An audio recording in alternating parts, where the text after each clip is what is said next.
Starting with nothing but a broken raft and relying on fishing for equipment? Don't be silly, that's how normal people play. While everyone else is begging on their knees for a sip of fresh water and selling their dignity for half a piece of moldy bread, I'm already lying under a sunshade. In my left hand, I hold an iced mutated strawberry, with my right, I'm petting a mutated black tiger shark that not even a nuke could pierce. My golden finger is simple: 3 opportunities to copy items every day. You say you fished up a god-tier treasure chest? Sorry, let me touch it, and now your chest is 2 chests. You call this survival? Apologies, but to me, this is just restocking my inventory. The salty, humid sea wind scraped against my face like a knife. I woke up with a start, my eyes filled with an endless expanse of deep blue. No cruise ships, no rescue teams. Under my butt was just a raft made of a few rotten logs tied together, drifting with the current. Where the hell am I? Before I could question my existence, a pale blue virtual screen slapped itself directly onto my retina. Welcome to the RAFT survival world. Here, surviving is your only mission. A few simple lines declared the end of the peaceful era. I forced myself to calm down and found a deeply hidden next page button in the corner of the screen. There is a survival manual on the raft. Please read it carefully. I looked down and dug out a thin booklet from the cracks in the logs. Flipping it open, the functions were classic attributes: crafting, chat, backpack, trading. First, the attributes. Name Yi Chen. Talent non-awakenable. Attributes: strength 4, agility 3, constitution 3, spirit 4, human limit is 5. A typical trash tier start. In this hellhole, a constitution of 3 meant catching a slight cold or getting dehydrated could kill me. I took a deep breath and slammed my finger onto awaken talent. This was a gamble with my life. Win, and I live like a king; lose, and I feed the fishes. Shing. A golden light flashed. Talent copy 33 can copy items 3 times a day. Refreshes at 1200 AM. I froze for a moment, then wild joy took over. Copy? This was a god-tier skill in a resource-scarce world. I looked around. My current belongings consisted of only 2 things: the broken raft beneath me and a common fishing rod by my hand. The raft prompted that it couldn't be copied. Apparently, large vehicles didn't count. That left only the fishing rod. This rod only had 10 durability. It would scrap after 10 uses. On this vast ocean, losing the rod meant starving. Copy. I gripped the fishing rod and focused my mind. The next second, my hand felt heavier. 2 identical fishing rods appeared in my grasp. More importantly, the copied rod was recognized as a genuine item, meaning theoretically I could continue this infinite loop tomorrow. With this trump card, the panic in my heart dissipated significantly. I sat on the edge of the raft and cast the line. Before long, the rod dipped sharply. I pulled it up, and a palm-sized sardine flopped under the sunlight. Sardine, common food. No buffs. Better than nothing. While fishing, I opened the regional chat channel.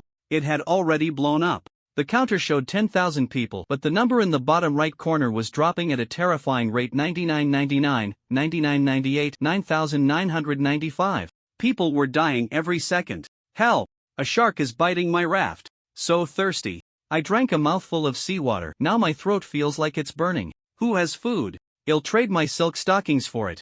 Looking at these desperate messages, I silently closed the chat box. Sympathy was the cheapest thing here. I had to look out for myself first. A while later, the fishing rod bent into an exaggerated arc. A big one. I gritted my teeth and pulled back. With a splash, a wet wooden crate was hauled onto the raft. Wooden chest contains basic resources. Without thinking, I placed my palm on the chest. Copy. The chest instantly split into 2. This was the most broken part of my talent. Copying before opening meant double the loot. I opened both chests. Obtained wood X10, mineral water X1, instant noodles X1, strawberry seed X1, iron nails X6. I had water and food. I even got extremely precious iron nails. I glanced at the crafting page. The workbench required wood and nails. The materials from the chests were exactly enough. Without hesitation, I hammered together a crude workbench in the center of the raft. By now, the durability of my first fishing rod was depleted. I threw it onto the workbench. Repair requires wood X2. Repair. A few seconds later, the rod looked brand new. This was the prototype of a perpetual motion machine. Fish for chests. Chests yield wood repairs rod. Continue fishing. As long as my luck wasn't terrible, I could loop this forever. The sun hung high in the sky, the reflection off the sea stinging like needles. I hid in the shadow of some makeshift hung clothes, crunching on dry noodles while staring blankly at the sea. Suddenly, the raft shook violently. Thump! I grabbed the stone spear I had just crafted and looked warily at the water. A massive shadow cruised beneath the raft. That iconic dorsal fin instantly made my scalp tingle. Shark. It was over 3 meters long, with a mouthful of serrated teeth. It was ramming the edge of the raft, trying to shake me off. According to the chat channel, I should be attacking desperately to drive it away. But looking at the crude stone spear in my hand and then at the shark's thick hide, it felt like poking an elephant with a toothpick. It would only piss it off. Suddenly, I noticed a line of small text above the shark's head. Status hungry. Taming 0100. It can be tamed? A crazy idea flashed through my mind. I still had a dozen sardines in my backpack from fishing earlier. If I killed it, I'd get a pile of shark meat that would rot quickly. But if I could tame it, having an ocean overlord as a bodyguard in this sea, I could walk sideways. I'm betting on it. I grabbed a fish and threw it far into the water. The shark caught it in one bite and swallowed it. The ramming stopped for a second. It worked. I became an emotionless feeding machine, throwing fish into the sea one after another. After 10 fish went down the hatch, the shark snorted, slapped up a spray of water with its massive tail, and actually turned around and swam away. Taming 10100. Watching it leave, I wiped away a cold sweat. Although my food stock was gone, this investment was definitely not a loss. The next 2 days were boring but productive. I discovered a pattern. This shark came promptly every noon to collect its protection fee. I named it Hey Big Black. Every time I fed it 10 fish, the favorability rose by 10 points. Relying on my copy talent, I always had 2 or 3 fully durable fishing rods in rotation. My fishing efficiency was several times that of others, so feeding it was easy. Meanwhile, my raft was constantly evolving. Using the chests I fished up, I expanded the raft's area and used the coconut leaves and planks to build a small hut with a sunshade. I even looted a planter box. I had 1 strawberry seed. After planting it, I didn't harvest it immediately. Instead, I waited for the moment it matured in boarfruit. Then used copy on the entire planter box. I was exploiting a bug. If I copied just the seed, I'd have to replant. But if I copied the mature planter box, I'd directly get 2 sets of ripe fruit. Sure enough, a golden light flashed and 2 boxes hanging with bright red strawberries appeared before my eyes. Moreover, one of the strawberries was glowing with a strange white light. Mutated strawberry common permanently increases a random attribute by 1 point upon consumption. God tier medicine. I ate it on the spot. A warm current surged through my body and my muscles seemed to tighten. Checking my panel, my constitution had gone from 3 to 4. Don't underestimate this 1 point. It meant I went from a weakling to a normal adult male. My survivability increased drastically. Having tasted the benefits, I began frantically using my copy talent to farm mutated fruits, while others were worrying about half a bottle of water. I was eating mutated strawberries as snacks, watching my stats skyrocket. Strength 5, Agility 5, Constitution 5. In a world where the human limit was 5, I was gradually turning into a Superman. On the morning of the 4th day, a sudden change occurred. Server announcement: newbie protection period has ended. Mist islands generating. Ruins generating. Sea beast activity increasing. Before the red text on the screen vanished, the sea boiled. Splash! 7 or 8 thick red tentacles burst out of the water, wrapping tightly around my raft like pythons. Red tentacled octopus. Excellent grade. Strength 8, Agility 7. Excellent grade? Although my stats were maxed out, they were only at the limit of the common grade 5 points. This monster had a strength of 8. 1 slap from a tentacle would break my bones. The tentacles exerted force, and the raft groaned under the strain, tilting heavily to one side. I waved my stone spear, stabbing frantically. Green blood splattered everywhere, but the octopus had too many tentacles. I couldn't cut them all. Just as a tentacle was about to wrap around my ankle and drag me into the deep sea. In the deep blue water, a black lightning bolt broke through the waves. Crunch! That was the sound of sharp teeth crushing cartilage. Hey! It leaped from the water, opening its bloody maw and biting through the main tentacle wrapped around the raft. Mutated black tiger shark. Excellent grade. Awakening talent. Favorability 40. Friendly. I was stunned. I'd only been feeding it for a few days, and it actually came to save me. 2 sea beasts tore at each other in the water, instantly dyeing to sea red. Hey didn't have the absolute size advantage, but it won on ferocity and was even more agile than the octopus. Minutes later, the octopus, in pain, sprayed a cloud of ink and fled in panic. Hey swam back to the raft, bearing several bloody welts from the suction cups. It surfaced and sprayed a mouthful of water at me. Put. Then it opened its mouth wide. That look clearly said I did the job. Pay up. I couldn't help but laugh out loud, dumping all 30 fish stored in my backpack directly into its mouth. Thanks, brother. Once the newbie period passed, the resource points on the sea increased significantly. In the distance, a city ruin half submerged in seawater was faintly visible, like a steel tomb. City ruins. This place was definitely filthy rich with loot. I checked my gear: 2 stone spears, a stone axe, and a backpack stuffed with mutated fruits and freshwater. Paddling the raft over, only the tops of a few high-rise buildings poked out of the ruins. The streets had become canals, and countless abandoned cars soaked in the water like rusty beetles. I jumped onto the roof of a bus sticking out of the water. Abandoned vehicle detected. Dismantle? Dismantle. A flash of white light, and the vehicle vanished, leaving behind a pile of scrap metal, rubber, and parts. These were high-level materials. Fishing chests couldn't drop these at all. Like a diligent demolition contractor, I dismantled everything as I went. Metal, rubber, glass. My backpack filled up quickly. But I didn't stop, because on the balcony of a residential building ahead, I saw a chest emitting a faint black glow. Black iron chest, excellent grade. This was a whole tier above the wooden chests. My heart raced as I climbed onto the balcony. I had 2 copy chances left for today. Without any hesitation, I pressed my palm against the chest. Copy. And copy again. Using the talent twice, the black iron chest instantly became 3. If anyone saw this, their eyes would probably bleed from jealousy. Taking a deep breath, I opened them. Click. Obtained seawater desalinator blueprint excellent X1, flax seeds X3. Hemostatic bandage blueprint X1. My pupils shrank. Seawater desalinator. This meant I was completely free from relying on luck to collect fresh water. As long as there was seawater, I had an endless supply of pure water. On this ocean, water was hard currency, water was life. I continued to the second chest. Obtain iron ingot X5, precision parts X2, power core X1. All essential materials for crafting high-level facilities. I didn't open the third chest, I dismantled the entire chest directly. Obtained refined iron block X4. This haul was insanely rich. I held the desalinator blueprint in my hand. This thing required a lot of materials, but the scrap from dismantling the cars earlier came in handy. Added to the power core I just looted, I should be able to craft it. Returning to the raft, it was getting dark. I sat by the campfire, roasting dog meat looted from killing wild dogs in the ruins, and opened the trading channel. Now that I had massive supplies, it was time to harvest the entire server. The trading area was full of wailing. Who has water? I'll trade my wife for it. Photo attached. Screw the guy above, I need water too, I have wood. I silently listed my excess mutated berries and some ordinary freshwater. Celery Yi-Chen. Item fresh water 500 milliliters mutated berry X1. Demand special blueprints, rare seeds, or information you deem valuable.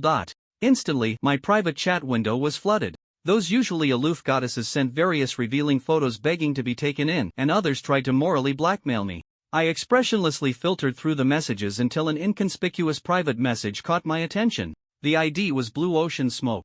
Big boss, I have a blueprint you'll definitely be interested in. Exchange for 50 fruits. Attached was an image. Excellent grade fishing rod blueprint.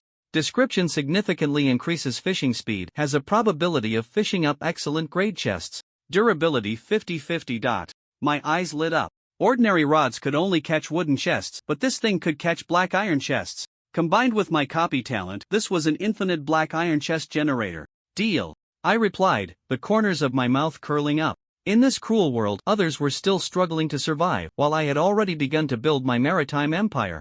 The sea wind blew, and the campfire flickered. Beneath the distant sea surface, Dehay's massive dorsal fin cut through the water. In this pitch-black night, it brought me an immense sense of security. The real show was just beginning. Yi-Chen tried to bargain with her. However, the woman named Lan Haiyan was very aloof. The message she sent at that moment was, if you can trade, then trade, if you can't, get lost. This message was quite harsh. One could imagine what Lan Yuyan was like on Blue Star before. This sentence made Yi-Chen's eyes narrow slightly. He didn't retaliate with insults, nor did he say anything further. Instead, he directly exchanged the excellent grade fishing rod blueprint, which still had one use left, for any fruit *50 and any excellent grade blueprint *1. He then unhesitatingly blacklisted this person. The blueprint he gave away was for a hemostatic bandage. Compared to this blueprint, the seawater separator blueprint was clearly more valuable. Naturally, he couldn't let this woman take advantage of him for free. After obtaining the excellent grade fishing rod blueprint, Yi-Chen couldn't wait to rush to the crafting table and start crafting. Unfortunately, the final result was, hint, workbench level insufficient, unable to craft excellent grade items, please upgrade the workbench. Damn. Seeing the prompt in front of him, Yi-Chen couldn't help but curse. He didn't expect to exchange for a blueprint that couldn't be used at this stage. No, I need to figure out how to upgrade the workbench first. After saying that, he opened the building function in the survival manual. It only displayed two facilities, the raft and the workbench. Workbench, level, ordinary, description, can craft some ordinary items and tools, upgrade materials. Wood *40, stone *20, scrap metal *10, scrap rubber *10, scrap parts *10. After clearly seeing the materials required for the upgrade, Yi Chen's eyes lit up. He had all these materials. Upgrade. He immediately reached out and clicked on it. Then, the workbench was enveloped in green light. After a dozen seconds, the light disappeared. The workbench had visibly grown larger. It was about the size of an office desk and even came with a chair. Quite nice. Yi Chen sat down on the chair and carefully examined the workbench in front of him. Workbench, level, excellent, description, can craft ordinary and excellent grade items, tools, semi-finished products, etc. After reading the description, he wasted no time and quickly crafted the excellent grade fishing rod. Then, he used his talent to copy another one. After finishing these, Yi Chen finally checked the attributes of the excellent grade fishing rod in his hand. Fishing rod, level, excellent, durability 2020, description, quality improved, catch rate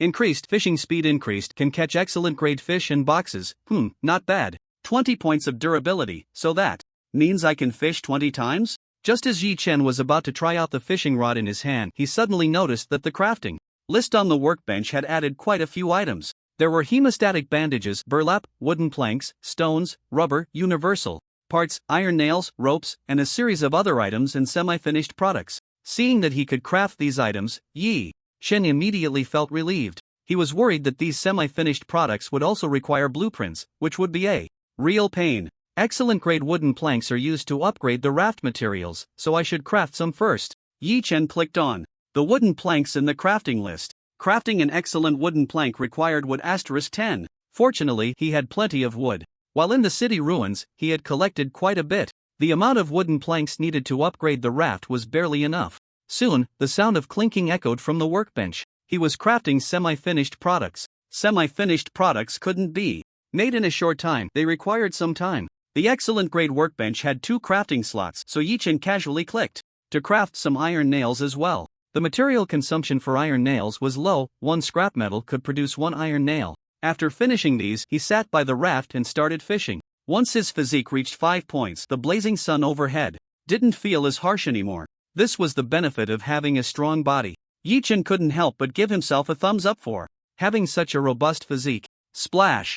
Before long, a big fish was hooked. The fish was quite large, bigger than what an ordinary fishing rod would catch, but unfortunately, it was still of ordinary quality. One good thing was that the fishing speed had indeed improved. It was about twice as fast as before. The fisherman was ecstatic. Yi Chen smiled slightly and cast his line again. Time slowly passed. One fish after another was reeled in, until the last hook was pulled up, and upon seeing it clearly, Yi Chen was momentarily stunned. Mutated firm fish level, excellent description. Consuming it can increase physical constitution slightly, and additionally enhance the toughness of the skin. Consuming it at excellent level or above is ineffective. Friendly reminder, please prepare a good weapon before eating it. Holy crap, we hit the jackpot. Looking at the large fish that was still wriggling in his hands, Yi Chen was overjoyed. He quickly put it into his backpack to avoid it jumping back into the sea if he wasn't careful. This thing could enhance attributes and had additional effects. It was precious. Indeed, mutated items were all good things. After a moment of reflection, he approached the workbench and placed the worn-out excellent fishing rod on it. Hint: do you want to consume wood *5, rope *5 to repair this fishing rod? This fishing rod has 2 repair opportunities left. Oh, 2 times. Seeing this hint, Yi Chen's eyes lit up. He clicked to repair it casually, and after a few seconds of clanging sounds, the repair was complete. The durability of the excellent fishing rod in his hand was back to 20 points. After some use, he found that excellent items not only had 10 more durability points but also had 1 more repair opportunity than ordinary items. Not to mention the improvements in other aspects, it completely outclassed ordinary items. Another hour later, Yi Chen opened his backpack and saw a large pile of fish inside, nodding in satisfaction. He then hung 6 on the drying rack as backup food. What pleased him the most was that there were now 2 black iron boxes in his backpack. One was copied from the city ruins and the other was just caught. With a guaranteed return, Yi Chen directly opened one of the black iron boxes. Hint: congratulations, you have obtained flax seeds *3, upgrade stone *1, apple tree seedling *3. What is this upgrade stone? Yi Chen scratched his head and clicked on the upgrade stone that had just appeared in his backpack. Upgrade stone level, excellent description, using it can raise your level to excellent. Of course, the prerequisite is that all your attributes must reach 5 points to use it. Looking at it this way, Yi-chan suddenly understood.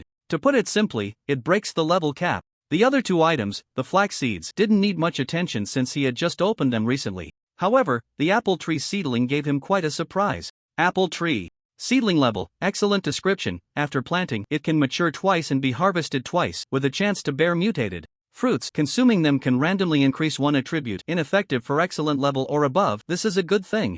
It seems I'm meant to develop agriculture vigorously. Yi-chan pondered, stroking his chin. There was nothing wrong with developing agriculture. Just plant the seeds and enjoy the results. However, he only had 3 planting boxes at the moment. Should he continue to copy tomorrow? Forget it, I'll think about what to copy after the talent refreshes tomorrow. For now, let's keep fishing. Yi-chan shook his head slightly, not wanting to think too much. After repairing the fishing rod at the workbench, he continued to sit by the raft and fish. With an excellent fishing rod, there was no chance of coming up empty. At the very least, he could catch ordinary fish. However, halfway through this cast, trouble arose. Out of nowhere, a shark appeared, trying to snatch the fish from his hook. Yi-chan would never allow that. Dare to steal from me? Take this spear. He pulled out a stone spear and thrust it down with force. The strategy was to strike hard against the weak and be submissive to the strong. This shark was only of ordinary quality, so it was easily killed with one thrust. I heard shark meat isn't tasty? Yi-chan pulled the impaled shark onto the raft, murmuring softly. He then casually began to disassemble it, obtaining shark meat *5. Shark meat level. Common description, the taste is hard to swallow for you, and there are no special effects after consumption. After reading the information, Yi-chan decided not to keep it for himself. He quickly put it up for trade to exchange for some supplies. He also listed other perishable food items he couldn't finish. Rather than let them go to waste, he preferred to trade them for resources. Even the most ordinary wood and stone would do. Wood and stone could be processed into excellent grade semi-finished products at the workbench. They would be useful both in the early and later stages. So, stocking up a bit more was definitely a good idea. After a busy period, the sun set. Well, here it should be said that it sank into the sea. Yi-chan got up from the side of the raft, stretched lazily, and moved his body a bit. He then lit a campfire, letting the flames illuminate the surroundings. There were no entertainment facilities here, and feeling bored, he started counting the stars in the night sky. After feeling a bit tired, he returned to the small cabin to rest. Time passed. In the blink of an eye, it was the next day. After getting up, Yi-chan checked his backpack. To his surprise, there were no basic blueprints today. Could it be that the beginner period is over and they don't even issue the basic security funds anymore? Forget it, it's something I can take or leave. He shook his head and stopped thinking about it. He got up, exited the small cabin, casually extinguished the campfire, and then began to enjoy the sea breeze. In the morning, the gentle sea breeze felt very refreshing. In no time, he felt completely awake and invigorated. At that moment, a large black shark swam swiftly towards him. That speed was at least 100 meters in 5 seconds. Good morning, little black. Yi-chan smiled and greeted it. The big shark responded by spitting out seawater at him in a friendly manner. It then skillfully opened its mouth wide, waiting to be fed. Seeing this, Yi-chan was more than happy to oblige. He threw out 10 large fish in quick succession. The big shark enjoyed it immensely. It was truly wonderful to have food come to its mouth without having to hunt for itself. After eating its fill, its tameness increased by 10 points. Tameness, 50 out of 100, over half of its tameness was achieved. Yi-chan felt a surge of joy in his heart, noticing that the little black shark seemed much friendlier. He reached out to pat little black again, and this time, the big shark did not dodge, allowing him to stroke it a few times. Clearly, this was a hidden effect of having over half tameness. After playing with little black, Yi-chan began a new day. He took out the mutated strawberries and mutated berries from his backpack. Instead of copying them, he ate them directly. Eating these two would raise all his attributes to 5 points. Copying them would be a waste of talent usage. It was better to save the uses for copying a fishing rod in a black iron box. Ah woo, ah woo. Lin Jiang ate the mutated strawberries and berries in 2 bites. After a while, a familiar warm current appeared in his body, gradually strengthening him. Once the enhancement was complete, he took out the upgrade stone he had obtained yesterday and silently used it. Crack! The upgrade stone shattered instantly, producing a crisp sound. Immediately, green glowing points surrounded him, and a wonderful feeling followed. It was a sensation that penetrated from within, a delightful feeling from body to spirit, causing Yi-chan to involuntarily let out a cry. It wasn't until 10 minutes later that a prompt appeared, pulling him back to reality. Prompt: congratulations, you have upgraded to excellent grade. Given that your level is in the top 10 of the region, you are being awarded a random excellent grade reward. Prompt: congratulations, you have received Refiner Furnace *1, Equipment Crafting Table *1, Iron Spear Crafting Blueprint *1, Hemp Cloth Clothing Crafting Blueprint *1, Iron Axe Crafting Blueprint *1. Wow! Such generous rewards? Looking at the string of items that had appeared in his backpack, Yi-chan felt an overwhelming excitement. There were even 2 items that could be placed as finished facilities without needing to be crafted. Refiner Furnace level, excellent description, can be used to refine minerals and some other things. After placing this item on the raft, Yi-chan clearly felt the raft sink slightly. Clearly, the raft's weight capacity seemed to be nearing its limit. Looking at the tightly arranged facilities on it, he couldn't help but smile wryly. I should upgrade the raft quickly. It seems I'm just short of burlap. He tried to place another donation, the equipment crafting table, on the raft. After realizing that the raft didn't continue to sink, he felt a slight sense of relief. Finally, he learned to use the various blueprints in his backpack. The excellent blueprints could be used twice. After mastering them, he checked the materials needed to craft the iron spear, iron axe, and burlap clothing. The iron spear required iron ingots, the iron axe also needed iron ingots, and the burlap clothing required linen. He had some iron ingots, but the linen would take some time to obtain, because the flax seeds weren't fully mature yet. Let's wait. First check my personal attributes. Yi-chan opened his personal attributes to see what had changed after leveling up to excellent. Name: Yi-chan. Talent: copy 4/4 level. Excellent attributes: Strength 5, Agility 5, Constitution 5, Spirit 5. Description: each point of excellent level attributes is equivalent to double that of ordinary level. Talent also increases with level, and each copy can gain *2. Hiss. After reading the attribute panel, he couldn't help but gasp. This improvement was truly terrifying. No wonder he felt much stronger than before leveling up. He thought it was just an illusion, but it turned out to be true. However, what shocked Yi-chan the most was the change in the talent section. With the level raised to excellent, the usage of the copying talent increased from 3 times a day to 4 times. Moreover, each copy could yield 2 replicas. That was equivalent to double copying. This was too outrageous. Seeing his talent so impressive, Yi-chan smirked. Who else? He asked who else had a talent better than his. After feeling proud, he quickly copied a fishing rod. In the blink of an eye, he had 2 excellent fishing rods in his hands. He didn't have to worry about repair counts. As long as it wasn't scrapped, the repair count would reset after copying. Furthermore, the replicas could be copied again. Then, Yi-chan began fishing with a smirk. The big shark hadn't left. After its taming level reached 50, it gained some intimacy points and kept following the raft, playing and swimming around. It didn't disturb Yi-chan while he was fishing, and even herded the fish towards the baited hook. This further increased Yi-chan's fishing speed. After leveling up to excellent, fishing was completely in his control. He now held the fishing rod in one hand and opened the survival manual with the other. In the regional chat channel, a group was forming. After some time of diving, he indeed saw something incredible. Holy crap! Holy crap! Mist Island! I see Mist Island! What? Quickly tell us, what does Mist Island look like, and where is it located? Yes. Bro, have you reached Mist Island? What good stuff is up there? Speak up, bro, you won't be dead, right? Don't say that, it's really possible. After all, whether Mist Island is dangerous is still up for debate. You've been silent for so long, it seems you've already died. Bring in the next one. Put. I'm back. Are you cursing me to death? Oh, bro, you're still alive? Quickly tell us, what's Mist Island like? Please inform us. +1. Ahem, since you all asked sincerely, I will generously tell you. The location of Mist Island is uncertain. Clearly, I saw nothing around before, but the next second, Mist Island appeared not far away, seemingly randomly generated. Also, Mist Island is very large, and the resources up there are extremely rich. On my way here, I opened 3 wooden chests alone, not to mention other resources. There's also an excellent black iron chest, but it's guarded by powerful monsters, so I didn't dare to get close. Damn, you little brat are eating so well. I envy you.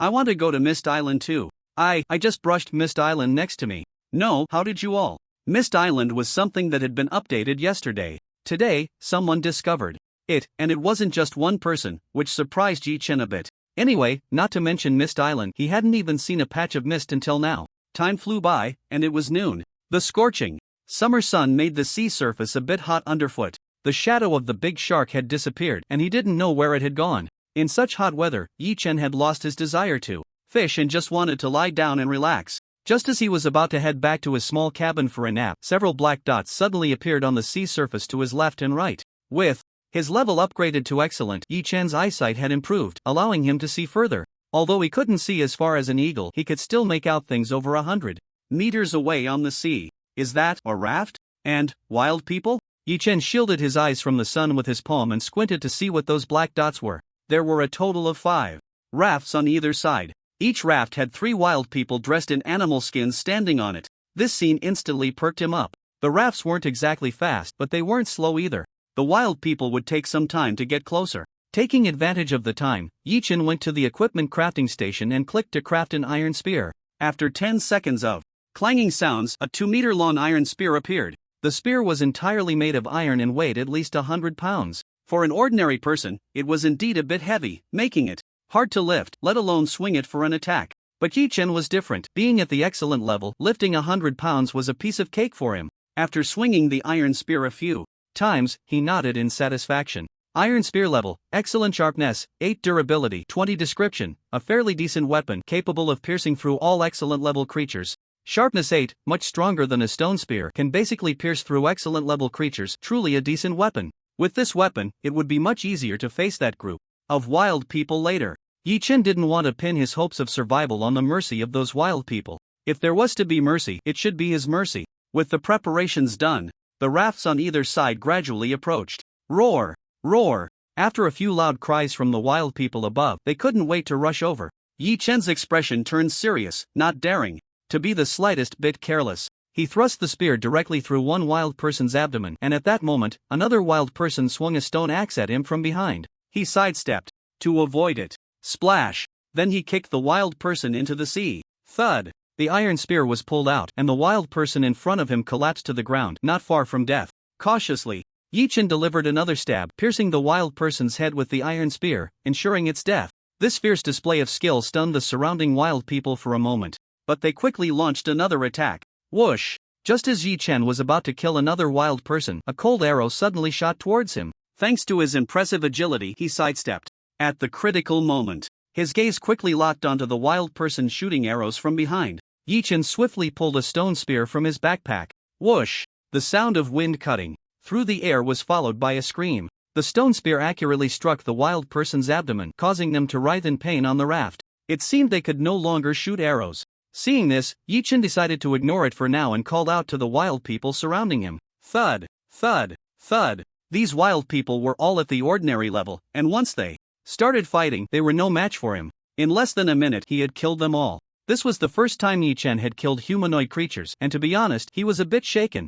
His hand holding the spear trembled continuously as he forced himself to kick the bodies of the wild people off the raft into the sea. Finally, from the corpse of the wild person who had shot arrows, he obtained a blueprint, simple wooden bow crafting diagram, level, ordinary, description, the most basic bow and arrow, barely capable of ambushing ordinary level creatures, perhaps mainly used for hunting small animals? This blueprint can only be used once. How should I put it? Tasteless to eat, but a pity to discard. This blueprint is of little use to him, who is already at an excellent level, but at least it provides a means of ranged attack. Yi Chen didn't mind and approached the equipment crafting table to use it. Hint: do you want to consume wood *1? Rope *1 to craft a simple wooden bow? A few seconds later, a rudimentary bow and arrow appeared before him. Simple wooden bow, level, ordinary, sharpness, 2, durability, 10/10, description. Can be used to hunt wild chickens and rabbits. Time flew by, and it was afternoon. The flax had also matured at this time. Flax, level, excellent, description, can be used to make linen, ropes, and other semi-finished products, can mature twice, and be harvested twice. Flax, like the apple sapling, can be reused. Glancing at the flax and the information displayed above, Yi Chen stroked his chin and pondered. I don't seem to have seen flax in trades, which means this thing is hard to obtain. Rarity makes it valuable, and it's still a necessary material for upgrading the raft. Copy.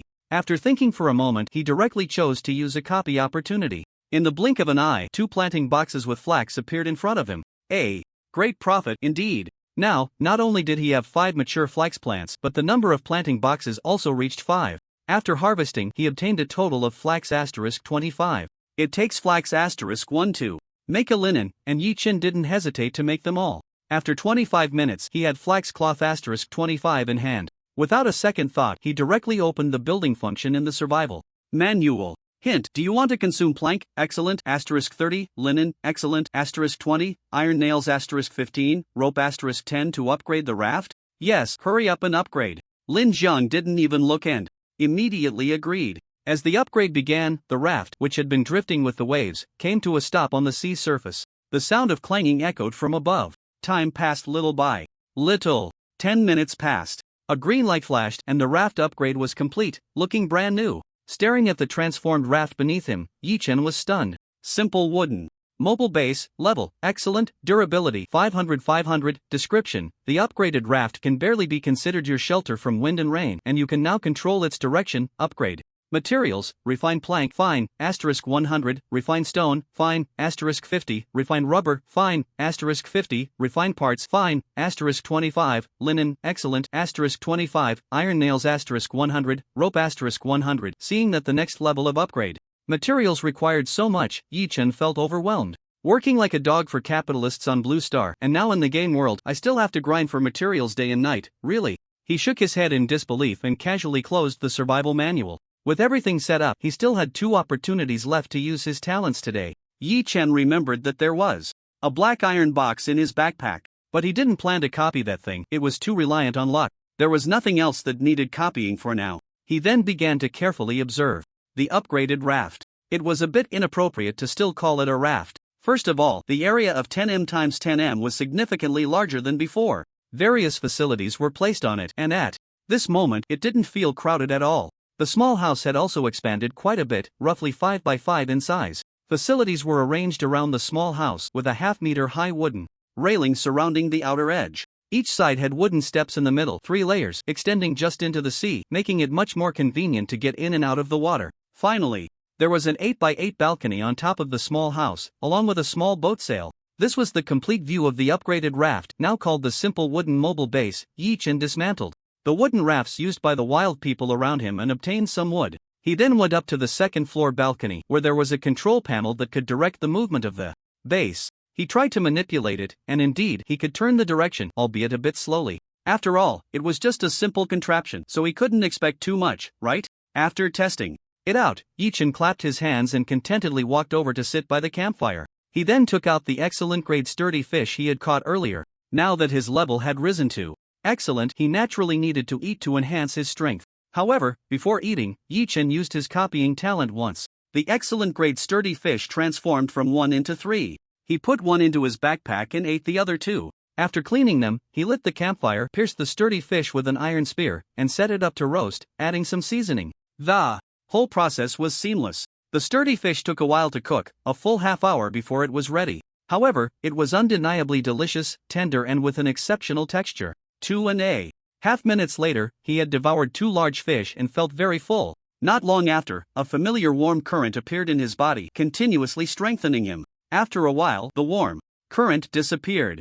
Name: Yi Chen. Talent: copy 1/4 attributes, strength 5, agility 5, constitution 7, spirit 5. Description: eating mutated sturdy fish makes your skin tougher, 2/10. As expected, his constitution increased by 2 points, making him considerably stronger. However, the progress of 2/10 in the description left Yi Chen a bit puzzled. I just ate 2. Could it be that eating 10 would yield extra effects? He scratched his head and decided not to think too much about it. He approached the equipment crafting table, consumed some linen, and crafted a linen shirt. Linen shirt level, excellent defense, 6 durability, 20/20 description, barely able to withstand attacks from excellent grade creatures. Seeing this description, Yi Chen's eyes lit up. Good stuff. He quickly put it on. In battles, a single strike often meant life or death.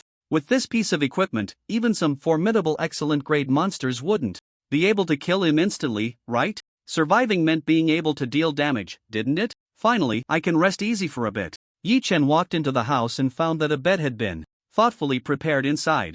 This made him nod in approval, secretly thinking that this broken game had finally done something right. He then lay down on the bed and fell into a light sleep. What Yi Chen didn't know was that just as he was sleeping soundly, a mist suddenly drifted over the sea. As time passed, the mist grew thicker, until it engulfed the entire mobile base. He didn't know how long it had been. Yi Chen woke up, slowly sat up, and yawned. However, upon seeing the mist outside, he was instantly dumbfounded. No way! What is this doing here? Wait! So much mist. This can't be Mist Island, can it? Thinking of this, Yi Chen's eyes brightened slightly. According to the chat channel in the area, that group of people said that Mist Island was rich in resources and had many treasure chests, making it a place not to be missed. Unfortunately, it appeared randomly, and whether one could encounter it depended entirely on luck. He hurriedly ran outside to observe carefully. He found that the mobile base had already docked at the shore. The island was shrouded in a light mist, undoubtedly Mist Island. After checking his equipment and organizing his backpack, Yi-Chen cautiously made his way down. The first thing that caught his eye was a forest, along with plenty of stones, bushes, and other basic resources. These resources were quite common here, so he didn't rush to mine them. Instead, he continued deeper into Mist Island. Suddenly, a rustling sound came from the grass ahead. Without hesitation, Yi-Chen pulled out his wooden bow from his backpack and shot an arrow. Whoosh!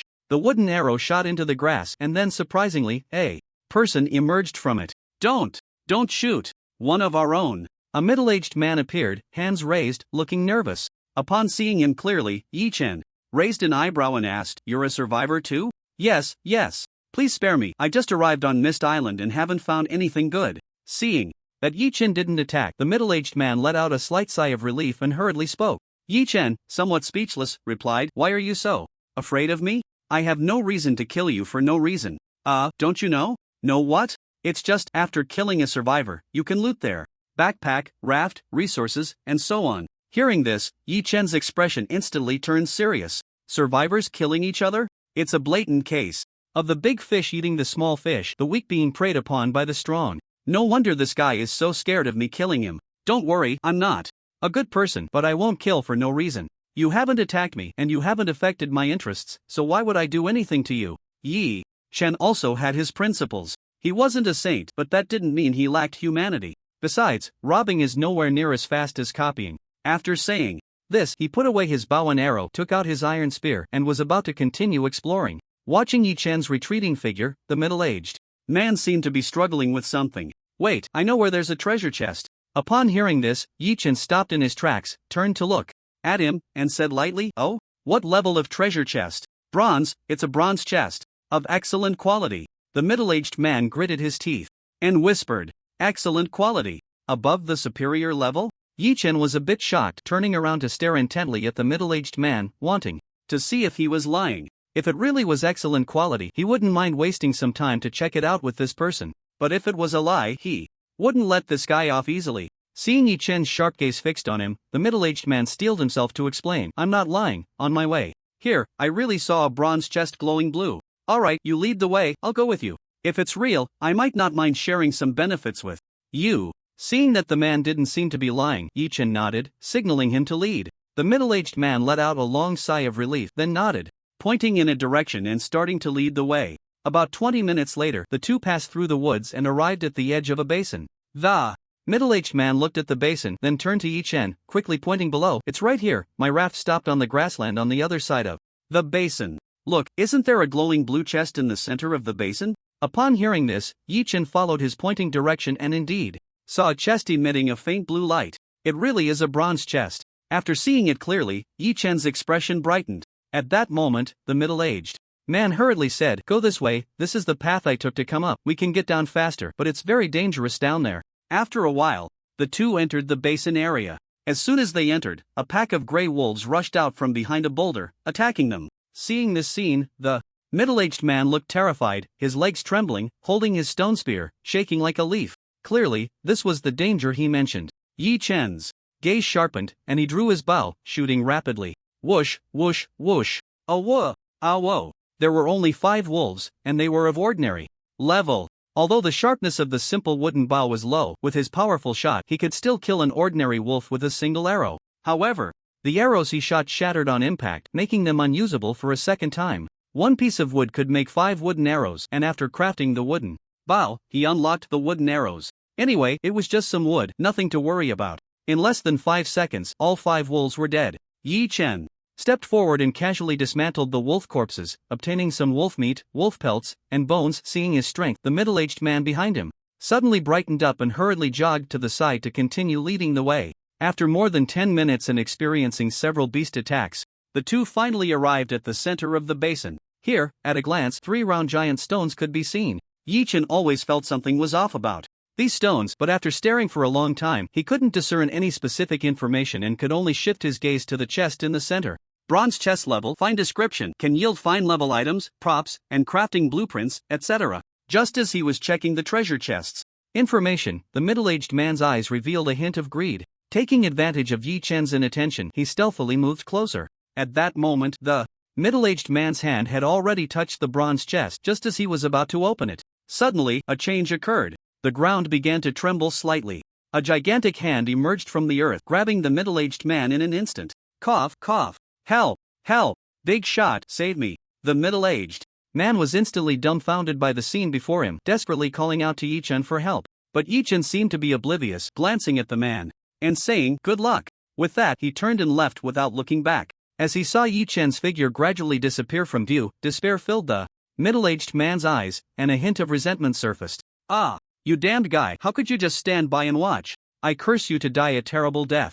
"Ah." Before he could finish his words, there was a loud pop. It sounded as if something had exploded. Splash! Blood and flesh splattered everywhere. Then the giant hand transformed back into stone and sank into the ground. Before long, the smell of blood attracted numerous carnivorous animals to lick it up. Not far away, behind a giant rock, Yi Chen hadn't gone far but peeked out to check the situation. The reason he had fled earlier was that the creature was truly beyond his capability to handle. Mutated stone giant talent, incredible strength level, fine attributes, strength 20, agility 13, constitution 20, spirit 15. Description: a stone giant formed from boulders, a powerful elite creature, and a mutated individual, with both strength and constitution reaching the fine level limit, extremely powerful, far beyond what you can deal with now. Look at that. Just look at that. This attribute panel is purely a numerical monster. With 20 points in strength, it could easily crush Yi Chen with just a finger. However, after observing for a while, he discovered that this creature didn't seem to attack proactively.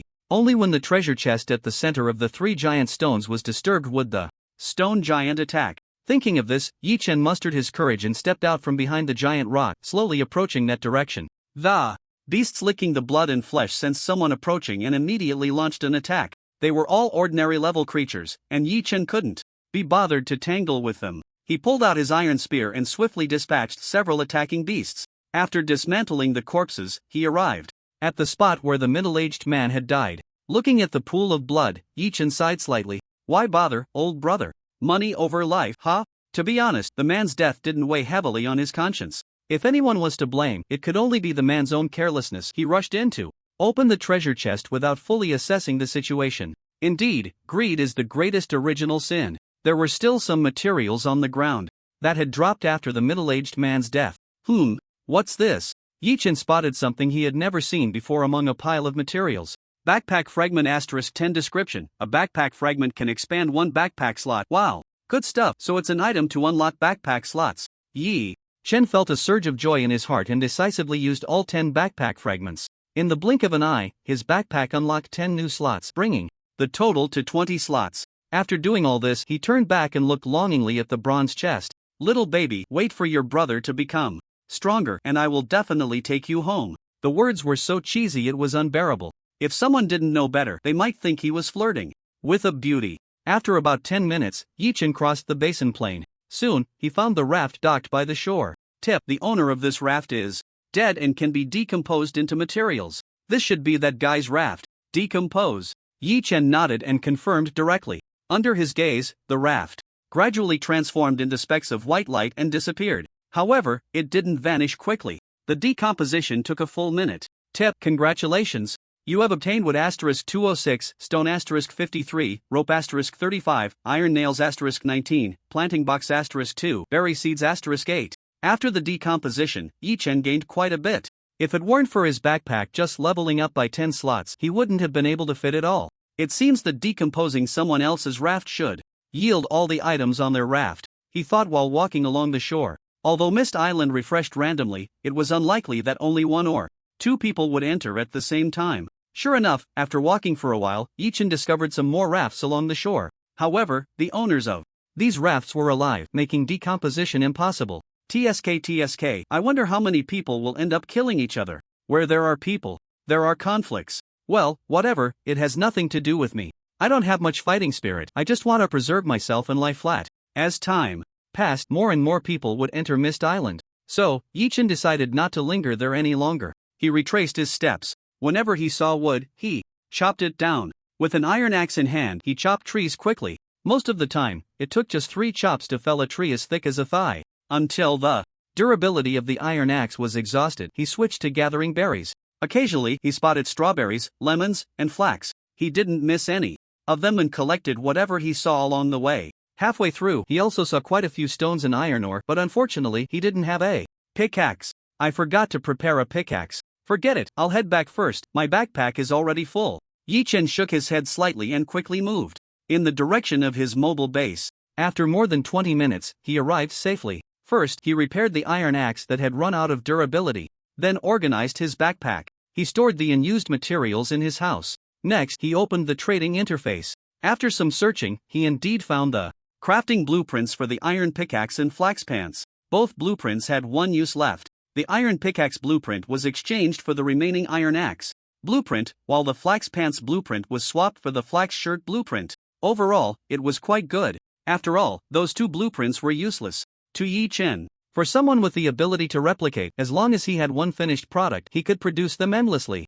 He didn't even need the blueprints. In no time, the crafting station was filled with the sound of clinking metal. After a few seconds, an iron pickaxe and a pair of flax pants were crafted. The iron pickaxe, needless to say, was a tool for mining. Yi-Chen's main focus was on the flax pants. Flax pants level, excellent defense. 6 durability, 20/20 description, can defend against some excellent level creatures' attacks, but don't expect it to block completely, adding 6 points of defense was not bad. Without a second thought, he put them on. As for looking ugly? Sorry, this isn't the time to show off. Finally, Yi-Chen glanced at a set of iron equipment in his backpack. Iron spear, iron axe, iron pickaxe. He nodded in satisfaction and set off again. This time, he aimed to mine some ore. He was running low on stones and had no iron ore at all. Iron ore could be smelted into iron ingots in a refining furnace. This item was essential for crafting iron equipment. Moreover, it sold quite well in trades. After a few minutes, Yi-Chen arrived at the first marked mining point. He had just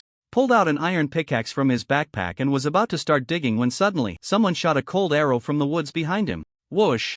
Whoosh! 2 wooden arrows sliced through the air towards him. Just as the arrows were about to pierce Yi-Chen's back, he sidestepped, and the arrows flew past him on either side. After easily dodging the arrows, he frowned and looked towards the woods. At that moment, 2 figures emerged from the trees, their faces filled with malicious intent. Kid, this mining spot is mine now. Hee, if you don't want to die, hand over everything in your backpack, and maybe we'll spare your life. After saying this, they raised their bows and aimed at him again. Yi-Chen chuckled lightly and replied, since you made the first move, I won't hold back. With that, a cold glint flashed in his eyes and an iron spear appeared in his hand. Seeing that he still wanted to resist, the 2 men grinned menacingly. Looking for death, they said as they simultaneously drew their bows and shot. Whoosh! Whoosh! 2 more arrows came flying at him. Yi-Chen shook his head in exasperation. These 2 clearly hadn't recognized the gap in their strengths. Did they really think a normal level could take him on, an excellent level? Wasn't that just asking for trouble? Swish, swish. Yi-Chen casually waved the iron spear in his hand, and the 2 incoming arrows shattered and fell to the ground. The direct hit left the 2 men momentarily stunned. Then they felt a chill at their necks and turned their gaze back, only to see their own silhouettes. Their heads rolled on the ground like balls, spinning a few times before coming to a stop. Following that, a pile of materials burst forth from their bodies. Of course, what Yi-Chen valued most was the backpack fragments that could increase his backpack slots. Tip: congratulations, you have obtained backpack fragments *20. Seeing the backpack fragments drop, Yi-Chen felt a surge of joy. He confirmed that killing one person could yield 10 backpack fragments, and he casually tossed the materials into his backpack. Then he directly used those 20 backpack fragments. A few seconds later, his backpack slots increased from 20 to 40. It doubled, which was very nice. Now Mom doesn't have to worry about my backpack being insufficient anymore. After happily accepting the 2 men's gifts, Yi-Chen turned around and began to mine the iron ore behind him. Ding, ding, ding. In the blink of an eye, half an hour had passed. I have to say, mining is indeed hard labor. Yi-Chen wiped the slight sweat from his forehead and quickly made his way to the next mining spot, planning to dismantle the 2 guys' raft along the way. Within the range he had explored, there were a total of 3 mining spots. Mist Island was vast, and there were definitely more than just these. There should be other good things here. Another hour later, all 3 mining spots had been fully exploited by Yi-Chen. He had obtained a total of 356 stones, 101 coals, and 82 iron ores. Overall, the mineral haul was quite good. Next, he didn't plan to mine anymore. It was not only a bit tiring but also a waste of time. Who knows if there's a time limit on this mist island? Anyway, they definitely wouldn't let survivors stay here indefinitely. Otherwise, what's the point of playing raft survival? They could just farm resources on Mist Island directly. Tip: 3 hours are up, and you and your mobile base are about to be teleported out of Mist Island. Please prepare. After a while, the prompt suddenly appeared. Looking at the information on the illusory screen before him, Yi Chen was not surprised. He casually sat down on a rock, waiting for the teleportation to occur. About 3 seconds later, he felt darkness envelop him. When he opened his eyes again, he was already standing on the mobile base. The surrounding environment was no longer Mist Island, but an endless expanse of blue ocean. Back again, only 3 hours? Glancing at the surrounding sea, Yi Chen thought to himself, Mist Island could only be entered randomly, and he had no idea when he would go in next. Forget it, whatever. Let's go fishing. He used his last copying opportunity of the day on an excellent level fishing rod. In the blink of an eye, he had 2 more, allowing him to fish with complete confidence. Taking advantage of the beautiful dusk, Yi Chen sat on the wooden steps, his feet soaking in the sea, leisurely fishing. Time passed. It wasn't until more than 2 hours later that he finished fishing, stood up, and stretched lazily. Then, he casually lit a campfire and roasted a fish, a portion of dog meat, and a portion of wolf meat. With his enhanced physique, his appetite had naturally increased significantly. Now, a single meal for him was at least several times the amount he used to eat at the ordinary level. After all, a powerful body requires more nutrients to sustain it, which is perfectly normal. While waiting for dinner to cook, Yi Chen took out the boxes he had accumulated over the past 2 days from his backpack. 7 wooden boxes and 3 black iron boxes. Most of them were fished out of the sea, while a few were found in the Misty Island. Without further ado, it was time for the box opening segment. He arranged the boxes in 2 rows, with the wooden boxes in front and the black iron boxes behind. Don't ask why, just know that good things should be saved for last. Click, click, click, the sound of 7 boxes opening in succession. Yes, Yi Chen opened all the wooden boxes without leaving any behind. Keeping them for duplication would be a waste of talent points. Now, the vast majority of ordinary items no longer caught his eye. Tip: congratulations, you have obtained wood *5, stone *5, strawberry seed *1. Tip: congratulations, you have obtained planting box *1. Tip: congratulations, you have obtained. As expected, a pile of ordinary items was revealed. Basic materials like stone and wood, as well as semi-finished products like ropes and iron nails. What caught Yi Chen's attention were the seeds and the planting box. After all, farming is a traditional skill of the flower-growing family, something ingrained in their genes. For this reason, he specifically moved the planting boxes to the rooftop balcony. A total of 15 planting boxes, 6 for flax, 3 for apples, and the rest for strawberries, lemons, and berries. This could be considered a small planting area. Looking at the scene before him, Yi Chen nodded in slight satisfaction. As time went on, survival at sea would make fruits and vegetables increasingly important. Even if he didn't sell them, eating them himself would be worthwhile. At this moment, the meat on the campfire was also ready. After finishing a portion of fish, dog, and wolf meat, he took out some fruits to eat. What a rich dinner! After eating his fill, Yi Chen turned his gaze to the 3 unopened black iron boxes. As usual, he would keep one for safety. Then, he quickly opened the remaining 2. Click, click. 2 crisp sounds of boxes opening echoed. Immediately, a prompt screen appeared before his eyes. Tip: congratulations, you have obtained iron ore *5, plank *5, hemp cloth *5. Tip: congratulations, you have obtained stone *5, coal ore *5, ocean core *1. Black, really damn black. A glance revealed that they were all materials for semi-finished products. Even if he opened some excellent seeds, it would be better than these. Wait, this thing is. Yi Chen's gaze fell on the last item, and he suddenly froze. Ocean core level, excellent description. One of the cores that can generate energy, extremely precious. After reading the description of the ocean core, he instantly thought of something. The seawater separator. This facility requires any core *1 for its production. Yi Chen immediately became excited just as he was about to start making the seawater separator. The introduction he had just read echoed in his mind. Extremely precious. Up to now, he had opened at least 8 or 9 black iron boxes. He had only obtained 1 ocean core. Using it directly would be a bit wasteful, right? Why not wait until tomorrow to duplicate it, then make the seawater separator? That would be better. With this thought, Yi Chen's inner excitement gradually calmed down. He casually dismantled the 2 empty black iron boxes in front of him, obtaining iron ingots *6, Finally, he lay down on the bed to rest. That night, Yi-chan slept soundly and deeply. Until the next morning at 6 o'clock, he was awakened by the game's notification sound. Tip: the 7-day period has ended and the regional rankings are now open. The Fog Island Stronghold battle has begun. The currency system is now available. Regional rankings: every 7 days, the game will evaluate your personal strength and RAFT base, with higher scores leading to higher rankings. 1 ST place, Bronze Chest *1, Fine Grade Weapon Blueprint *1, Fine Grade Equipment Blueprint *1 to ND to 5th place, Bronze Chest *1, Fine Grade Equipment Blueprint *160H to 10th place, Bronze Chest *1. Fog Island Stronghold battle. Fog Island will be permanently open, and the location coordinates can be viewed, but all resources are in a non-extractable state. Only after capturing the stronghold can players extract resources nearby. Players can form alliances, and once allied, they cannot attack each other. Currency system: shell coins. Everywhere on the sea, there is a chance to refresh a shell vending machine, which can sell personal items in exchange for shell coins, and shell coins can also be used to purchase items from the vending machine. The shell vending machine has a chance to sell skills, upgrade stones, attribute fruits, and other precious items. Additionally, the trading system is complete.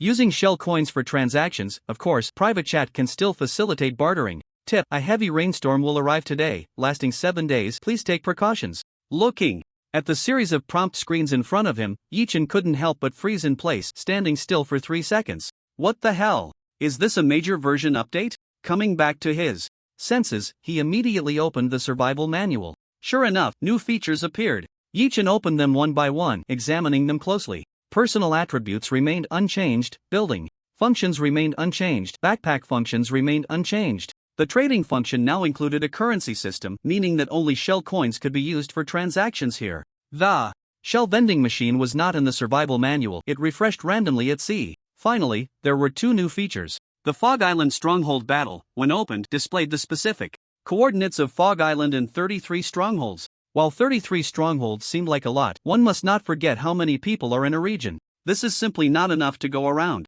Therefore, large-scale alliances are impossible. Only strong alliances can divide up the considerable resources. After seeing this Fog Island Stronghold battle, Yi-chan felt a bit of a headache. He had always been a solo survivor, with not a single acquaintance. This stronghold battle could not be won by one person alone. Even if his level was excellent and his strength considerable, he could not be invincible. Dozens or even hundreds of people could swarm him, and with teamwork, they could wear him down. Therefore, forming alliances was essential. But not now. The last function on the survival manual was shipwreck. When opened, it displayed today's shipwreck, heavy rain. Damn, the difficulty has increased again. Yi-chan's expression darkened as he cursed and closed the manual. Just then, drops of water began to fall from the sky above, drip, drip. The rain grew heavier, transforming from a light drizzle into a torrential downpour. Yi-chan entered the house, watching the heavy rain outside, his brow slightly furrowed. The rain was so fierce that even his mobile base shook a little. Not to mention those rafts that hadn't been upgraded yet. Faced with this rain, it was likely that those rafts could fall apart at any moment. After this heavy rain, I don't know how many people will die. Yi-chan sighed. It wasn't that he was overly sentimental. It was just that in the face of natural disasters, he felt how weak and helpless humanity was. Sighing aside, breakfast still needed to be eaten. He moved the campfire inside, took out the mutated hard fish from his backpack. Copy. With a thought, his talent count decreased by 1. The number of hard fish in front of him changed from 1 to 3. Just like before, he would keep 1 and eat 2.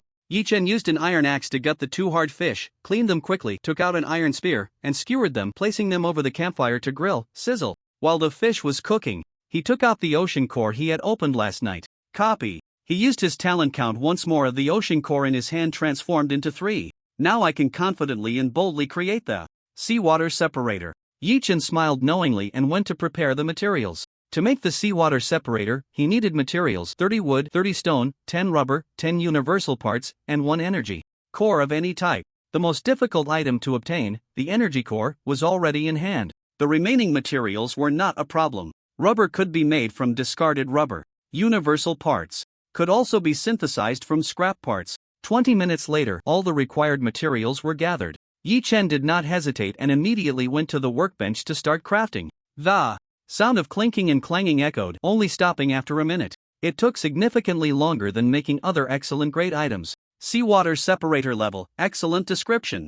After placement, it can automatically extract nearby seawater, consuming energy to convert it into freshwater and salt, capable of converting 1 liter of freshwater and 100 grams of sea salt per hour. Upgrade materials: refined planks *100, refined stones *50, cotton fabric fine *30, refined parts *25, any energy core fine *1. After reading the introduction of the seawater separator, Yi-chan raised an eyebrow slightly. It can still be upgraded? However, the materials required are quite a lot, and I've never even heard of a fine-grade energy core. He shook his head and closed the seawater separator's interface. At this moment, the seawater separator had already begun to operate. Its exterior was square, adorned with glowing patterns, looking like a high-tech product. A faint humming sound emanated from within, and then a pipe extended into the sea. It continuously extracted seawater, performing the separation operation. The seawater separator had built-in storage space capable of holding up to 100 liters of freshwater and 10 kilograms of sea salt. Suddenly, a delicious aroma wafted through the air. Yi-chan then remembered that there were 2 fish roasting over the campfire. He quickly rushed to the campfire, picked up the slightly charred fish, sprinkled on some seasoning, and took big bites. A few minutes later, the 2 large fish were devoured, and the familiar warm current reappeared, flowing throughout his body, enhancing his physique. Name: Yi-chan. Talent: copy 2/4 attributes, Strength 5, Agility 5, Constitution 9, Spirit 5. Description: consuming mutated sturdy fish makes your skin tougher 4/10. After the warm current dissipated, Yi-chan casually opened his personal attributes. As expected, his constitution had increased by 2 points. The description changed from 2/10 to 4/10. So, if I eat 6 more mutated sturdy fish, I can achieve some special effect? Just as he was pondering this, a sudden noise came from above. It sounded like something had hit him. With this heavy rain, something didn't get blown up there, did it? Saying this, he ran up to the roof. However, the scene before him left him somewhat stunned. There, a large white bird, drenched, was flapping about. Taming level 5 out of 100. No wonder it looks familiar. It's you strange bird. How did you get so ragged after just a few days? Upon seeing the taming level, Yi-chan instantly recalled the strange bird that had stolen his dried fish before. With that, he approached to take a closer look. Sword-build lark level, excellent attributes, Strength 7, Agility 8, Constitution 6, Spirit 7. Description: an injured sword-build lark. You can roast it to eat? Or you could try to rescue and tame it, roast it to eat? Wouldn't that be a bit wasteful? Yi-chan shook his head slightly, dismissing that idea. He then dragged it inside. It was already injured, and leaving it out in the rain could lead to a cold, making it even harder to save. At first, the sword-build lark thought Yi-chan was going to harm it and began to struggle, but due to its severe injuries, it fainted after only a few attempts to resist. Inside the house, Yi-chan rummaged through its feathers to examine its wounds. He discovered that there were wounds of varying depths on both the wings and chest, as if shot by arrows. What did it encounter? A player? That can't be. With the attributes of this monster bird, is there really a player capable of injuring it at this stage?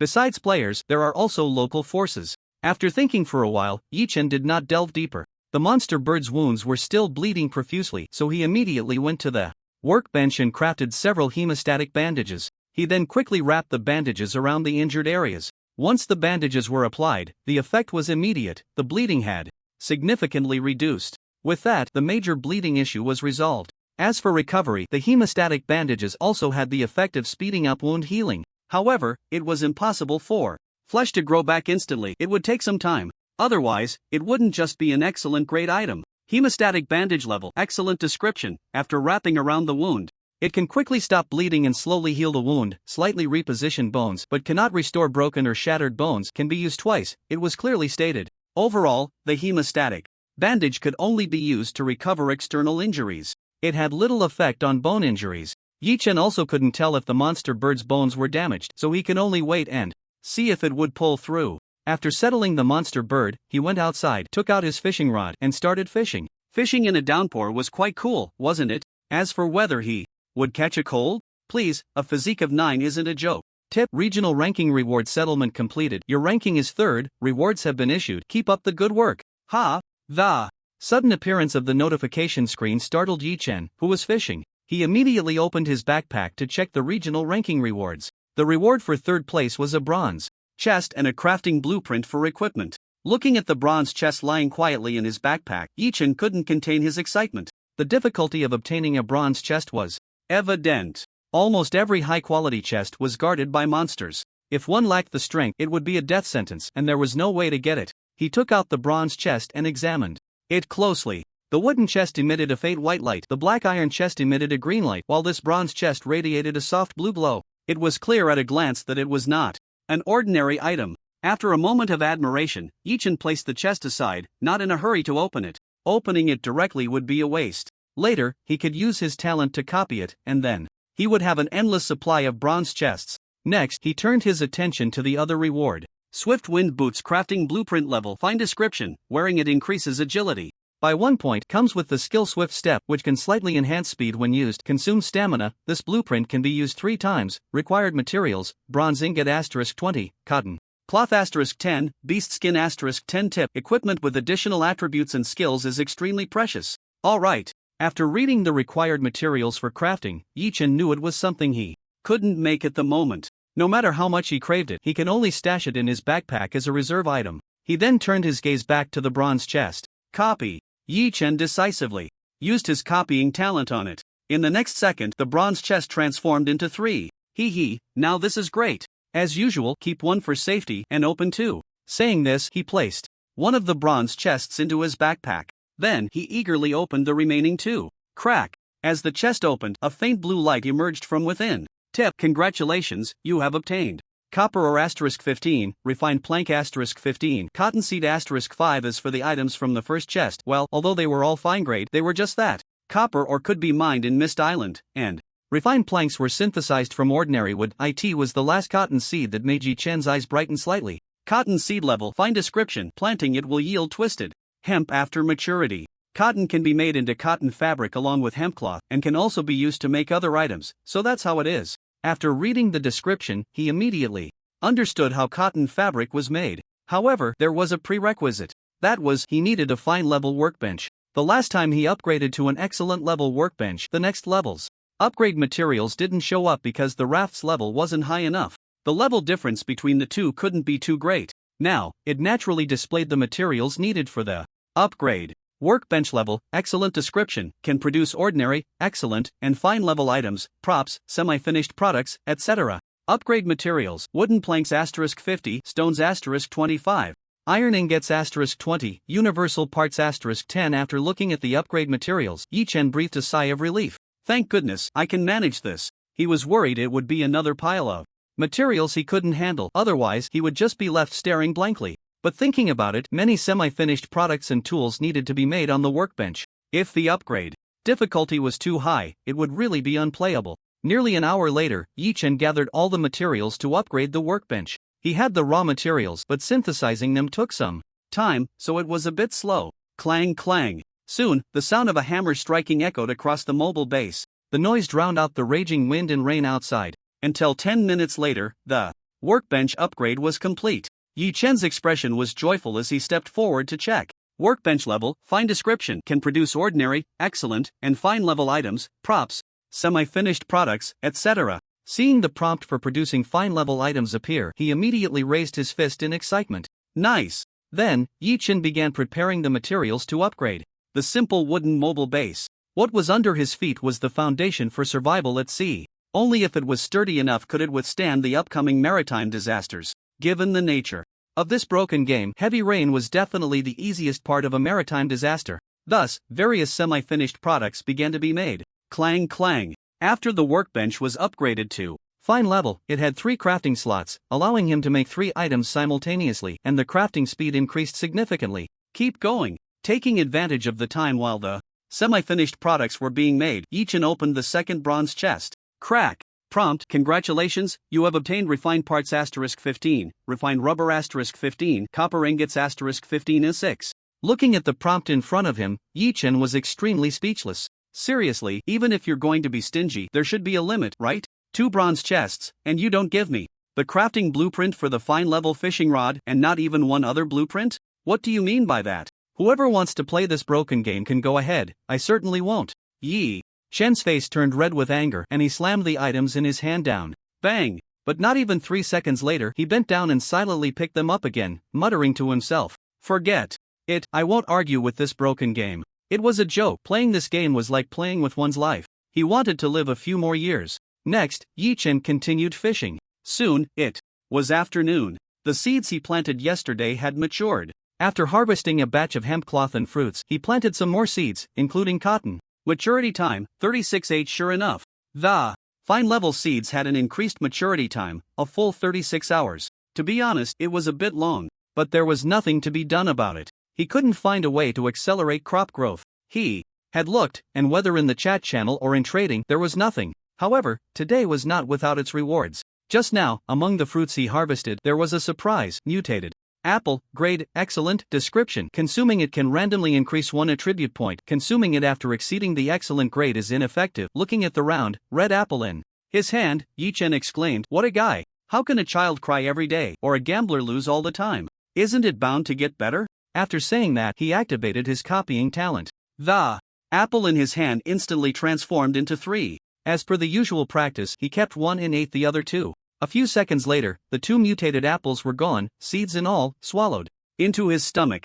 Immediately, a familiar warm current appeared, flowing throughout his body, feeling extremely comfortable. The pleasant sensation came quickly and faded just as fast. Once it disappeared, Yi Chen quickly opened his personal attributes to check the points allocation. Name, Yi Chen, talent, copy 0/4, attributes, strength 6, agility 6, constitution 9, spirit 5, description.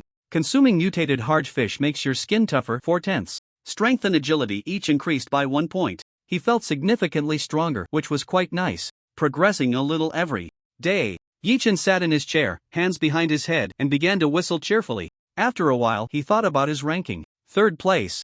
Wait, I'm this strong, and there are still people who can surpass me? Could it be that the 1st and 2nd place have talents even better than mine? This was what puzzled him the most. However, he was quite open-minded about it. Being 3rd in the region was already impressive.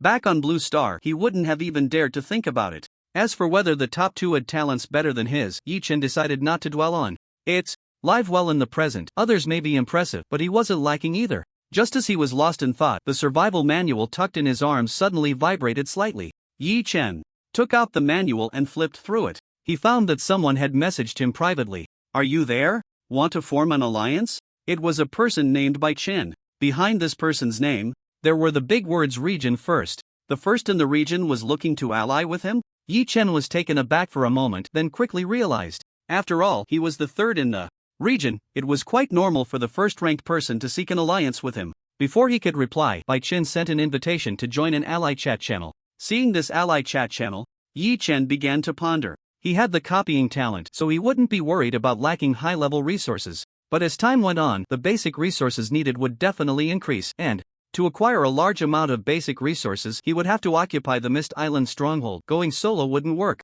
After considering for a while, he finally clicked the button to agree to join the ally chat channel. In the next second, a phantom light flashed by. A new chat interface appeared before him. Lin Jiang looked at it. There were very few people in this chat channel, only 10 in total. But upon closer inspection, he found every person here was in the top 10 of the region. What the hell? What's going on? Are you all trying to dominate this region? He sent out a message of astonishment. The ally chat channel gradually became lively. Haha, the 3rd in the region, Yi Degu really loves to joke. I think Yi Laoj makes a good point. Yeah, with all of us from the top 10 gathered here, we are fully qualified to dominate this sea area. Exactly. The speakers were all those ranked below the top 3 in the region. At this moment, the 1st-ranked Bai Chen began to speak. Alright, everyone, quiet down. As soon as he said this, the entire ally chat channel fell silent. Seeing this scene, Yi Chen was somewhat amazed at the high prestige of this person. No wonder he was the 1st in the region. His words carried weight. Bai Chen continued. My suggestion is to start occupying the stronghold tomorrow, and for everyone to prepare today. To occupy the Mist Island stronghold, we need to take one step at a time. With sufficient resources for development, we can secure a place in the top 10, so forming alliances is essential. As for the specific matters of occupying the stronghold, we can discuss them face to face when we arrive at Mist Island tomorrow. What does everyone think? After Bai Chen finished speaking, the allies in the chat channel fell silent. After a moment, messages began to come in. I have no objections, I'll follow Brother Bai. I have no objections either. Indeed, sticking together is the way to go. Support. Agreed. Soon, everyone below the top 3 in the region expressed their agreement. Seeing this, Yi Chen also chose to agree rather than stand out. At this moment, Songshi, who had maintained a cool demeanor and was ranked 2nd in the region, also sent a message saying it was fine. Alright, let's proceed with that for now. Everyone prepare on your own. After sending this message, Bai Chen stopped speaking. Glancing at the few remaining people who were bragging, Yi-Chen shook his head slightly and closed the group chat. Just as he was about to close the survival manual by Chen and Song, she sent him friend requests. Without thinking, Yi-Chen accepted them directly. In their view, those in the top 3 of the region were the most powerful, so it was necessary to build closer ties privately. After chatting casually with the two, the big shark arrived late. Yi-Chen keenly noticed that the big shark had several shallow wounds. "Oh, who did you get into a fight with? You didn't lose, did you?" The big shark seemed to understand this remark and immediately shook its body in displeasure, splashing waves onto Yi-Chen. Yi-Chen wasn't annoyed. He smiled slightly, patted its head, and then tossed out 10 big fish to feed it. Even with injuries, the big shark's appetite remained as good as ever. After finishing the 10 fish, its taming level increased by 10 points as desired. Taming level, 70, just 30 points short, not bad. Yi-Chen nodded in satisfaction and said, with a smile. He then glanced at the big shark's panel and was surprised to find that it had actually awakened a talent. Mutated black-tip shark talent, water manipulation level, excellent attributes. Strength 8, Agility 9, Constitution 8, Spirit 10. Compared to last time, this time the big shark not only awakened a talent for water manipulation, but its spirit attribute also reached 10 points. However, even with a taming level of 70, the big shark still liked to splash water on Yi-Chen. "Just bear with it for now. Once my attributes improve, you'll see how I teach you a lesson." Yi-Chen ignored the big shark playing in the water around him. He entered the house and looked at the workbench. He found that the existing materials were insufficient to upgrade the wooden mobile base, so he had to give up. Then, he glanced at the corner where the sword-billed lark lay unconscious. Seeing it still breathing, he left it alone. He took some water from the seawater separator to wash his body. Since arriving in this game world, he hadn't bathed properly for almost a week. Now that he had fresh water, he naturally wanted to indulge a little. After bathing, he put fresh water, sea salt, and some fruits up for trade to exchange for resources. Currently, items could only be purchased with shells in the trade. At this stage, shell currency was pitifully low. Naturally, the speed of selling items was much slower than before. Finally, after lighting a campfire and filling his stomach, Yi-Chen lay down on the bed and fell into a deep sleep. In the blink of an eye, it was bright outside. When he opened his eyes again, he was startled by what he saw. Damn! The unconscious monster bird had woken up and was staring at him intently at the head of the bed. Who could withstand that? Yi-Chen had just been startled. Fortunately, this monster bird did not attack him, otherwise the consequences would be unimaginable. I can't be so reckless next time. If I encounter a more feral animal, I'd probably be done for by now. After saying this, he suddenly noticed that the taming level of the monster bird was as high as 50 points. Taming level, 50 out of 100. Is it because I saved it? Yi-Chen thought to himself. At that moment, the strange bird suddenly opened its mouth and let out a quacking sound. Quack, quack. It opened its sharp beak, seemingly wanting Yi-Chen to feed it. It seemed to be hungry. Yi-Chen took a few fish from his backpack and tossed them to it. The food intake of the sword-billed lark was no less than that of a black-tip shark. It needed 10 fish to feel full in one meal. Taming level, 60/100. Looking at the increased taming level before him, Yi-Chen nodded in satisfaction. He then washed his face with fresh water, approached the campfire, and prepared breakfast. He copied a mutated sturdy fish and a mutated apple as part of his daily routine. Next, he roasted the fish while munching on the apple. A warm current swept through his body, randomly boosting 2 of his attributes. Half an hour later, the 2 sturdy fish were roasted, and after sprinkling some seasoning, Yi-Chen began to eat heartily. In less than 3 minutes, he had devoured both large fish, leaving only the bones. He glanced at his personal attributes and smiled slightly. Attributes: Strength 6, Agility 7, Constitution 10, Spirit 6. Note: excellent level attributes will not increase further after reaching 10 points. Equipment can still be added normally but will not count towards the base attributes. Eating mutated sturdy fish makes your skin tougher. 6/10. This time, the 2 mutated apples provided random boosts to agility and spirit. In terms of constitution, eating 2 sturdy fish was somewhat wasteful, but Yi-Chen still wanted to see what would happen if he ate a full 10. My strength has improved a bit again today. He clenched his fists, feeling the power within him was significantly stronger than yesterday, and he felt very satisfied. After eating and drinking enough, with a slight boost in strength, things were looking good.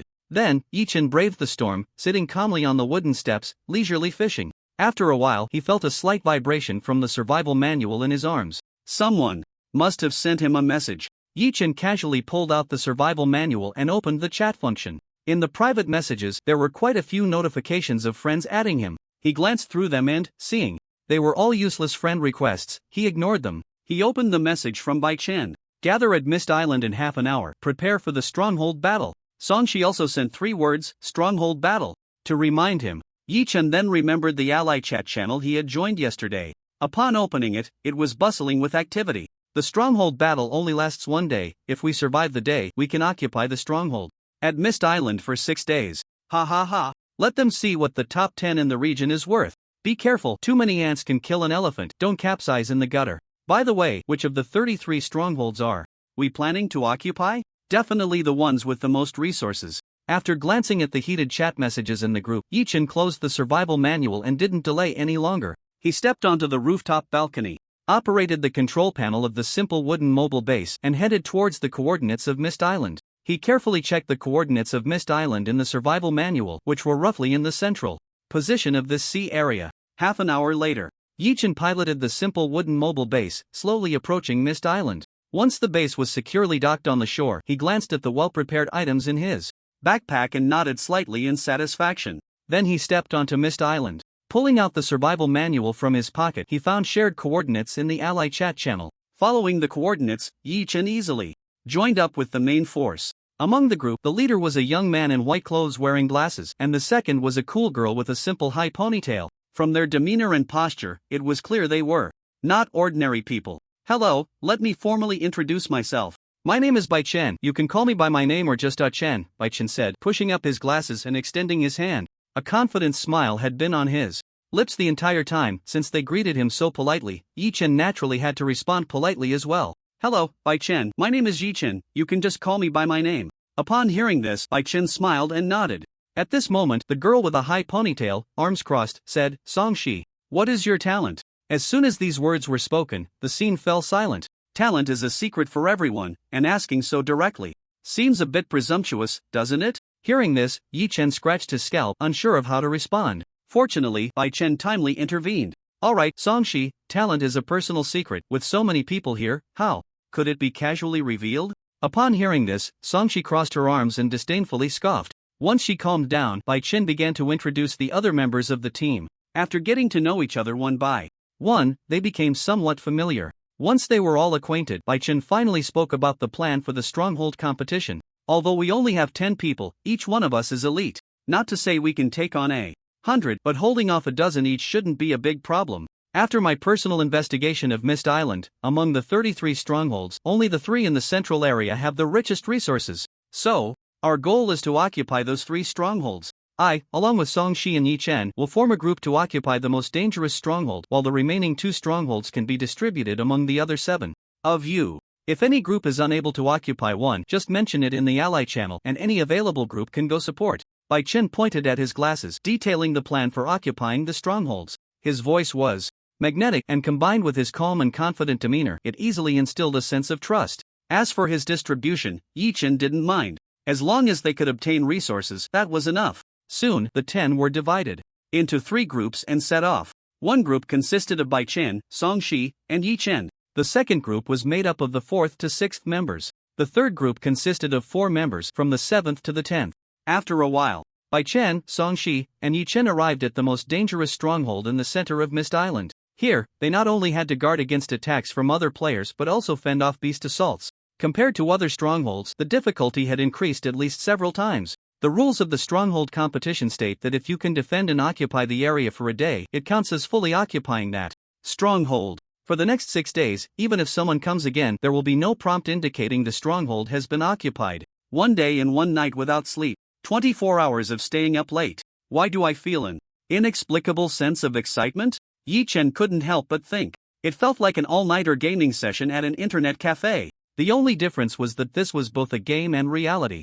There was only one life. If you died, you couldn't respawn. Yi Chen scanned the surrounding environment. To be honest, the geographical position wasn't very friendly for them. The occupied area was an open space, but just 10 meters away, it was all bushes and trees. In such an environment, if they were ambushed, they would be somewhat passive. After surveying the area, Yi Chen turned his gaze to the calm and composed Bai Chen and asked, "What should we do now? What else can we do? Conserve our energy. If the enemy doesn't move, we won't move, just wait." Bai Chen shrugged and spread his hands. Songshi, however, crossed her arms and coldly remarked, "What to do? Just charge in and finish it." Upon hearing this, Bai Chen facepalmed and shook his head. The rules for occupying strongholds are very clear. If we go beyond this 10-meter range, the previous occupation time will dissipate, so we can only wait. Incoming, be careful. Just as he finished speaking, his previously relaxed posture instantly turned serious, and a long gun appeared in his hand. Songshi also took out her bow and arrow, ready for action. Seeing the luxurious weapons they had drawn, Yi-Chen felt that the iron spear in his hand was somewhat hot. It could be said that the iron spear was the weakest weapon among the excellent tier. From the appearance of the weapons held by the three, the iron spear looked so plain and unadorned. Bai Chen also cast a surprised glance, wondering how someone with such a shabby weapon could make it to the top three. This person was not simple. Or rather, their talent was extraordinary. At that moment, those coming to contest the stronghold drew near. Whoosh, whoosh, whoosh. Suddenly, a dozen arrows shot out from the woods. Fortunately, they were all wooden arrows, which posed little threat in terms of power and speed to the three exceptional individuals. Bai Chen, standing at the front, remained calm, twirling his spear to deflect all the arrows. This scene made Yi-Chen raise an eyebrow. Such impressive marksmanship? Or perhaps, a skill effect? Before he could think further, a dozen figures slowly emerged from the woods ahead. They looked at Yi-Chen and the others, their expressions shifting between uncertainty and hostility. Brother Hu, this is a bit tricky. The top three in the area are right here. What should we do? What are you afraid of? With so many of us, can't we take down just three of them? You don't understand a damn thing. This isn't like the little thugs fighting back on Blue Star. The crowd exchanged words. The bald man known as Brother Hu looked at Bai Chen and the others, his brow furrowed. Let's go to the next stronghold. Moments later, they chose to retreat. Mainly because the stronghold battle had just begun, and starting with a life and death struggle was not a rational move. Moreover, all three of them were tough opponents. If a fight broke out, everyone might end up paying the price. The prestige of being in the top three in the area was enough to instill fear. Watching the group of over 10 retreat, Bai Chen, Songshi, and Yi-Chen did not choose to pursue. Better to avoid trouble. Right now, occupying the stronghold was the most important thing. Just then, after sending off a batch of players, a group of beasts soon attacked. Roar, hiss. A dozen wild beasts, including tigers, leopards, and wolves, charged forward with red eyes, as if possessed. Seeing this, Yi-Chen was just about to take action and kill a few beasts for excitement when whoosh, whoosh, whoosh, arrows shot out rapidly from behind. Thud, thud. Each arrow hit its mark, killing the beasts instantly. In less than 10 seconds, before those beasts could reach them, they had all fallen. Songshi put away her bow and arrow, maintaining her aloof posture with her arms crossed, and let out a disdainful sound. TCH. Hearing this sound, it was obvious who it was directed at. Yi-Chen touched his nose, feeling somewhat underestimated. Well, whatever. Since someone wanted to show off, he could relax a bit. Thus, in the following battles, Yi-Chen mostly coasted along. If he could avoid exerting himself, he would. This only made Songshi look down on him even more, her expression filled with contempt. And this is someone in the top three of the area? Just got lucky, huh? Upon hearing this, Yi-Chen shrugged and said nothing. He was indeed coasting, so it was normal for others to be annoyed. Besides, arguing with a woman, even if he was right, would only make him seem wrong. At this moment, even Bai Chen couldn't stand it anymore. He adjusted his glasses on the bridge of his nose, a slight smile appearing at the corners of his mouth. As he said gently, Yi-Chen, I can tell you're not weak, so could you stop coasting? Alright. Seeing Bai Chen say this, Yi-Chen felt a bit embarrassed to continue coasting. After all, when it came time to occupy the stronghold and distribute resources, those who contributed more would get more, and those who contributed less would get less. Time passed second by second. The entire day had already gone by in the blink of an eye. As long as they held out through one night, this resource-rich stronghold would belong to them. However, unfortunately, as time went on, more and more people chose to take the plunge. Under the twinkling starlight, shadows stealthily emerged from the woods, quickly rushing towards Yi-Chen and the others. With the faint moonlight, they could barely make out that there were quite a few of them, at least a couple dozen. Moreover, the division of labor was very clear. The shield bearers were at the front, the spear users in the middle, and at the back was a group of archers. The coordination is quite good, but unfortunately, did you pick the wrong person? After Songshi coldly finished speaking, the arrow was already shot. Crack! One arrow knocked over a shield bearer and shattered his shield into pieces. Bai Chen and Lin Jiang quickly took action as well. After a day of practice, the two coordinated quite well. Dozens of people surrounded them. Bai Chen swung his spear, and with a sweep, 4 or 5 shield bearers blocking the front were immediately sent flying. The power was evident. Yi-Chen also stopped holding back, wielding an iron spear, its cold light flashing as he continuously claimed lives. These people are too weak, all just ordinary level. Just as he complained about the weakness of his opponents, a figure that had been lying in ambush in the bushes suddenly sprang out, holding 2 daggers and lunging at him. The force was exceptional. Yi Chen was startled and immediately thrust his spear upward. Clang! The sound of metal clashing rang out.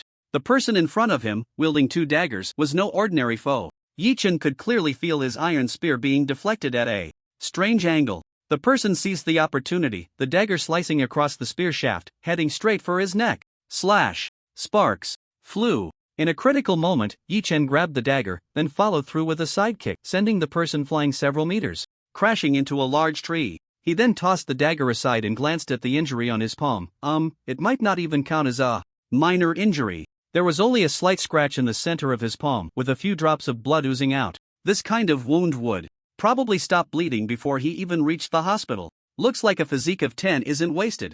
It must also be thanks to my tough skin. Yi Chen shook his blood-stained hand and nodded in satisfaction. This scene was clearly seen by Bai Chen and Song Shi not far away. A glint of reflection flashed across Bai Chen's glasses, and he narrowed his eyes slightly. Song Shi, on the other hand, was utterly shocked, and thinking back to her earlier mockery of him, her face involuntarily flushed with embarrassment. Impossible. How can this be? How could you catch an exceptional level dagger with your bare hands? The person who was kicked and crashed into the tree clutched his chest, his face filled with disbelief. An exceptional level dagger could definitely cut hair and sever strands. No, it could even cut through gold and stone. After saying this, the person staggered to his feet and tried to escape. Yi Chen naturally wouldn't let him go. He threw his spear like a javelin. Whoosh! Thud!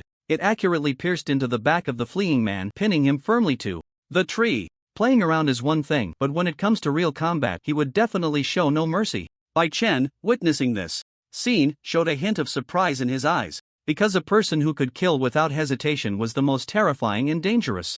Of course, if it were a teammate, that would be very reliable. After the man playing with daggers died, the remaining players were terrified, not daring to linger any longer, and began to flee from the stronghold. In less than a few minutes, there was no one left around the stronghold. The 3 of them didn't bother with the fleeing individuals but sat down to rest and recover their strength. At this moment, Song Yan walked over with her arms crossed and said, "I didn't expect you to be this strong. I apologize for what I said earlier." "Oh, it's fine, I didn't take it to heart." Yi Chen glanced at her, shaking his head calmly. Although this girl was a bit impulsive, she was quite generous. If he were to take it seriously, it would make him seem petty as a man. Song Shi nodded, no longer speaking, but from her demeanor, it was clear that her opinion of Yi Chen had nearly vanished. After about 10 minutes, the 3 had rested enough. Bai Chen stood up, brushed off the dust, looked at Yi Chen, and smiled lightly. "I can tell your physique is quite high. You must have some special ingredients or items that enhance it, right?" Upon hearing this, Yi Chen immediately became alert. After a moment of silence, he asked, "How do you know?" "I'm not sure either." "Are you tricking me?" Don't get excited." Bai Chen's lips curled slightly, as he pushed up his glasses on the bridge of his nose. "If possible, I'd like to make a trade with you." With that, he pulled out an item from his backpack. Mutated lychee level, excellent description. Consuming it increases 1 point of spirit, ineffective for excellent level and above. After seeing this item, Yi Chen thought for a moment and replied calmly, "This might not be enough." "Not enough?" A glint flashed in Bai Chen's eyes. "Can I see your item?" "Of course." Yi Chen nodded slightly, not refusing. He then casually took out a firm fish from his backpack. Mutated firm fish level, excellent description. Consuming it increases 1 point of physique and additionally enhances the toughness of the body surface, ineffective for excellent level and above. Friendly reminder, please prepare a good weapon before eating it. Indeed, it was a food item specifically for increasing physique, and there was an additional effect? After reading the description of the firm fish, Bai Chen raised an eyebrow, and the smile on his face grew more pronounced. "How about this? 1 use of this weapon crafting blueprint plus 3 mutated lychees in exchange for 10 of these firm fish? What do you think? Weapon crafting blueprint? Let me see." Seeing Bai Chen pull out a weapon crafting blueprint, Yi Chen was curious about what kind of weapon it was, so he didn't rush to refuse. Straight blade long knife crafting blueprint level, fine description. Equipping this weapon increases strength by +1, comes with the skill sharpness, which can slightly enhance the weapon's sharpness upon use, consuming stamina. This blueprint can be used 3 times. Crafting materials: copper ingot *30, cotton cloth *5. Don't be fooled by the simplicity of the required crafting materials. The blueprint itself was anything but simple. With additional attribute bonuses and skill attachments, it was completely comparable to his Gale boots. Yi Chen felt a stir of desire in his heart. He indeed wanted this blueprint and those 3 mutated lychees. But being able to offer 10 mutated firm fish was something anyone with a discerning eye could see through. Not to mention, someone as clever as Bai Chen. Let it be. Whatever is seen is seen. With these items, his strength could increase significantly. It's possible, but 10 firm fish can't be gathered in a short time. After pondering for a moment, Yi Chen looked at Bai Chen and said, "How about 1 fish a day? As long as you agree, we can trade right now." Bai Chen smiled faintly. Upon hearing this, Yi Chen shook his head slightly. "Let's trade tomorrow. It's not too late after the base battle is over." Bai Chen nodded in agreement. At that moment, Song Shi also came over to join the excitement. "I want this fish too, I'll give you this," she said, handing over a crafting blueprint. "And a few fruits. Heavy armor level. Fine description. Wearing this equipment increases physique by +1 and grants the skill Iron Block, which slightly enhances defense, consuming stamina. This blueprint can be used 3 times. Crafting materials. Bronze ingot *30, cotton cloth *15. Another excellent piece of fine level equipment." Then, Yi Chen's gaze shifted to the few fruits behind. Mutated dragon fruit level, excellent description. Consuming it increases 1 point of agility, ineffective for excellent level. And above, 3 mutated dragon fruits, increasing agility. If he ate all of these, he would probably be close to fine level, right? Since there was already a risk of exposure, what was one more time? Let's do it. Trade. But just like Bai Chen, 1 a day, we'll trade. After the base battle is over. Yi Chen looked at Song Shi, his expression calm, and nodded slightly. Upon hearing this, Song Shi maintained her aloof demeanor, nodded in agreement. The 3 then put away their items and continued to wait for the next challenge. After that last exchange, it seemed no one dared to target this base anymore for half a day. No one dared to come and snatch it away. Instead, the surrounding smell of blood attracted quite a few wild beasts. Bai Chen, Song Shi, and Yi Chen were naturally unafraid. Each took a different direction, guarding their position as solid as a fortress. Gradually, dawn broke. The morning air was so fresh and cool. The 3 of them sat on the ground, enjoying the long-awaited tranquility. Just then, a prompt appeared. Prompt: "Congratulations to Bai Chen, Song Shi, and Yi Chen for occupying Fog Island Base Number 1, becoming the temporary managers of this base for a period of 6 days, which will refresh simultaneously with the next ranking rewards. During the management period, they can mine resources near the base." The prompt not only reminded the 3 of them but also served as an announcement to all players in the game. In an instant, all players knew that the 3 of them had occupied base number 1. Finally over. "Let's go." Heading back first, Yi Chen put away his iron spear, stood up, stretched, and yawned as he spoke. After saying that, he headed towards the docking position of the mobile base. Bai Chen, following behind, said with a faint smile, "All right, don't forget the trade." "Don't worry, I haven't forgotten." Yi Chen waved his hand without looking back, and soon his figure disappeared from sight. Half an hour later, he arrived in front of his simple wooden mobile base. Seeing that it was still intact, a hint of surprise flashed in his eyes. It seems that after leaving, the raft doesn't take damage, and even the items on it remain in a non-movable state. But then he thought about it. That makes sense. After all, he had worked hard to go out and explore, only to come back and find his home gone. Who could stand that?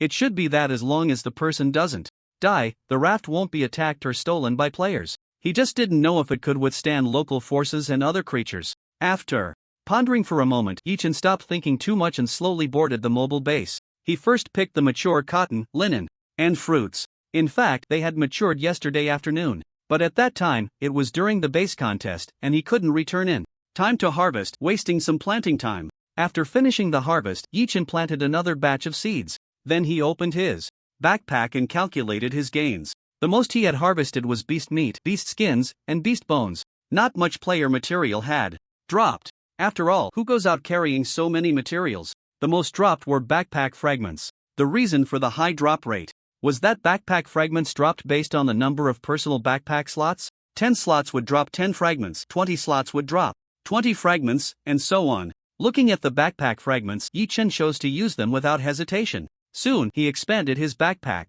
to 100 slots. Prompt: after reaching 100 backpack slots, each unlocked slot requires 10 backpack fragments. Simultaneously unlock a special function, stasis. Items placed in the backpack will not deteriorate over time. Damn, seems pretty good? Just as Yi Chen was about to curse due to the skyrocketing difficulty of unlocking backpack slots, the next second, a prompt for unlocking a special function popped up. This instantly extinguished his frustration. The bad news was that after reaching 100 slots, every 10 backpack fragments could only unlock 1 slot. The good news was that time in the backpack was now frozen, allowing him to store food without fear.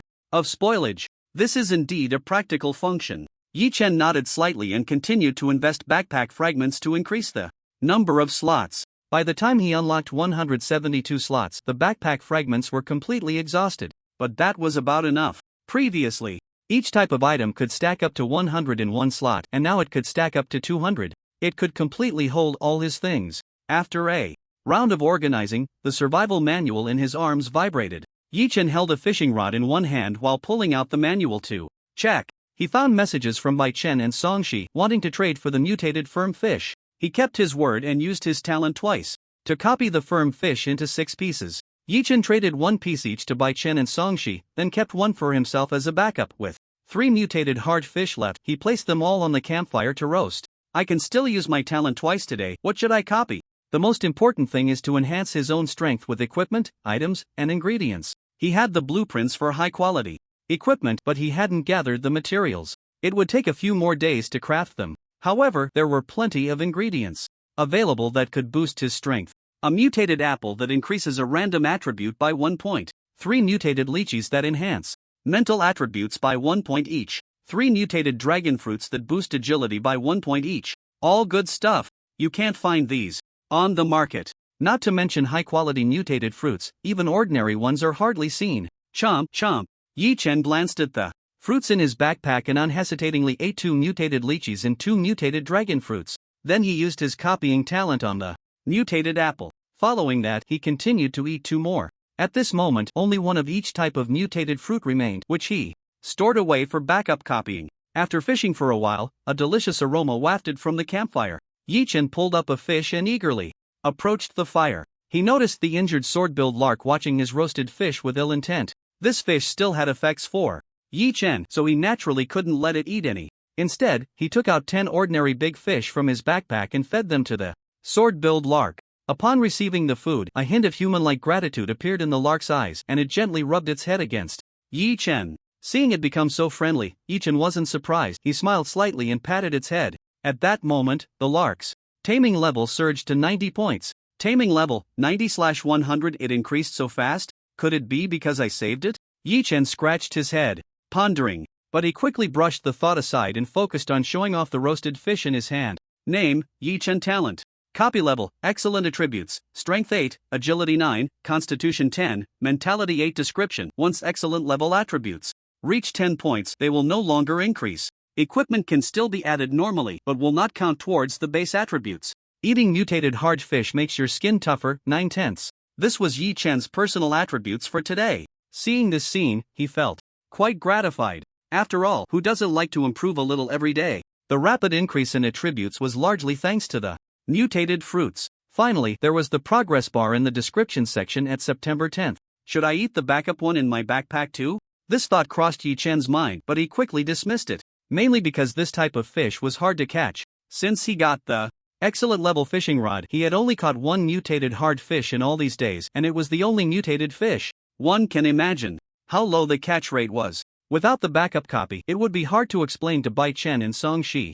They had already paid, and he couldn't just default on the debt, right? Once he defaulted, it would definitely be exposed in no time. If no one buys your stuff or exchanges resources with you, it would be quite troublesome. So, Yi Chen shook his head slightly, took a sip of water, and continued to sit on the steps to fish. Suddenly, a shadow flashed past in the sea. Seeing this, Yi Chen couldn't help but laugh. Here comes Little Black again, really a glutton. As soon as he finished speaking, a large shark surfaced, shooting a jet of water at him. It seemed to be expressing its dissatisfaction. However, Yi Chen's strength was no longer what it used to be. He simply sidestepped and easily dodged the water jet. He wasn't angry, smiled, and threw out 10 big fish. After a round of feeding, the shark's taming level reached 80 points. 80/100. This actually surpassed the sword-billed lark. This sudden overtaking caught Yi Chen a bit off guard. But after all, it was a good thing, wasn't it? After fishing for several hours, he returned to Mist Island. Staying at the mobile base was pointless, so it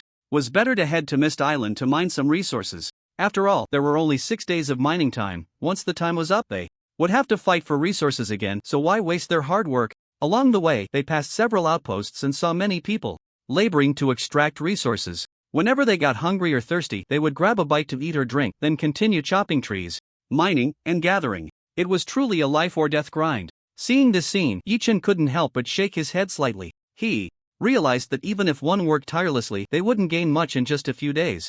Not to mention that some alliances required their members to contribute a portion of their haul. Fortunately, the alliance he belonged to didn't have such rules. Whatever group occupied a resource belonged to that group, and it was all based on individual ability. Whatever they could mine was theirs to keep. Half an hour later, Yi-Chen arrived at outpost number 1. Seriously, this broken game can't automatically produce resources at intervals? After all the hard work to occupy this outpost, I still have to mine myself, he complained while taking out an iron pickaxe from his backpack.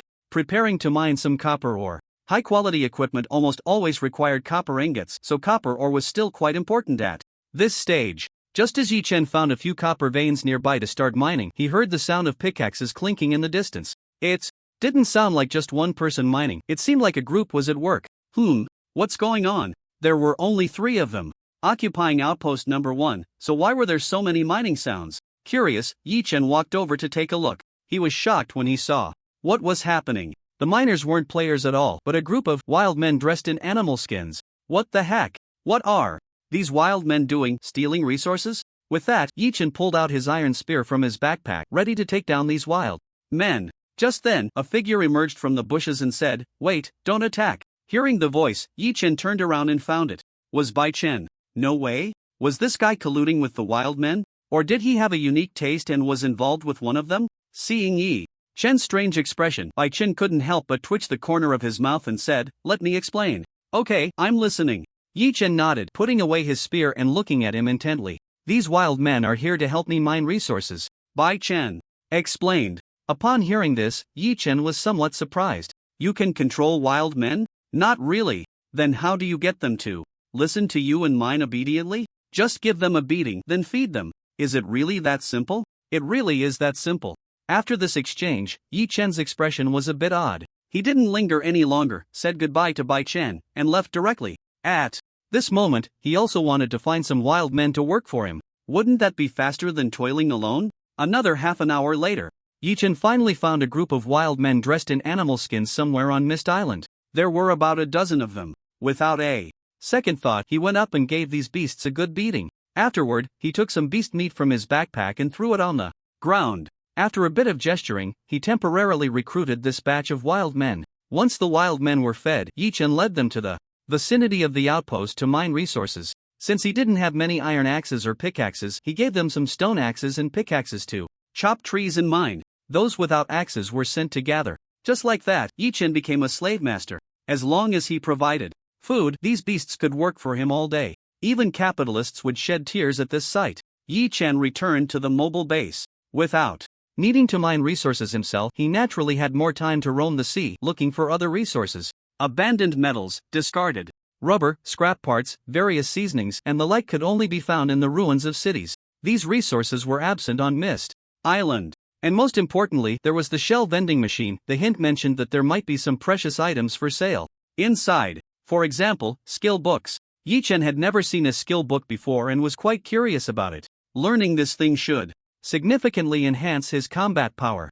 An hour later, Yi-Chen discovered the ruins of a city. Upon landing on the island, he found that there were actually local forces present. The area of the city ruins was not small, larger than any he had seen before. In the central area, there was a wooden stockade built on an open space. It looked like a bandit's den. Yi-Chen quietly approached out of curiosity. Just as he reached the entrance of the stockade, he heard a series of roars coming from inside. It sounded like they were excitedly shouting about something. On either side of the stockade's entrance, there were 2 watchtowers with 2 figures standing guard on top. From the looks of it, they don't seem like savages. Yi-Chen hid in the bushes, carefully observing the 2 figures on the watchtower. Judging by their attire, they were much more civilized than savages. They were just a bit retro in style, and their appearance was not much different from normal people. Most importantly, they had arranged for personnel to stand guard, indicating a level of intelligence. Yi-Chen continued to move closer until he reached a certain range. A panel prompt appeared before him. Ruin refugees level, common description. Remnants of the old era, now turned into refugees who enjoy pillaging and killing on the sea, committing all sorts of atrocities.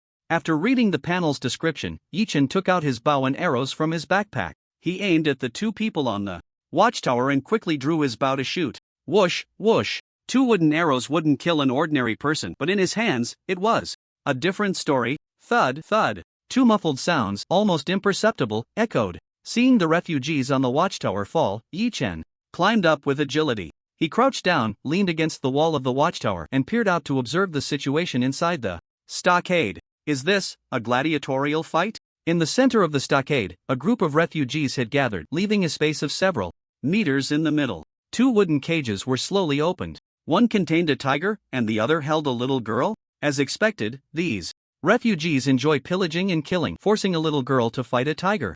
Watching this scene, Yi Chen's gaze gradually turned cold. This group of refugees clearly lacked humanity. Forcing a little girl to fight a tiger was merely to satisfy their perverse desires. Cruelty, blood, tearing apart. Before the fight even began, the surrounding refugees were already eagerly shouting. Their voices were like the wails of ghosts, their expressions frenzied and bloodthirsty. These were not humans, they were clearly monsters draped in human skin. With this thought, Yi Chen no longer held back. He stood up, bow and arrow in hand, aimed at the group of refugees, and shot. Quickly. Whoosh, whoosh, whoosh. The distance was a bit far, and he couldn't guarantee that every arrow would hit the head. Therefore, many refugees did not die on the spot, only able to lie on the ground, moaning in pain. Ah! Ah! The tiger that had been released, even without anyone urging it, suddenly lunged at the little girl. It preferred this tender meat over that of the refugees. Seeing the tiger pounce towards her, the little girl closed her eyes in despair, tears unconsciously streaming from the corners of her eyes. The next second, whoosh! An arrow suddenly shot down from the air, piercing the tiger's waist. The force carried by the arrow made its body involuntarily topple to the side. The tiger, rolling to the ground, immediately roared and got up, looking around but finding nothing. Unwilling, it lunged at the little girl again. Roar! A beast is just a beast. With that, Yi Chen leaped down from the watchtower, and his bow transformed into an iron spear in his hand. He hurled it with all his might. Thud! The iron spear pierced through the leaping tiger's head, nailing it firmly to the ground. Man-eating tiger, level, normal, attributes, strength 5, agility 5, constitution 5, spirit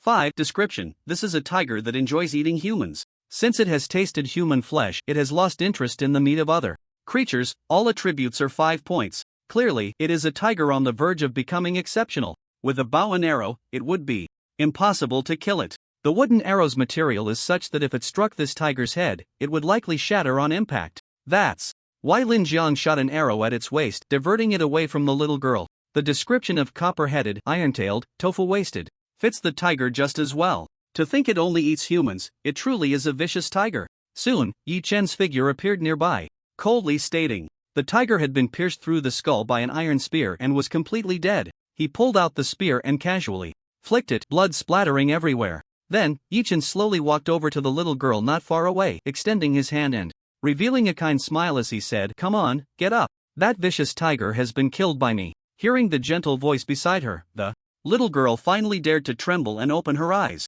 In that moment, it seemed she saw light, a figure radiating dazzling light from behind her, offering a warm smile and extending a hand of salvation, pulling her out of despair. Hai Ling. The little girl looked at him, her expression dazed as she knelt on the ground, murmuring, "What Hai Ling?" Yi Chen scratched his head in confusion. Immediately, a panel appeared before his eyes. Deep-sea descendant, talent, water affinity, plant affinity, name, Xiaotuan Tuan, attributes, strength 3, agility 3, constitution 3, spirit 5. Description: the deep-sea descendants are the most mysterious race in this world. It is said that they are the offspring of the sea spirit, and they firmly believe in this, with their faith in the sea spirit deeply imprinted in their souls. Deep-sea descendant? Another new race. Sea spirit? What is that? She seemed to have just mentioned the sea spirit. This information left Yi Chen momentarily bewildered, but what shocked him the most were the two big talents in her talent section. Damn! Dual talents? Lord Sea Spirit.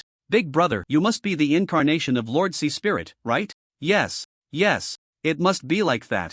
Tuan Tuan knew that Lord Sea Spirit would definitely help us in our most desperate times. Xiao Tuan Tuan said earnestly. There was light in her eyes. No, it should be said that Yi Chen was the light in her eyes. Xiao Tuan Tuan, I'm not the incarnation of Lord Sea Spirit, you might be mistaken. Yi Chen didn't want to deceive the cute and innocent little girl in front of him, so he could only explain awkwardly.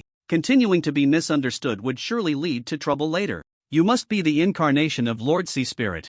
Otherwise, you wouldn't know my name. Xiao Tuan Tuan stared at him with her big, adorable eyes, continuing earnestly. Seeing her like this, Yi Chen helplessly rubbed his forehead, finding it hard to explain. Forget it, call me whatever you want. Where is your home? Do you want me to take you back? It would be very dangerous for such a small girl to be alone outside. Since he had already saved her, he didn't mind being a good person to the end. Unexpectedly, when the kneeling Xiao Tuan heard the word home, a deep sadness appeared in her eyes. Before long, tears streamed down her face as she rubbed her eyes and choked out, Tuan no longer has a home. Tuan's home was taken by bad people. Hearing this, Yi Chen finally understood what was going on. Looking at the crying Xiao Tuan, he sighed. Ah, I see, then does Xiao Tuan want to come with me for now? Upon hearing this, the continuously crying Xiao Tuan gradually stopped sobbing, her eyes sparkling with anticipation as she said, Really? Can little Tuan really follow Lord Hailing's avatar? Yi Chen slowly crouched down, placing his hand on Tuan's head, gently stroking it as he spoke softly. Of course, little Tuan is so cute, I believe Hailing will like you very much. And from now on, just call me Big Brother, okay? Hearing that she could stay by his side, Tuan was overjoyed, immediately transforming her tears into laughter as she said, Tuan understands, Big Brother. So obedient, come follow behind Big Brother, don't get lost. With that, Yi Chen set off with a little follower, searching the mountain stronghold for usable materials. The resources in this city ruin had all been scavenged by the refugees. There was nothing intact to be found outside. However, after a careful search, Yi Chen still didn't discover any useful resources.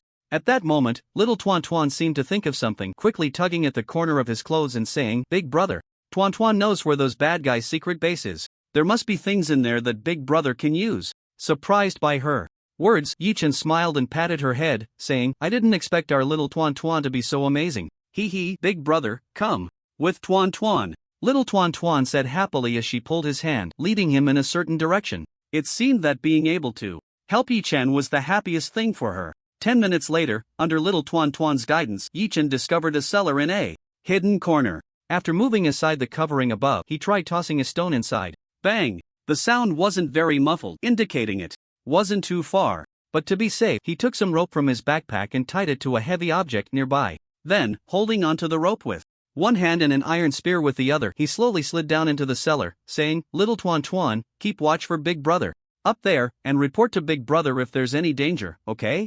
Got it, Big Brother, you be careful too. Tuan nodded seriously in response. Yi Chen smiled slightly, signaling her to relax. He then tightened his grip on the rope and quickly descended. Before long, he landed in the cellar.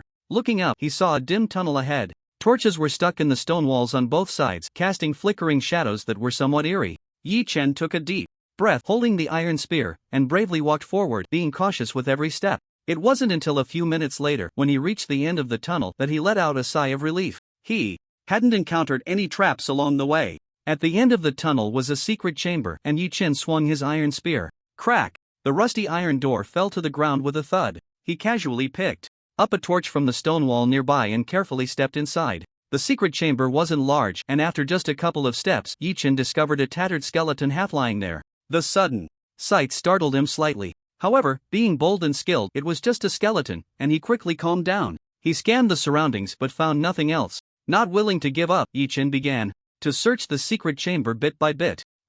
What's this? After a thorough search, he indeed found something. The skeleton seemed to be holding a piece of torn cloth. He pulled the cloth out and examined it closely. After a while, he still couldn't make sense of it. Could it really just be a useless rag? Just as he was about to toss the palm-sized rag aside, a prompt light screen suddenly appeared in front of him. Prompt: Congratulations, you have obtained a rare level treasure map fragment *1. To synthesize a complete treasure map, you need to gather 10 fragments.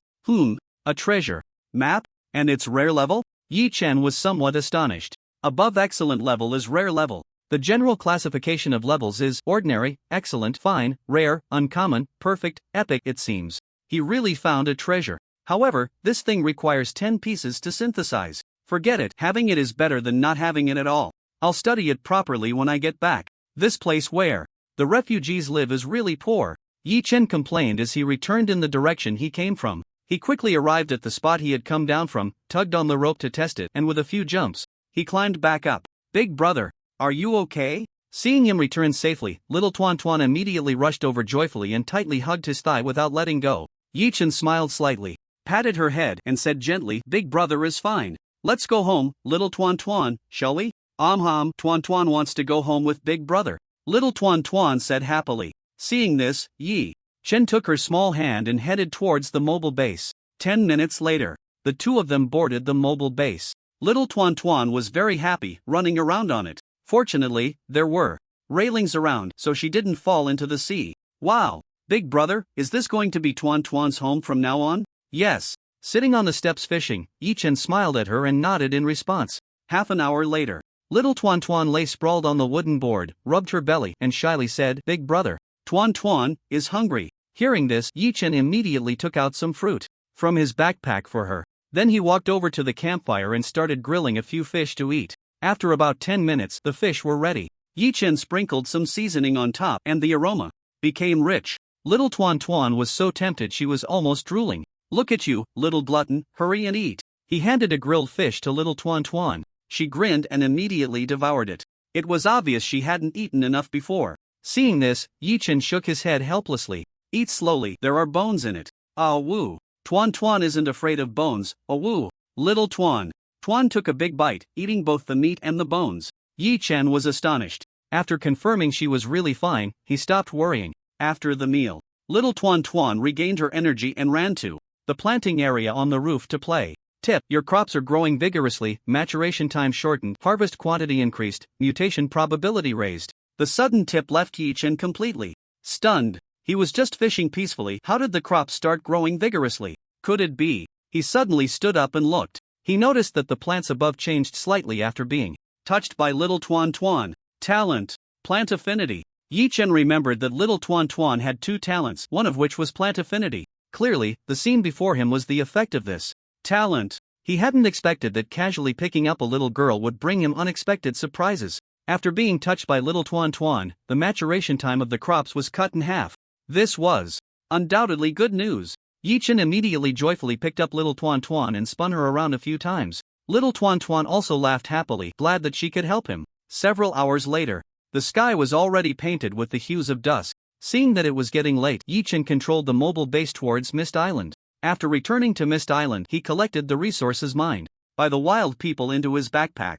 Then he gave them a pile of meat enough to fill them up. Just like that, the wild people cheered with joy. Because, in their eyes, not having to fight beasts and just doing some physical work to get food was a tremendous blessing. If it weren't for the fact that the person who threw them food had already left, they would have definitely treated that person as their leader. Time flew by. A night passed. Morning. Yi Chen got up early, slowly took the little octopus like little Tuan Tuan off him, and placed her on the bed to let her continue sleeping. Then he walked slowly outside, where the heavy rain was still pouring down. Tick-tock. The sea today seems to have become quite turbulent. He glanced at the surface of the water, his brow slightly furrowed, and murmured, it looks like I need to quickly gather materials to upgrade the mobile base. Otherwise, we might not survive the next shipwreck. With that, he stepped out of the mobile base and entered Mist Island.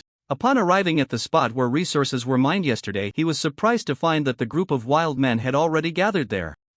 Yi Chen scratched his head, deciding to feed them first before getting to work. He took out some beast meat and fish from his backpack and mixed them together to give to them. Woo! Woo! Roar! Yura! The wild men were already accustomed to eating raw meat, and upon seeing the thrown beast in fish meat, they immediately grabbed it and devoured it hungrily, enjoying it immensely. After they were full, Yi Chen distributed tools to them.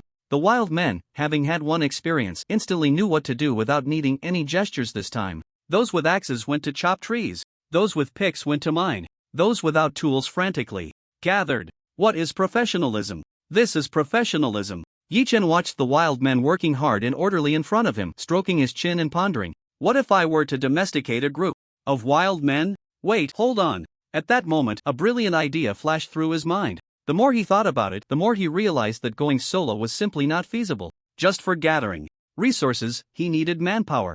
He couldn't possibly do everything himself, right? How long would that take? Even if he worked himself to death, he wouldn't gather much resources. And as for the players, Yi Chen didn't trust them either.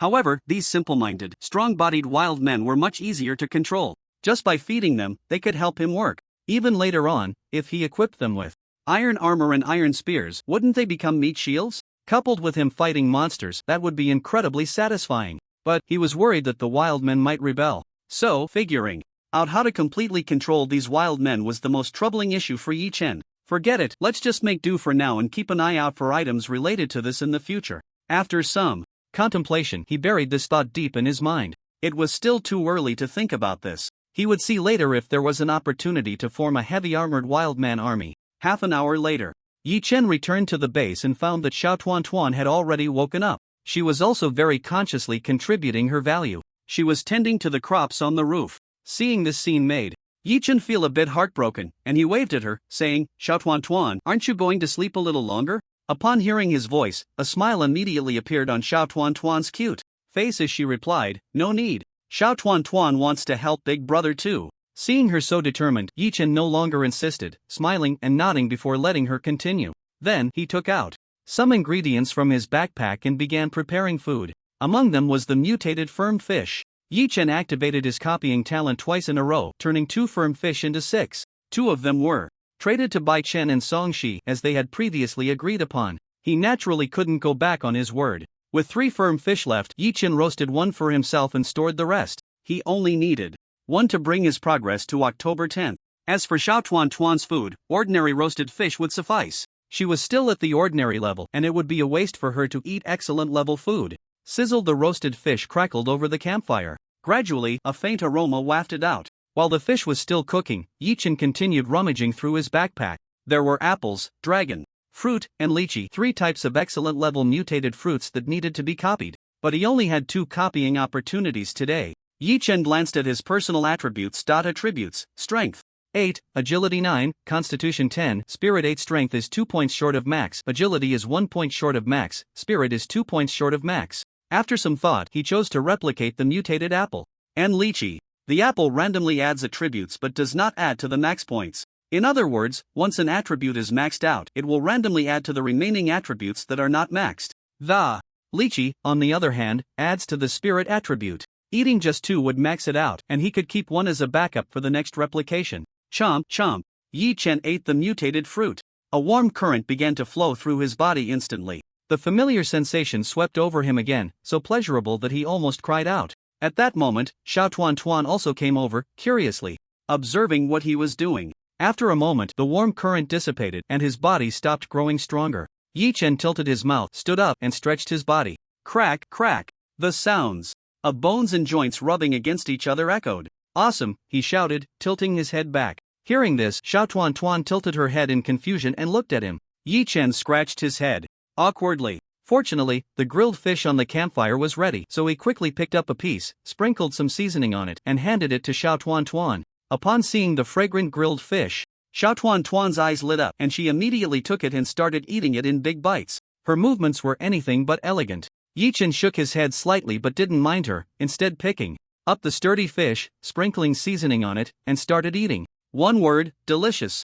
Although the mutated sturdy fish no longer contributed to his attributes, the special effect produced after reaching 10/10 progress still made him feel very refreshed. Moreover, this feeling lasted for about half an hour. After the pleasant sensation faded, Yi Chen clenched his fist and looked at himself, feeling as if something had changed, but he couldn't quite tell what. Helpless, he opened his personal attributes to take a look. Name: Yi Chen. Talent: Replication, Resilience level, Excellent attributes, Strength 9, Agility 10, Constitution 10, Spirit 10. Hint: congratulations, you have gained the talent Resilience. After consuming a certain amount of special ingredients, your skin has become exceptionally tough, able to withstand most attacks of the same level, and the talent strengthens as your level increases. Every talent has its significance. There may be over-the-top talents, but there are absolutely no useless talents. Just as Yi Chen finished reading his attributes, a hint popped up. After reading the hint, he was first shocked, then incredibly excited. Second talent: Resilience? It's over, what a loss.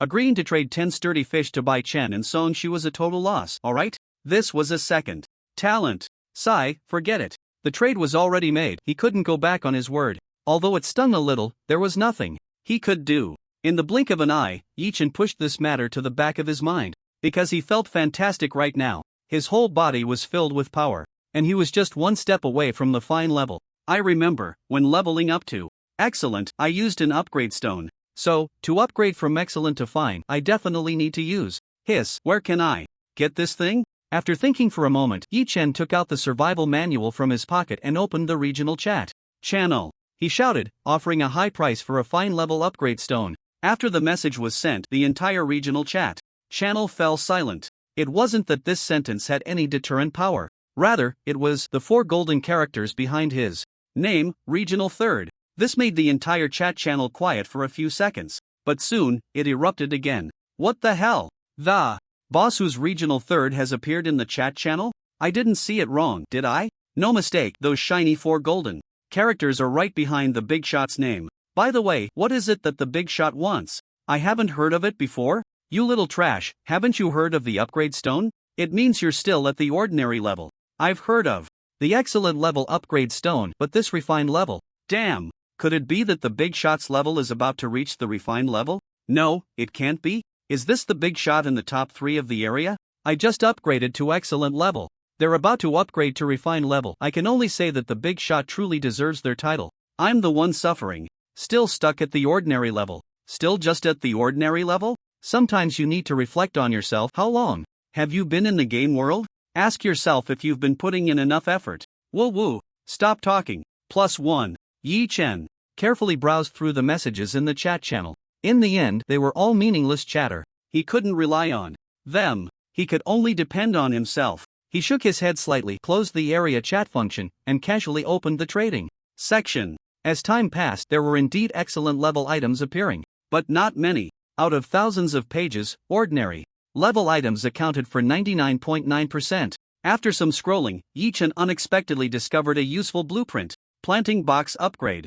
Blueprint level, excellent description. After gathering the required materials, you can upgrade an ordinary level planting box to excellent level. This blueprint can be used 2 times. This blueprint was indeed useful for him. After all, farming is essential. After some haggling, he exchanged it for some basic ingredients and minerals. How should I put it? The value of this blueprint isn't very high. Having 2 more excellent level planting boxes or 2 less doesn't make much of a difference. But for Yi Chen, who had the copying talent, it was quite useful. He could easily use his copying talent once a day on the upgraded excellent level planting box. That way, before long, he could replace all the ordinary planting boxes. With the blueprint in hand, Yi Chen pondered. Should he copy the blueprint or directly copy the finished product? If it's the blueprint, each can be upgraded twice, resulting in 4 boxes. If he directly copies the finished product, he can only get 2 extra. Let's see if the upgrade materials are hard to gather. If they are, I'll just copy the finished product. Yi Chen took the blueprint and walked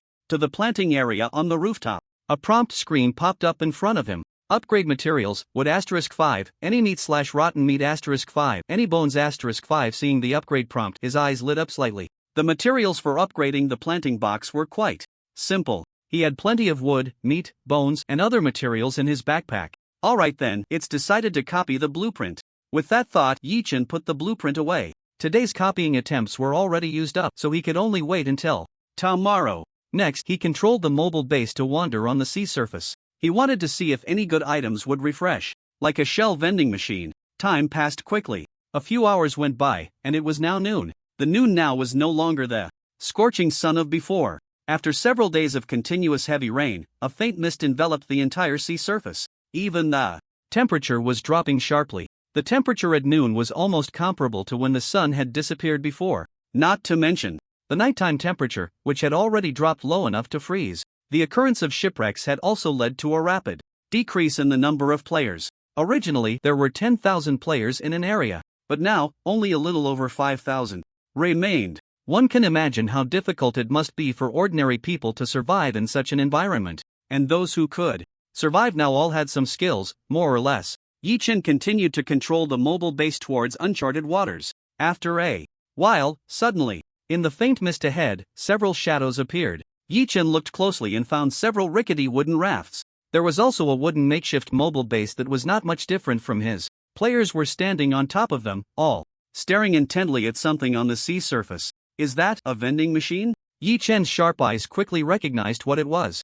It was a machine resembling a vending machine, currently sitting steadily on the surface of the sea without a hint of turbulence. Just then, whoosh, an arrow suddenly shot towards him. Yi Chen had sensed it early, his expression calm as he slightly turned his body, easily dodging the arrow. Iron arrowhead? He glanced at the arrow embedded in the wooden board beside him, slightly surprised. This bow and arrow should be an excellent grade weapon. Friend, this shell vending machine was discovered by us first, so it would be wise for you to leave quickly. The middle-aged man on the moving base across from him said, aiming his bow and arrow at Yi Chen, his tone indifferent. At the same time, he subtly signaled to the people on the nearby raft with his eyes. Seeing his expression, the players on the raft nodded slightly, steering the raft to slowly approach Yi Chen's moving base. The intention was clear. The middle-aged man would attract attention while the others would take the opportunity to launch a sneak attack. Ultimately, it would be about killing and looting. In this game world, players were the most dangerous, because you never knew when someone would stab you in the back and take everything you had. Those who survived now had blood on their hands. Yi Chen was certainly not foolish enough to easily trust what others said, although his gaze remained on the middle-aged man across. His peripheral vision caught sight of the rafts approaching him from both sides. "Is that so?" he replied with a smile. The middle-aged man on the moving base, seeing that he had stabilized Yi Chen, looked slightly pleased and quickly said, "Yes, little brother, as long as you leave now, I swear I won't lay a hand on you." Hearing this, Yi Chen curled his lips, no longer pretending, and shrugged lightly, saying, "I'd be a fool to believe you." With that, he swiftly raised his hand, pulling out an iron spear from his backpack and without looking, hurled it to the side. Whoosh! The sound of slicing through the air followed, along with the sound of flesh being pierced. Poochie! The iron spear struck the chest of the first player who stepped onto the moving base, pinning him to the floor. Ah! A scream erupted. The middle-aged man across, witnessing this scene, immediately darkened his expression. Without a word, he drew his bow again and shot another arrow. Whoosh, whoosh, whoosh. Yi Chen, however, didn't even glance at the arrows coming from behind. He casually flipped over the railing of the roof and landed on the floor. Poochie! He then effortlessly pulled out the iron spear that was stuck in the ground. Blood gushed out like a fountain, spilling freely. Soon, the player on the ground died from excessive blood loss. Yi Chen glanced indifferently and then focused his gaze on the remaining four. The four of them were still in shock, momentarily stunned. He stepped forcefully, suddenly, leaping forward, his figure disappearing in an instant. At that moment, the four who had regained their senses changed their expressions drastically. Before they could react, they felt a cold flash before their eyes, followed by warmth on their necks. Gurgle. Soon, four round objects rolled onto the ground and then tumbled into the sea. Looking at the four headless corpses before him, Yi Chen smirked slightly and then kicked them into the sea. At this moment, several faint sounds of slicing through the air appeared from behind. Whoosh! Whoosh! More arrows came flying. Yi Chen's expression remained unchanged as he held the spear, calmly sweeping it back. Ding, ding, ding. Several arrows made of iron arrowheads were knocked to the ground. The middle-aged man who had attempted the sneak attack with his bow looked shocked. Impossible, this can't be. This is an excellent grade bow and arrow. Even if you are third in the region, you shouldn't be able to block it so easily. Damn it! I don't believe it. He refused to accept it, gritting his teeth as he began to frantically draw his bow and shoot arrows. Whoosh, whoosh, whoosh. Arrows sliced through the air, one after another. Watching the incoming arrows, Yi Chen remained calm and indifferent. This time, he didn't even bother to block them. Just in time to test how tough my talent really is. And so it went. A strange scene unfolded. He spread his arms wide, forming a large T-shape as if embracing the arrows that were about to come. Clang! A shocking moment occurred. The arrows struck Yi Chen's body as if they were hitting a steel plate, bouncing off or even breaking apart. This scene left the person across from him dumbfounded. You've been shooting for so long, it's my turn now, right?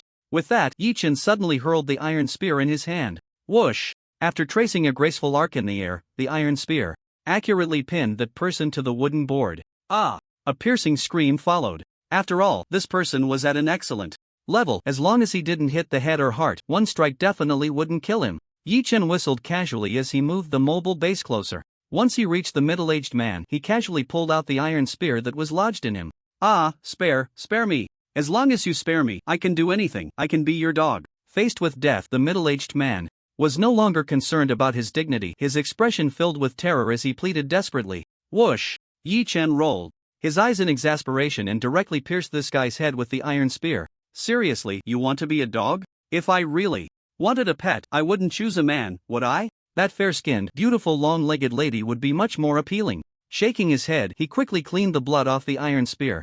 Then came the moment of harvest. At this time, Xiao Tuan also poked her head out from the mobile base. Before the battle started, she had been smart enough to find a place to hide. Clearly, she had self-awareness and didn't want to affect his performance. This made Yi Chen feel deeply gratified. While dismantling the items, he gently spoke to Xiao Tuan. I didn't scare you just now, did I, Tuan? No, not at all, big brother, Xiao Tuan replied seriously, shaking her head. It seemed this wasn't her first experience with such things. Yi Chen felt a pang of sympathy for her situation, patted her head, and chose not to say more. 10 minutes later, he had completely dismantled the middle-aged man's simple wooden mobile base and those ordinary rafts. Soon, the mobile base and all the rafts turned into specks of light and vanished. Next up is it. Yi Chen turned his gaze towards the vending machine steadily sitting on the surface of the sea ahead. As he approached, a prompt screen popped up. Prompt: congratulations, you have discovered the shell vending machine. Just as I thought. Excited, he immediately opened the vending machine. The items inside were clearly displayed before his eyes. There weren't many items on the shell vending machine screen. There were food, water, medicine, clothes, furniture, and many other daily necessities. Yi Chen glanced at these items and didn't look any further. His gaze shifted to the most precious few items below. Upgrade stone, level, excellent. Description: using this item can upgrade your level from excellent to fine, of course, provided that all attributes have reached their limits. Price: 3,000 shell coins. Wow. Excellent upgrade stone. What a good item. Just what I need. However, the price of 3,000 shell coins made Yi Chen scratch his head in contemplation. I think the prompt mentioned that shell coins can be exchanged for resources in the vending machine, right? Let me take a look. He began to carefully search the vending machine interface. Before long, he discovered a small button for exchanging shell coins. He then placed the surplus basic resources from his backpack into it for exchange. The exchange ratio was 1:1. One ordinary material could be exchanged for one shell coin. Moreover, each shell vending machine had an exchange limit. You could only exchange 5,000 shell coins per day. That meant he needed 5,000 basic materials. That was no small number. Fortunately, Yi Chen had plenty of resources on hand. This allowed him to secure the 5,000 shell coins from this vending machine. He took out a shell coin and examined it closely. From the outside, this thing looked like a small shell, about the size of half a palm. It was just that there were many exquisite patterns carved on it, and it emitted a faint glow. Holding it in his hand gave a sense of holding something precious. Enough shell coins were in hand. Yi Chen bought the upgrade stone from the vending machine without even blinking. Soon, a high-quality upgrade stone was spat out from the exit, just like when the shell coins were dispensed earlier. Excited to have the upgrade stone, he caressed it for a moment before putting it into his backpack. Besides the upgrade stone, there was another precious item in the vending machine. That was skills. Basic swordsmanship level.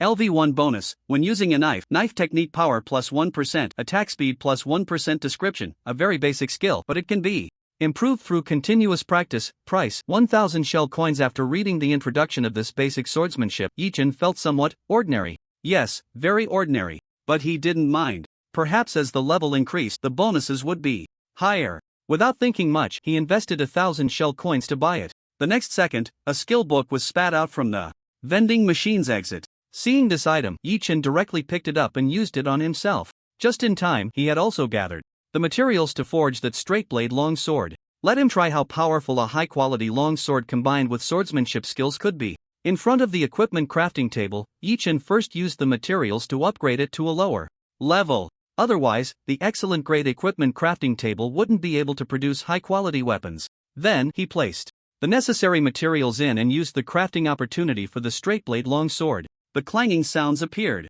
and continued for more than 10 minutes before gradually stopping. The next second, a long sword appeared on the equipment crafting table. At first glance, Yi Chen was deeply attracted to the long sword. Who hasn't dreamed of being a swordsman? So cool. The long sword's appearance was simple yet exquisite. It was clear at a glance that it was a top-quality item. Otherwise, it wouldn't have taken over 10 minutes to craft. The blade was straight, about 1 meter long, with a handle of around 20 centimeters. It was not easy to drop, yet it felt very delicate to the touch. Straight blade long sword level, high quality bonus, strength +1 trait, beginner sharpness. Description: this is a long sword with inherent attributes and skills, a top quality item. After reading the attribute introduction, Yi Chen held the long sword, his lips curling up like an AK. Whoosh, whoosh. He tried swinging it a few times and found it very comfortable. Perhaps it was because he had just learned the basic swordsmanship skill. After a moment, he put the long sword away. Turning his head, he saw little Tuan Tuan staring at the shell vending machine, her small face deep in thought. After a while, she suddenly spoke. Big brother, is this strange thing very important to you? Why do you ask that? The sudden question made Yi Chen scratch his head in confusion. However, little Tuan Tuan's next words shocked him immensely. If this thing is very important to Big Brother, I can try to see if I can help Big Brother find some more. Hearing this, Yi Chen was astonished, looking at her in disbelief, and asked, you can help me find other shell vending machines? So this thing is called a shell vending machine. I might not be able to find it, but Tuan Tuan can only try. to see if she can find it. Do you need me to do anything? No need for Big Brother to do anything. Tuan Tuan has had a strange connection with the sea since she was little. As long as it's not too far away, she can find anything in the sea. Little Tuan Tuan gently shook her head, her face full of smiles as she spoke. After saying that, her expression became serious as she stretched her small hands into the sea. Then she slowly closed her eyes, as if sensing something. Seeing this scene, Yi-chan couldn't help but stroke his chin, deep in thought. Is this the effect of little Tuan Tuan's affinity with seawater? If used well, wouldn't it be like having radar at sea? Hiss. Thinking of this, he couldn't help but take a sharp breath. In the future, if he wanted to find something, he just needed to let Xiao Tuan Tuan sense it, right? Not only was it quick and convenient, but it also saved time. However, this ability seemed to consume a lot of physical strength. About a minute later, Xiao Tuan Tuan opened her eyes, began to gasp for breath, and her frail body almost collapsed. Yi Chen was startled and immediately stepped forward to support her. Big Brother, Tuan Tuan is useless. Couldn't find what you wanted. Please don't leave Tuan Tuan behind. Okay, Xiao Tuan Tuan said intermittently. Due to nervousness and fear, her small hands couldn't help but intertwine in front of her chest. Don't worry, Xiao Tuan Tuan. Big Brother won't leave you behind. Don't think too much. Yi Chen reached out, gently stroking her head, and spoke softly. Before long, Xiao Tuan Tuan fell asleep with a smile at the corners of her mouth. Looking at the little girl in his arms, he smiled helplessly. Sigh, in the future, let's try not to let Tuan Tuan use her affinity with seawater. With that, he walked into the room and placed Xiao Tuan Tuan on the bed to let her rest well. Then he turned his gaze to the corner where a strange bird was gradually waking up. Oh, you're awake? Looks like your injuries are almost healed. Yi Chen walked over to take a closer look at the wounds under the strange bird's bandages. He found that they had mostly healed. Today, the sword-billed lark seemed particularly quiet and obedient. Just as he was feeling a bit puzzled about this, a light screen suddenly popped up in front of him. Tip: congratulations, you have tamed an excellent grade sword-billed lark. As you are the first player to tame a monster, you are rewarded with the special title, Beast Master. This title has special effects. Please check it yourself after equipping. What is this? A title? Wait, I got a special title for doing nothing? And Beast Master. I want to see what this is all about. Yi Chen snapped out of his surprise and immediately opened his backpack. He found that there was indeed a Beast Master title inside. Without thinking, he clicked on it to equip it. At that moment, another prompt appeared. Tip: the title cannot be traded once equipped. Do you confirm to equip it? Yes, confirm to equip. After thinking for less than 0.5 seconds, Yi Chen confirmed directly. Such a valuable title, unless he was out of his mind, he wouldn't choose to trade it to someone else. After equipping it, he noticed that a title bar had been added to his personal attributes. The special effect was also displayed. Title: Beastmaster, activates special effect upon equipping all attributes of tamed creatures plus 50%. Wow! It really lives up to the title of Beastmaster. It directly added 50% to the attributes of already tamed creatures. I can only say, it's indeed impressive. Not long after, the aura of the sword-billed lark in front of him became stronger than before.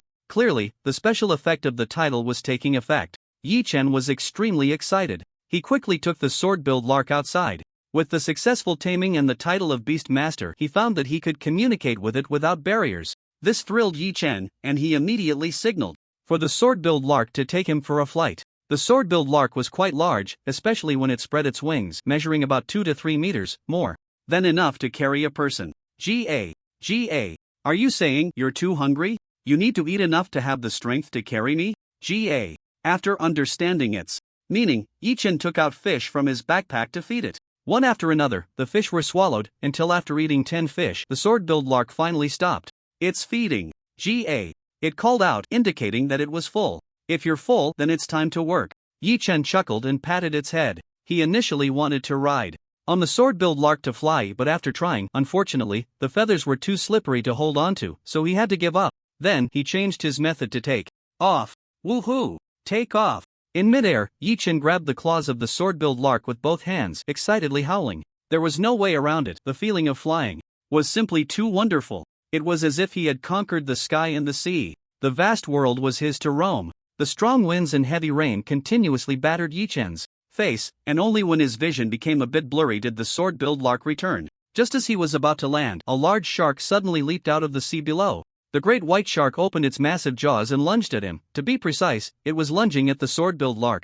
Wait! Little Black! Yi Chen immediately recognized this large shark as the mutated black tiger shark he had been feeding. The black tiger shark attacked because it thought he was captured by that strange bird and wanted to rescue him. In a critical moment, the sword-billed lark flapped its wings vigorously and flew up a little, narrowly avoiding the shark's gaping jaws. Seeing this, Yi-Chen quickly swung himself onto the mobile base. After stabilizing himself, he hurried to the edge of the platform to calm the black tiger shark. It took a lot of effort to calm this restless giant down. After all, a taming degree of 90 points was no joke. If it really got angry, it would be trouble. If the two creatures fought, it would be of no benefit to Yi-Chen. So he quickly took out some fish from his backpack to feed it. Once the taming degree was full, communication would be much easier. After a hard round of feeding, the taming degree of the mutated black tiger shark finally reached 100.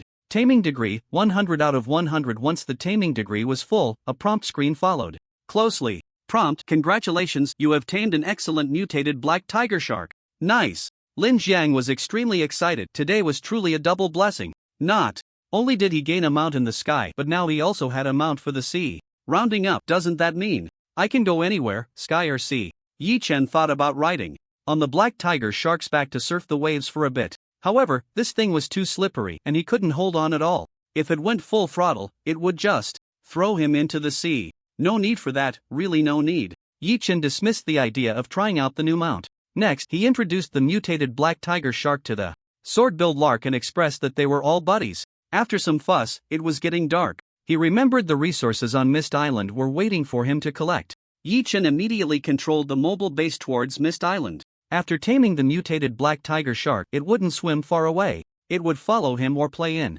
the nearby waters. An hour later, only a line of light remained on the horizon. Yi-Chen finally arrived at Mist Island. Before even docking, he grabbed the claws of the sword-billed lark and flew over. I'll give you a name, how about Little White? G.A. G.A. The sword-billed lark seemed to say no, that it was too ugly. But Yi-Chen had already made up his mind, it would be called Little White and it was powerless to resist. Thus, the sword-billed lark was named Little White and the mutated black tiger shark was named Little Black. Little Black, Little White, look at that, such bright names. I'm really a genius. Yi-Chen praised himself in his heart. The sword-billed lark, flapping its wings above, didn't seem to want to say anything more. Little White, it was better than rejecting this name and ending up with something like Dog Egg, which would be truly awful. However, to be fair, Little White was indeed quite fast. A journey that originally took half an hour now only took less than 10 minutes. Wait. Why do I hear the sound of weapons clashing? After hearing the nearby sounds, Yi-Chen signaled Little White to fly a bit lower. Once he judged the distance was right, he let go and fell towards the ground. Bang! A dull thud sounded as he landed. Yi-Chen wasn't foolish. As soon as he landed, he rolled over to dissipate the force of the fall, otherwise, even with his current physique, he would feel his feet go numb from the shock. Then, he quietly pushed aside the grass and looked ahead not far away. At this moment, the sky was gradually darkening and he could barely make out the situation over there with the faint glimmers of light. Good grief! They're stealing resources. After seeing the situation clearly, Yi-Chen was suddenly a bit angry. Those dozen or so players, seeing the wild people gathering a lot of resources, wanted to snatch them away directly. These were all his resources. How could he not be furious? Yi-Chen stretched out his hand and a long knife appeared. Then his eyes turned cold and with a sudden step, his figure vanished in a flash. A cold light flickered past. Before those players could react, they were instantly killed.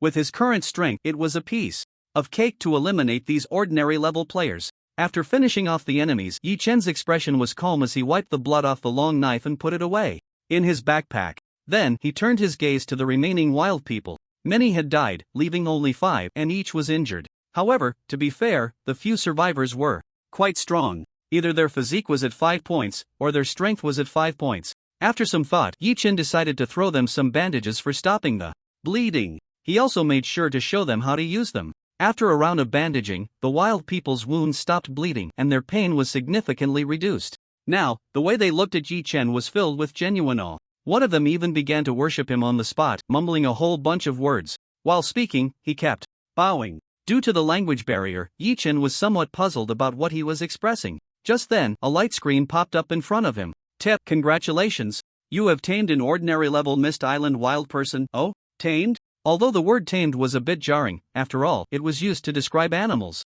But uncivilized. Wild people were indeed a kind of animal. At this moment, Yi-Chen roughly understood what the wild person who kept kneeling in front of him meant. It meant, don't abandon him, he can do any work. That made things much simpler. Taming a wild person would make controlling the wild people much easier. In wild tribes, the strong are king. If you can provide food for the tribe, then you are the boss and everyone listens to you. It's that simple. Although Yi Chen could ensure they all had food, the racial differences were still there. You certainly can't have a wolf manage a flock of chickens. But now, Yi Chen had a good idea in mind. That was to cultivate a wild king. As for the candidate for this wild king, it was naturally the wild person in front of him, Ade. Ade was the name he had just given to this wild person. Because of the taming, communication between them was almost barrier-free. Ade, from now on, these wild people will be under your management. By the way, if you encounter other wild tribes in the future, you can try to tame them. Yahoo! Yahoo! Upon hearing this, Ade immediately raised his hands above his head, jumping and shouting. Then, Yi Chen took out the wooden bow and iron spear from his backpack that he wouldn't be using, so Ade would have enough strength to intimidate other wild people. After receiving the reward, Ade became even more excited, continuously jumping in place and dancing awkwardly. Yi Chen didn't pay attention to this cringeworthy dance but instead looked at the mess on the ground. He collected all the dropped materials into his backpack along with the ores, wood, and various fruits he had gathered today. Finally, he led Ade and the other wild people back towards the mobile base. Xiaobai followed leisurely in the air. Half an hour later, Yi Chen arranged for Ade and the other wild people to set up camp near the mobile base. With Ade able to lead the wild people, it would be much more convenient to handle the tedious tasks in the future. After that, he returned to the mobile base. First, he opened his backpack to sort through the various resources and materials. Then he checked the facility upgrades needed for the mobile base. The materials he had now were enough to upgrade all facilities to excellent level, including the simple wooden mobile base. Seeing this, Yi Chen naturally did not hesitate at all and was the first to upgrade the mobile base. The next second, a phantom light screen appeared before him. Tip: do you want to consume materials? Refined wooden plank *100, refined stone block *50, refined rubber *50, refined parts *25, linen, excellent *25, iron nails *100, rope *100. These materials had previously made his scalp tingle. There were just too many, but now it was different. After mining resources for a few days, Yi Chen's backpack was already bulging. The upgrade materials for the mobile base looked like a huge pile. However, once categorized and planned, it became quite simple. The exquisite wooden planks and exquisite stone blocks only needed ordinary wood and stone, which could be synthesized step by step on the workbench. Ordinary wood could be synthesized into wooden planks, and then wooden planks could be synthesized into exquisite wooden planks. Of course, the most important thing was that the workbench had to be of excellent quality. Otherwise, he couldn't make excellent quality semi-finished products and tools, etc. Right now, aside from the workbench being of excellent quality, the refining furnace and equipment crafting table had also been upgraded to this level early on. After all, refining copper ingots required an excellent quality refining furnace. Basically, all excellent quality equipment needed copper ingots for production, and refined rubber and refined parts also required it. Upgrading the equipment crafting table to excellent quality was also correct. Without an excellent quality equipment crafting table, he wouldn't be able to forge that weapon, the straight-edged long sword. With this weapon, it could be said that his attack power had significantly increased. Even against excellent quality creatures, he could take them down in a few strikes. Therefore, he had upgraded the three facilities, the workbench, refining furnace, and equipment crafting table early on. After spending more than an hour, Yi Chen finally gathered all the materials needed for the base upgrade. Then, without any hesitation, he directly clicked the upgrade button. Confirm material consumption, upgrading base. Tip: materials consumed, simple wooden mobile base is upgrading, please wait. Accompanying the sound of the upgrade was the familiar clinking sound. The mobile base was undergoing a comprehensive transformation and upgrade. Thus, the duration naturally took a bit longer. Time passed and another hour went by. Finally, as Yi Chen was getting a bit bored waiting, the clinking sound gradually faded away. Clearly, the mobile base upgrade was complete. He eagerly opened the survival manual to check the detailed situation.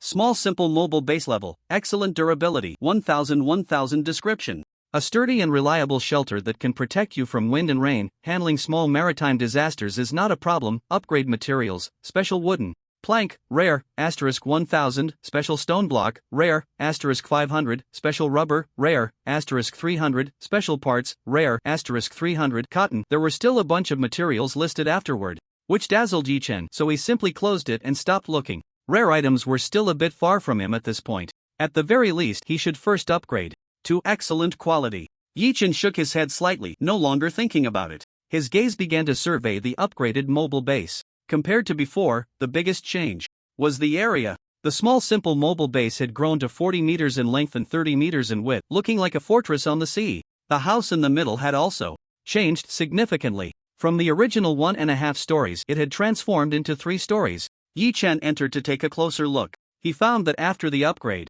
all the household facilities were fully equipped for him. This was indeed commendable. Not only that, but there was also a basement on the first floor, which could store a lot of things. It was equivalent to a built-in storage space for the mobile base. The second floor had a circle of balconies, making it convenient to observe the surrounding sea conditions. The third floor was a large rooftop, with the planting area still on top. He took a glance. The rooftop was quite large, with dozens of plants, yet it barely occupied 1/5 of the area. After some thought, Lin Jian quickly built a simple nest for Xiao Bai on the rooftop. Once he finished, he went down to the first floor and stepped outside to take a look. The changes outside were not significant. It was still surrounded by a fence, but the fence was taller now, reaching 1.5 meters. There were stairs in all 4 directions, making it convenient to come up from the sea or go down. After checking the changes in the mobile base, Yi Chen nodded in satisfaction. It's time to boost our strength. He continued to organize his backpack, taking out everything that could enhance his power. There were also the blueprints for the fine-grade equipment he had obtained earlier. The gale boots were acquired from opening a bronze chest. The heavy armor was traded with Song Shi. Seeing that he had enough materials, he went directly to the equipment crafting table and clicked to craft. The clanging sound echoed again. Yi Chen glanced at it but didn't stare. Instead, he turned to look at the little Tuan Tuan, who was playing around wildly, and said with a smile, "Run a bit slower, Tuan Tuan. Can you help big brother collect the crops? On the rooftop?" Tuan Tuan knows. He. Little Tuan Tuan replied and then dashed up to the third-floor rooftop like a whirlwind. She picked the ripe crops and placed them into the prepared wooden basin. In less than 3 to 5 minutes, she had finished collecting and came running back down. Seeing her run like a rabbit, all energetic, Yi Chen couldn't help but smile helplessly, patting her head and saying, "I really can't do anything with you. But my little Tuan Tuan is amazing. She actually collected so many crops." Little Tuan Tuan giggled, her eyes squinting into slits. She clearly enjoyed the head pat and the praise. The reason he had her collect was because of her talent, plant affinity. Not only could she take care of the crop's growth, but she could also gather more fruits and seeds when harvesting, which was fantastic. Little Tuan Tuan is really great, so from now on, the planting area will be entrusted to you, okay? Yi Chen gently said while stroking her little head. If he didn't give this little one something to do, she would always be lost in thought. Little Tuan Tuan was a very sensitive girl, afraid that if she was useless, she would be abandoned. Upon hearing this, little Tuan Tuan immediately nodded, her small face serious as she said, "Don't worry, big brother, leave it all to Tuan Tuan. I promise to complete the task." So obedient. "There's stuff I left in the basement on the first floor. If you run out of seeds, you can go there to get more, and the collected crops can be placed directly inside." After a bit of casual chatting, little Tuan Tuan was off running around the base again. Xiao Hei and Xiao Bai had both remembered her scent and were willing to play with this adorable little one. Yi Chen smiled as he watched for a while before shifting his gaze to the crops that little Tuan Tuan had just picked. Wow, no wonder she has the plant affinity talent. Among the pile of fruits, he noticed quite a few mutated fruits emitting a faint glow.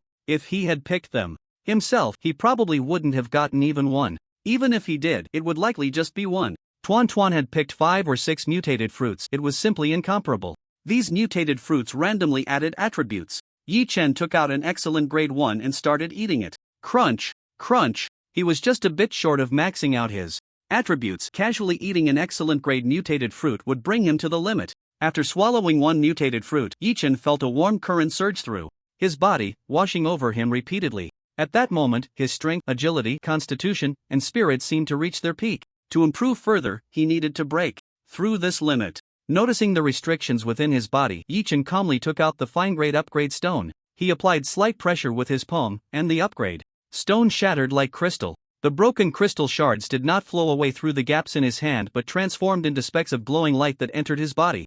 The next second, crack, a sound like a shackle breaking echoed within his body. Yi Chen knew in his heart that this was a sign of breaking through limits and leveling up.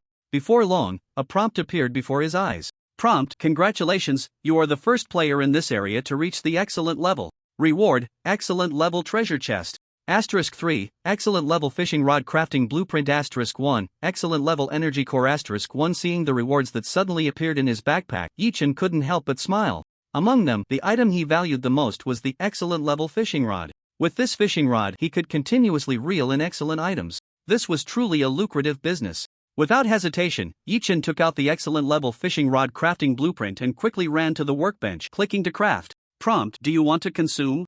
Materials: refined wooden planks *10, refined ropes *10, refined rubber *10, refined parts *10. Yes. Seeing that he had all the materials, he clicked yes. Soon, the workbench was filled with the sound of clinking. It lasted for more than 10 minutes, similar to crafting excellent weapons at the equipment crafting station. With a flash of blue light, an extremely exquisite fishing rod appeared on the table. Yi-chan immediately picked up the fishing rod and examined it closely. Refined fishing rod level, excellent durability, 30/30 description. Compared to the good level fishing rod, the excellent level fishing rod has further improved fishing speed, catch rate, and quality. This equipment can be repaired 3 times.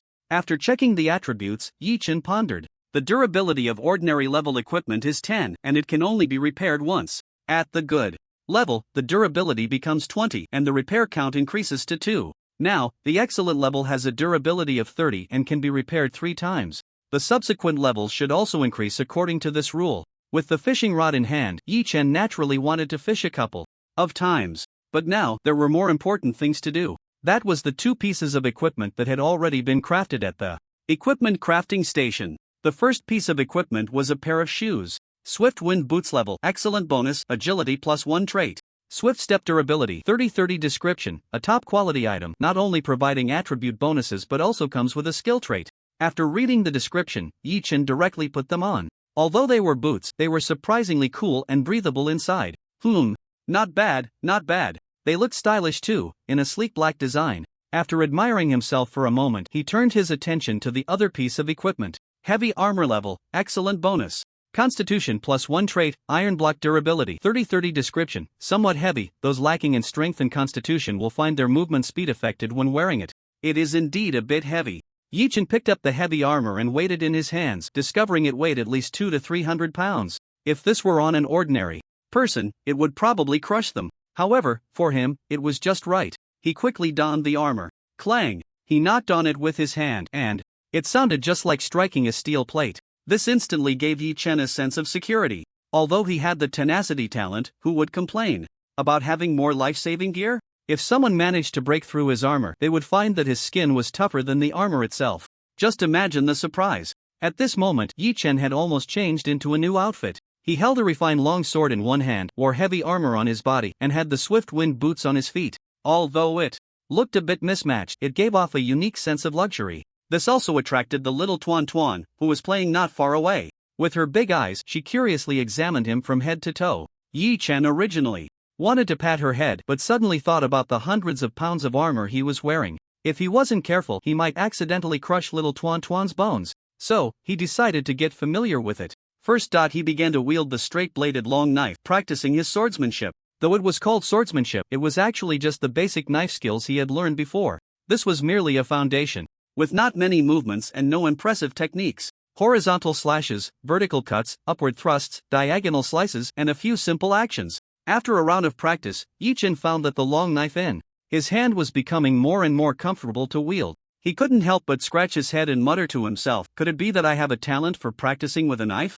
After thinking for a moment, he felt it was a bit unlikely. It should be because basic knife skills could be improved through practice. Just like the novels he used to read, where characters had a proficiency panel. With such a thing, even if you had no talent and were as clumsy as a pig, you could still be far ahead. His basic knife skills were quite similar to this situation. Although there was no specific proficiency indicated, he could indeed feel the progress. From being a complete novice who didn't know how to use a knife, to having learned the basics in just half an hour. This feeling of being able to grow stronger through his own efforts was simply amazing. Yi-chan felt a bit excited. Next, he continued to practice his basic knife skills, as if he were possessed. Time flew by, and before he knew it, it was already late at night. Yi-chan, drenched in sweat, finished his practice of basic knife skills. I got a bit too absorbed in it. At this temperature, it must be late at night. He put away the long knife and was just about to head back to wash up and sleep when a petite figure nearby caught his eye, causing him to blink in surprise. Little Tuan was asleep by the door. Sigh. This child really can't even go back to sleep in the room. What if she catches a cold? Yi-chan felt a pang of heartache and quietly walked over to pick her up. Then he returned to the room and placed her in a bedroom, tucking her in with a blanket. After that, he quietly exited the room and closed the door. After the mobile base was upgraded, the furniture and facilities in the house were quite complete. There were 2 bedrooms, a living room, a kitchen, and a bathroom. The seawater separator had also been slightly adjusted during the upgrade. It was connected to the shower, sink, and toilet in the bathroom, as well as the water facilities needed in the kitchen. So now, cooking, bathing, and using the toilet were much more convenient. It was almost a transition from survival to normal living. However, this renovation also led to a slight shortage of fresh water. Yi Chen went to the bathroom, took off his gear, and while showering, checked the upgrade interface of the seawater separator. In terms of materials, it was originally missing a refined energy core. But just not long ago, after leveling up, the game system rewarded him with one. This was just perfect. Prompt: do you want to consume materials? Yes. Without hesitation, Yi Chen clicked confirm. The next second, the seawater separator began to make a clanging sound. Seeing this, he paid it no more mind and continued his shower. After about 10 minutes, Yi Chen finished his shower comfortably, and the upgrade of the seawater separator was just completed. He casually opened it to check. Seawater separator, level, refined. Description: can automatically extract nearby seawater, consuming energy to convert it into fresh water and salt, capable of converting 10 liters of fresh water and 1,000 grams of sea salt per hour. Upgrade. Materials: special planks *100, special stones *50, nylon fabric, rare *30, special parts *25, any energy core, rare *1. The materials for the next level of upgrade weren't too many. The difficulty lay in that rare energy core. The difficulty of obtaining this thing was exceptionally high, so it seemed unlikely that it could be upgraded again in a short time. As for the special planks, special stones, and nylon fabric, they could be crafted once the workbench was upgraded to rare level. The special parts would require a rare level refining furnace. Yi Chen stopped thinking too much, grabbed a towel, and wiped himself off while heading to the bedroom. Once back in the bedroom, lying on the bed, he thought of something else. He quickly took out the survival manual and opened his personal attributes. Name: Yi Chen. Title: Beastmaster. Talent: Copy 5/5.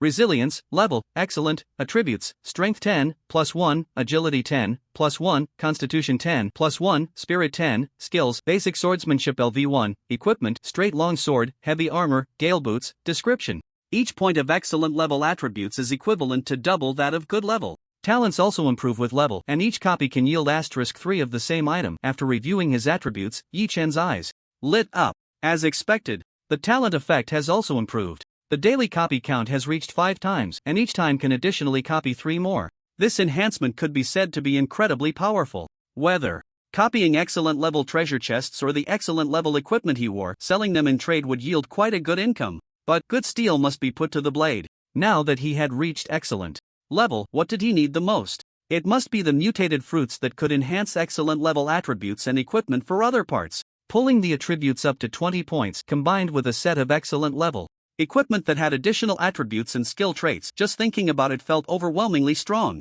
With that, Yi Chen smiled like a crooked-mouthed war god. Unknowingly, he fell asleep. In the middle of the night, the door to the room was gently opened, and a small shadow slipped in. It stealthily climbed onto the bed. Time passed, and a night went by. Early in the morning, as dawn broke, Yi Chen slowly woke up, having only slept for 3 to 5 hours. But due to his astonishing constitution, he felt completely refreshed, even more so than usual. Just as he was about to get up from bed, he suddenly felt something move in his arms. What is that? Yi Chen wondered, slowly lifting a corner of the blanket. He discovered it was little Tuan Tuan? No, why was this guy not sleeping in her own room but on my bed? He rubbed his forehead, seeing her sleeping soundly, and couldn't bear to disturb her, gently covering her with the blanket instead. Then, Yi Chen quietly stepped outside, stretching towards the rising sun. At this moment, the sun had not fully risen, just peeking over the coastline.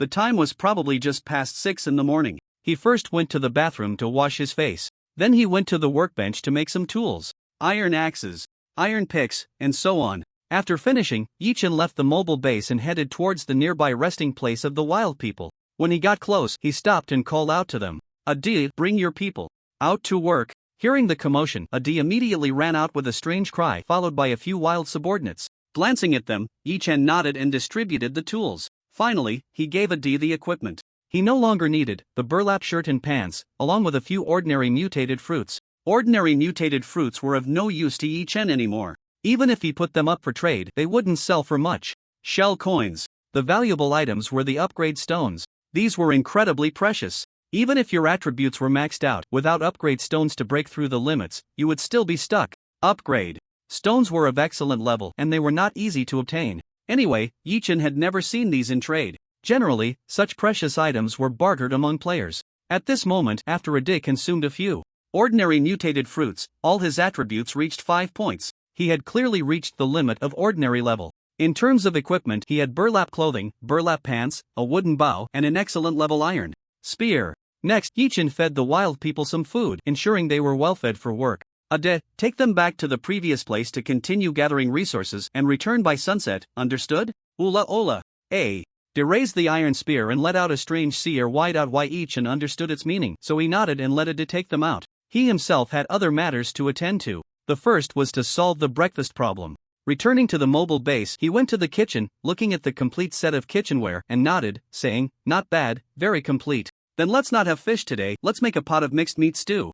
After a flurry of activity, a pot of fragrant mixed meat stew was ready. After bringing it to the living room, little Tuan Tuan just happened to come out of the bedroom, rubbing her eyes. As Yichen scooped rice into his bowl, he smiled at her and said, "Tuan Tuan, go wash your face, it's time to eat." Okay, big brother." Upon hearing about food, little Tuan Tuan immediately perked up, darting to the bathroom to wash up. In less than 10 seconds, she was done and rushed out in a flurry. This speed made Yichen feel a bit embarrassed. Soon, the two finished a delicious and hearty breakfast. The big and the small enjoyed some fruit to cleanse their palates. Finally, they stepped outside. Big brother Tuan Tuan is going to take care of the crops on the roof. Without Yichen needing to say much, little Tuan Tuan took the initiative to get to work. Got it, he nodded, setting the mobile base to automatic cruise mode. This meant it would move on its own without needing control. This feature was unlocked after the base reached the excellent level. It's freed up his hands, which was quite nice. Next, Yichen began to use today's copying opportunities. First was the tough fish that Bai Chen and Song Shi wanted. The copying talent activated and the mutated tough fish transformed from 1 into 4, which he traded to the two of them, 1 each. Then came the excellent level fishing rod, which he had to copy. Originally, he wanted to copy the blueprint, but gathering materials was too troublesome. It was far more time efficient to directly copy the finished product. Yichen aimed at the excellent level fishing rod and activated his talent. In the next second, 3 more fishing rods appeared. So now he had enough to fish. There are still 3 chances left today, what should I copy? Compared to copying these items, he preferred mutated fruits and equipment that could enhance his strength. Unfortunately, he currently didn't have a single excellent level mutated fruit. He had to give up on that. As for excellent level equipment, Yichen thought for a moment, took out the survival manual, and opened the chat channel. He sent out the blueprint for the excellent level gale boots, which still had 2 crafting opportunities left. He also mentioned the possibility of exchanging for equipment of other parts. Looking across the entire area, excellent level equipment blueprints were almost non-existent. Let alone those with additional attribute bonuses, they were extremely rare. As soon as the blueprint for the gale boots was released, the chat channel exploded. Holy crap! Excellent level equipment blueprint? Upstairs, this isn't just any excellent level equipment blueprint. I know, this is a second-rate one. Shut up, don't be a fool. If you open it and look at the description carefully, you'll see that this gale boots has additional attributes and traits. Hiss.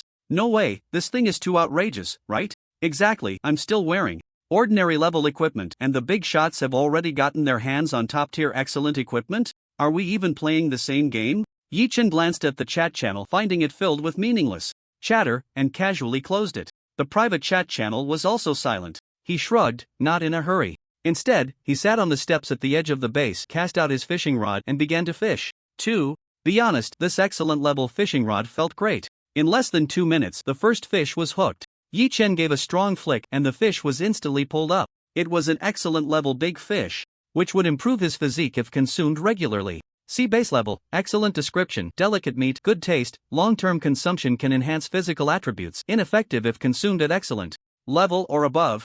Looking at the big fish he had caught, Yichen scratched his head. The description of this fish was a bit ambiguous. It mentioned long-term consumption, but it didn't clarify how long that actually meant. One could only say that it was tasteless to eat and a pity to discard. Soon, the second rod was cast down. In less than 2 minutes, a fish was hooked. See base level, excellent description. It was the same fish as before. Yichen casually stored it in his backpack. It seems the drop rate for this type of fish is quite high. If there are enough, I could feed Tuan Tuan, Xiao Hei, Xiao Bai, and Adi along with Ada's little brothers. After all, it's of no use to me. As he spoke, he continued to cast his line and fish. An hour later, the durability of the fine-quality fishing rod was exhausted. 30 casts, and not a single empty one. He caught something every time. 15 ordinary fish, 10 excellent fish, and 5 black iron boxes. The last cast brought up a bronze box. After using up the durability of this rod, Yi-Chen was too lazy to fish anymore. This thing was too time-consuming. He still wanted to practice some basic knife skills to improve his knife level. Spending all day fishing was pointless. I need to think of a way to fish without doing it myself. Is there anyone who can help me fish? Yi-Chen pondered, stroking his chin. After a moment, a glimmer of light flashed in his eyes. Got it! He raised his head and shouted upwards. Xiaobai, come down and help me. Ga? Hearing the call, the sword-billed lark who had been lazily sleeping in its nest immediately woke up and flew down. Xiaobai, come here, I need you to do this and that. Yi-Chen instructed it to hold the fishing rod in its beak and explained to pull it up when the line moved. Ga? Xiaobai, holding the fishing rod, flapped its wings in a somewhat speechless manner, wanting to protest. How could a bird fish? Xiaobai, you wouldn't want to miss out on lunch and dinner, would you? Yi-Chen said with a smile, his tone casual. Ga. Upon hearing this, Xiaobai immediately began to cast the line and fish. Seeing its nimble movements, Yi-Chen smiled with satisfaction.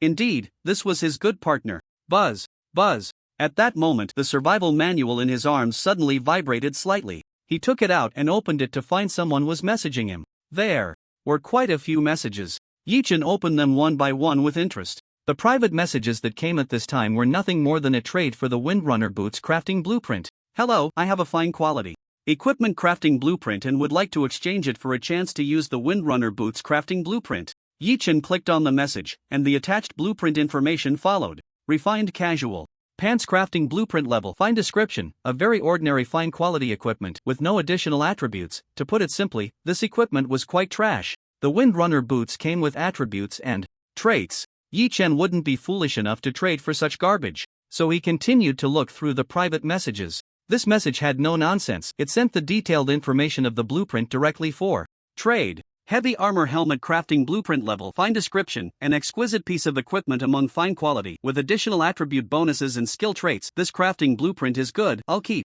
it for now. Yi-Chen nodded slightly, not dismissing this private message directly.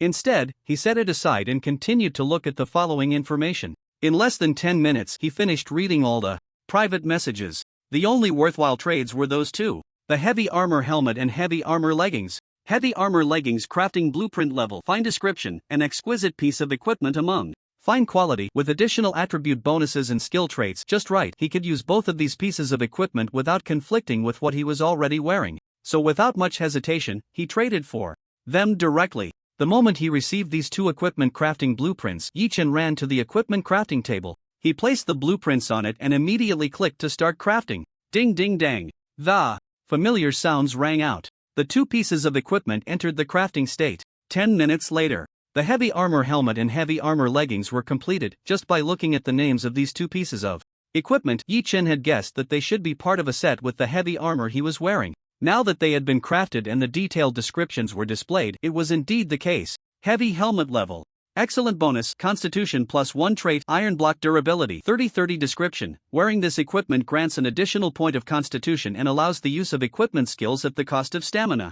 Heavy leg armor level, excellent bonus, Constitution +1 trait, Iron block durability, 30-30 description. After reading the detailed information, Yi-Chen immediately put them on.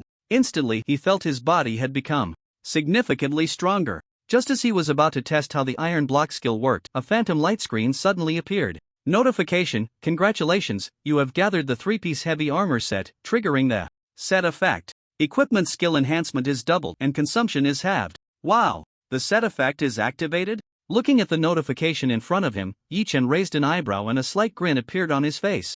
This was indeed a pleasant surprise. Then I definitely have to try out this set skill. With a thought, he activated the set skill, Iron Block.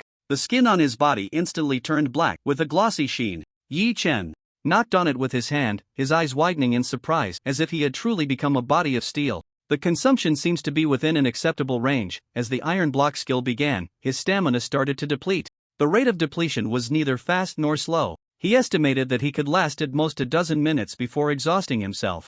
This was under the condition of the set skill's consumption being halved. If he only had one piece, using Iron Block would probably only last 3 to 5 minutes.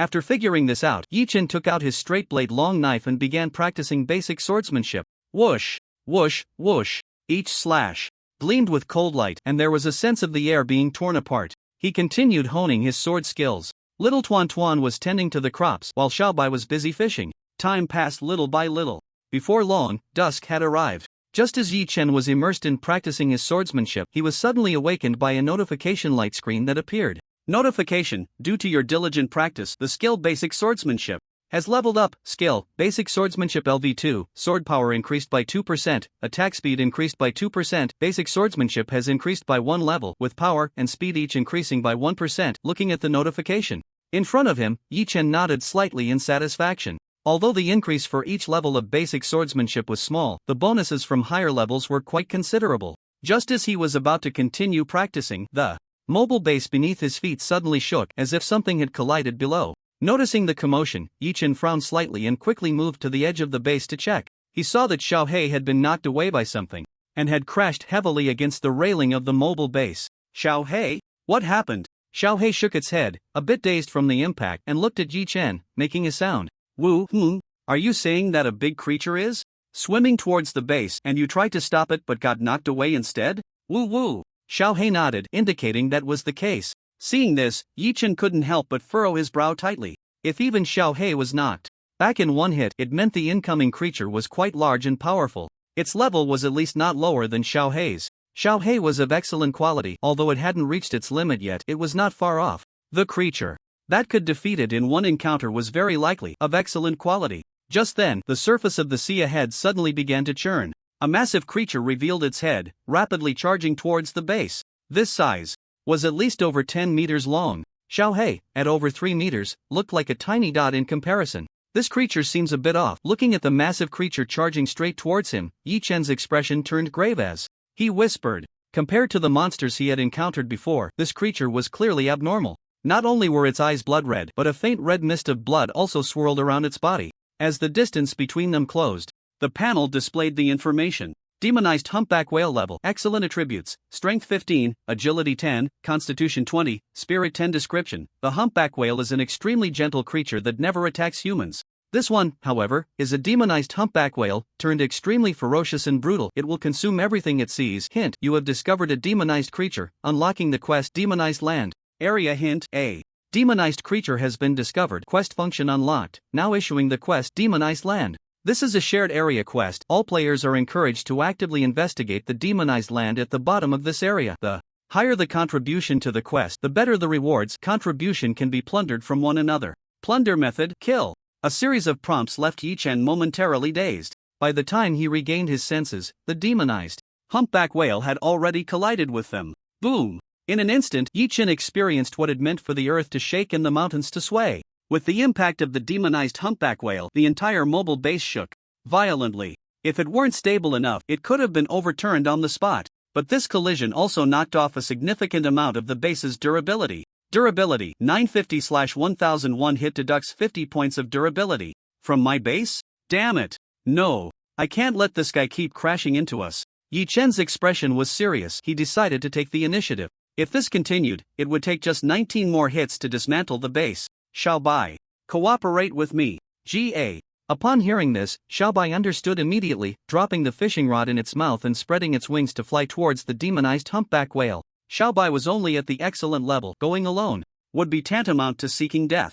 Yi-Chen certainly wouldn't let that happen. The moment Xiaobai took off, he jumped up with all his strength, grabbing its claws. At the same time, he shouted towards Xiaohei. Xiaohei, swim around and attack, distract its attention. Woo! Xiaohei nodded, starting to use its size advantage to swim around and harass the demonized humpback whale. Occasionally, it would unleash its water manipulation talent, forming a water column to strike at it. Bang! The damage was negligible, but it did serve to attract attention. Taking advantage of the moment when the demonized humpback whale was entangled with Xiaohei, Yi-Chen held onto Xiaobai's claws, gritted his teeth, and with a powerful leap, landed on the back of the massive creature. As he released his grip, a straight-bladed long knife appeared in his hand, plunging deep into the flesh of the demonized humpback whale. It's really damn tough. This demonized humpback whale was not only tough but also massive. The damage he dealt was at most a light wound. Roar! Although the wound was small, it still hurt a lot. It was like getting a toothpick stuck in a person. It wasn't fatal, but it was painful. The demonized humpback whale roared in pain, simultaneously retracting its attention from Xiaohei and violently shaking its back. It wanted to shake off the ant on its back. Yi Chen gripped the straight-bladed long knife tightly, refusing to let himself fall into the sea. The demonized humpback whale shook violently, making it impossible for him to stand firm, let alone attack. Ga. In midair, Xiaobai seized the opportunity, pouncing towards the demonized humpback whale's eyes with its claws. Xiaohei also shot a water column at the other eye. Just like that, the demonized humpback whale's attention was once again diverted. The shaking of its back was no longer as violent as before. Yi Chen directly activated the skills of the straight-bladed long knife and the gale boots. In the next second, the long knife in his hand became sharper and his speed increased significantly. He gripped the knife with both hands and ran at full speed, carving out one deep gash after another on the back of the demonized humpback whale. The purple-tinged blood gushed out uncontrollably. Put. The mutated humpback whale had a physique of 20 points, making its bodily functions incredibly resilient. Even with blood gushing from its back, its roar remained deafening. Roar! It was clear that this amount of blood and injury was still not fatal to it. But the pain drove it to plunge into the sea, rolling its body continuously. Yi Chen was also dragged into the water, powerful currents sweeping in relentlessly.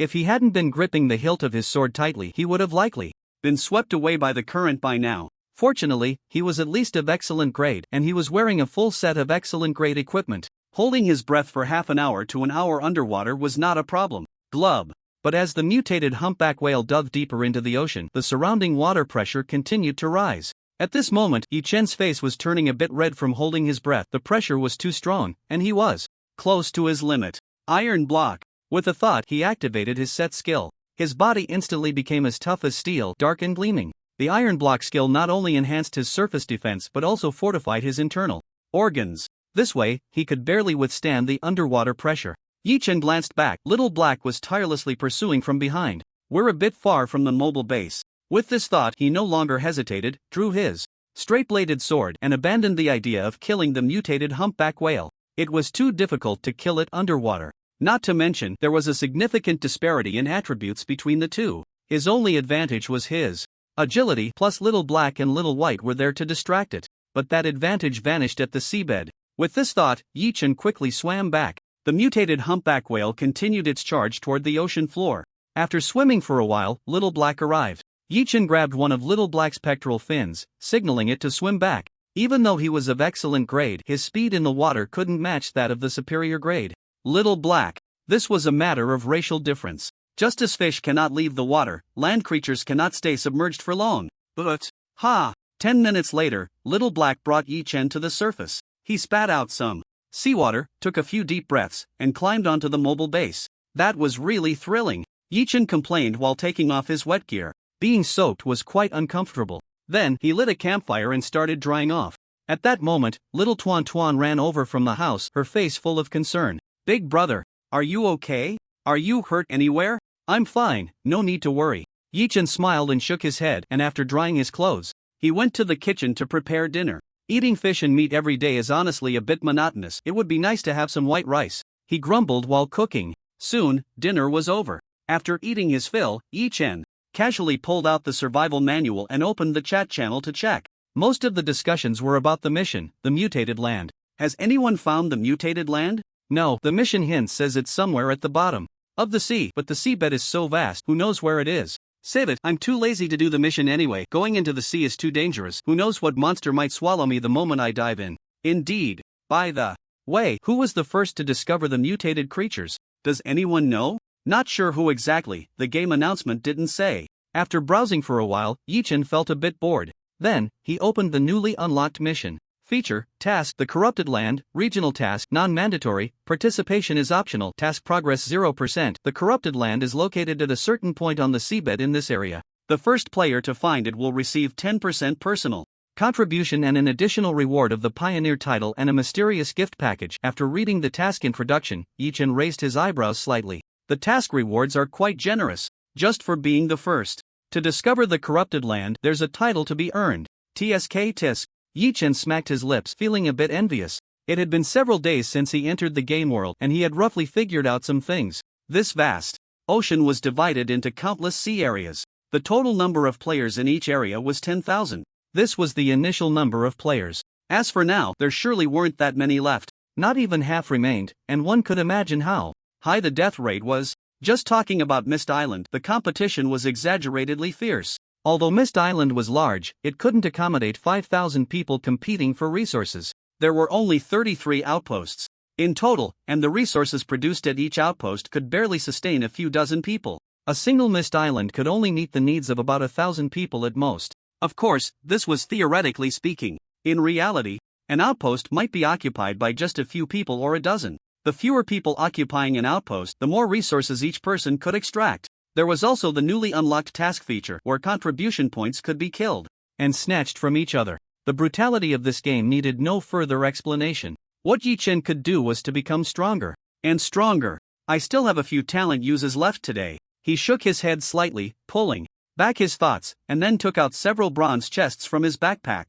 He left one as a safety net and opened the rest directly. Crack! Accompanying the opening of the chests were prompts indicating the rewards received. Prompt: congratulations, you have obtained refined planks *20, refined stones *20, refined nails *20. Prompt: congratulations, you have obtained refined ropes *20, refined rubber *20, refined parts *20. Prompt: congratulations, you have obtained planting box upgrade blueprint fine *1, rice seeds fine *5, cantaloupe seeds fine *5. The first two items were hardly worth looking at. However, the third chest yielded something interesting. The items inside were almost all useful to him. First, the fine level planting box upgrade blueprint needed no further explanation. Planting box upgrade blueprint, level, fine, description: can upgrade an excellent level planting box to a fine level planting box. This blueprint can be used 3 times. It was for upgrading the planting box. The next item was the rice seeds. Seeing this, Yi Chen's eyes lit up immediately. He had been worried about not having rice to eat, and here it was. Rice seeds, level, fine, description: has a chance to produce mutated fruits upon maturity. Eating them can randomly enhance one attribute, ineffective for fine level and above. Cantaloupe seeds, level, fine, description: has a chance to produce mutated fruits upon maturity. Eating them can randomly enhance one attribute, ineffective for fine level and above. Seeing 2 types of crops that could enhance fine level attributes, Yi Chen was instantly delighted. He didn't hesitate and immediately ran to the rooftop on the 3rd floor to plant these seeds. Then he used the remaining copying times on this, duplicating both the planting box and the crops. This way, once they matured, he could harvest more fruits. Little Tuan Tuan seemed to realize how important these crops were to Yi Chen, so it took even more care of them. After feeding Xiao He and Xiao Bai, a deer returned with a group of little brothers. They handed over the resources mined today. Yi Chen nodded in satisfaction, then took out some meat to share with them. The number of wild people has increased? When he went out in the morning, there were only a few. Now that he was back, there were double digits of wild people. Yi Chen counted the number of people, a total of 12 wild brothers. Adding a de, that makes 13. After counting, he didn't say much. The more wild people there were, the more resources they would mine for him each day. It was just a matter of consuming some meat. For Yi Chen, it was still affordable. The fish he caught every day that he couldn't use himself could just be given to a D and the others to eat.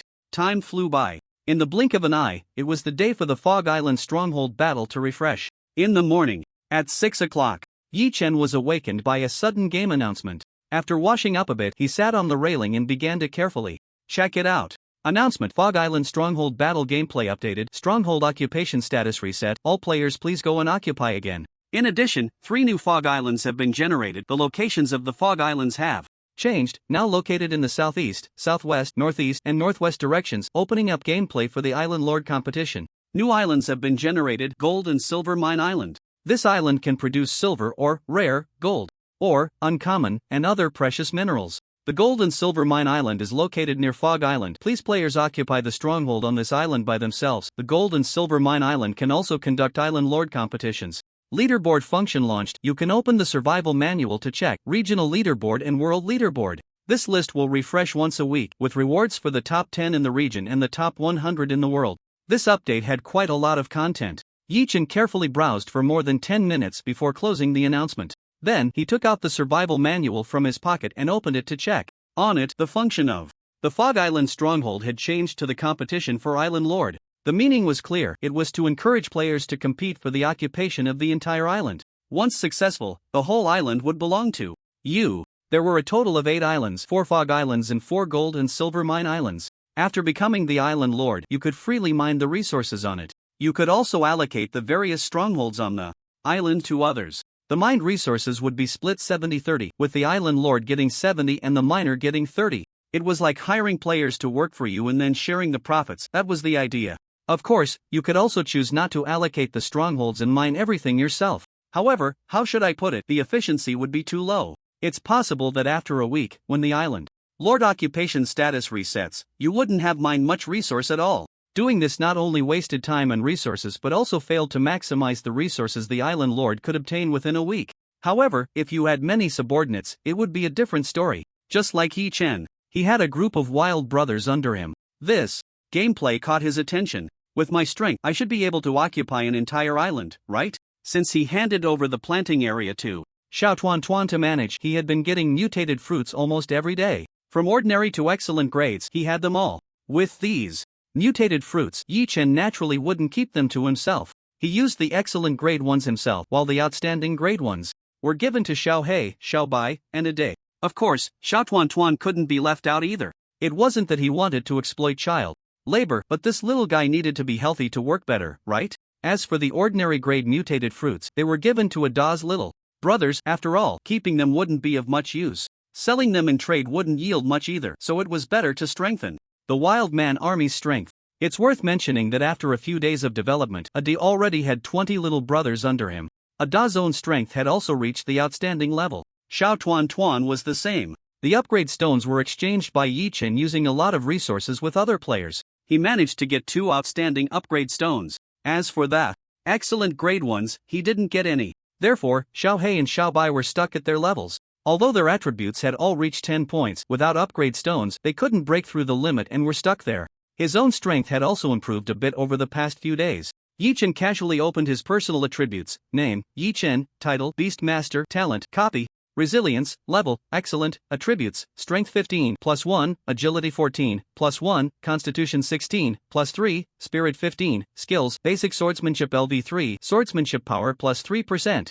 Attack speed +3%, equipment, straight blade longsword, heavy helmet, heavy armor, heavy leggings, gale boots. Description: each point of excellent level attributes is equivalent to double that of good level. The reason for such a rapid increase in attributes is that he consumes the excellent level mutated fruit every day without fail.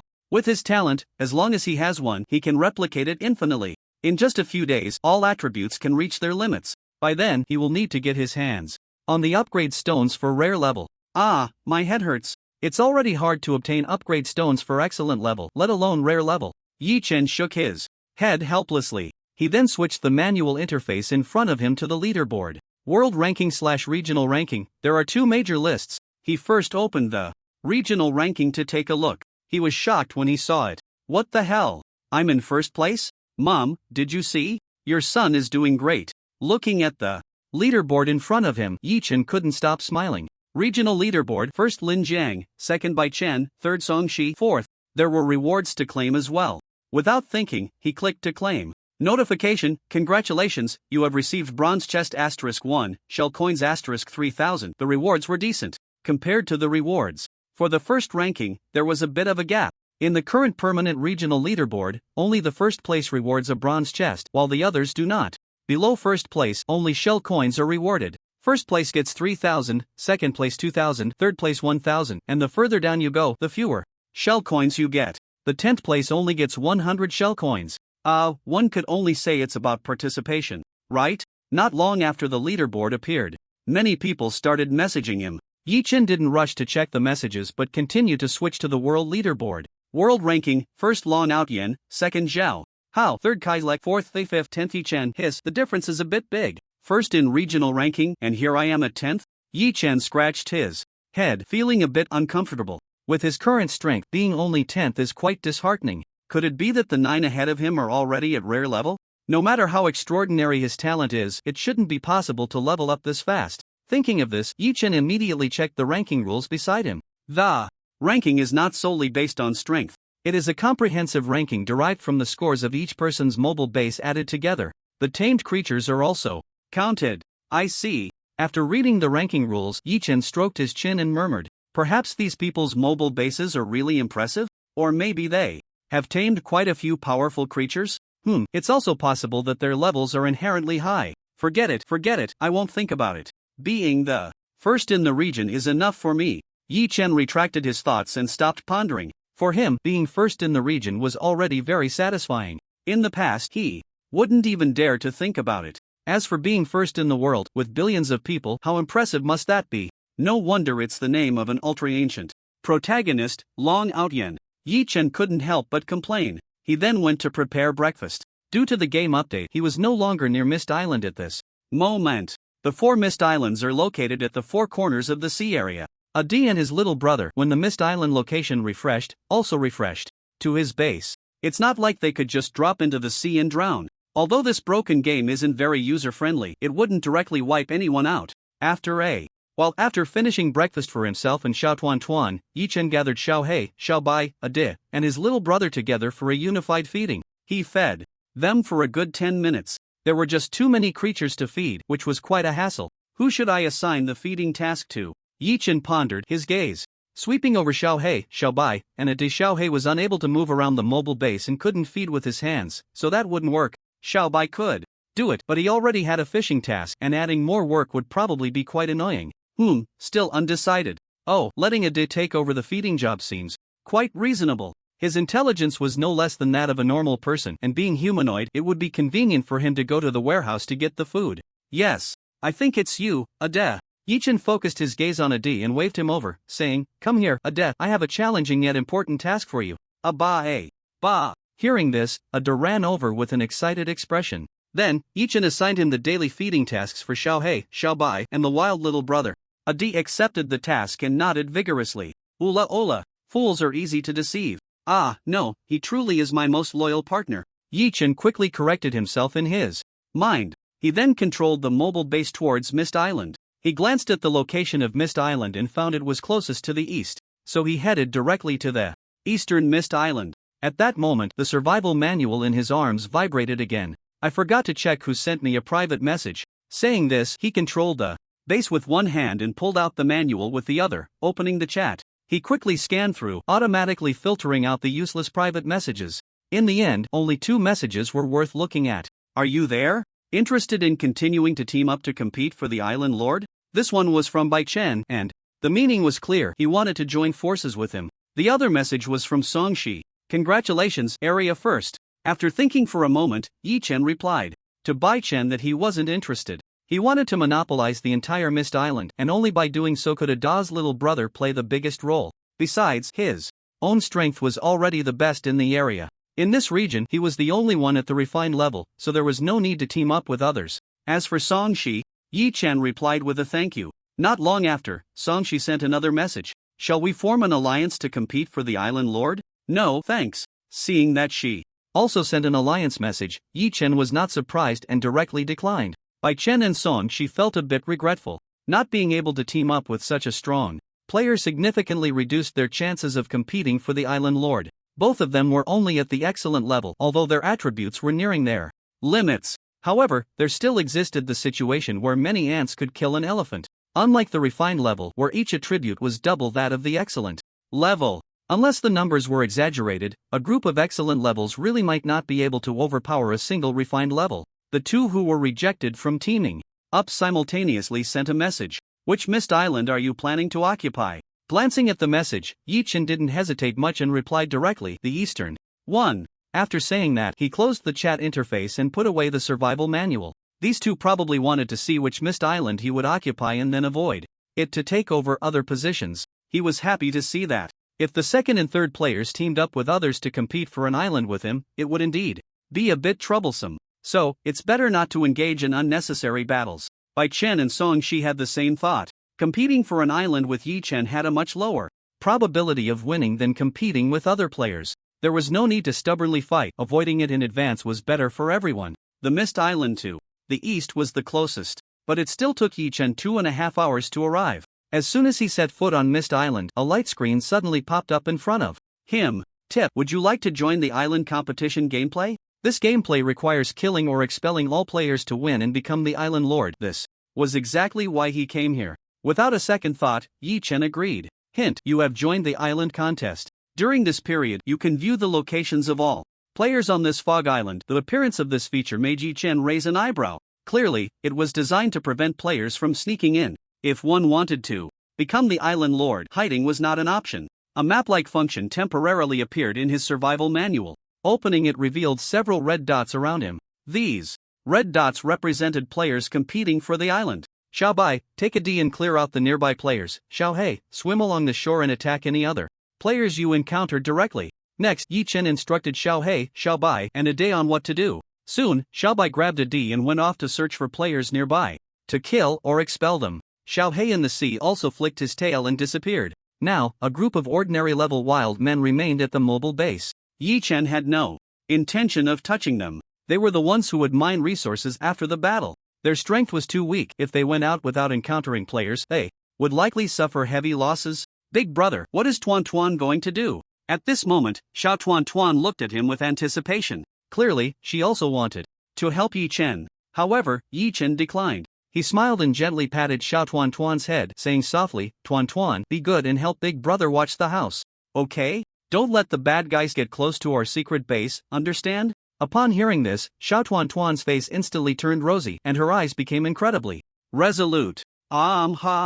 Big brother, you can trust Tuan Tuan. Tuan Tuan will definitely guard the house for big brother. After giving her various instructions, Yi Chen set off alone with his long knife. At his current speed on land, even Xiao Bai, who was a flying unit, couldn't keep up. It was a waste of combat power to have Xiao Bai with him. It was better to let it take a day to clear out the nearby small fry. 5 minutes later, Yi Chen arrived in a dense forest. The forest was empty, but the map showed red dots nearby. The probability of the game system malfunctioning was very low, so that meant the players around were hiding. I really hate games like hide and seek, Yi Chen muttered as he walked forward, his expression gradually becoming impatient. Rustle. Suddenly, the bushes behind him made a sound. He turned around and swung his knife horizontally. Swish! The tall bushes were sliced in half by him, and then a snow-white rabbit dashed out. Not that? Where are they? Just as Yi Chen was pondering, several figures suddenly jumped down from the trees around him. Each of them wielded weapons, their faces showing a hint of triumph as they rushed towards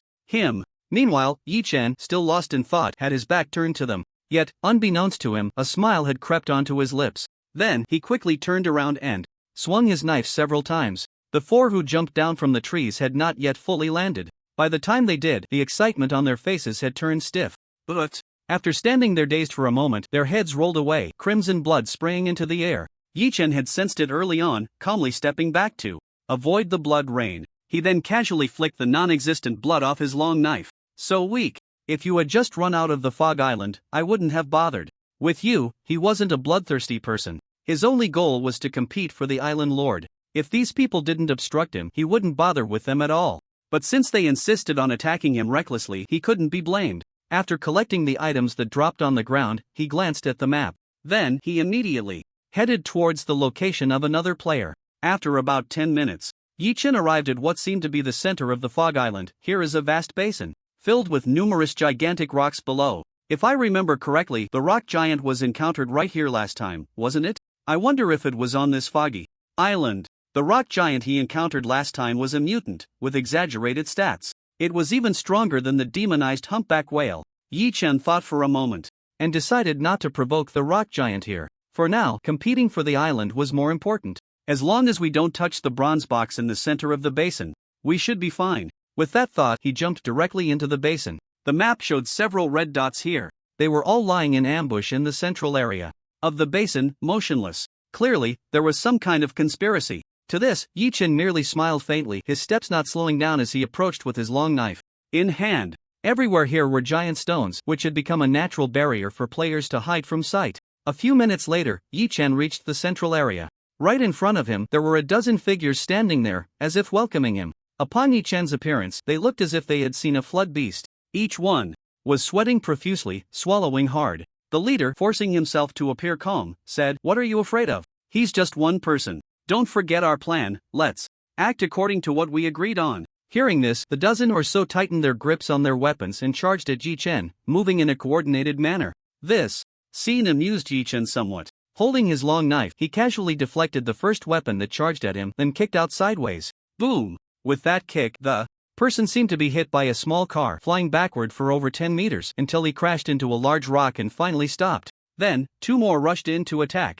But Yi Chen remained unfazed, sweeping his long knife. Swoosh! Swoosh! The two were directly severed at the waist, blood spraying out. Ah! Help me! After being cut in half, the two did not die immediately. They held in agony for a few moments before finally breathing their last in extreme pain. From the moment they attacked, Yi Chen had shown no mercy. Death would find every one of them here.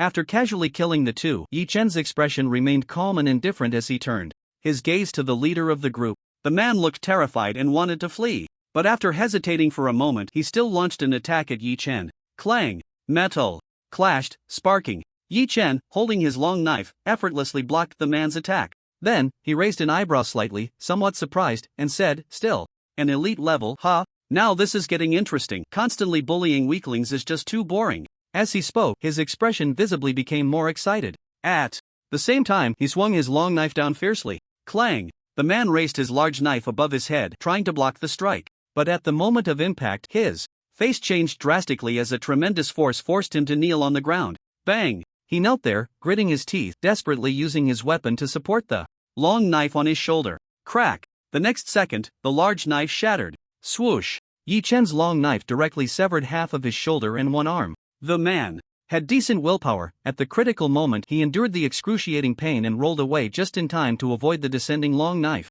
"Oh, your will is quite strong, but unfortunately, your strength is lacking." Yi Chen flicked the blood off his knife and smiled faintly. The man's face turned pale as he clutched his bleeding arm, painfully stammering, "Let me go. I can tell you our plan. It was Chengyu who sent us to stop you, and he also wants to use." Swoosh! Before he could finish his sentence, Yi Chen's long knife had already come down. "What are you babbling about? Chengyu? The one who just made it to 10th place on the regional leaderboard, right? Rest assured, none will escape." Upon hearing that, the man collapsed with a thud, dying with his eyes closed. Yi Chen borrowed some scraps of cloth from his clothes to wipe the long knife in his hand clean. Then, he collected all the items that had exploded on the ground into his backpack. It took less than 10 seconds. As for the players who had fled, he paid them no mind. The red dots were clearly moving towards the edge of Mist Island, obviously frightened and eager to leave. Yi Chen would not stop those players from leaving Mist Island. Exiting Mist Island was equivalent to withdrawing from the island's contest, which would not hinder him.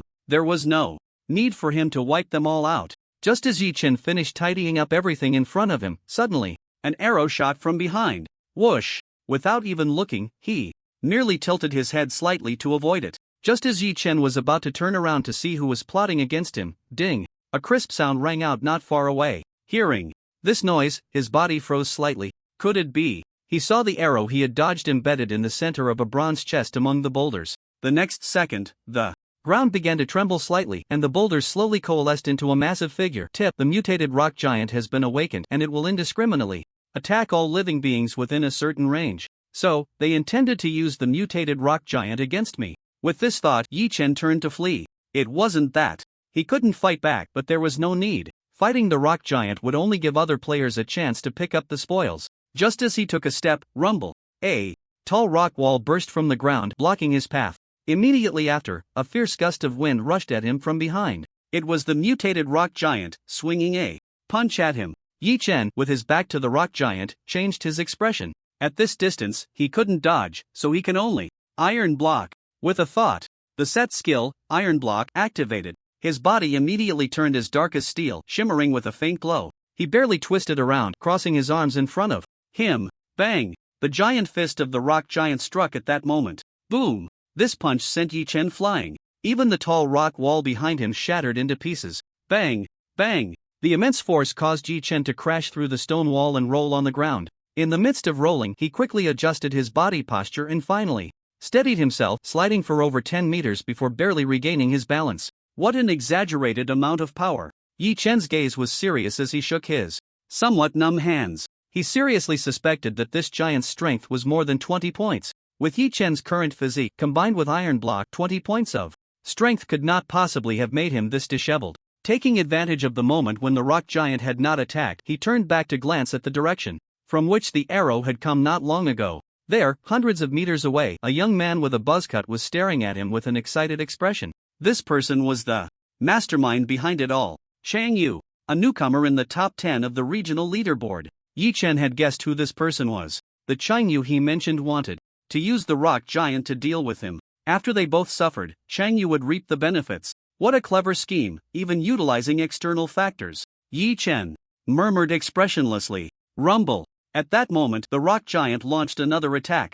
A stone over a meter in size was hurled at him with great force. It was clear to see that under that immense power, the boulder tore through the air. Like a cannonball, it came crashing towards him. So fast. Yi Chen's gaze grew serious. To some extent, power could also represent speed. However, although the thrown stone was indeed fast, as long as he could predict where it would land in advance, he could easily avoid it. There was still a difference from direct speed. Rumble. In the second before the stone hit the ground, Yi Chen's mind stirred slightly, closing the skill iron block and activating the shoe skill Gale Step. With the speed boost, he instantly dodged to the side. Then, more giant rocks came crashing down, blocking his escape route. Seeing this, Yi Chen decided not to run anymore. Being restrained would only lead to more trouble. Then, let's take the initiative. As he spoke, his gaze turned cold, and wielding his long knife, he charged straight at the rock giant. Behind him, several hundred meters away, Chang Yu's face immediately revealed a triumphant expression upon witnessing this scene. Yes, just like that.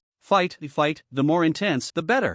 Ideally, both sides will suffer, allowing me to reap the benefits. At this moment, he was already fantasizing about taking down Yi Chen and the rock giant, seizing the position of island master, and ultimately becoming the new number 1 on the regional leaderboard. On the other side, Yi Chen had quickly closed the distance to the rock giant. As he approached, the rock giant instantly switched its attack method. No longer throwing stones, it brought its hands together and slammed down heavily towards Yi Chen. Boom! With a loud crash, dust and debris erupted from the ground. The surface within a 10-meter radius was left pockmarked from the impact. Yet Yi Chen, relying on his agility and slightly superior speed, managed to evade it. Taking advantage of the smoke that obscured visibility, he accelerated and slid behind the giant. The rock giant was still waiting for the dust to settle on the ground, unaware that Yi Chen had already reached its back. With a swift motion, Yi Chen struck down at the rock giant's calf, simultaneously using a weapon skill to make it even sharper. Crack! The blow cleanly severed its calf.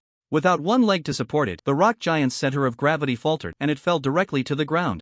The opportunity has come. Seizing the moment, Yi Chen took a quick step to its head, thrusting his long knife forcefully into its eye socket. Roar! Whether it was from pain or rage, the rock giant roared furiously. The knife embedded in its head did not deal a fatal blow. Bang! Bang! In its fury, it repeatedly slammed its fists down at Yi Chen's position, but he nimbly dodged each attack. He even managed to stab a few times into the rock giant's chest. Unfortunately, the gains were minimal and not lethal. TCH. What a tough opponent. Yi Chen grimaced and created some distance for safety. The rock giant quickly stood back up. Its leg had already regrown from rock. The gaps in its head and chest were the same. However, it was not without cost. Yi Chen keenly noticed that compared to before, the rock giant was now slightly smaller. Before being injured, it had definitely stood over 5 meters tall. Now it had shrunk a bit, probably only a little over 4 meters. So that's how it is. He instantly understood how to completely defeat this creature. It was all about gradually wearing it down.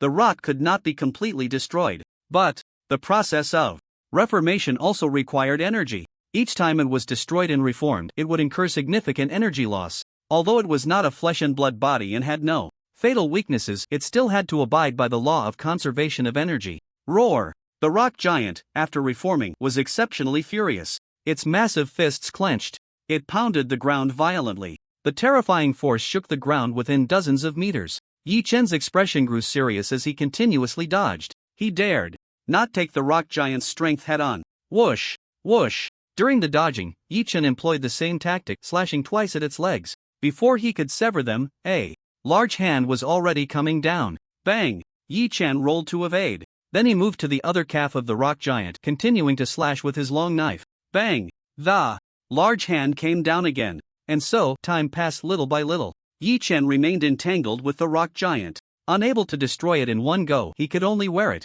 down. Finally, 2.5 hours later. Roar! The rock giant could no longer hold on, its body crashing down. Boom! With a loud noise, it shattered into a pile of rubble. Who?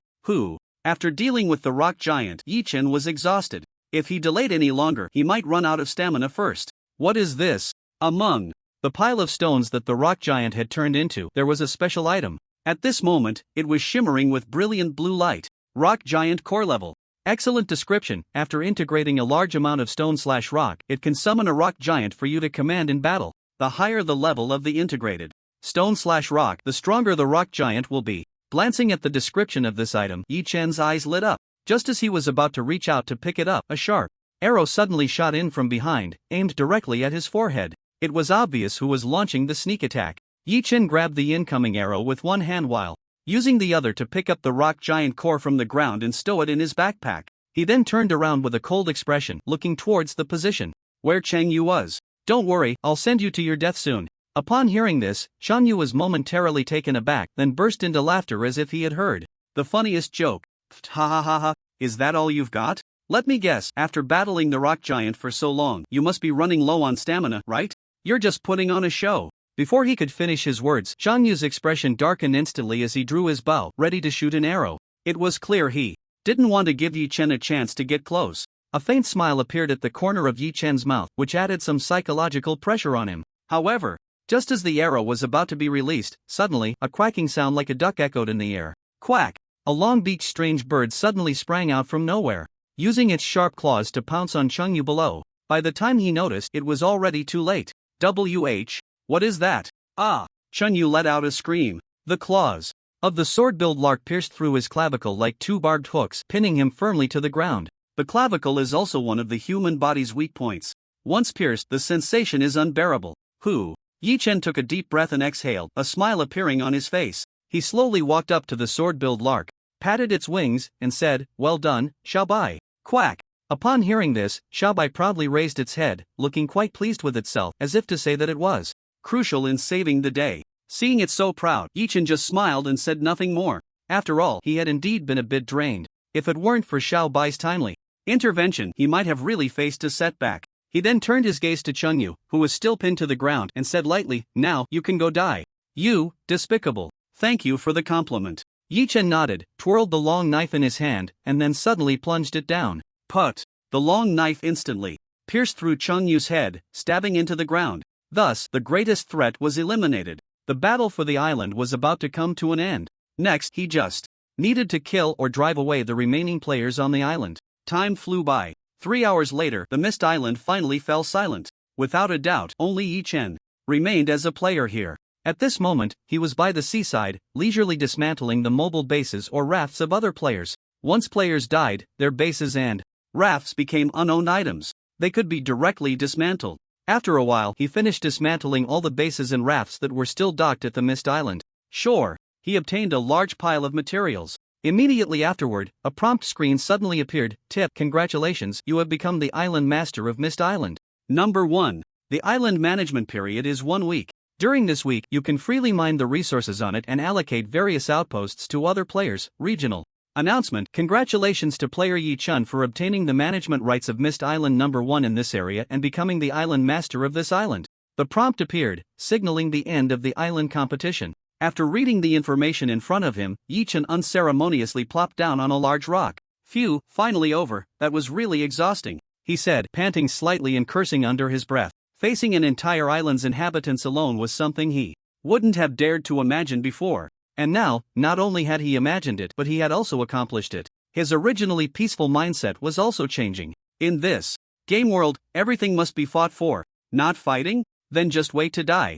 A sword seemed to hang over everyone's head, constantly urging them to move forward. After resting for a while and regaining some stamina, Yi Chen grabbed Little White's paw and returned to the mobile base. He then crafted a bunch of tools and stored them in the warehouse, instructing Ade to distribute the tools to his wildman subordinates. After giving his instructions, he happily took a shower. Before long, drowsiness hit him, and he went straight to his room to sleep. Competing for an island alone was exhausting, okay? If it weren't for the rock giant causing trouble, it would have been much easier. But that battle with the rock giant had drained more than half of Yi Chen's stamina. After various battles and struggles, both his body and mind were utterly worn out. While he was sound asleep, recovering his strength, Ade was trudging forward with a heavy load. Accompanied by his subordinates, he began to diligently gather resources on Mist Island. Puffing and panting, clang, clang, bang, bang. Occasionally, when he discovered other wildman tribes, Ade would also subdue them, expanding his wildman army.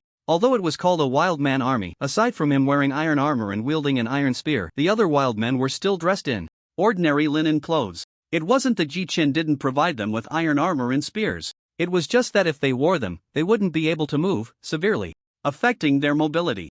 A full set of iron armor could only be worn comfortably if one reached the excellent level. A group of ordinary wild men would probably collapse under the weight after just a few steps, let alone gathering resources and fighting. Therefore, for the wild man army to be established, at least everyone needed to reach the excellent level and be able to move freely in iron armor. Otherwise, it would just remain a dream. Time flew by and the next day arrived. Early morning. Before 6 o'clock. After sleeping for most of the day, Yi-chan finally woke up slowly, stretching and yawning as he came out of his bedroom. Ha, that was a good sleep. Phew. Yi-chan, have never felt so refreshed. Cough. What nonsense just popped into my head. He scratched his head, closed his mouth, and stopped mentioning the middle school level phrases that had flashed through his mind. Then, he went to the bathroom, freshened up, and stepped outside. Yi-chan suddenly remembered that this week's maritime disaster seemed to have changed. He quickly pulled out the survival manual from his pocket and opened it to check. This week's maritime disaster, small tsunami. A tsunami may randomly occur in this sea area. Please be cautious, lasting for 7 days. A small tsunami, not bad, the mobile base can withstand it. After reading, Yi-chan felt relieved. He then began to replicate today's share of high-quality mutated fruits. Among all the things he had, this was the most valuable and easiest to sell. It could almost be exchanged for anything. So, for the time being, he only replicated high-quality mutated fruits. As for the firm fish that Bai Chen and Song Shi wanted, he had already gathered enough the day before. He had replicated a few extra in the previous days to avoid forgetting later and being accused of being untrustworthy.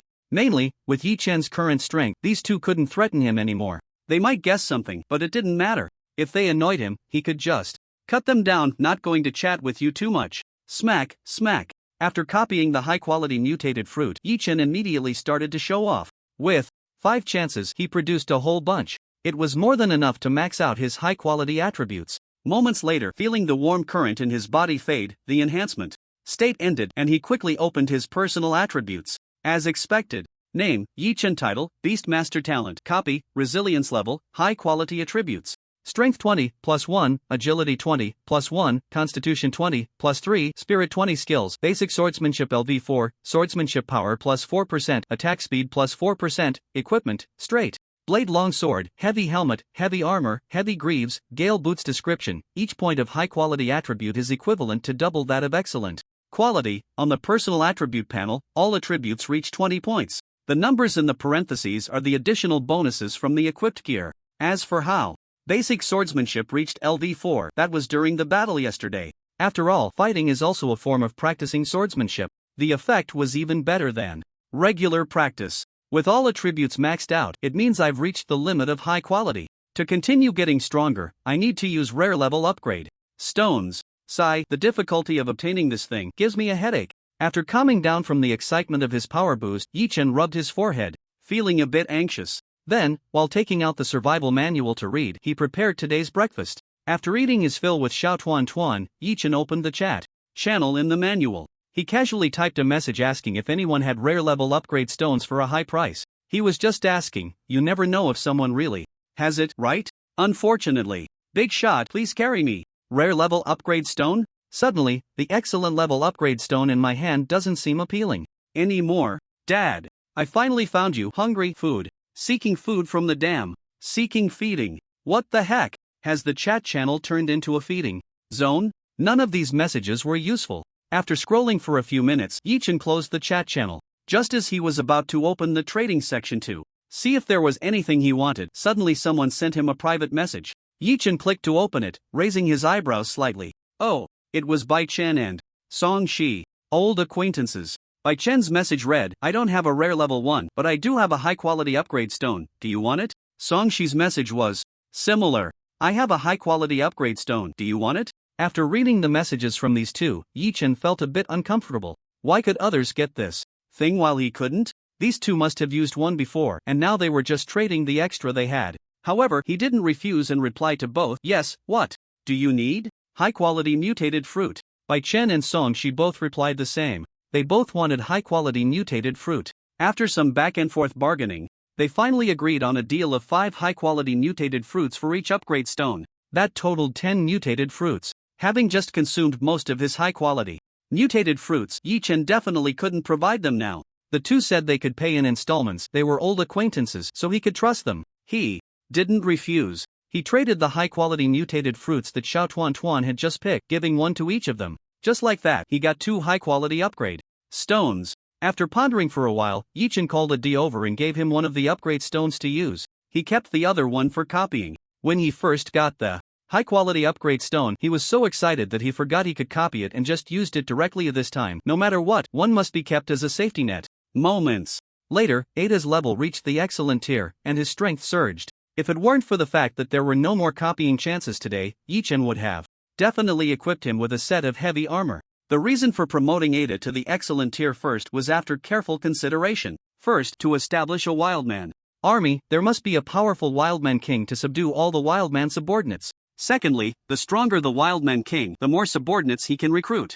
Developing the entire Mist Island cannot rely on just a dozen or so wildmen. Lastly, wildman subordinates cannot always remain at the ordinary level. Later, Yichen would work on promoting them to the excellent tier. Then, equipped with iron armor and wielding iron spears, their combat power would absolutely skyrocket. The premise of all this is that Ada's strength is strong enough to suppress all wildmen, making them completely obey orders and follow commands. Therefore, giving the excellent tier upgrade stone to Ada is the most cost-effective choice. As for Xiao Bai, Xiao He, and Xiao Tuan, it wouldn't be too late to promote them tomorrow. Tomorrow, his talent chances would refresh again. At that time, he could directly copy, and wouldn't the excellent tier upgrade stones increase? Right now, the most important thing is still the rare tier upgrade stones I need. Yichen nodded slightly, no longer thinking too much. Improving his own strength is the most important. As for competing for the gold and silver mine islands, there is no need for him at all. Although silver and gold mines are rare and uncommon ores, there is currently no place to use these two materials. Even if he occupied them now, it wouldn't be of much use. It would just be a waste of time. When the need arises later, he could just go and seize them. Then, after taking out the core of the mutated rock giant from his backpack, Yichen realized that this thing needed to be fused with a large amount of stone or rock. Finally, it would aggregate into a mutated rock giant. The higher the level of the stones, the stronger the rock giant would be. Of course, no matter how strong, it couldn't break through the excellent tier. This thing's upper limit is just the excellent tier. Yichen had no intention of being picky. When fighting, throwing this thing out could attract quite a bit of firepower. He just needed to take the opportunity to act as an assassin and reap the rewards. Yichen prepared to take out some stones to fuse into it. How about making the stones into refined stone blocks before fusing them in? Refined stone blocks are of the excellent tier. The aggregated rock giant should be even stronger. With this thought, he decided to act. He immediately went to the workbench and synthesized ordinary stones into refined stone blocks. The sound of clinking echoed. After a while, Yichen had fused 30 refined stone blocks into the rock giant core, finally feeding it to satisfaction. It seemed to sense something. He threw the core into the air, and the next second, many stones appeared, gradually aggregating into a huge rock giant. Mutated rock giant level, excellent attributes. Strength 20, Agility 20, Constitution 20, Spirit 20 owner. Player Yichen description. A rock giant formed by fusing a large number of refined stone blocks. Its strength is even more powerful. Not bad, not bad. Now I have a meat shield. After seeing the attributes of the rock giant standing 5 to 6 meters tall in front of him, Yichen nodded in satisfaction. Then, with a wave of his hand, the rock giant shrank back into the core. After being injured, the rock giant could quickly recover damaged areas by replenishing stones into the core. After toying with it for a while, he placed the rock giant core into his backpack. Next, Yichen took out another item from his backpack. It was the bronze chest guarded by the previously mutated rock giant. I hope the things inside won't disappoint me. A chest guarded by such a powerful monster should yield some extraordinary items, right? Without further thought, Yichen directly opened the bronze chest in front of him. Crack tip. Congratulations. You have obtained the crafting blueprints for the Heavy Rock Ring *1, Heavy Rock Bracelet *1, and Heavy Rock Necklace *1. Wow. It seems like a set? Yichen looked at the prompt on the light screen in front of him with some excitement. Just like the heavy armor set he was wearing, once he collected the entire set, he could activate the set skills. Set skills provide a much greater enhancement than individual skills. He couldn't wait to open his backpack and check the 3 blueprints quietly lying inside. Heavy Rock Ring crafting blueprint level, excellent description, an extremely precious piece of accessory equipment, crafting materials, refined stone *10, copper, ingot *10. After reading through the 3 crafting blueprints, Yichen found the crafting materials to be quite simple, so he hurriedly made his way to the equipment crafting table, placed the blueprints, and clicked to craft. Clang clang clang. After more than 10 minutes, the 3 matching accessory pieces were completed. Yichen immediately equipped all of them, feeling his strength increase before checking the bonuses of the 3 pieces of equipment. Heavy rock ring level, excellent bonus. Spirit +1 trait, gravity durability 30-30 description. After activating the trait, each attack will carry double the weight of your own strength against the enemy. Heavy rock bracelet level, excellent bonus. Spirit +1 trait, gravity durability 30-30 description. Heavy rock necklace level, excellent bonus. Spirit +1 trait, gravity durability 30-30 description. Tip: heavy rock set effect activated, skill consumption halved, skill enhancement doubled. Wow! Gravity! The moment Yi Chen saw this, his eyes lit up. This thing is all about surprise attacks. Just when someone blocks your strike, a stronger gravity will follow. They would be completely stunned. Taking advantage of the gap, Yi Chen could easily one-shot opponents of the same level and even have unexpected effects against those one level higher. Now everything is ready, just waiting for the right moment. Feeling that his strength was sufficient, Yi Chen pondered for a moment and slowly took out that long sealed item from his backpack. Treasure map level, rare description. Go to the location indicated by the treasure map. There may be treasure, but there may also be danger. In short, treasures and crises coexist. This treasure map was originally just a broken fragment. That's right, it was the piece found in the cellar of the refugee village, a rare level treasure map fragment. Collecting 10 pieces would allow him to synthesize a complete rare level treasure map. Previously, whenever he had spare talent points, he would use them to replicate this thing. And now, he had finally pieced together the treasure map. However, his strength had been too weak before. Yi Chen always felt uncertain about searching for rare-level treasures. What if he encountered a rare-level monster? Wouldn't that be game over? That's why he had been putting it off until now. In fact, even now, he didn't want to take the risk. That was a rare treasure, and he, being at an excellent level, would be like looking for a turd with a lantern in the toilet. With the replication talent, he could steadily grow stronger without taking this risk. But the speed at which players were getting stronger was truly astonishing. Yi Chen couldn't guarantee that he would always stay ahead. If he fell behind, he would be beaten. So, he decided he had to take a chance. I'll bet that this treasure contains rare level upgrade stones, he thought to himself. Then, following the instructions on the treasure map, he controlled the mobile base to move forward. The treasure map only had coordinates and directions. He wasn't sure exactly where it was. He only knew that it took from morning until noon to arrive. It was a small island. Yi Chen let out a quiet sigh of relief. If the treasure was in the sea, it would be troublesome. Encountering danger in the sea was not as easy to escape as on land. Upon landing on the island, he followed the instructions. To arrive at a cave entrance, after glancing around and seeing nothing unusual, he took out a torch from his backpack and cautiously stepped inside. Once in the cave, Yi Chen discovered that the passage was a slope. As he continued forward, the slope became steeper. Eventually, it reached a 90-degree angle. Seeing this, he pulled out a straight-bladed long knife from his backpack, wedged it into the vertical slope, and held the torch in the other hand as he began to slide down. After 3 to 5 minutes, he reached the bottom. Upon landing, Yi Chen found that the surroundings were not too dim. Some plants and stones emitted faint glows, illuminating the area. Once he could see clearly, he put away the torch. At that moment, a prompt appeared on the screen. Prompt: congratulations, you have arrived at the treasure location. Please explore carefully within a 100-meter radius. Seeing this message, Yi Chen understood. The treasure was hidden within a 100-meter radius. I wonder if there are any dangers here. After thinking for a moment, he took out the core of the rock giant from his backpack. Holding the long knife in one hand and the core in the other, he began to search the area cautiously. Splashing sounds echoed as he soon discovered an underground dark river. The river was neither large nor deep, resembling a small stream. Is this a treasure chest? Unintentionally, Yi Chen found 2 chests in the crystal-clear stream. The chests shimmered with a faint silver light. Silver chest level, rare description, can yield rare items, weapons, equipment. Indeed, it was a rare level silver chest. Yi Chen was overjoyed and was about to step forward to stash the chests in his backpack when suddenly, a wave of danger surged towards him. Not good. Relying on his sharp instincts, he rolled to the side, narrowly avoiding the threat. Bang! He saw a large spider descending from above where he had just been, its sharp forelimbs piercing the ground instantly.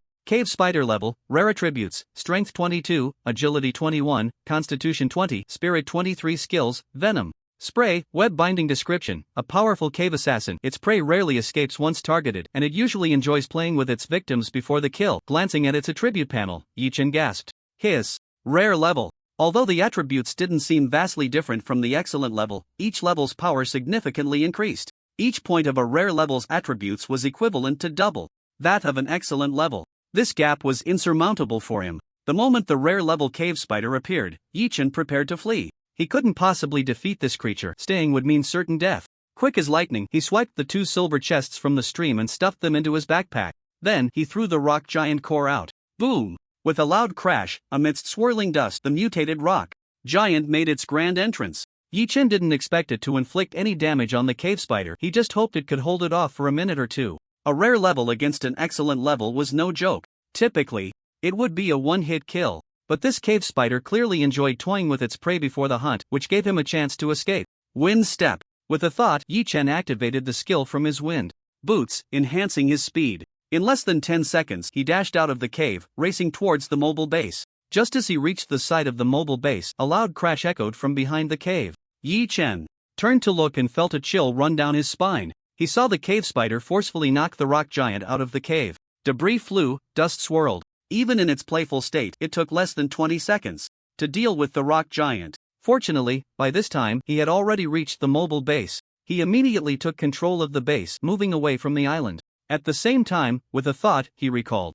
the rock giant core. This item could be retrieved remotely. So that's why he was able to run so fast just now. Just as Yi Chen was about to maneuver the mobile base away from the island, that cave spider let out a roar. In less than 3 seconds, it reached the shore, leaving behind a trail of afterimages. Such speed left Yi Chen astonished, his heart still racing. That speed, TSK. If I had run a bit slower just now, I would have been done for, Yi Chen said with a hint of lingering fear. Fortunately, this creature hadn't unleashed its full power from the start. Otherwise, he would definitely be dead by now.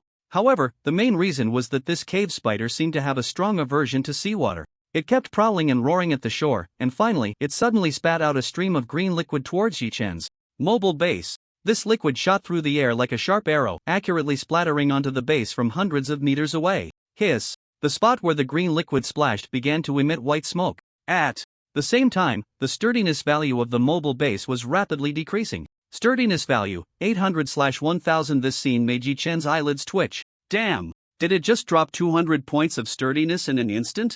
If that had hit me, I would have been bruised all over. Fortunately, the mobile base was moving further away. At this distance, the cave spider's venom could no longer reach him. This finally allowed him to breathe a sigh of relief, sitting down on the ground without caring about his image, panting heavily. After the danger had passed, little Tuan Tuan ran out of the house, looking at him with great concern. Big brother, are you okay? Are you hurt?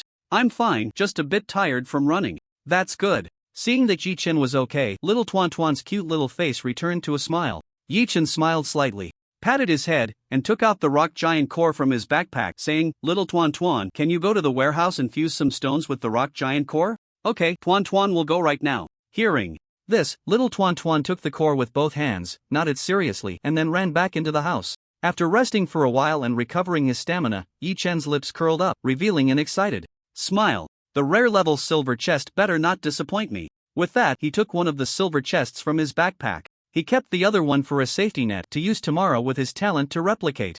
Yi Chen rubbed his hands together, his expression serious as he slowly opened the silver chest in front of him. Crack! The chest opened and a dazzling silver light burst forth. The next second, a prompt screen appeared. Prompt: congratulations, you have obtained cave glowing mushroom seeds, rare, *5, earth core, rare, *1, upgrade stone, rare, *1. Nice. Seeing the items that appeared in his backpack, Yi Chen almost jumped up in excitement. Everything he opened was great, especially this rare level upgrade stone. With this, he could break through the limits and raise his level to rare level. Upgrade stone level. Rare description: can break limits and raise level to rare level after use. Yi Chen was very excited but decided not to use it right away. This item was hard to come by, and later, little Tuan Tuan, Adet, Xiao, Hey, and Xiaobai would also need it for their upgrades. After tomorrow, when the talent count refreshed, he could replicate some more and then use it without worry. Then, he took a closer look at the other two items. Earth core level, rare description, a type of energy core that can be used to upgrade certain facilities. Seeing this, Yi Chen immediately thought of the seawater separator. With this energy core, he could upgrade the seawater separator to rare level. At that time, the freshwater and sea salt produced would definitely be more. Cave glowing mushroom seeds level, rare description, edible after maturity, can also provide light with a chance to bear mutated fruits. Good stuff. He was just worried about not having fruits to increase rare level attributes. Now he had everything he needed. Truly worthy of the hardships and near-death experiences I went through to obtain it. This trip was really worth it. Yi Chen nodded vigorously. He then went to the planting area on the rooftop balcony and handed the underground fluorescent mushroom seeds to Xiao Tuan Tuan. With Xiao Tuan Tuan's affinity for plants, she would definitely be able to cultivate mutated fruits for him. This was beyond doubt. At this moment, Xiao Tuan Tuan was tending to the planting area. Xiao Bai was fishing by the base, while Xiao He was swimming around the nearby waters, observing and ready to alert them of any danger. Adele was leading his younger brothers on Mist Island, laboriously mining resources. As the big brother, Yichen felt quite pleased with this. Before long, he also got busy. He took out a straight-edged long knife from his backpack and began practicing basic knife techniques. To upgrade his LV4 basic knife skills, he estimated he would need to practice for about a week. So, during his free time, he would practice his knife skills. In the process of practicing, he not only familiarized himself with his own strength but also gradually improved his knife techniques. The feeling of getting stronger through his own efforts was truly exhilarating. Time passed little by little. Before he knew it, dusk had arrived. Just as Yichen finished a set of basic knife techniques and sheathed his knife, Xiao Tuan Tuan suddenly rushed over, her face flushed and serious as she said, "Big brother." Tuan Tuan sensed that vending machine. The strange thing you encountered at sea last time. Upon hearing this, Yichen instantly lost interest in continuing his knife practice and said excitedly, "Where is it?" "In this direction, about a few thousand meters away." Xiao Tuan Tuan is amazing. Yichen excitedly patted her little head, then immediately went to the control panel to steer the mobile base in the right direction. In less than 10 minutes, he spotted a shell vending machine steadily sitting on the surface of the sea ahead. It really is. Yichen hurriedly maneuvered the mobile base closer. The shell vending machine was quite large, even from the base, he could reach it. Unable to contain his excitement, he opened it and saw a variety of items inside. Food, drinks, supplies, toys, much more abundant than what he had seen last time. As he scrolled down to the bottom, one item caught his eye, causing Yichen to be momentarily stunned. This is a skill book? Skill book, // price, 10,000 shell coins. What the heck? It actually costs 10,000 shell coins? After seeing the price of the skill book, he was somewhat shocked. The basic knife skill last time seemed to only cost 1,000 shell coins. This time, the price had skyrocketed tenfold. If / is this expensive, it must be quite powerful, right? Yichen thought for a moment and decided to invest 10,000 shell coins to acquire the skill book. He then bought some daily necessities and other items. The shell coins he had accumulated during this time were now down to just over 10,000, mainly because that / skill was too expensive. I want to see what this skill book is all about. Glancing at the skill he had just obtained, Yichen didn't hesitate and learned it immediately. After learning, he found new information about the skill in his mind. / level, LV1 description, execute 3 forward slashes in a specified direction, each slash can move up to a maximum range of 10 meters, and the 3 slashes can be used separately. Undoubtedly, this skill was extremely powerful. Upon learning about the skill, Yichen's eyes widened. If used well, this skill was comparable to a divine technique. He truly needed a skill like this that involved charging. Alright, with this skill, my combat power has increased significantly. Let's give it a try. // With the new skill in hand, Yichen was eager to test it out. Holding the straight-edged long knife, he focused on a spot ahead and activated it. Whoosh! A sound of slicing wind echoed. In less than 0.1 seconds, his figure appeared about 10 meters ahead. He then turned and slashed again. Whoosh! Yichen returned to his original spot and delivered a third thrusting slash to the right. Whoosh! Refreshing, but the stamina consumption is quite exaggerated. He breathed slightly heavier. After just using one skill, he felt that a tenth of his stamina had already been depleted. This shows how much burden the 3 consecutive slashes put on the body. If he used it 10 times, he would probably collapse right there. However, Yichen didn't mind too much, because tomorrow he would be able to level up to rare grade. At that time, his attributes would experience explosive growth once again. After his physical quality surged, the usage frequency of the 3 consecutive slashes would definitely increase significantly. Let's continue practicing swordsmanship. Yichen shook his head slightly, not thinking too much about it. Before leaving, he made sure to exchange the shell coins from the shell vending machine. After setting the mobile base to automatic patrol, he began practicing his swordsmanship. Just like the basic sword technique, the 3 consecutive slashes could also be improved through continuous practice. Whoosh! Whoosh! Whoosh! The sound of the blade cutting through the air echoed. Time passed little by little.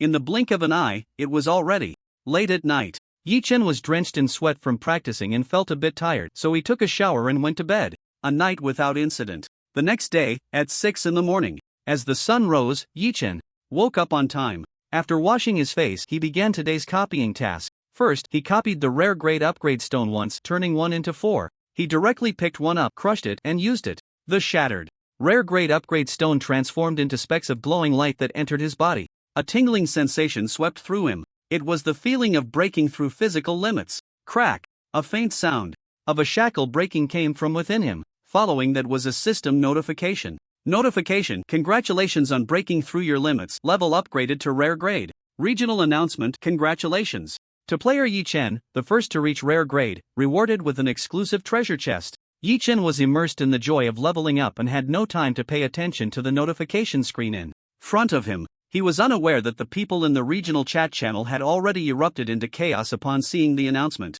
Holy crap! Holy crap! Rare grade! How long has it been? A rare grade big shot has already appeared. Wait, are we playing the same game? It's on! It's on! This guy named Yi Chen must have hacked. Not closing it means it's hacked? Is a small hack still a hack? So envious. I just reached fine grade. Ah, Christ. I just reached excellent grade. Big shot, please carry me. Do you still need accessories, big shot? Hey there, I'm 1.7 meters tall, long legs, can be both literary and martial. No, bro, can you cover your avatar while talking? Ugh, a foot-picking brute. The chat channel was filled with a cheerful atmosphere. It seemed that only here could players let their guard down and speak freely. On the other side, Yi Chen was carefully checking his attribute panel. Name: Yi Chen. Title: Beastmaster. Talent: Copy 5/6. Resilience: Level: Rare. Attributes: Strength 20 +1, Agility 20 +1, Constitution 20 +3, Spirit 20 +3. Skills: Basic Swordsmanship LV4, Sword Power +4%, Attack Speed +4%, 3 consecutive slashes LV1, Launch 3 consecutive thrusting slashes forward.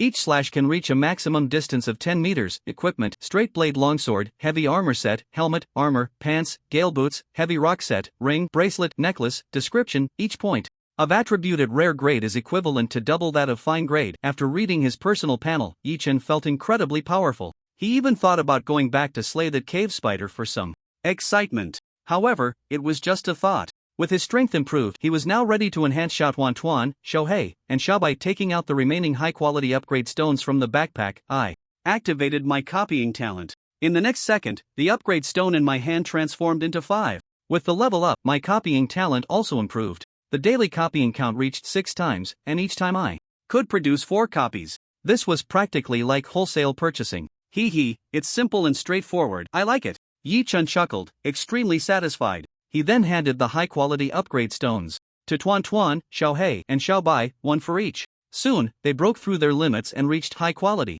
After the upgrade, Tuan's appearance showed no change, still as cute as before. However, Xiao Hei and Xiao Bai, after upgrading to high quality, had nearly doubled in size. With an exaggerated height of over 6 meters, they were comparable to rock giants. With their increased size, their combat power naturally grew stronger. Coupled with the enhancement from the Beastmaster title, their strength was not low among high-quality beings. Xiao Hei could now take on the previously encountered demonized humpback whale alone. Xiao Bai's flying speed had greatly increased, allowing for multiple riders. Xiao Bai, go call a D and his little brothers. Gah! Upon hearing the command, Xiao Bai nodded and called out, then immediately flew towards Mist Island. Whoosh! With such speed, he disappeared in the blink of an eye. Seeing this, Yi Chen nodded in satisfaction. Next time he went out on an adventure, he could bring Xiao Bai along. With that speed and aerial advantage, many dangers could be avoided.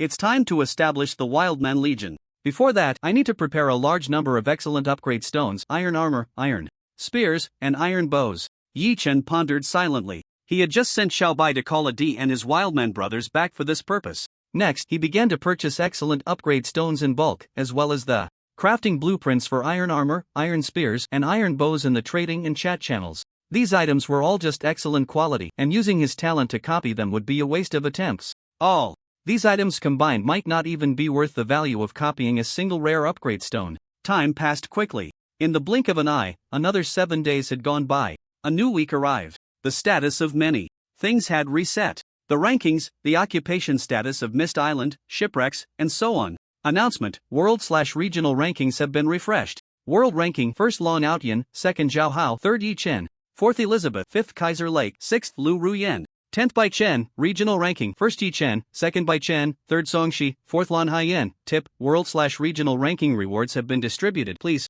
check. After looking at the 2 major rankings, Yi Chen couldn't help but feel good.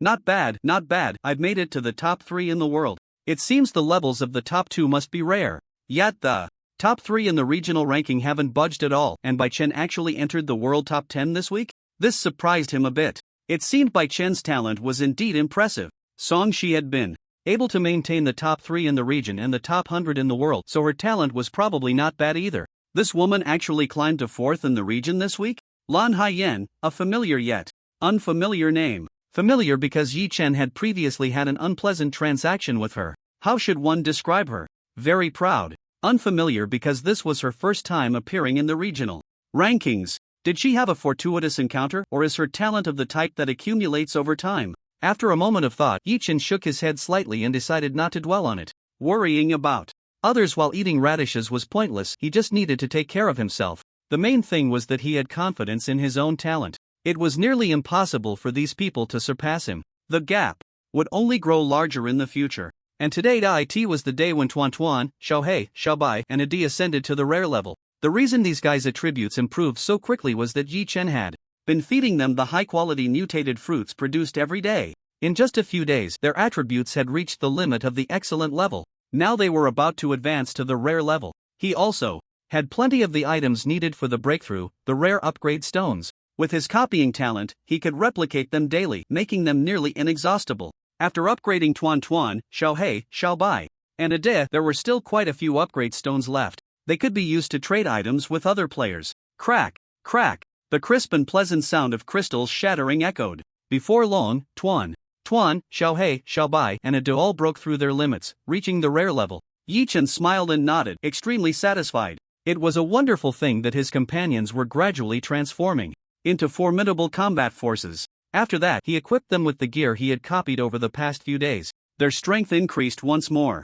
Once he finished these tasks, Yi Chen took Xiaohei, Xiaobai, Ade, and the Wildman Legion to fight for Mist Island. Tuan Tuan stayed behind at the mobile base to guard the home. Deep down, Yi Chen subconsciously felt that she was still a child, and at her age, she shouldn't be on the battlefield, witnessing such brutal scenes. On Mist Island number 1, Yi Chen began instructing Ade, Xiaohei, and Xiaobai on what to do. Ade, you take the Wildman Legion and follow me to fight in areas with more players. Yura. Ade raised his bronze spear and shouted, Xiaohei, swim along the shore and drive away the incoming players. If anyone refuses to leave, just kill them. Upon hearing this, Xiaohei nodded, indicating he understood. He then flicked his tail and began to swim around the coast of Mist Island. Xiaobai, you provide support from the air. After giving his orders, Yi Chen, along with Ade and the Wildman Legion, began to move. He first opened the map and found that the northwest area had the most red dots. This meant that the player density there was the highest. It was just the right opportunity to test the strength of the Wildman Legion. Over the past few days, Yi Chen had been training Ada's Wildman Legion. The number of wildmen had reached 50. Each wildman was now at the excellent level, equipped with iron spears, iron bows, and a full set of iron armor, including helmets, chestplates, and pants. Although this set of equipment didn't provide extra bonuses, it still offered considerable defense and attack power. Ordinary weapons might not even be able to cut through them. They had also been fed a good amount of excellent level mutated fruits. Half of the wildmen had attributes that reached the limit of the excellent level. With just one excellent upgrade stone, they could be upgraded to the excellent level. 10 minutes later, Yi Chen led the Wildman Legion to the densely populated northwest area marked by red dots. 50 wildmen clad in iron armor and wielding iron spears appeared, leaving the group of players stunned. After a few seconds of shock, they finally reacted, exclaiming, "What the hell is going on? Aren't we here to occupy Mist Island? Why does it feel like we've poked a hornet's nest? Wild men? These guys in iron armor don't look like wild men at all, they resemble an ancient army more. What should we do? Should we charge? Charge? Didn't you see that group of fully armed wildmen? You can charge if you want, I'm getting out of here first. I'm leaving too. Just take a good look at who the leader is. What the hell? It's the regional number 1 and world number 3, Linde. I'm out of here. That guy's strength is beyond what we can contend with. Unless you can gather an entire region's players to fight against him, I advise you to give up on claiming this Mist Island." Exactly, even though this is a game world, you only have one life. Resources can be gathered anywhere, but if you lose your life, you lose everything. A group of over 30 players had already run away halfway after just a couple of sentences, leaving only a dozen or so behind. I have already given you a chance. Seeing that these people still wouldn't leave, Yi Chen's gaze turned slightly cold as he gestured to Ade beside him. Ade understood and nodded heavily. He then looked at the wild man army behind him and pointed his bronze spear forcefully forward. Ula! Hearing his shout, the wild man army immediately began to screech in response. Ula! Ula! Ula! You! The wild men shouted as they charged forward. 50 armored wild men charged at once, causing the ground around them to tremble slightly. The players, who had not yet left, swallowed hard, cold sweat pouring down their foreheads. Some even wanted to beg for mercy at that moment. Unfortunately, it was too late. The wild man army couldn't understand what they were saying. With their iron spears thrusting forward, Poochie! Poochie! Blood splattered everywhere. Ah! Ah! The screams were incessant. From the very beginning, this battle was one-sided. There was no need for a D to intervene. The wild man army had already crushed this farce in no time. In less than 3 to 5 minutes, over a dozen mangled corpses lay on the ground. Blood soaked the earth for dozens of meters around. Bits of flesh were scattered like decorations on the ground. This sight and smell were unbearable for an ordinary person. Yet Yi Chen remained calm, continuously picking up the items dropped by the players and placing them into his backpack. After collecting everything, he led the wild man army towards a densely packed red dot on the map. A little while later, before noon, Yi Chen had seized control of Mist Island number 1. Tip: congratulations on seizing control of Mist Island number 1. Regional announcement: congratulations to player Yi Chen for successfully seizing Mist Island number 1, becoming the island's lord. 2 notifications followed. Glancing at the information on the screen before him, he didn't linger any longer. A few minutes later, he returned to the mobile base with the wild man army. Xiao Hei and Xiao Bai had also gathered here. This time, it wasn't just about simply seizing a Mist Island. He wanted control of the gold and silver mine island too. Yi Chen maneuvered the mobile base towards the gold and silver mine island near Mist Island number 1. The two were not far apart, roughly about 10 kilometers. Half an hour later, the mobile base reached the shore. Without saying a word, he directly led the wild man army onto the island. The same tactics as before. Once on the island, Yi Chen discovered that it wasn't covered in gold and silver mines. Instead, there were only 7 silver mine caves and 3 gold mine caves. The area of the gold and silver mine island was not smaller than Mist Island, yet it only had 10 gold and silver mine caves. This showed the rarity of the two types of ores. A little while later, Yi Chen led the wild man army to the center of the island. Upon entering, a prompt screen suddenly appeared before him. Gameplay tip: please defeat the gold and silver behemoth in the central area of the gold and silver mine island. Players who defeat the gold and silver behemoth will gain control of this island and become the lord of gold and silver mine island number 1. Oh, is the method of occupying it different from Mist Island? Well, it doesn't matter, just charge in and kill it. After reading the gameplay tip, Yi Chen raised an eyebrow slightly, then without much hesitation, he led the wild man army forward. In front of them, there was indeed a considerable number of players surrounding a monster made of gold and silver mines. Gold and silver behemoth level, rare attributes, strength 30, agility 25, constitution 30, spirit 20. Description: a mutated beast that often devours gold and silver ores. Is this the gold and silver behemoth? Its attributes are indeed quite high, Yi Chen murmured as he carefully examined the attributes. The gold and silver behemoth, about 10 meters in size, was composed of half gold and half silver, looking shiny and very valuable. However, now was not the time to think about its value. He scanned the nearby players, totaling over 100.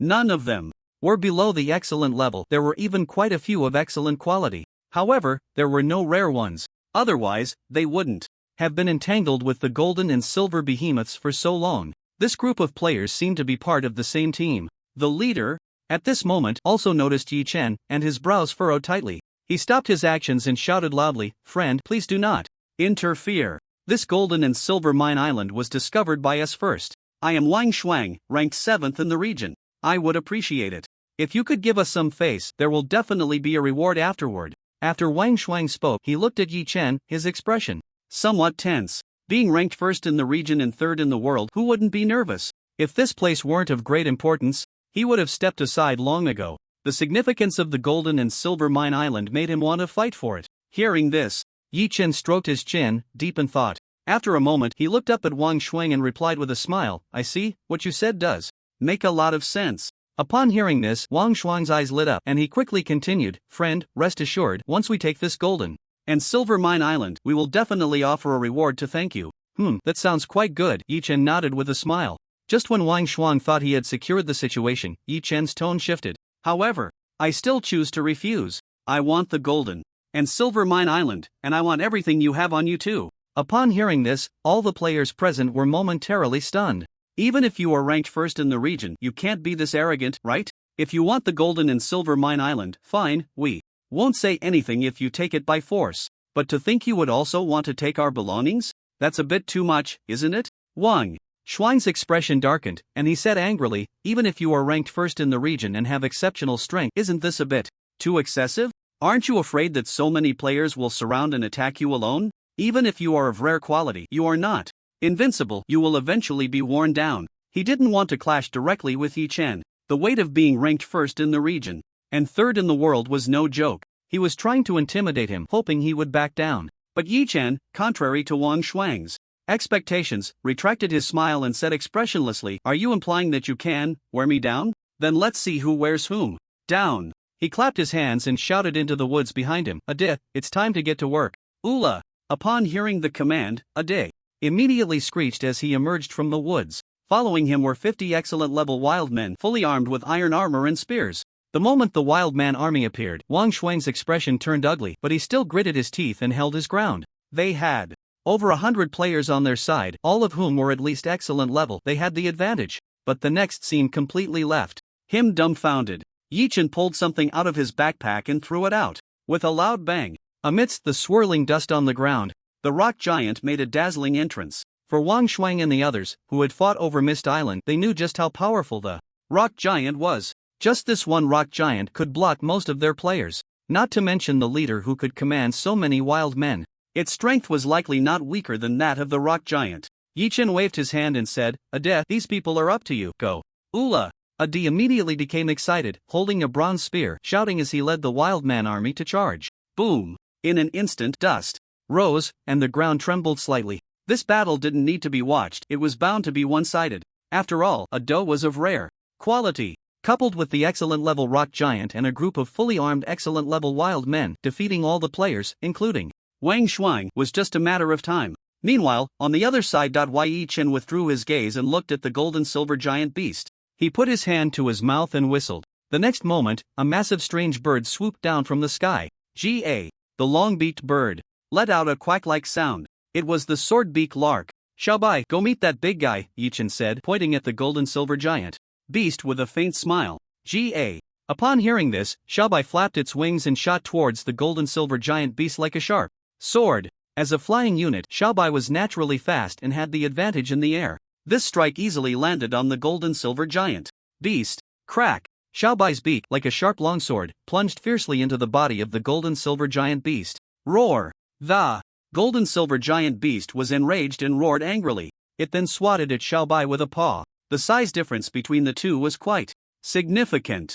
The gold-and-silver giant beast was over 10 meters long, while the swordbeak lark was only 8 or 9 meters. If that paw landed solidly, it would be hard to escape. Once caught, the advantage of being in the air would be lost. Therefore, Xiaobai immediately flapped its wings, withdrew its beak, and flew into the air, creating distance. Soon after, a fierce battle was about to erupt. The strength and physique of the gold-and-silver giant beast were terrifying. Xiaobai could only rely on its aerial advantage and agile positioning to continuously wear it down. As for the other side, Ada's battle was much simpler. It could be said to be a complete crushing victory. In just over 10 minutes, the outcome was decided. Wang Shuang threw down the items on him and ran away without looking back. The only person left alive on the scene was him. Seeing him flee, Ade immediately wanted to chase after him. However, he was stopped by Yi Chen. "No need to chase.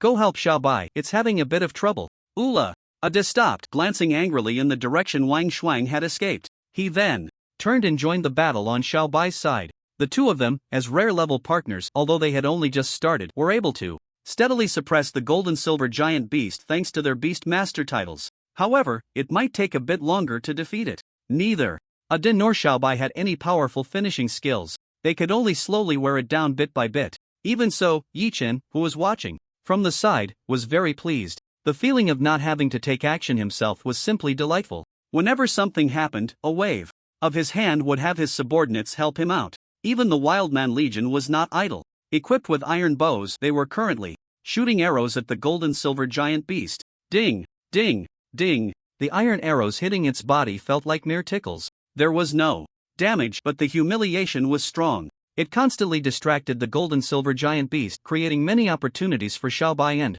Ade to attack. As for Yi Chen, he was leisurely picking up items to put in his backpack. After finishing, he sat on a large rock and watched. Since there was nothing else to do, he might as well relax and enjoy the show. After more than 10 minutes, Xiaobai and Ade finally took down the gold and silver giant beast. Yi Chen had no intention of delivering a finishing blow. After all, in this game world, killing monsters did not yield experience points. Boom! A loud noise erupted. Not far ahead, dust flew up from the ground. The gold and silver giant beast lay dead there. It then transformed into a pile of gold and silver ore. Crack, crack! Yi Chen nodded in satisfaction and walked over to pick up the gold and silver ore on the ground, examining them. Silver ore level, rare description, a precious ore material, also an indispensable item for crafting rare level equipment. Gold ore level, uncommon description, a very precious ore material, also an indispensable item for crafting uncommon level equipment. Gold ore and silver ore were essential materials for crafting rare and uncommon level equipment. Just then, a prompt screen appeared. Tip: congratulations, you have gained management rights over Gold and Silver Mine Island. No. 1. Becoming the island's lord. Now, the entire island's gold and silver mines belong to him. In the future, he won't lack materials for crafting rare and uncommon equipment. Yi Chen immediately asked Ade to arrange for manpower to go back and collect resources with tools. Soon, the sound of mining echoed through the caves of Gold and Silver Mine Island. Everything was progressing in a positive direction. However, we still need a few more people. Yi Chen thought for a moment and said to Ade beside him, Ade, continue to recruit wild men from other tribes. Let's set a temporary limit of 100 people. Ula, Ade responded. He then immediately set off to find tribes and recruit wild men. Seeing this, Yi Chen nodded slightly and didn't linger. He mounted Xiaobai and quickly returned to the mobile base. Once back, he immediately began preparing materials. After a few days of accumulation, he finally gathered enough materials to upgrade various facilities and the base. Now that everything on hand was taken care of, he thought, why not upgrade instead of saving it for the new year? The first thing Yi Chen upgraded was the workbench. Many semi-finished products needed to be crafted here. The sound of clanging echoed through the base as the workbench began its upgrade to rare level. Next was the refining furnace. Then the equipment crafting table. Thus, the sounds of hammering and crafting continued non-stop in the mobile base. About an hour later, these facilities were finally upgraded. Next came the crafting of various rare-level semi-finished products. Upgrading the mobile base required a massive amount of rare-level semi-finished products. Additionally, some silver ingots were needed. Silver ingots had to be produced using the refining furnace, which was of rare level. As for gold ingots, they couldn't be made yet. The refining furnace had to be upgraded to uncommon level first. The main point was that facilities in the base could only differ by one level at most. To upgrade the refining furnace to uncommon level, the mobile base had to be upgraded to rare level first. Soon, the rare level workbench was filled with the sounds of crafting various rare level semi-finished products. The refining furnace was also operating at full speed. Special wooden boards, special stones, special rubber, special parts, and so on.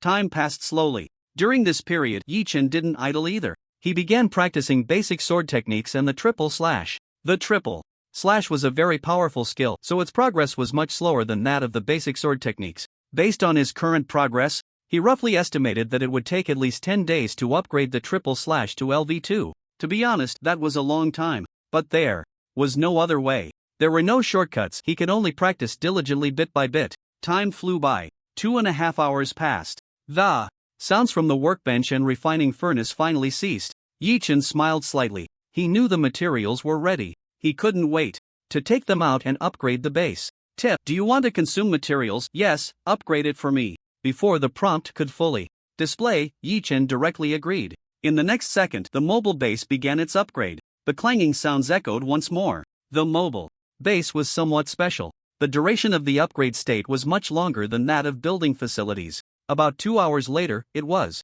finally completely upgraded. Once he saw the full view, Yi Chen was stunned. Wow, this is too big, too luxurious, right? At this moment, the side length of the mobile base had reached 100 meters. Just the area alone was enough to imagine how exaggerated it was. Not to mention, the original small 3-story structure had been replaced by a small castle. Upon entering, one would find that the furniture, facilities, and daily necessities were simply complete to the point of being overwhelming. Of course, these items were just ordinary. They could be used but had no special effects. However, that was already enough. TSK, look at these materials, this pattern, this texture. Yi Chen at this moment was like a country bumpkin, touching and feeling everything. There was no helping it. This was a castle. In the past, on Blue Star, he was just a loser who could only afford a cheap rental apartment, and he had never seen or touched anything like this with his own eyes. Now, what appeared before him was a pure dimensional crushing blow. After some fuss, Yi Chen finally remembered to open the mobile base panel to check. Small castle mobile base level, rare durability, 5000 description, a nice shelter that already has the warmth and security of a home. Upgrade materials, underwater driftwood, rare, *10,000, underwater blue ore, rare, *5,000, gold. Ingots, rare, *500, floating core, rare, *1, special planks *20,000, special stones *10,000, special parts *10,000, special, what the hell? After looking at the base panel, Yi Chen laughed, but then nearly blacked out from shock. Not for any other reason, but because there were just too many materials. So many that it made his scalp tingle. Too few? Do you want to see what too few looks like? 20,000 special planks, 10,000 special stones, and there's a whole bunch more behind that. You say these materials can be obtained through hard work? Yes. Right. If you grind for 1 billion hours, you might get them. But what the hell are the first few materials? Underwater driftwood? Underwater blue ore? And this damn rare level floating core has appeared. Although Yi Chen had never seen this kind of core, just hearing the name sounded impressive. At this moment he felt an urge to spit blood. This was the rhythm of grinding to death. It felt endless. Alright, you are the boss. In the end, Yi Chen still yielded. A real man can bend and stretch. For the sake of survival, what's wrong with a little grinding? I just love grinding. In the end, I still ended up living in a way I despise. After some complaints, it was time to eat and drink. Life had to go on. Just then, the prompt screen appeared again. Regional announcement. Congratulations to player Yi Chen for becoming the first player to upgrade the mobile base to rare level. Reward, 1 exclusive treasure chest. Another exclusive treasure chest. After reading the prompt, Yi Chen was momentarily stunned. He then opened his backpack to check and found 2 exclusive treasure chests inside. One was the reward for upgrading to rare level, and the other was just awarded. He had forgotten to open it yesterday. Thinking of this, Yi Chen didn't hesitate, took one out, and opened it directly. Crack. Prompt. Congratulations, you have obtained rare level weapon blueprint *1, rare equipment blueprint *1, rare level accessory blueprint *1. 3 blueprints in a row, all rare level. Quite nice. He was worried about upgrading to rare level without corresponding equipment to wear. And now, here it was. Exclusive treasure chest level. Rare description. There is a high chance of obtaining the items you currently need, of course, limited to rare level, truly worthy of being an exclusive treasure chest. It really is what you need when you need it. I could save it for copying later. After reading the introduction of the exclusive treasure chest, Yi Chen stroked his chin and thought. Then, he looked at the 3 blueprints he had just opened. These rare level weapon, equipment, and accessory blueprints would yield random results when used. So, he didn't plan to use them right away. Once used, the equipment would be fixed. Keeping them for copying later, as long as the quantity is large, he might randomly get a full set of rare level equipment blueprints. The set bonuses are much greater than individual pieces. Then, Yi Chen began practicing his swordsmanship while setting the mobile base to automatic cruise mode. Swish, swish. The sound of the long sword slicing through the air was somewhat jarring. Just like that, time flew by, and it was now late afternoon. After finishing his sword practice, Yi Chen exhaled a breath of white-hot air. Just as he was about to put away his sword and cook, thud thud thud, little Tuan Tuan hurriedly ran over from the other end of the mobile base. Big brother. Tuan Tuan just sensed the same aura as that big whale from last time. Hearing this, Yi Chen's face showed a hint of confusion. Big whale? What big whale? It's the big whale that glowed red last time, little Tuan Tuan anxiously gestured. She was almost spinning around him in her urgency. Are you talking about that demonized humpback whale from last time? Yes, big brother. I've always remembered the aura from that big whale. Upon hearing this, Yi Chen immediately became interested. He quickly ran in the direction pointed out by little Tuan Tuan. At the other end of the mobile base, a faint red aura floated in the sea ahead. If one wasn't paying attention, they might not notice it at all. Yi Chen immediately stopped moving and carefully examined the area nearby. After some exploration, he discovered that the faint red aura was emanating from the sea. This meant that below was very likely the so-called demonized land. If it were a demonized creature, it wouldn't likely stay in one place for long. At that moment, splash! The surface of the sea churned, and a dark shadow emerged. Woo, woo. It was Little Black. It had just gone down to scout the situation. Now it was reporting back. After listening to Little Black's account, Yi-Chen raised an eyebrow, slightly surprised. It really is the demonized land. Then, this reward is definitely mine. It was only logical to take what one encountered. He pulled out the survival manual from his pocket and checked the task information. Regional task, Demonized Land, Phase 1, find the demonized land, progress 0%. Task contribution 0%. The first player to find the demonized land will receive the title of Pioneer and a mysterious gift. Since this task was triggered, the progress had not moved at all. Up until now, it was still at 0%. Since he had encountered it, Yi-Chen certainly wouldn't let it slip by. His level was already rare. Even in the water, he could display impressive combat power. Then, with a splash, water splashed everywhere. Yi-Chen dove into the sea, riding on Little Black, heading towards the demonized land below. After Little Black's level increased to rare, its speed in the water surged. The distance to the seabed was visibly shortening.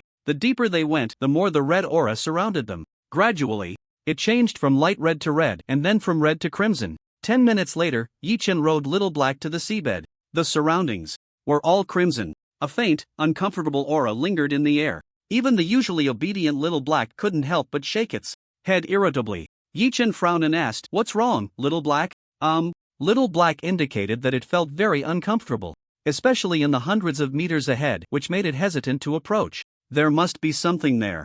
Could it be the demonized land? Yi-Chen patted Little Black, telling it to wait there. Then he swam over alone. He carefully observed the surroundings. Due to the overwhelming crimson aura, visibility was severely hindered. He could barely see objects more than 10 meters away. Suddenly, a prompt appeared before him. Prompt: congratulations, you have found the demonized land in this area. Rewards have been issued, please check. Regional. Prompt: congratulations to player Yi-Chen for finding the demonized land, gaining 10% contribution value, and task progress increased by 10%. Please note, demonized creatures have officially awakened in the sea, and they will actively attack the player's mobile base. There will be a wave of demonized creatures once a week. For each demonized creature killed, players will gain contribution value and increase task progress. The appearance of the prompt startled Yi-Chen. After carefully reading the information, he felt a bit frustrated.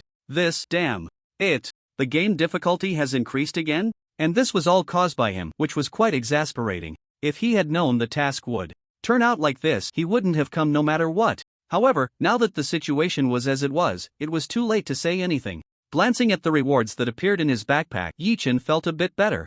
Then, he turned around to swim back. Suddenly, a red tentacle shot out. Sensing the abnormal water flow, Yi-Chen quickly dodged to the side, avoiding the strike. Turning his head, he discovered a gigantic octopus. Each tentacle was a terrifying length of 20 meters or more. This sight triggered his deep-sea phobia. After a shiver ran through him, he immediately swam towards the direction where Xiaohei was. At the same time, he thought to himself, why does this octopus feel so familiar? He didn't dwell on it. Returning to the base was the most important thing right now. The underwater environment was not his strong suit. Given the octopus's massive size, its level was definitely not low. It could very well be rare or even higher. Just as he returned to Xiaohei's side, a massive figure surged out from the red aura. Dozens of tentacles swept towards him like giant pythons. Whoosh, whoosh, whoosh. The powerful force made the seawater roar. Gurgle. Yi-Chen didn't dare to linger. He glanced back and then hopped onto Xiaohei to make his escape. The water was not his domain, and his combat power would be greatly diminished.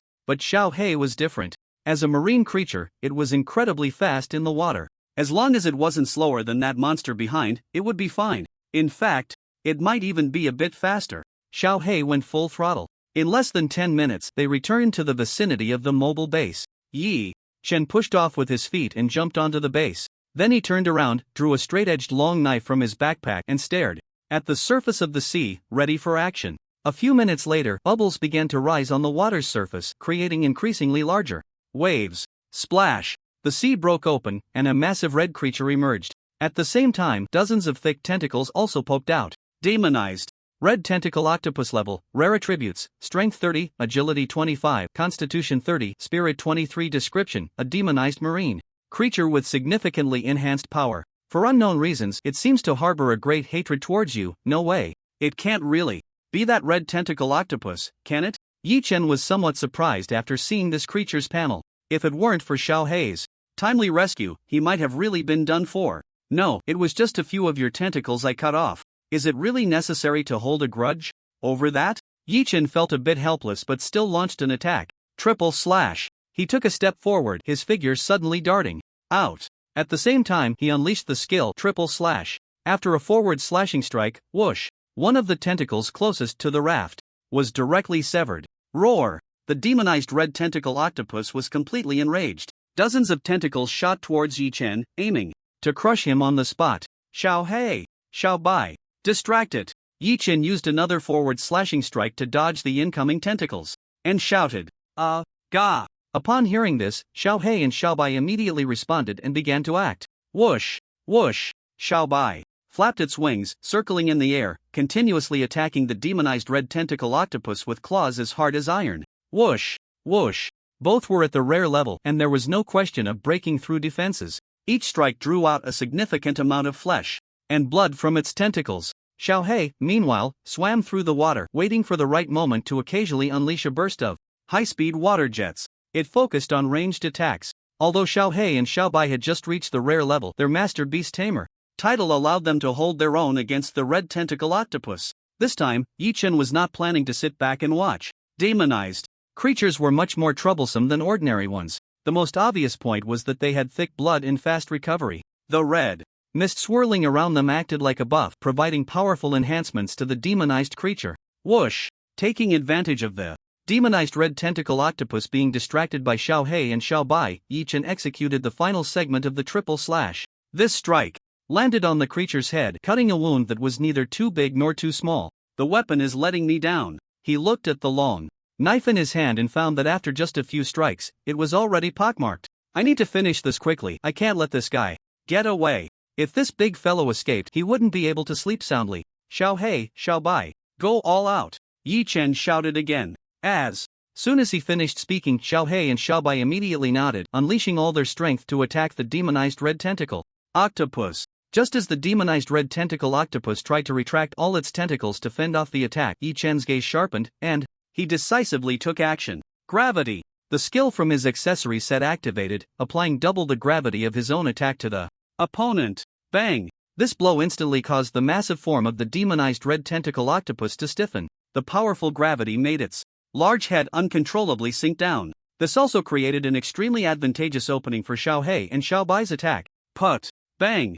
Both attacks struck its head simultaneously. No matter how resilient life is, as long as it hasn't reached a certain critical point, if the head is shattered, it will die. And the fate of the demonized red tentacle octopus was undoubtedly a complete death. Watching the octopus's corpse slowly sink beneath his feet, Yi Chen shook his head slightly. To be honest, this fight felt a bit frustrating. There was always a sense of being unable to fully unleash his abilities. There was no way around it. The sea was not his home turf. If it had been on land, even at the rare level limit, Yi Chen would have been confident in showcasing his skills. But in the sea, well, no need to elaborate. Taking advantage of the fact that the corpse of the demonized red tentacle octopus hadn't completely sunk yet, Yi Chen reached out and began to decompose it. In the next second, a light screen appeared. Hint, congratulations, you have obtained Magic Crystal *2, Demonized Flesh. *10, Magic Crystal? What is that? Yi Chen jumped onto the base and opened his backpack to take a closer look. Magic Crystal, description.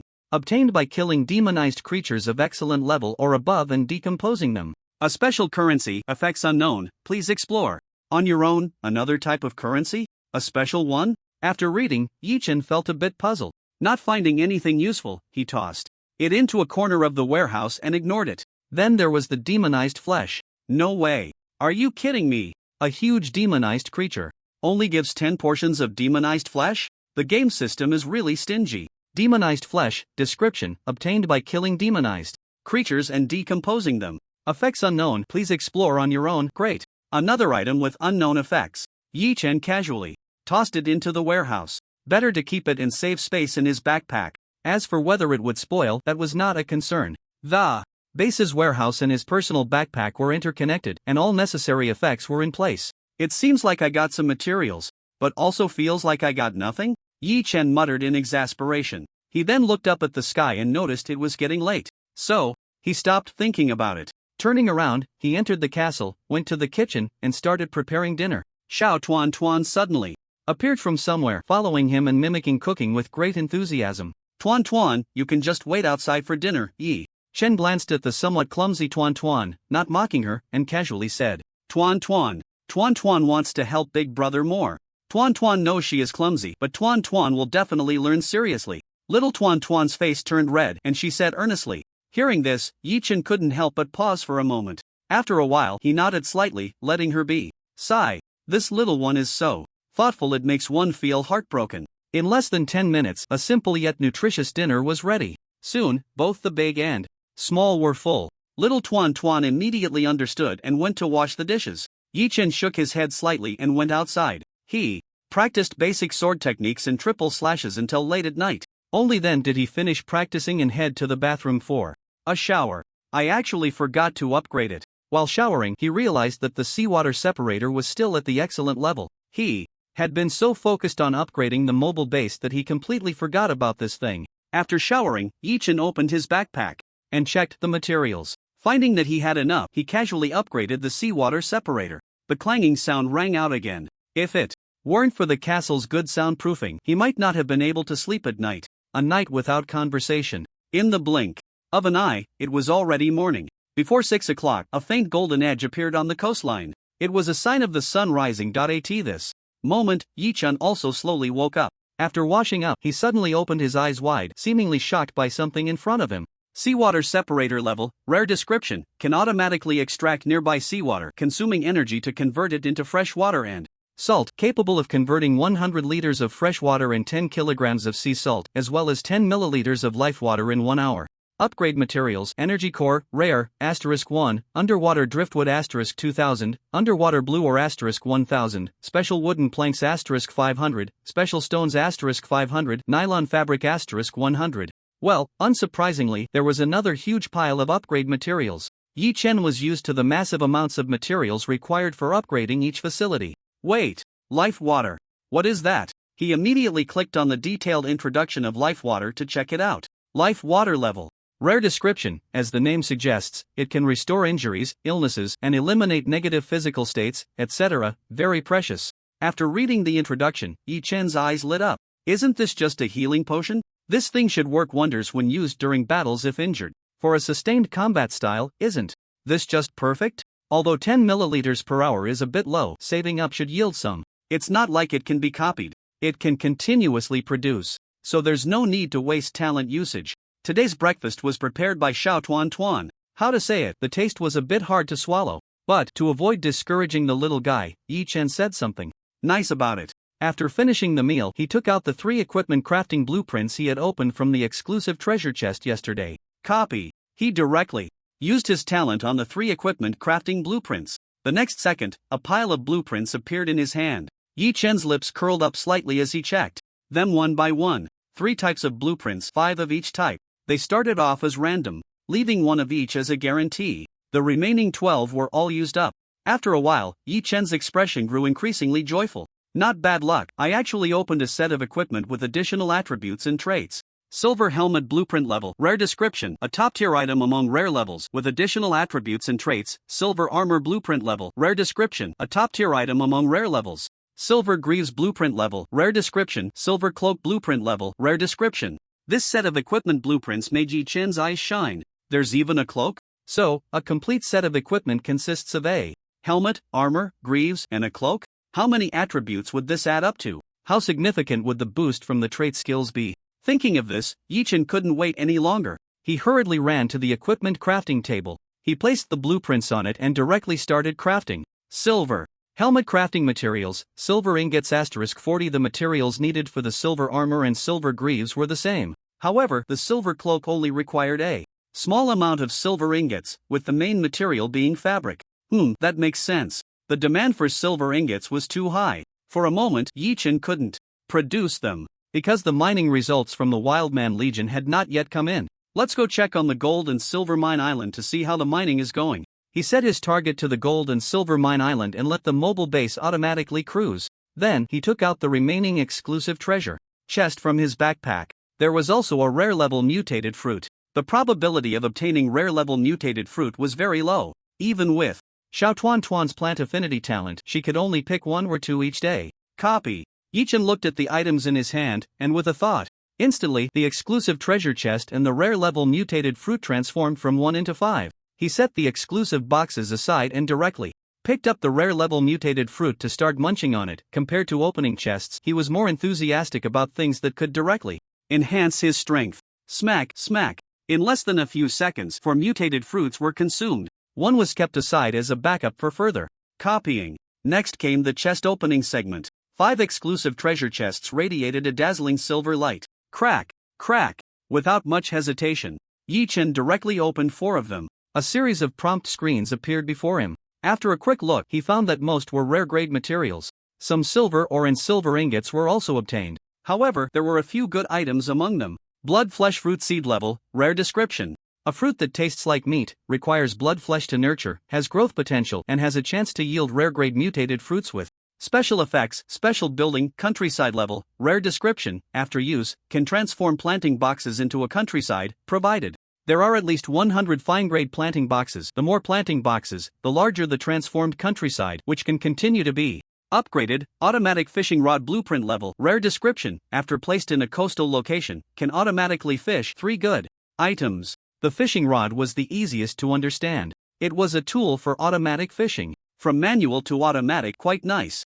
It was estimated that the happiest one should be Xiaobai. It no longer had to serve as the labor for fishing. As for the blood flesh fruit and the special building countryside, Yichen was a bit confused about these 2 items. But it didn't matter. He went directly to the top of the castle. There was a large open space up there. The planting boxes were all arranged here. Xiao Tuan was currently tending to the crops. After this period of development, the number of planting boxes here had just reached 100, and their level had all reached fine grade. Tuan, come over here a bit, Yichen waved to Xiao Tuan, signaling her to stand next to him. Without thinking much, Xiao Tuan ran over immediately. Then, he took out the special building. Countryside. Prompt: do you want to transform the planting boxes into a countryside? Yes. Yichen agreed without a second thought. Countryside is being transformed. Please wait patiently. Prompt: this operation will affect the appearance and layout of the castle. Do you want to continue the transformation?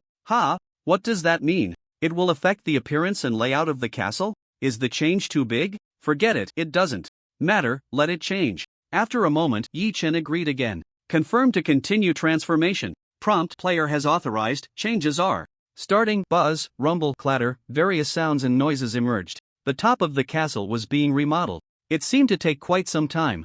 Yichen watched for a while before shifting his gaze. He opened his backpack to check the rewards for the task in the demonized land. A title, Pioneer, and a mysterious gift pack. Title, Pioneer description: wearing this title increases damage by an additional 20%. An increase of 20%. Damage. I can only say it's average. Only one title can be worn. This thing is clearly not as good as Beastmaster.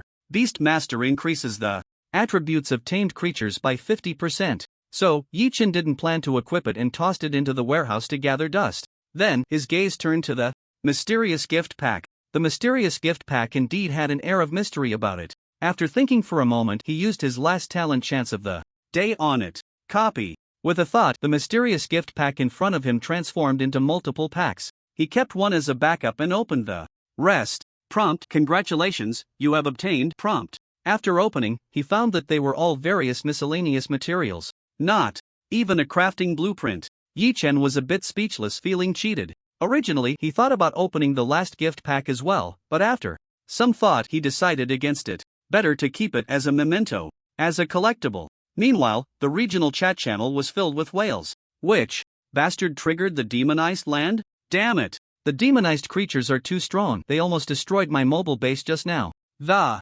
difficulty of this game was already hard mode, and now it's reached nightmare mode. Are you satisfied? Yeah. How are we supposed to survive?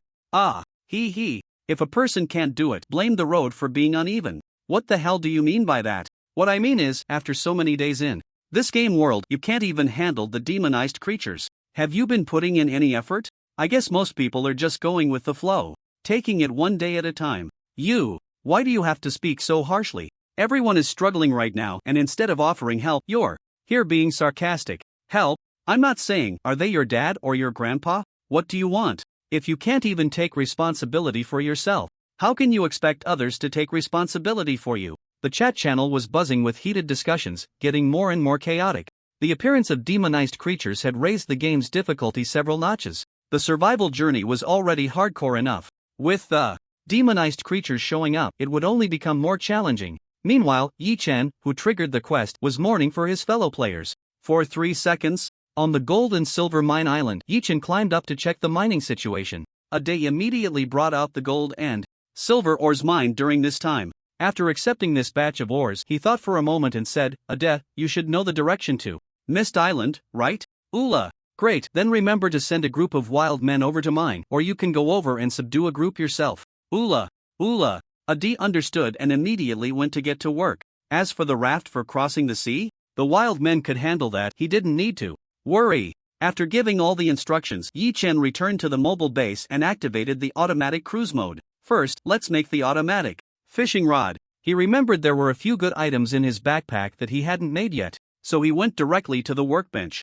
Prompt: do you want to consume materials? Yes. Clang clang clang. The sound of the hammer striking echoed. The workbench began to operate. Next, Yi Chen went to the refining furnace and tossed in the silver ores he had collected today. Rumbling. The refining furnace started up, operating at high speed to smelt silver ingots. He then went to an open area on the top floor of the castle to practice his swordsmanship. Standing there, he could overlook many sceneries that were previously unseen. This made Yi Chen, who practiced swordsmanship repeatedly, feel increasingly calm. By chance, he felt something in his heart. He suddenly found the long sword in his hand much more manageable. The next second, a prompt appeared. Prompt: congratulations. Through continuous practice of swordsmanship, your skill, basic swordsmanship level has increased to LV6. Your skill, / level has increased to LV2.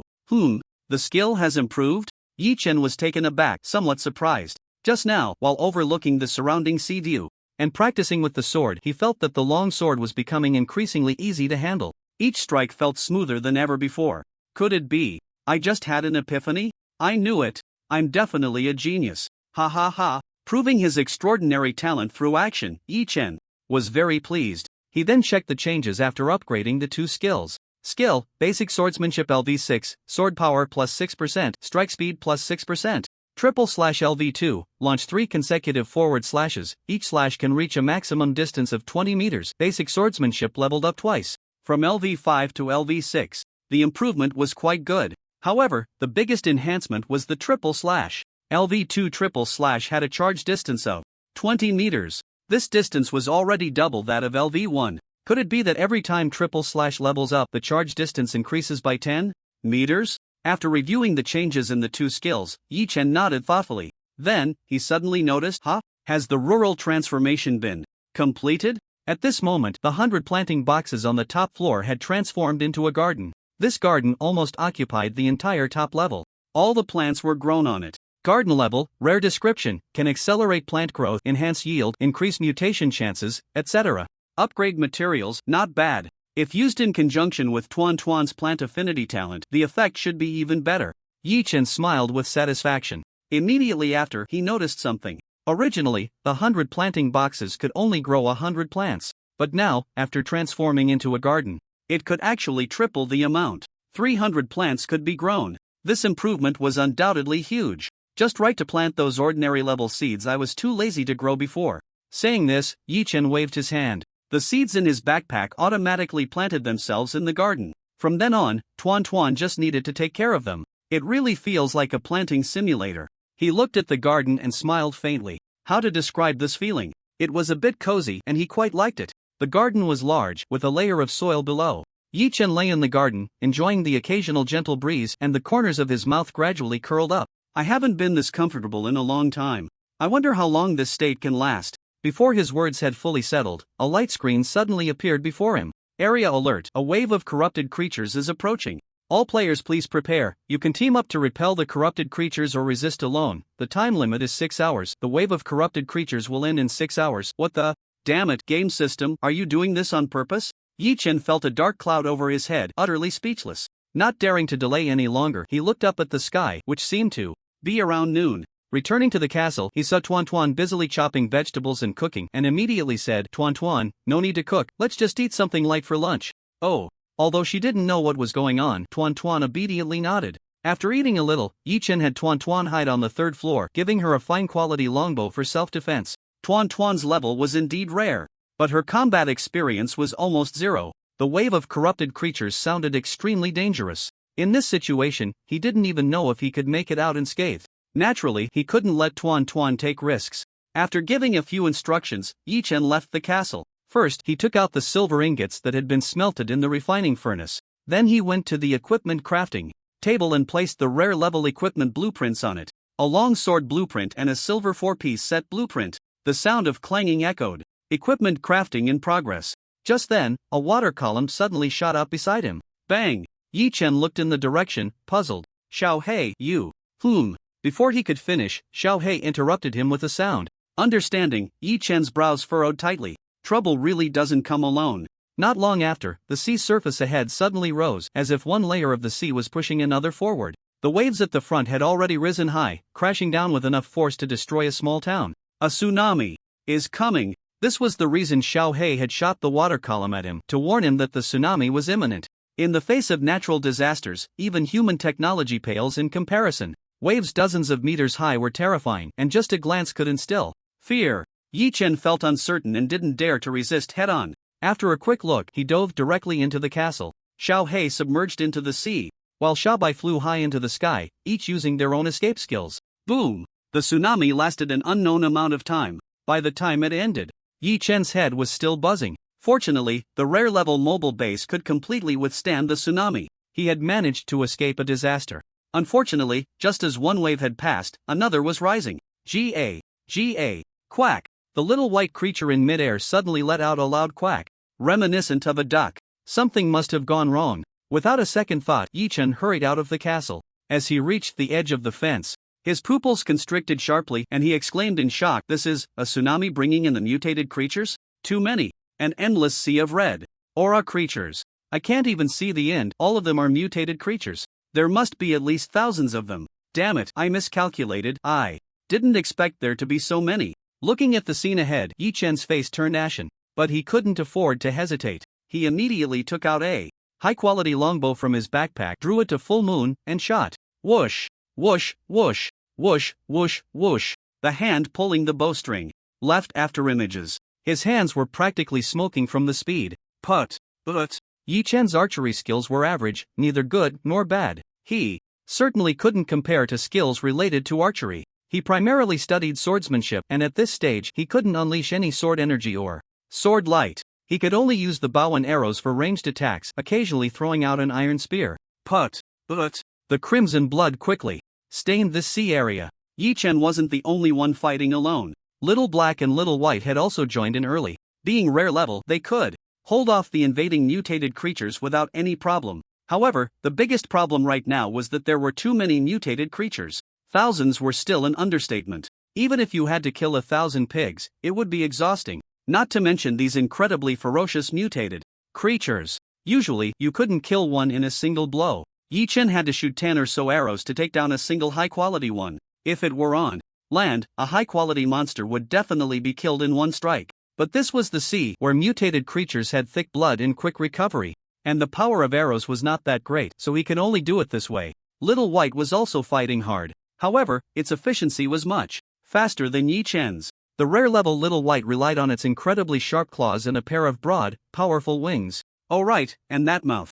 That gleamed like a long sword. Killing high-quality mutated creatures was as easy as piercing through them with a single strike. A single stab would kill. Grabbing with its claws and tearing with force would also result in instant kills. On Little Black's side, it seemed to be even easier. The sea was its home turf.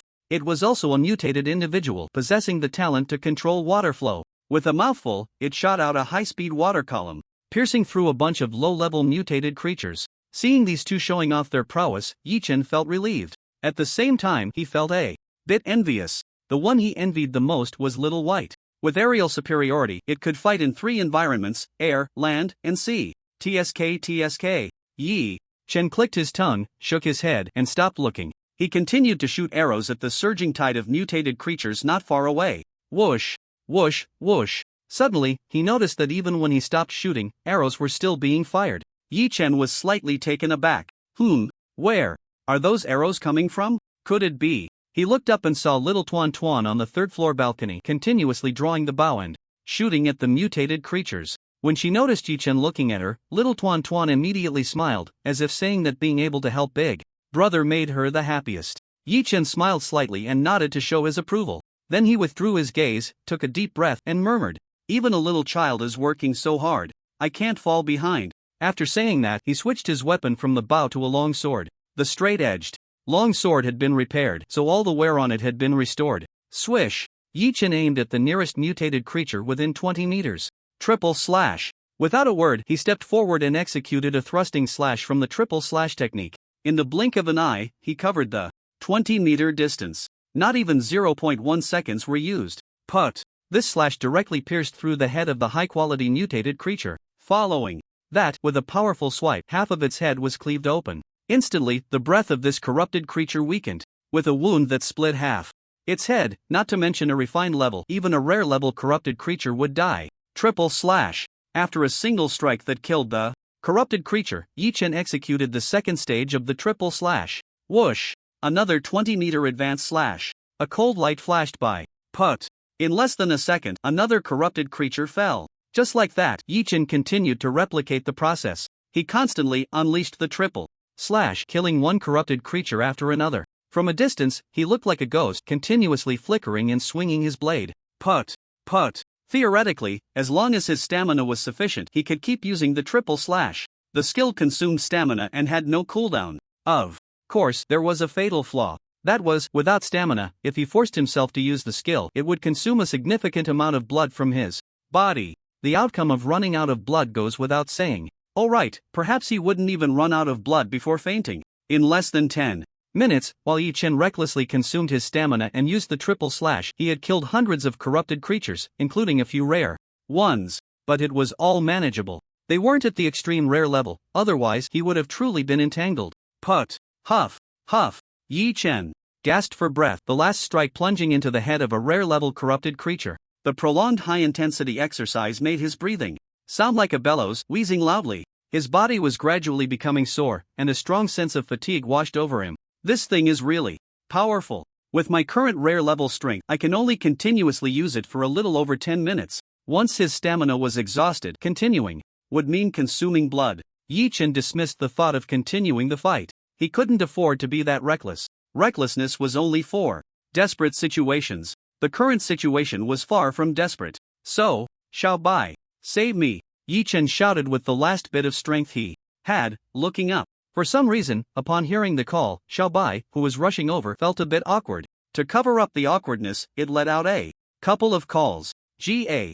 Ga. A few seconds later, Xiao Bai grabbed Yi Chen and brought him back to the mobile base. Huff! Huff! He collapsed on it, gasping for breath, not wanting to move at all.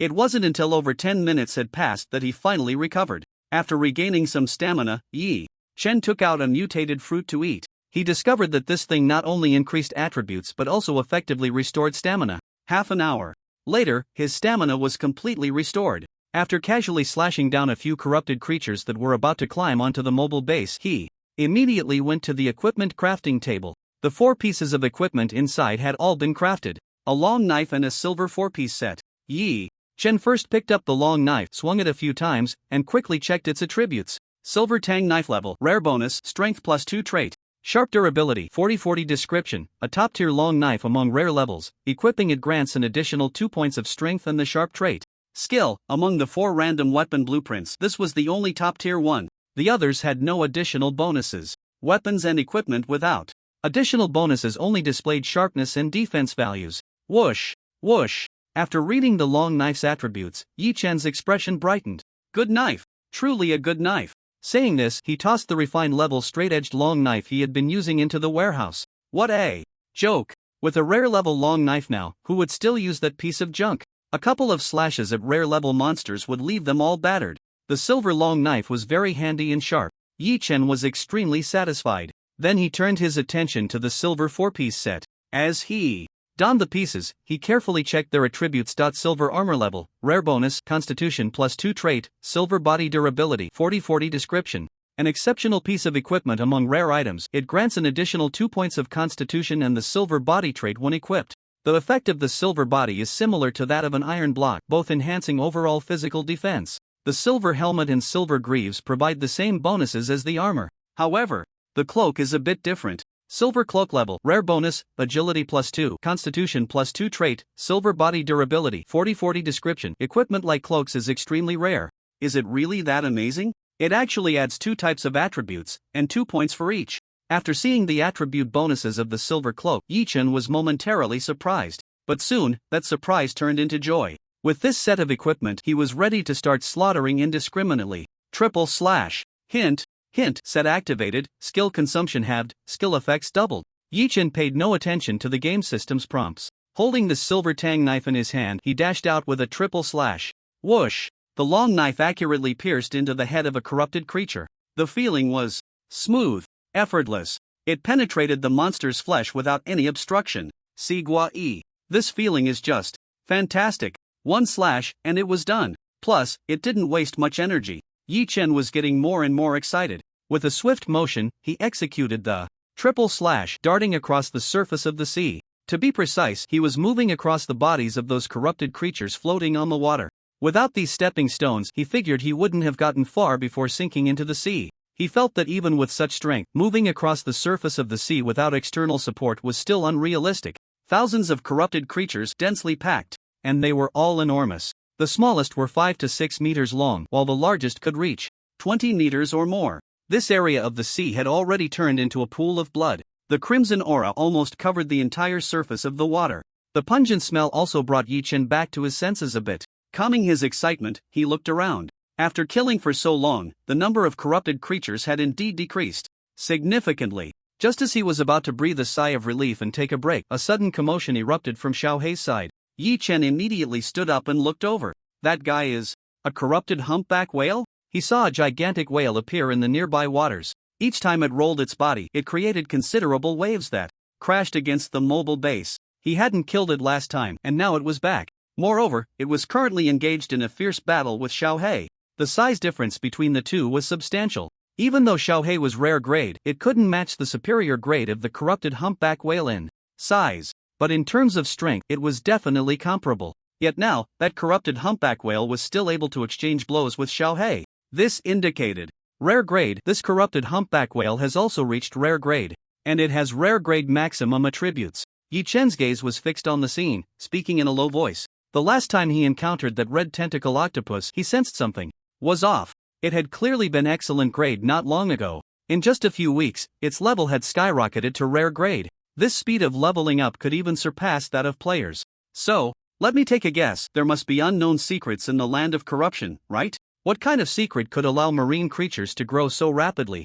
Just as Yi-Chen was pondering, the corrupted humpback whale suddenly broke free from Xiaohei's entanglement and charged straight towards the mobile base. As the corrupted humpback whale drew closer, Yi-Chen could see its full size. It was at least 20 meters long. What an exaggerated size. But this time, feel free to crash into us. He stood in front of the railing, arms crossed, a slight smile at the corner of his mouth. A rare-grade mobile base, it was certainly no match for this guy. The demonized humpback whale was large, but in front of the mobile base, it was no different from a child. Bang! A somewhat muffled sound echoed. Then, the mobile base trembled slightly. It was the demonized humpback whale that had crashed into it. Yi-Chen's smile widened as he glanced at the base's durability, which had only dropped by a few dozen points. He immediately looked at it, his expression teasing as he said, "Is that all? I thought you were tougher than that, bro." The rare-grade mobile base had a durability of 5,000 points. This one hit only caused a drop of a few dozen points. It was completely trivial. He chose to ignore it. Roar! The human's taunts made the demonized humpback whale even more furious. The ferocity and bloodlust in its gaze were fully revealed. It began to ram its body against the base wildly. Bang! Bang! Bang! Once, twice, 3 times. After enduring so many impacts, the mobile base remained intact. Its durability had only decreased by a few hundred points. Meanwhile, the demonized humpback whale seemed a bit dazed. Yi-Chen watched the scene unfold and immediately swung his knife. Triple slash. Taking advantage of its weakness to strike, Xiaohei and Xiaobai also seized the opportunity to join in. Whoosh! The first slash hit, followed instantly by the second and third slashes. Only after executing the triple slash did Yi-Chen pause slightly, because Xiaohei and Xiaobai's attacks were coming A compressed stream of water shot into its wound at high speed, directly piercing through to the other side. Xiaobai also struck from the same position, its claws as sharp as fine iron, slashing down, then flapping its wings to tear fiercely. Whoosh! Whoosh! Under the combined assault, they directly severed a large portion of the demonized humpback whale's head. Roar! With half its head gone, the demonized humpback whale let out a painful wail. Its breath gradually weakened. Before long, it was completely dead. Phew! Finally dealt with it. Dismantle. Yi Chen sighed in relief and then began to dismantle the corpse of the demonized humpback whale beneath his feet. Tip: congratulations, you have obtained Magic Crystal *2, Demonized Flesh *10, so stingy, such a large demonized corpse, and it only gives this little bit. He shook his head in disbelief. He was somewhat used to it. Then he started to kill other demonized creatures. Time passed little by little. 6 hours later, the tide of demonized creatures ended. The demonized creatures in the sea began to gradually retreat. The scarlet aura on the surface of the sea also dissipated. The only thing that lingered was the thick blood. After the battle, Yi Chen did not rest immediately. He still needed to dismantle the corpses of these demonized creatures. Otherwise, all that effort would be wasted. At this moment, some corpses had already sunk to the seabed, so it took half an hour to basically dismantle all the corpses of the demonized creatures. After finishing, Yi Chen returned to the mobile base to tally his gains. In this game world, there was no such thing as monsters dropping equipment. Not that it was impossible, but at least at this stage, the monsters had not dropped anything. These demonized creatures, when dismantled, only yielded magic crystals and demonized flesh. In fact, even demonized creatures below the fine grade could not yield magic crystals. They could only produce a pitiful amount of demonized flesh. Only fine grade creatures could yield 1 magic crystal. Rare grade could yield 2. After counting, he had magic crystals *99, demonized flesh *865. The magic crystals were scarce, just over 100. However, the demonized flesh was quite abundant. What's the use of this stuff? Yi Chen looked at the demonized flesh in his backpack with some disdain. After thinking for a moment, he tossed it into the warehouse. The same went for the magic crystals. Until dinner time that evening, Xiao Tuan suddenly said, "Big brother, the blood flesh fruit seed we planted last time isn't growing properly. Tuan feels like it wants to eat meat." "Ha?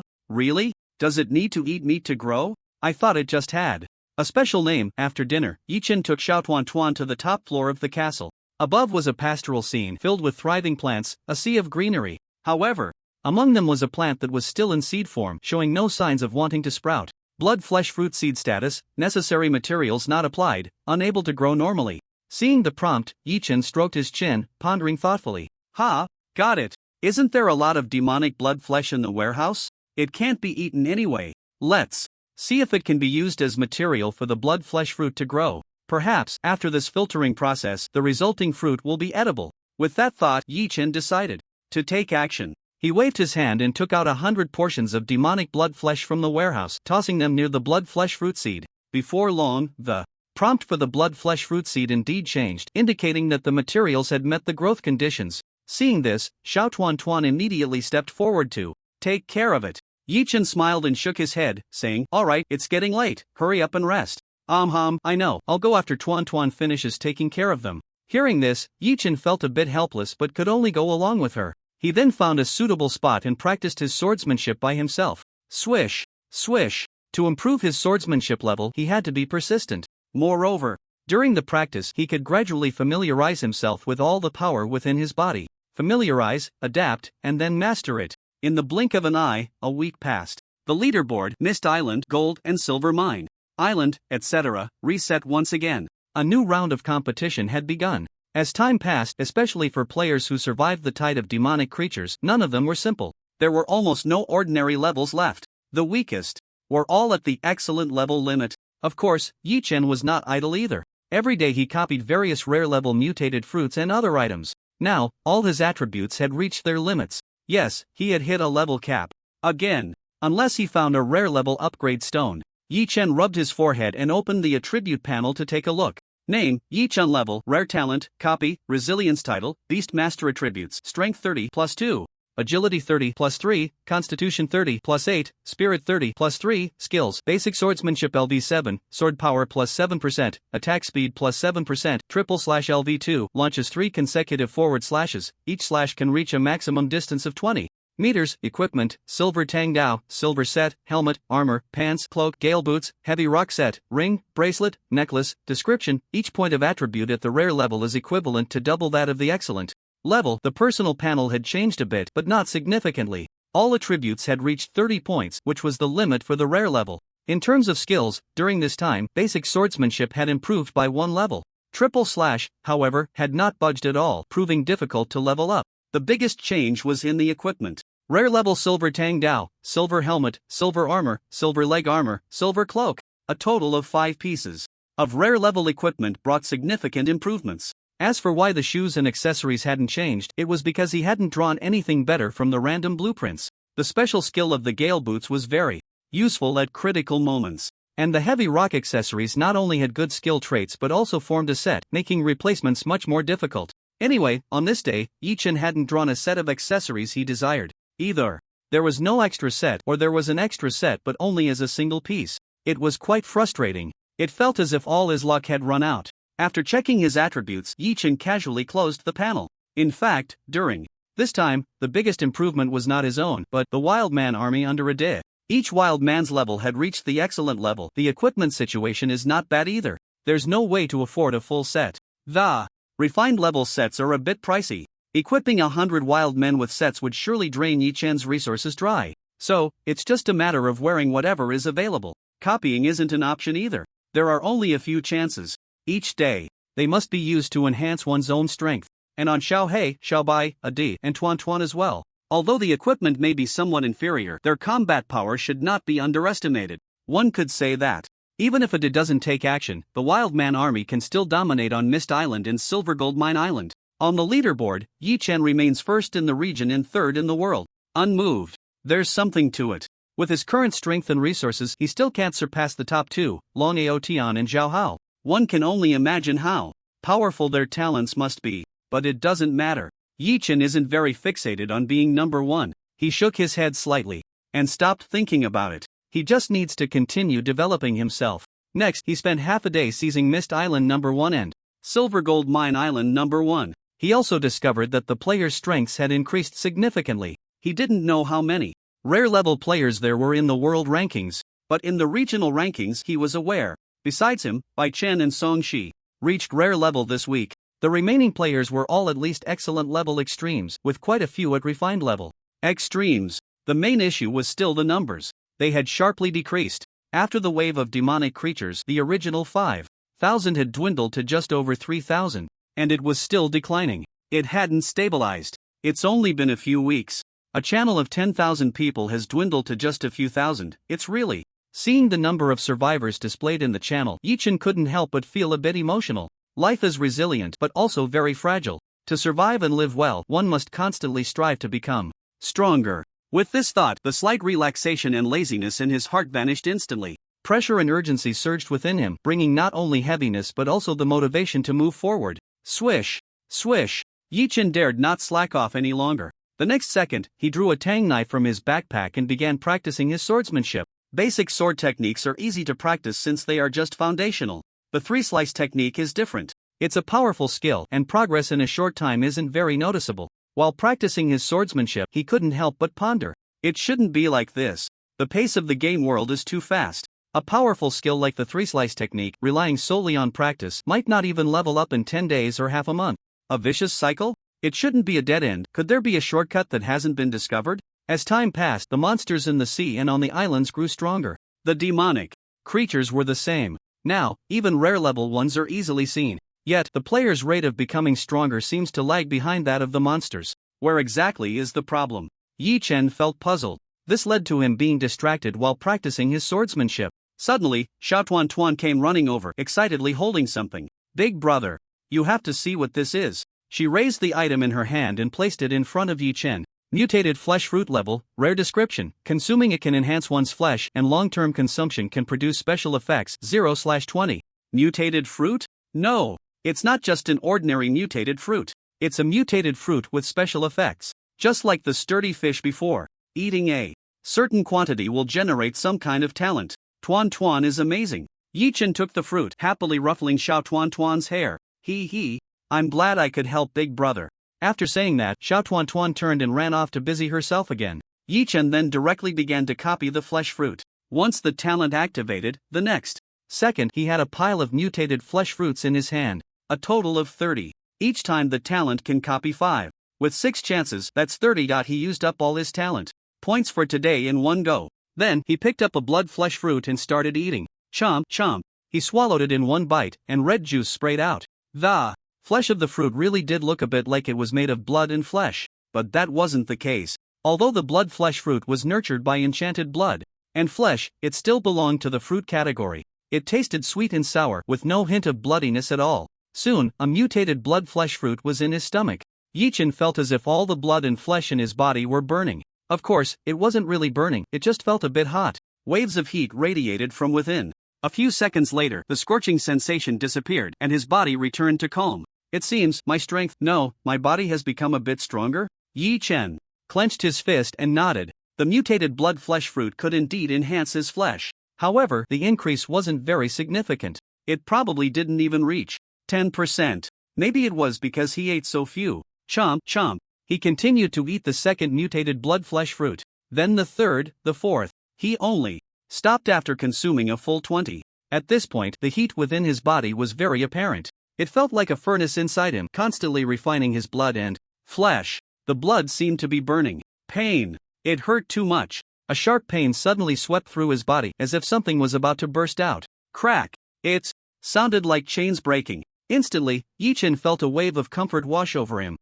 That's powerful. After feeling comfortable, he noticed he was sticky all over and had a strong odor. Hiss, this smell, ugh. Saying this, he immediately rushed to the bathroom in the castle. Splash. 3 to 5 minutes later, after washing off all the muddy filth from his body, he stepped out feeling refreshed. Huff. Let me see what this special effect really is. Yi Chen curiously opened his personal panel to check. He saw that the talent section had added some new entries. Talent, copy, resilience, blood flesh sublimation, active talent, after use can release all restrictions on blood and flesh, significantly enhancing combat power for 10 minutes, after which the user will fall into a weakened state for 24 hours, during which a large amount of blood flesh fruit must be consumed to maintain the vitality of the blood and flesh, otherwise irreversible damage will occur. What a long description. After reading this talent's information, Yi Chen was momentarily stunned. It was an active talent and it looked quite impressive. Why? Because it had so many words. This talent was undoubtedly strong, but it also had certain dangers.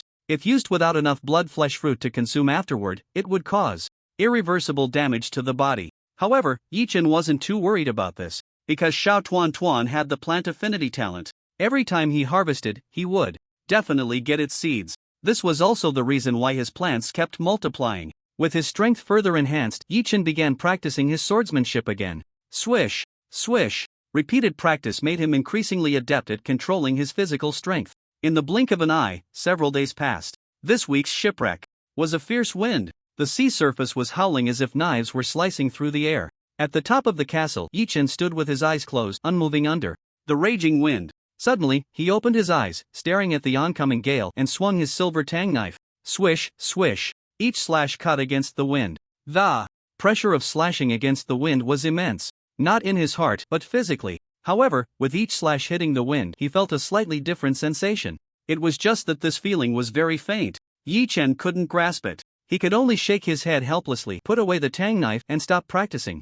Just as he was about to rest, a prompt screen suddenly popped up in front of him. Area alert, the tide of corrupted creatures is about to strike. All players please prepare. Note: after this tide of corrupted creatures, a sea city will be generated, where you will find unexpected treasures. Sea city? What is that? Looking at the information on the light screen, Yi Chen scratched his head in confusion. But now is not the time to think about these things. A scarlet aura gradually spread across the sea ahead. This was a sign that the tide of corrupted creatures was imminent. So preparations had to be made. Yi Chen instructed Ade to put down what he was doing and gather the Wildman Legion. Soon, 100 wildmen, equipped and exuding a formidable aura, assembled. Ade led them to guard the mobile base. This way, dealing with the upcoming tide of corrupted creatures would be much easier. Yi Chen nodded in satisfaction. At that moment, Xiao He swiftly swam over from the nearby sea, signaling that the tide of corrupted creatures was coming. Ade understood the meaning without Yi Chen needing to instruct him, and had the Wildman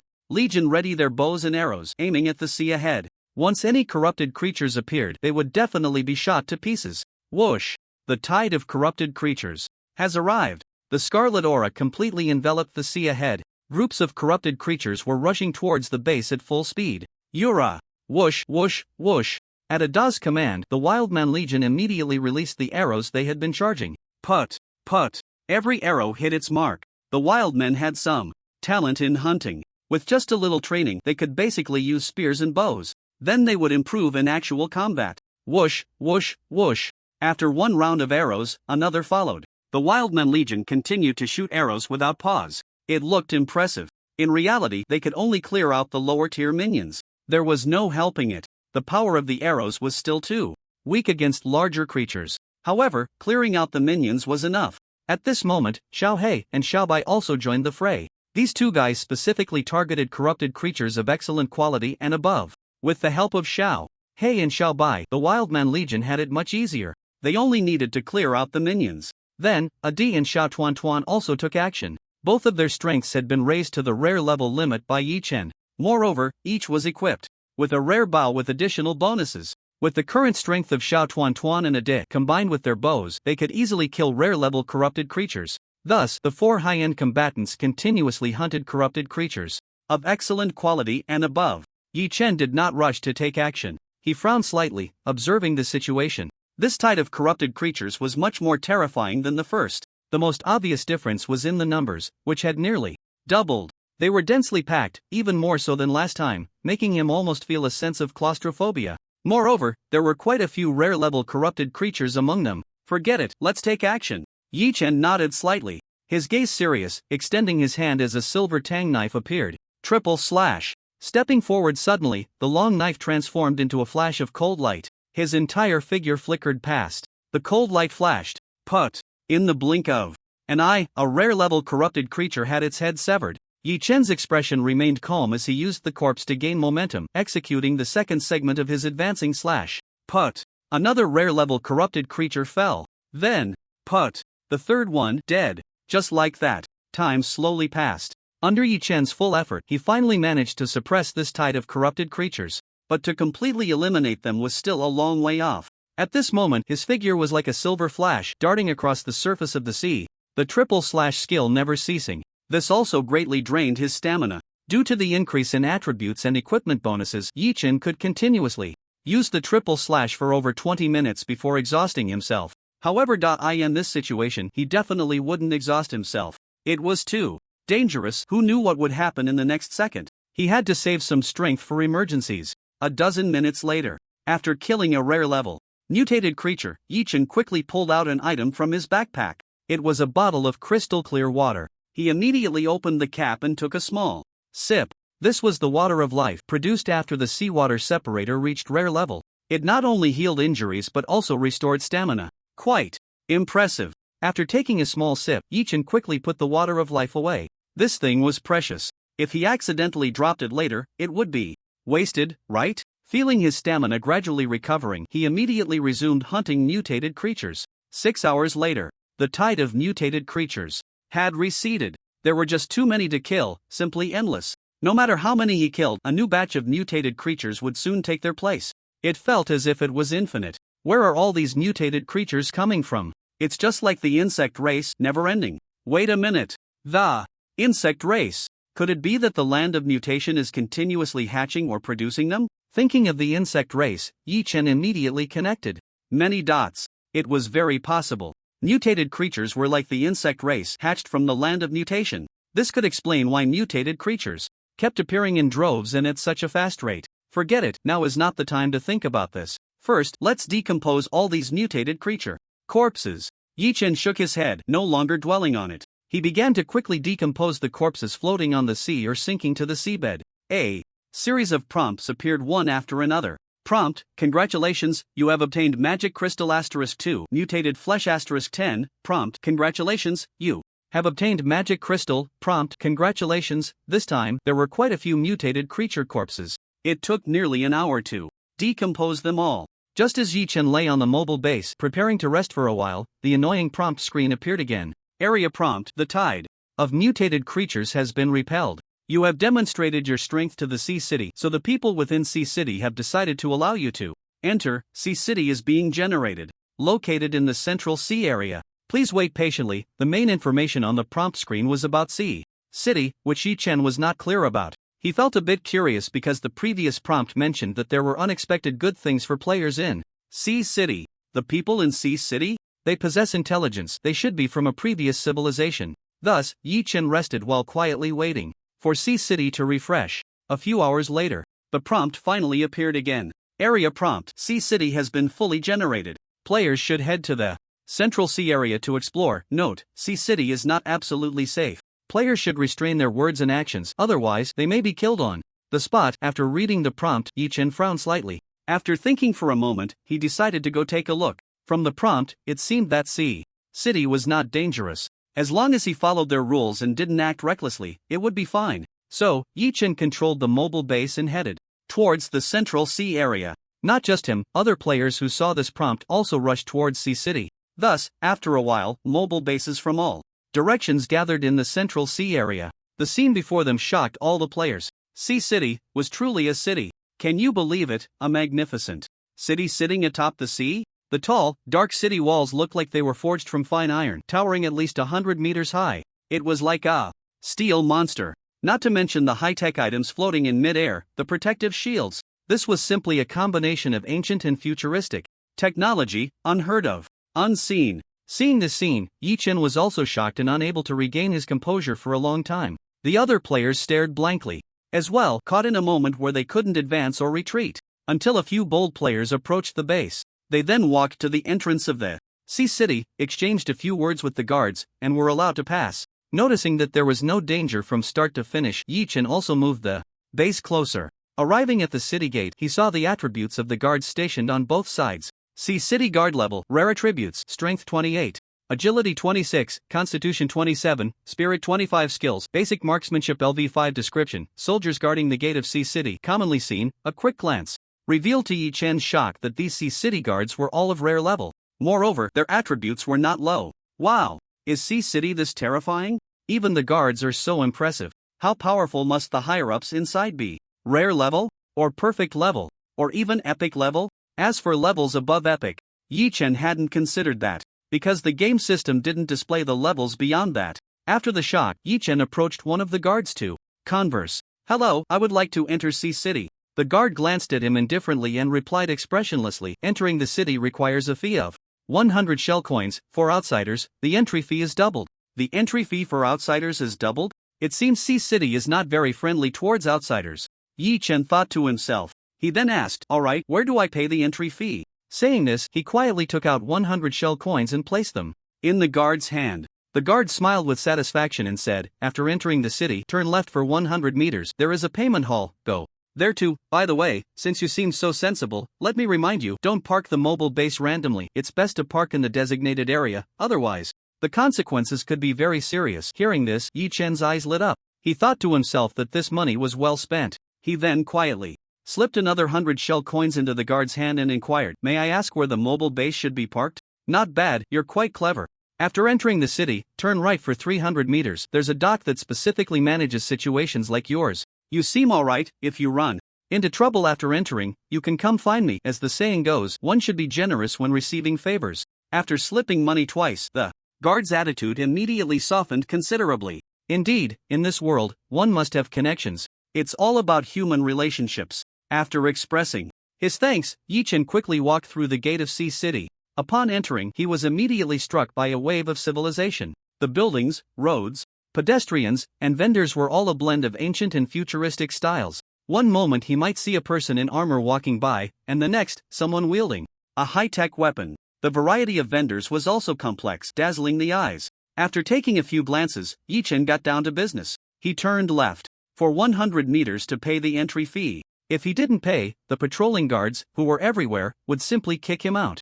After paying 200 shell coins and receiving his entry proof, he headed to the dock mentioned by the guard earlier. A plump, greasy middle-aged merchant smiled and said, "Outsider, you want to dock your mobile base, right?" "Yes, what should I do?" Yi Chen nodded slightly. The merchant directly extended his hand, his voice sounding somewhat sly. Pay up. Docking for 1 hour costs 100 shell coins. No refunds for extra payments. How much are you prepared to pay? Outsider, hearing this, Yi Chen's mouth twitched slightly. Goodness. No refunds for extra payments. What a straightforward demand. Forget it. He didn't want to argue with the merchant in front of him. He paid 600 shell coins, which was for 6 hours of docking time, and then received a docking proof. Then he didn't linger any longer and turned to leave. Now the paperwork was complete. With the city entry permit and docking permit in hand, the guards wouldn't make things difficult for these outsiders. As for those who entered the city without paying the fees or obtaining a docking permit, their fate would naturally not be any better. At best, they would be beaten up and expelled. At worst, their belongings would be robbed and they would be killed and thrown into the sea to feed the fish. The natives robbing players, it really felt like a reversal of fortune. However, every guard in the sea city was of rare quality. This rule was one that Yi Chen dared not violate. Among the players, there were certainly those who held a sense of luck. With so many people not paying the fees, it was impossible for them to all be processed, right? The outcome was predictable. Was the rule of Sea City something that could be violated just because one said so? Without the strength to break the rules, one had to be obedient and act low-key. Come, take a look. Fresh-baked pancakes, so fragrant. Candied hawthorn. Selling candied hawthorn, sweet and sour candied hawthorn, top-notch weapons and equipment. Don't miss out as you pass by. As he walked through the market, the sounds of vendors calling out were incessant. Yi Chen was a bit curious, glancing here and there. Most of the items were not that great. There were even scammers. Indeed, it was the same in any world. Sea City was not small. There were plenty of places to eat, drink, and have fun. There were even quite a few places unsuitable for children. Handsome, come play. Handsome, look at my legs and waist. Not 998, not 668, just 388, and you can take me home tonight for a night of passion and indulgence. Come on. The currency they spoke of was all shell coins. Yi Chen only glanced a few times before retracting his gaze. First of all, he wasn't too desperate for women. Secondly, with that energy, he might as well practice his swordsmanship to improve his strength. Isn't power more appealing than women? Lastly, and most importantly, the scent on them was just too strong, almost pickled. Saying he had been through 100 of them would be an understatement. Ever since he gained the talent of flesh and blood sublimation, Yi Chen could faintly sense the scent on each person's body. Or rather, the aura within their flesh and blood. Although it was very faint, he could still detect it. After distancing himself from the unsuitable places, 2.5 hours later, Yi Chen arrived at the Lord's mansion. This was the most luxurious and grand place in Sea City. Even the guards here were of rare quality. Lord's mansion guard level, rare attributes, strength 35, agility 36, constitution 37, spirit 35 skills, basic swordsmanship LV10 description, powerful Lord's guard, please do not attempt to approach and seek death.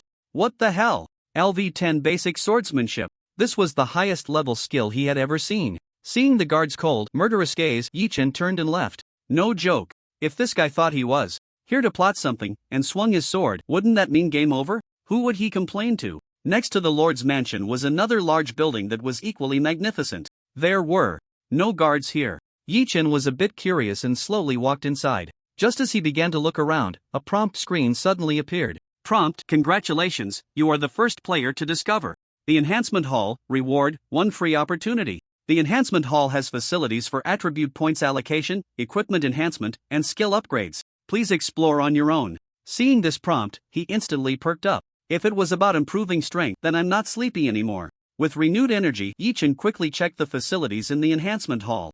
It was indeed as the prompt said. He could allocate attribute points, upgrade skill levels, and enhance equipment. But the prerequisite for all this was that he must have magic crystals.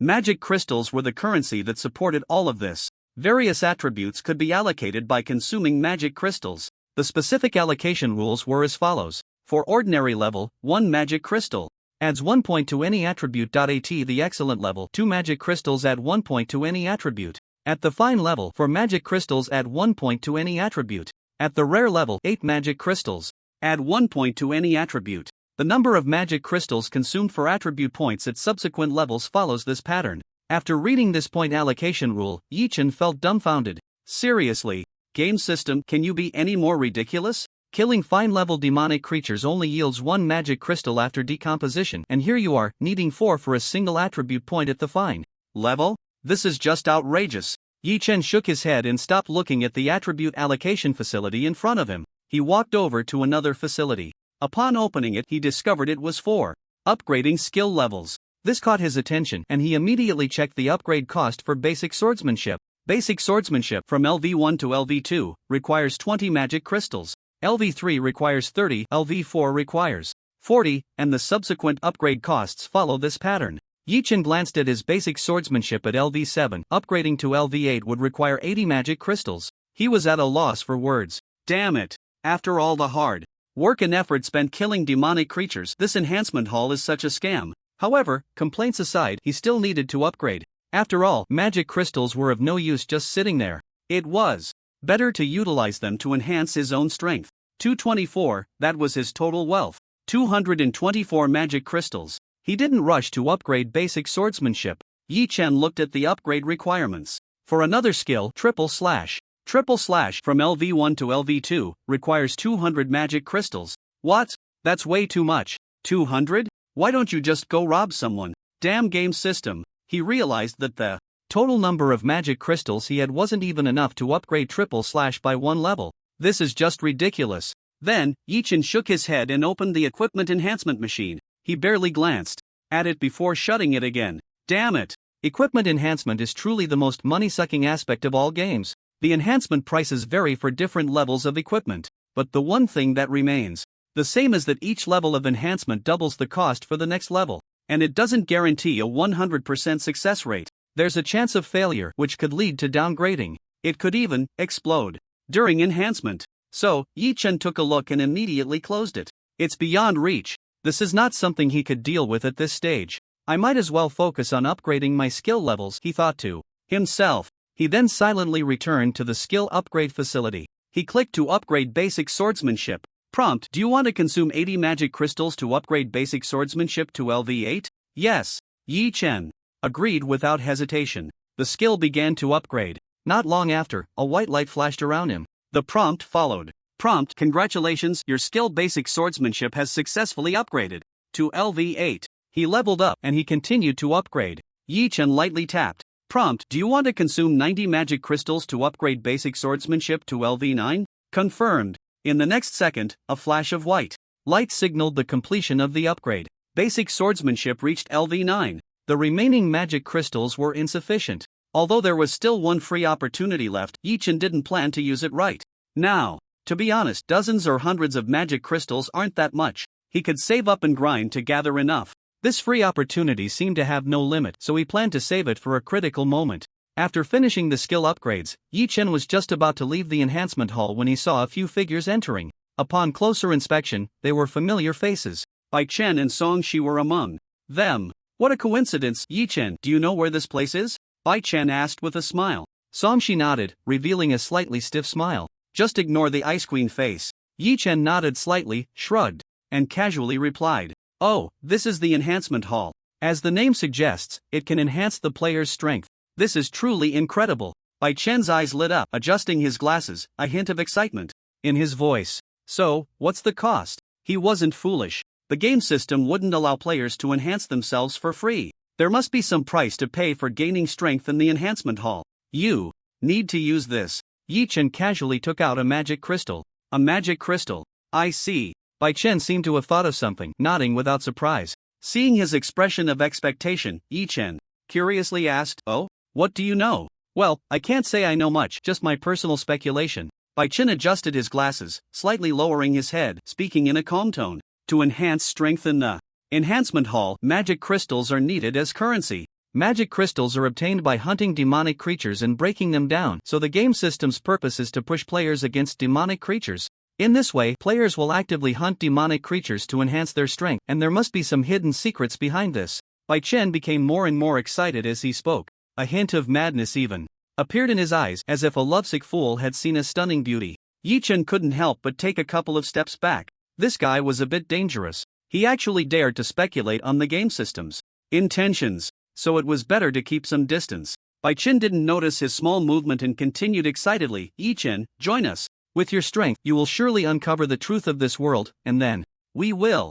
I refuse. Huh, what did you say? I said I refuse. After saying that, Yi-Chen left without looking back. Watching his departing figure, Bai Chen licked his lips, a glint of white light flashing across his glasses, and he didn't say anything more. Yi-Chen's reputation as a lone wolf wasn't built in a day or two. He wasn't surprised that he couldn't recruit him this time. Song-shi walked over and said, "That guy won't join. I can sense it, he's too strong. Wolves gather, tigers walk alone. He. Ichin smiled slightly, saying nothing more. The two then began to study the machinery in the enhancement hall. Outside, after leaving the enhancement hall, Yichin continued to wander around Sea City. After all, he had paid for 6 hours and it had barely been 3. That fat merchant wouldn't refund him. Time passed. Little by little. 6 hours later, Yichin had explored most of Sea City. He had a general understanding of the situation, so he left right on time. On the mobile base, Yichin looked at the massive city gradually disappearing from view, murmuring, "Such a large city has appeared. I wonder what even more terrifying things will come next."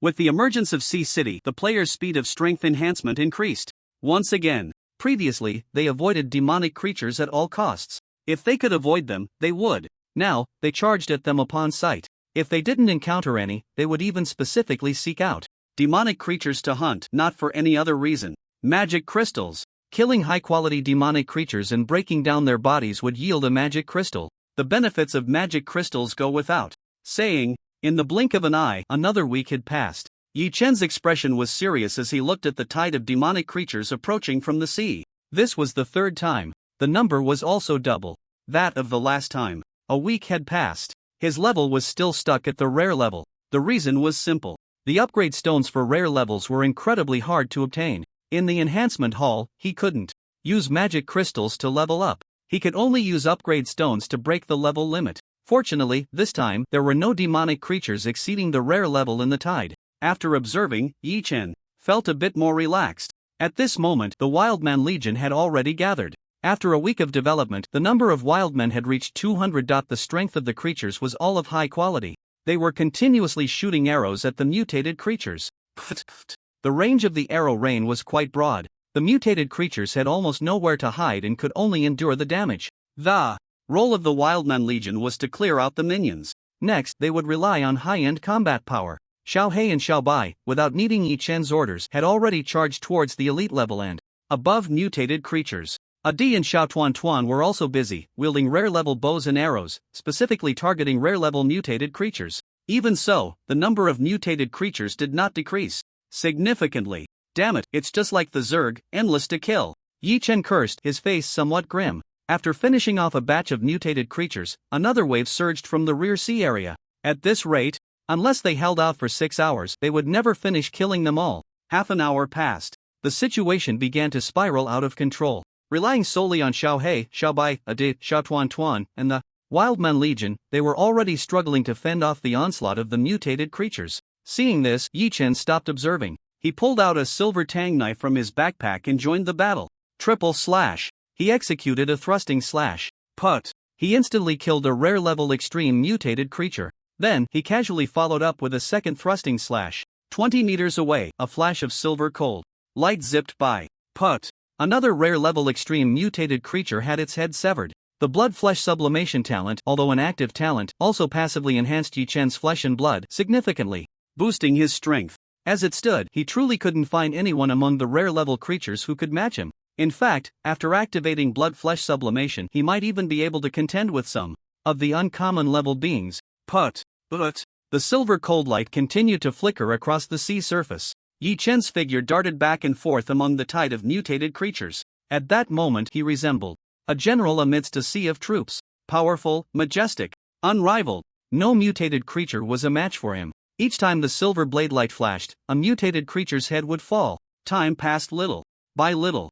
Finally, 6 hours had gone by. The tide of mutated creatures began to retreat. Swish, swish, swish. After 3 thrusting slashes, Yi Chen's figure appeared on the moving base. Huff, huff. He leaned against the railing, watching the retreating tide of mutated creatures, panting heavily. Tired. This time, he had continuously killed for over 5 hours. He hadn't stopped in between, nor had he drunk any life water. Yet, his stamina had been replenished continuously from his flesh and blood. No need to think, it was definitely the work of the blood-flesh sublimation talent. This talent is ridiculously strong. Yi Chen murmured to himself, a glimmer of excitement and thrill flashing in his eyes. Blood-flesh sublimation was an active talent, but even in its passive enhancement state, the effects were so powerful. Then, how terrifying would it be when truly activated? Granny Lee knocking on the door? 8 gates opening simultaneously? His whole body radiating red blood energy kicking out a night kai? He couldn't even imagine. Nor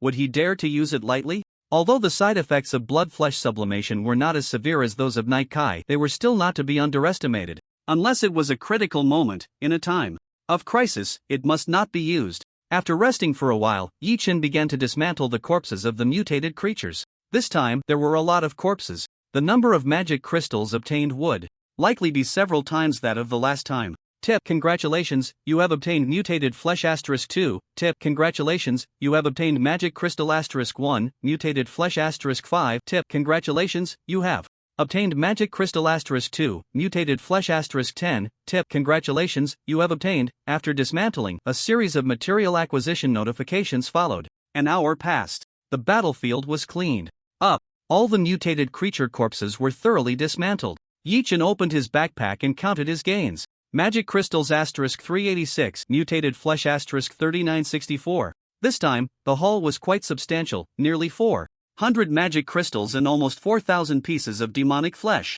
Now, there's no need to worry about the materials for cultivating flesh fruit seeds. And there are magic crystals. With money, of course, it's time to spend a little. Yi Chen nodded in satisfaction. He then turned and entered the castle, taking a comfortable bath. After that, he controlled the base and headed towards the central area of the sea city. The base was halfway through the sea. Suddenly, little Tuan Tuan's small face became serious, and she said earnestly, "Big brother." Tuan Tuan sensed the location of the shell vending machine again. "Oh, where is it? It's not far ahead, but there's a group of people fighting over it. Big brother, you need to be careful." "Okay, I understand." Yi Chen smiled and patted little Tuan Tuan's head, signaling her not to worry. A little over 10 minutes later, there were quite a few moving bases in the sea ahead. Many people stood on each moving base. This week, a new feature was launched: player merging. This meant that a group of players could form a team and adventure together. Clearly, those players not far away were small groups. "I saw the shell vending machine first. Get lost. You idiot. Who are you calling an idiot?" "I'm calling you an idiot, you fool. Try saying that again." "Idiot, idiot. What are you going to do about it?" "Damn it. Everyone, attack. Kill this bastard. I'll give him 1,000 shell coins." The leader of one side, Red Wen, quickly ignited a fierce battle. It seemed these people were quite hot-headed. Watching this scene, Yi Chen silently thought, "I'll cool them down later." Both small groups had dozens of people. The fight didn't last long before it ended hastily. They realized that neither side could do anything to the other, and for a moment the situation became a stalemate. At this moment, an untimely voice rang out. "Everyone, are you tired of fighting? Why not take a break and let me handle this?" As soon as the words fell, the two small groups immediately quieted down. After a few seconds of confusion, they turned to look. The leader of the Red One group immediately started cursing. "Who the hell do you think you are, daring to compete with me?" The leader of the other small group, upon recognizing the newcomer, instantly shrank his pupils. "Why you? Big shot, this thing is yours. I'll leave right now." After saying that, he controlled the moving base and quickly left with his people. Soon, this group disappeared from the sea. "You just cursed at me, didn't you?" Yi Chen took the bow and arrow from little Tuan Tuan's back and slowly pulled it back, saying, "I'm a very polite person, so please say thank you." At this moment, the leader of the Red One group completely calmed down, because he realized who this person was. Then, he immediately revealed a smile that was more pitiful than crying. Big shot, I didn't mean it. Thank you." Whoosh! Just as he finished saying thank you, an arrow shot over. Put! A rare level bow and arrow couldn't be dodged by a mere refined level, so there was no need to say more about this person's fate. The arrow pierced through his head, his eyes wide open, and his body slowly fell. He died without understanding why he was still killed after saying thank you.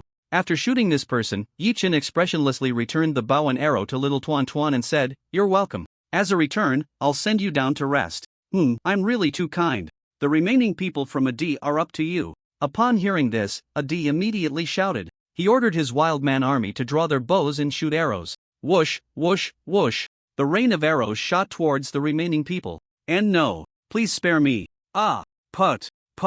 The screams stopped after a while. Hundreds of arrows turned those dozens of players into sieves. After it was done, Yi Chen drove the base over. Looking at the ground full of corpses, he remained silent for a moment before he couldn't help but say while dismantling, "I didn't realize I'd become so cold-blooded. Have I made a mistake? No, I must be right. The ones who are wrong are them." Yi Chen kept making excuses and justifications for himself. He didn't like killing. he had no interest in it at all. So after killing so many people, he felt a surge of emotion. There was some confusion, but it was only for a moment. After dismantling the player's belongings, Yi-Chen turned his gaze to the shell vending machine. This was his main purpose for coming here. His heart raced, his hands trembled. One rare level upgrade stone, knock on the pair. Syrup, 1. He opened the vending machine and slowly scrolled down. No upgrade stones. Yi-Chen felt a wave of disappointment. The upgrade would have to be postponed again. However, it wasn't all for nothing. Basic skill advancement card description can be used in the enhancement hall. To advance a max level basic skill to a mastery level skill. Price 10,000 shell coin skill advancement card? Mastery level skill? It seemed like something new. Yi-Chen was a bit curious, and after thinking it over, he spent 10,000 shell coins to buy it. Once he had the basic skill advancement card, he immediately copied it. This thing was worth 10,000 shell coins, it had to be good. The remaining items in the vending machine were not worth looking at. Some daily necessities, ingredients, seasonings, etc., were not worth buying here. He had seen them at the market in Haichang last time, and they were available for cheap. Anyway, they were definitely cheaper than what was sold in the shell vending machine. In the end, he exchanged some materials for 5,000 shell coins and left directly. In the Central Sea area, Haichang, Yi-Chen was here once again. He chatted with the guard he was familiar with. After some small talk, he slipped the guard some shell coins. The guard's smile widened, and he babbled a bunch of incomprehensible words. Then, an unexpected scene unfolded. Hint: congratulations, you have triggered a hidden quest. Hidden quest. Personal: the guard here thinks you are a good friend and wants to ask you to find something and deliver it to the castle guard John, yours. Brother. Quest requirement: basic skill advancement card *1, condition met. Quest reward: rare level upgrade stone *1, given by John. Wow. A hidden quest triggered? Great, great. This money wasn't wasted. Looking at the suddenly appeared quest prompt screen in front of him, Yi-Chen couldn't contain his excitement. Especially that reward. A rare level upgrade stone. This was exactly what he needed. He had to get it. After greeting Yi-Chen quickly walked into Haicheng. First, he paid the entry fee. Next, he went to the dock to pay the hefty docking fee to that fat, shady merchant. They really were making money inside and out, huh? Every time he entered the city and docked, he had to pay. Finally, he couldn't wait to head towards the central area, the castle. He hurried to the castle. Once again seeing this luxurious and grand residence, Yi-Chen couldn't help but feel envious. He thought to himself that he wanted to live in such splendor one day. The outer walls of the castle were also tall and imposing. The precision was even more exaggerated than the walls of Haichang. 2 squads of soldiers guarded the entrance. The castle guards were all rare level. Just as Yi-Chen was about to approach and inquire, he was blocked by the crossed weapons of 2 guards. Who goes there? Bold outsider. This is not a place for you. The 2 castle guards had cold expressions, and a hint of murderous intent was faintly revealed in their eyes. If the person in front of them didn't say something, they would definitely execute him on the spot. Don't be agitated. Please, don't be agitated. I'm here to find John, his brother you sent me. Could you please pass on a message? Yi-Chen raised his hands above his head, showing a harmless smile, and quickly explained. Upon hearing this, the expressions of the 2 castle guards slightly froze. After exchanging a glance and thinking for a moment, he retracted the weapons that were crossed together and suppressed the killing intent emanating from his body. Yet, he still maintained a cold demeanor, exuding an aura that warned others to keep their distance, and said indifferently, Captain John? Outsider, please wait here. With that, one of the guards turned and entered the city wall. Goodness, he's actually a captain? I didn't expect such a background from an ordinary guard in Haicheng. You thick-browed, big-eyed Joel, I thought of you as a brother. Yi-Chen couldn't help but complain inwardly. This money spent is truly worth it. Not long after, the guard from the Lord's mansion came out, followed by a tall and robust figure. The aura he exuded was extremely oppressive. Yi-Chen's expression changed slightly. This person could be said to be the strongest he had encountered so far. Name: John level, rare. Name: John talent, incredible physique level, rare attributes, strength 40, agility 40, constitution 40, spirit 40 skills, basic swordsmanship LV10, basic gunmanship LV10, leaping/LV5 description, exceptionally talented, powerful, has reached the rare level limit, just one step away from achieving perfection. What the hell? This attribute template is definitely that of an elite monster. It wouldn't be an exaggeration to call him a boss. Damn it. 3 skills, envy of Christ, wealthy dog. Though he cursed inwardly, he still had to maintain a good front. Yi-Chen wore a smile on his face. Lowering his stance in front of a strong person wasn't shameful. Outsider, are you the one looking for me? Did Joel send you? John asked directly, his face stern. Yes, Joel said you needed this, so.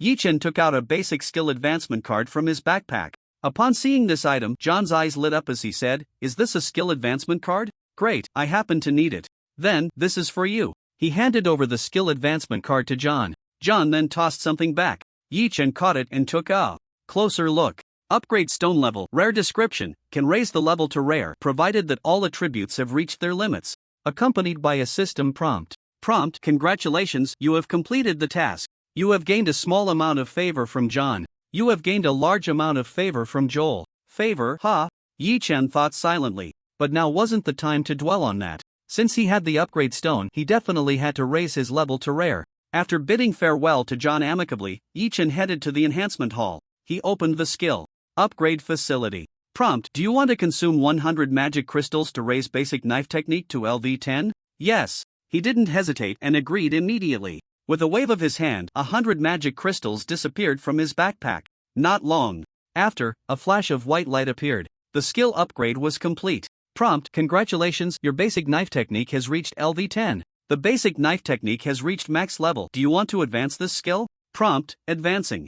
This skill requires consuming one basic skill advancement card. Consume the skill advancement card, Yi-Chen said. He had copied several basic skill advancement cards, so naturally he had to use one. Prompt: basic knife technique is advancing. Please wait.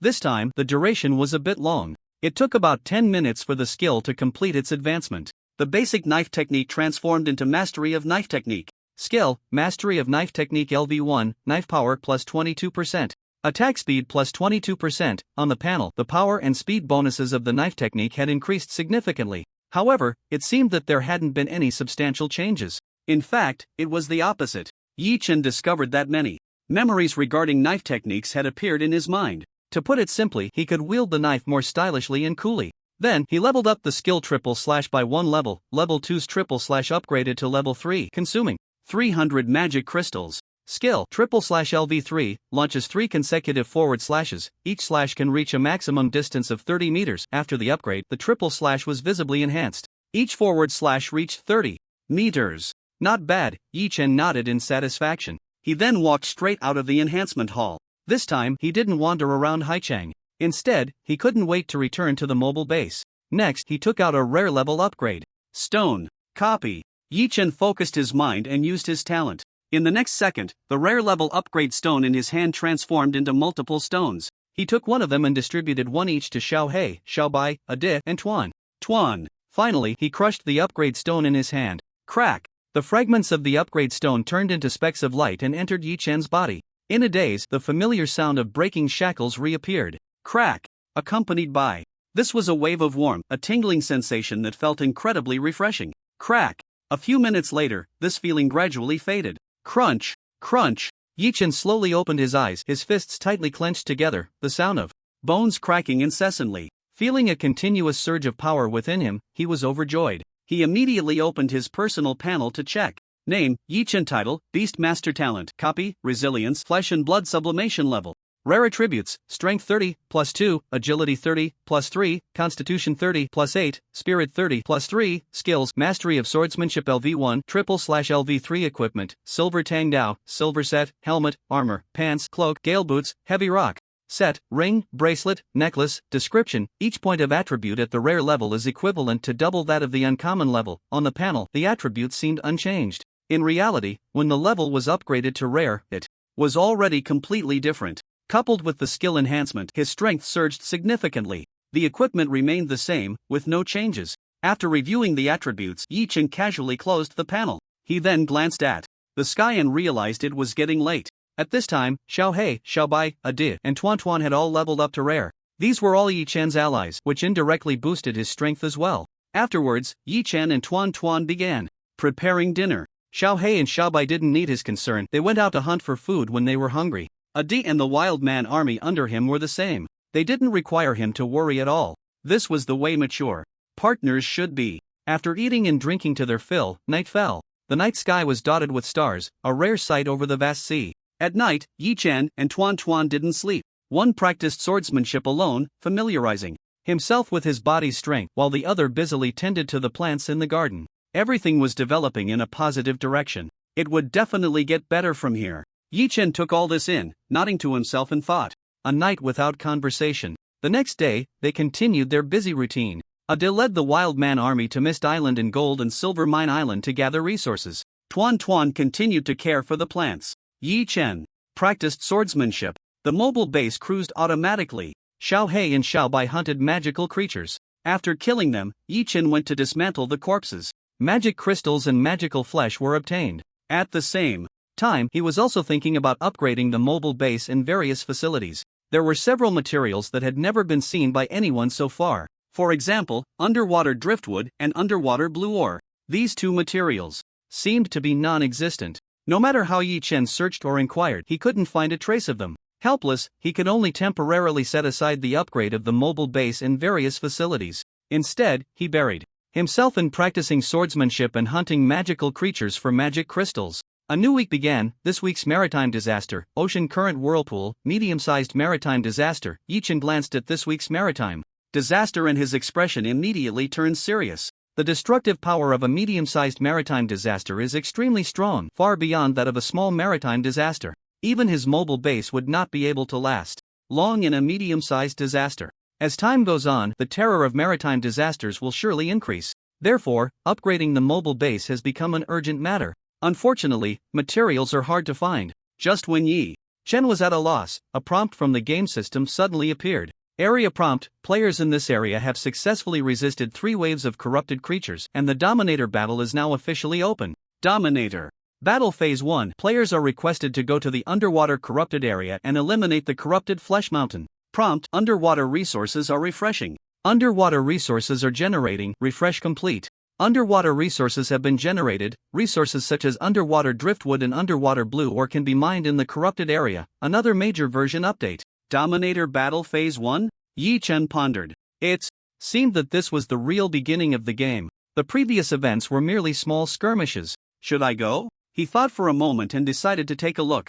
Of course, he couldn't go alone. First, he needed to gather the high-end combat power around him. Xiao Bai had to be excluded. It was just a bird, and due to its high level, it could dive for a short time without issue. But sending it deep underwater would be a joke. So, Xiao Bai, Xiao Tuan Tuan, you stay here to guard. Xiao He and Ade, come with me, Yi Chen commanded. After saying that, he was about to ride Xiao He with Ade and head underwater to find the corrupted area. Just as they were about to set off, Xiao Tuan Tuan mustered her courage and said, "Big brother, please take Tuan Tuan with you. I can help you find the way in the sea." Hearing this, Yi Chen was slightly taken aback. It did seem to be the case. With such a vast sea area, how long would it take him to find the corrupted area alone? But would it be too dangerous for a little girl like Xiao Tuan Tuan to go to such a perilous place? Tuan Tuan, are you sure? Big brother, Tuan Tuan is sure.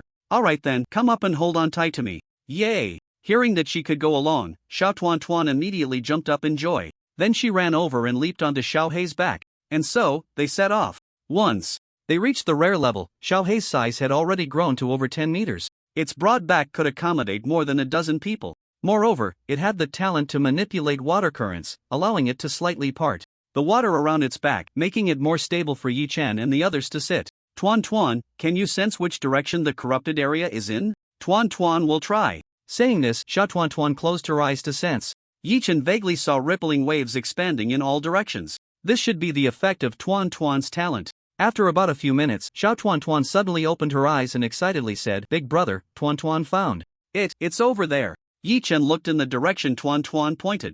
Tuan Tuan is amazing. Xiao He, swim that way, he said, patting Xiao He's back to signal it to change direction. Splashing sounds. After an hour of swimming at full speed, Xiao He, now at the rare level, finally arrived. Looking ahead, not far away, was the corrupted area emitting a red aura. Yi Chen's gaze sharpened, and he nodded slightly. Finally found it, let's go in and take a look. After saying that, he rode Xiao He directly inside. This time was different from before. With everyone at the rare level, even if there was something inside that they couldn't defeat, they could still escape.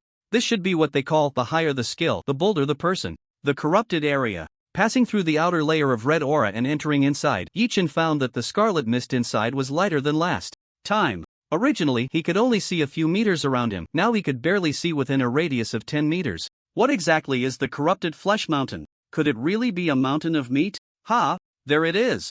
After moving for a moment, Yi Chen suddenly noticed a flash of blue light. He immediately signaled Xiao He to get closer. Upon approaching, he discovered a large, dark mass. At the top, there was a sharp point emitting an inconspicuous blue glow. If one had poor eyesight, they might really miss it. Undersea blue ore level, rare description, a type of ore that has evolved due to the influence of magical corruption. Wow, it really is undersea blue ore. After seeing the information about this object, Yichin quickly took out a silver pickaxe from his backpack and handed it to Ade beside him. Ade, go dig it out while I keep watch around here. Yura. Ade took the silver pickaxe and, without a second thought, jumped down to start digging away. Ding, ding, ding. The undersea blue ore was wrapped in a layer of dark shell. It sounded like iron when struck. It was also very hard. However, it couldn't stop Ade, who wielded the silver pickaxe, from striking with all his might. Ding. Before long, a crisp and pleasant sound of striking emerged. The undersea blue ore had been dug out. It took a good few minutes.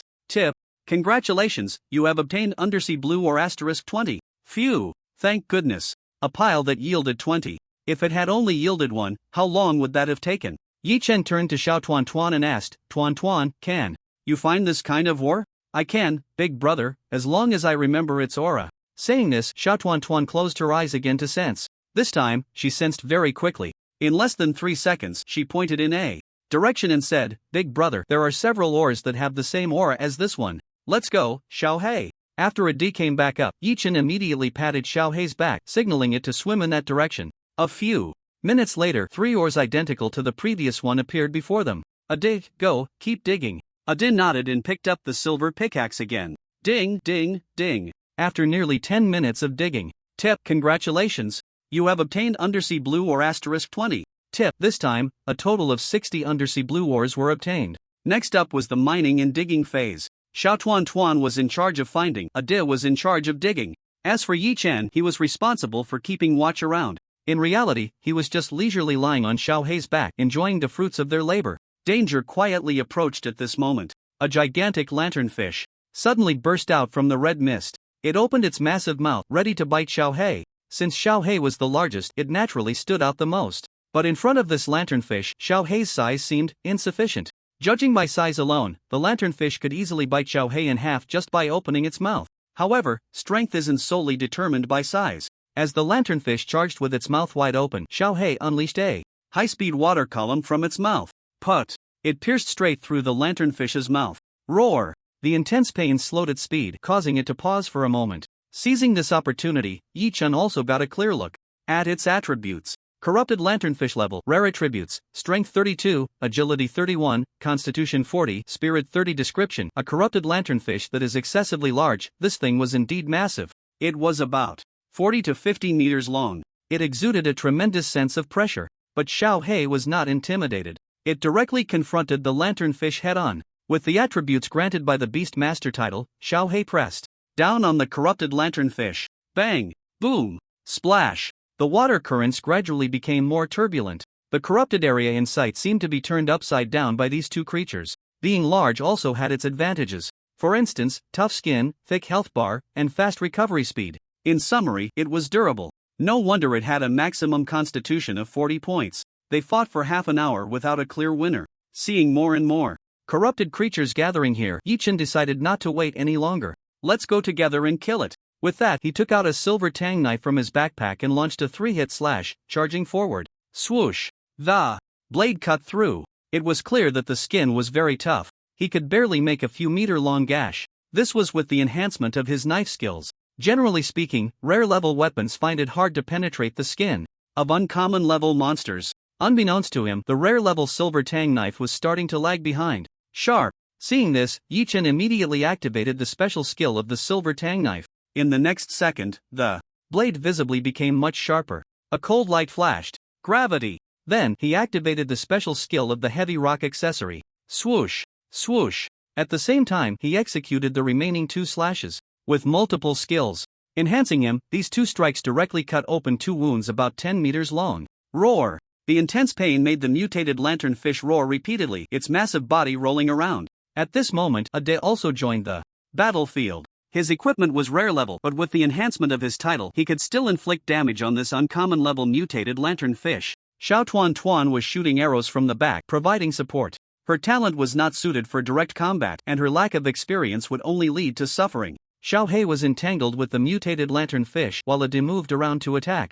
the main damage still relied on Yi Chun. Every time the silver cold light flashed, a long blood streak appeared on the mutated lanternfish. Blood flowed uncontrollably, dyeing the surrounding seawater a bloody red. Roar! After a while, as the wounds on its body increased and deepened, the mutated lanternfish suddenly went berserk. Its massive mouth let out a deafening roar. Immediately after, the light on its head grew brighter. At first, Yi Chen didn't pay much attention and continued to swing his tang knife to attack. But as the light became increasingly bright, it reached a level that was blinding. I didn't expect this bulb could be useful. The light was too dazzling, forcing Yi Chen to squint and shield his eyes with his hand. In just a moment, the mutated lanternfish locked onto him. Suddenly, it swung its tail. Splash! The water surged back violently. Bang! Yi Chen, unable to see, was caught off guard and was flung away by the tail. Even in the water, that tail strike was no joke. Pft! Cough cough! He immediately spat out blood. He even felt his internal organs shake a few times.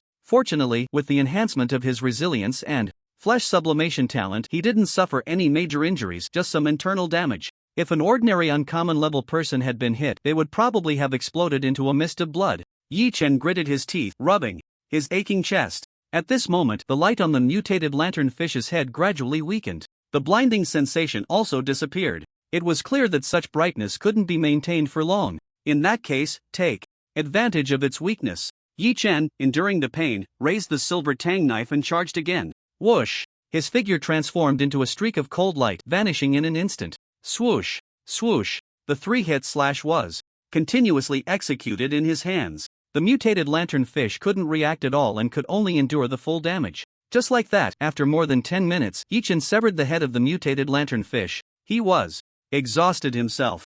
This was the seabed, where not only was the pressure high, but he also couldn't breathe. The consumption of stamina was naturally much greater than on land. Then, he casually began to disassemble the corpse of the mutated lanternfish. Tip: congratulations, you have obtained 4 magic crystals and 40 mutated flesh. The magic crystals doubled? Looking at the prompt before him, Yi Chen raised an eyebrow. But soon, he brushed it aside. It was of no use. Uncommon level mutated creatures were a bit difficult for him to kill right now. It wasn't worth the effort to only get 4 magic crystals. He might as well spend that time hunting some rare level mutated creatures. The battle here had indeed attracted quite a few mutated creatures, including some rare level ones. Without Yi Chen lifting a finger, his head was shot off by Xiao Tuan. Although she wasn't capable of fighting at the same level, dealing with those a tier lower was no problem at all. Next, Yi Chen took a break. Xiao Tuan was in charge of cleaning up the minions. Xiao He was on the road. Ade was mining. The few of them were busy in an orderly manner. Didn't they say they were going to eliminate the demonized meat mountain? Why can't I see that thing? Yi Chen looked around in the demonized area but found no sign of the demonized meat mountain. Ha! What's that? Underwater driftwood? He saw a tall, sturdy tree growing on the seabed, emanating a faint glow, clearly not an ordinary tree. Yi Chen approached to examine the information about this object. Underwater driftwood level, rare description, grows on the seabed, extremely precious wood, very hard and flexible. After reading, he directly took out his silver axe and began chopping wildly. As for why he didn't let Ade do the heavy lifting, it was because they couldn't even mine the underwater blue ore. So, to save time, Yi Chen had to do it himself. Bang! Bang! Bang! Crack! Tip: congratulations, you have obtained underwater driftwood *20. One tree yielding 20 pieces of driftwood was quite good. Next, he let Xiao Tuan sense this type of tree. Finally, it was time for the material gathering journey. Ding! Ding! Ding! Bang! Bang! Bang! In the demonized area, the sounds of mining and chopping wood were incessant. As for why they were working so hard, it was because there were only so many resources in one sea area. If they didn't hurry to gather more now, it would soon be a case of too many players and too few resources.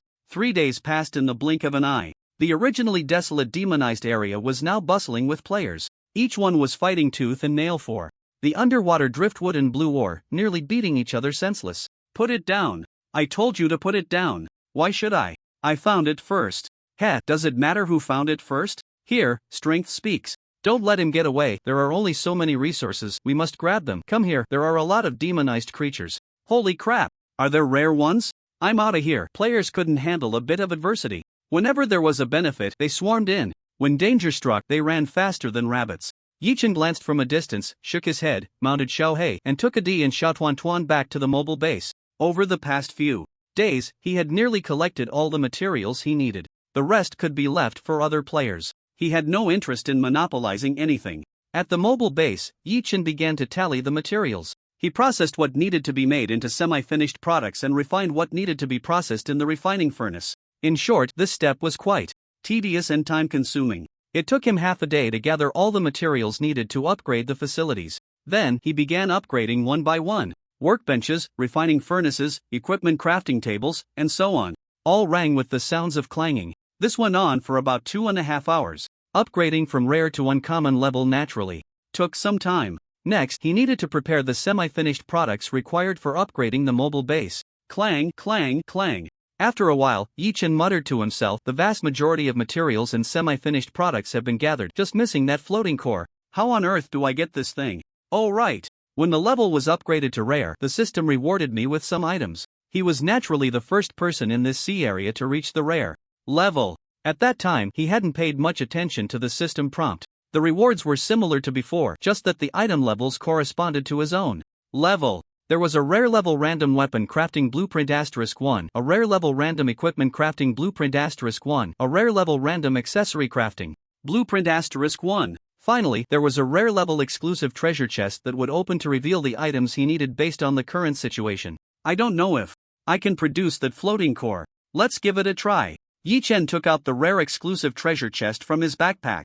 Then, with a single hand movement, he copied it. In the next second, 5 more appeared in front of him, adding the original 1, that made 6. Level up, talent count +1, and the number of copies also +1. After putting away one of the exclusive treasure chests, Yi-chan opened the remaining 5. Crack, crack. A series of notifications followed. Notification, congratulations, you have obtained materials. Notification, congratulations, you have obtained a semi-finished product. Notification, congratulations, you have obtained a gold ingot. Notification, congratulations, you have obtained a special facility crusher *1. Notification, congratulations, you have obtained a special building farm *1. Seeing that he hadn't obtained the desired floating core, Yi-chan couldn't help but feel a bit disappointed. However, he soon discovered that he had opened 2 pretty good items. Special facility crusher, level rare, description can crush and decompose useless or damaged weapons, equipment, tools, and semi-finished products into raw materials. This thing is quite interesting. As development progresses, some low-level equipment, items, and semi-finished products have become useless. They take up space if left aside, and it feels wasteful to throw them away. Instead, they can be put into this crusher to be decomposed into raw materials, which can then be reused. Without further ado, Yi-chan entered the castle, chose a side room, and placed the crusher down. With a rumble, a large machine appeared out of nowhere. Creak, creak. This thing isn't small, it's almost touching the ceiling. Gears were turning, and steam was billowing out. It had an old-fashioned feel reminiscent of the steam age. After admiring it for a moment, Yi-chan tossed all the useless weapons, equipment, and semi-finished products into it. Rumble. The crusher started up, emitting a low sound. Then he looked at another special item. Special building farm, level rare, description, a farm that can grow crops and raise livestock. With it, you will no longer worry about food and drink. Precondition, own a pastoral land. Not only can it grow crops, but it can also raise livestock? Seeing this, Yi-chan's eyes lit up. With a farm, wouldn't he be able to raise cows, sheep, chickens, and ducks? He could be completely self-sufficient then. Moreover, he already met the precondition. So there was even less reason not to place it. Yi-chan quickly walked to the top floor of the castle, next to the pastoral land. With a wave of his hand, he placed the farm. In the next second, the farm didn't appear, but a notification screen popped up. Notification: the mobile base does not meet the level requirements. The farm cannot be integrated. Please upgrade the base to rare level first. Great, it can't be used yet. Yi-chan shook his head, feeling a bit speechless. He then pushed this matter to the back of his mind and stopped thinking about it. Just then, the survival manual in his arms vibrated. He looked over and saw that someone had sent him a message. Bai Chen, are you interested in going to kill the demonized meat mountain together? Seeing this message from Bai Chen, Yi-chan raised his eyebrows slightly. He replied, have you found the demonized meat mountain? Not long after, a reply came back. Bai Chen, not yet, but I already have clues. Do you want to come? Yi-chan, alright, when do we set off? Bai Chen, how about we meet in Haicheng tomorrow at noon? Yi-chan, okay, see you at the Haicheng Enhancement Hall tomorrow at noon. Bai Chen, great. The demonized meat mountain is key to the first phase of the Overlord battle. It must be eliminated. After searching for so many days, Yi-chan still hadn't discovered where the demonized meat mountain was. Rather than wasting time alone, it Would be better to go with this guy to take a look? Nighttime. Scattered stars dotted the night sky, enveloping the vast ocean. After having dinner with Xiao Tuan, Yichen practiced his swordsmanship as usual. Although it was difficult to make any improvements in a short time after reaching the mastery level, practicing more was always beneficial. He had always relied on the enhancement hall to improve his skill levels, but he always felt like something was missing. A night passed in silence. Before he knew it, the next day had arrived. Morning. The first rays of sunlight appeared. Yi Chen opened his eyes on time and woke up. After washing up, cooking, and eating, he controlled the mobile base to head towards Haicheng. Haicheng. Joel greeted Yi Chen warmly, thanking him for solving the problem that had troubled his elder brother for a long time. Oh, my friend, take this token. With it, you will be able to enter and exit Haicheng freely, avoiding all those complicated taxes. As he spoke, Joel handed over a palm-sized black token. The words Haicheng were inscribed on it. It looked rather ordinary, yet it allowed people to enter and exit Haicheng without tax. Thank you, Joel, my friend. Yi Chen took the token and waved to express his gratitude. He then entered Haicheng. It was still around 8 or 9 in the morning. He had arrived a bit early, so Bai Chen probably hadn't arrived yet. Just as Yi Chen was passing by the main street in front of the Lord's mansion, a guard called out to stop him. Halt, Lord John wishes to see you. Please follow me. John? What does he want to see me for? Yi Chen felt a bit puzzled, but nodded and followed the guard into the Lord's mansion. After all, his favorability was there, albeit just a little. But it shouldn't be enough for him to kill me directly, right? Let's go in and see what this guy wants. Before long, the two arrived in front of an imposing building. The guard asked Yi Chen to wait outside while he went in to report. Soon, John came out. You're here? Is there something you need? Your strength has improved quite a bit. It's not bad, I suppose. A little bit of favorability had taken some effect. John initiated a casual chat with Yi Chen before getting to the main topic. I called you here to ask if you still have the basic skill advancement cards from last time? I still have them, but I don't need the rare level upgrade stones anymore. How about this? I'll give you a perfect level upgrade stone in exchange for 10 of your basic skill advancement cards. What do you think? What? A perfect level upgrade stone? No way, you're only rare level, right? Where did you get a perfect level upgrade stone? Do you think I'm easy to fool? Wait, could it be that this guy's level? Name, John. Talent, incredible physique. Title, Lord's personal guard level, perfect attributes, strength 41, agility 41, constitution 41, spirit 42. Skills, mastery of swordsmanship LV2, basic marksmanship LV10, leap/LV6. Description. Due to reaching mastery in swordsmanship combined with exceptional talent, he was recognized by the higher-ups of the Lord's mansion and promoted from a captain of a guard squad to the Lord's personal guard, achieving perfect level.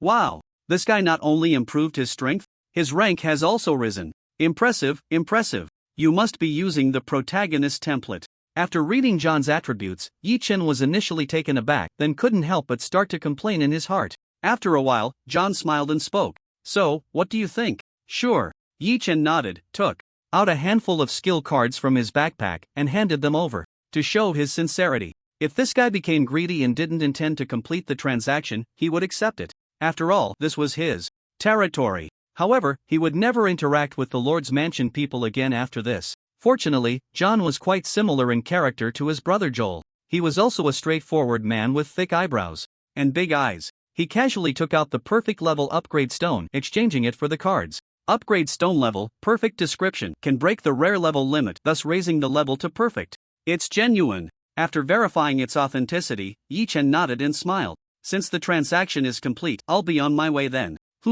We've completed 2 pleasant transactions, so you can consider yourself a friend of mine, John. Come, my friend, let me see you off. No, it's fine, not far. Soon, the two walked out of the Lord's mansion and onto the main street. John also stopped in his tracks. Seeing this scene, Yi Chen felt a slight relief in his heart. Phew, I thought this guy was going to take the opportunity to make a move under the pretense of seeing me off.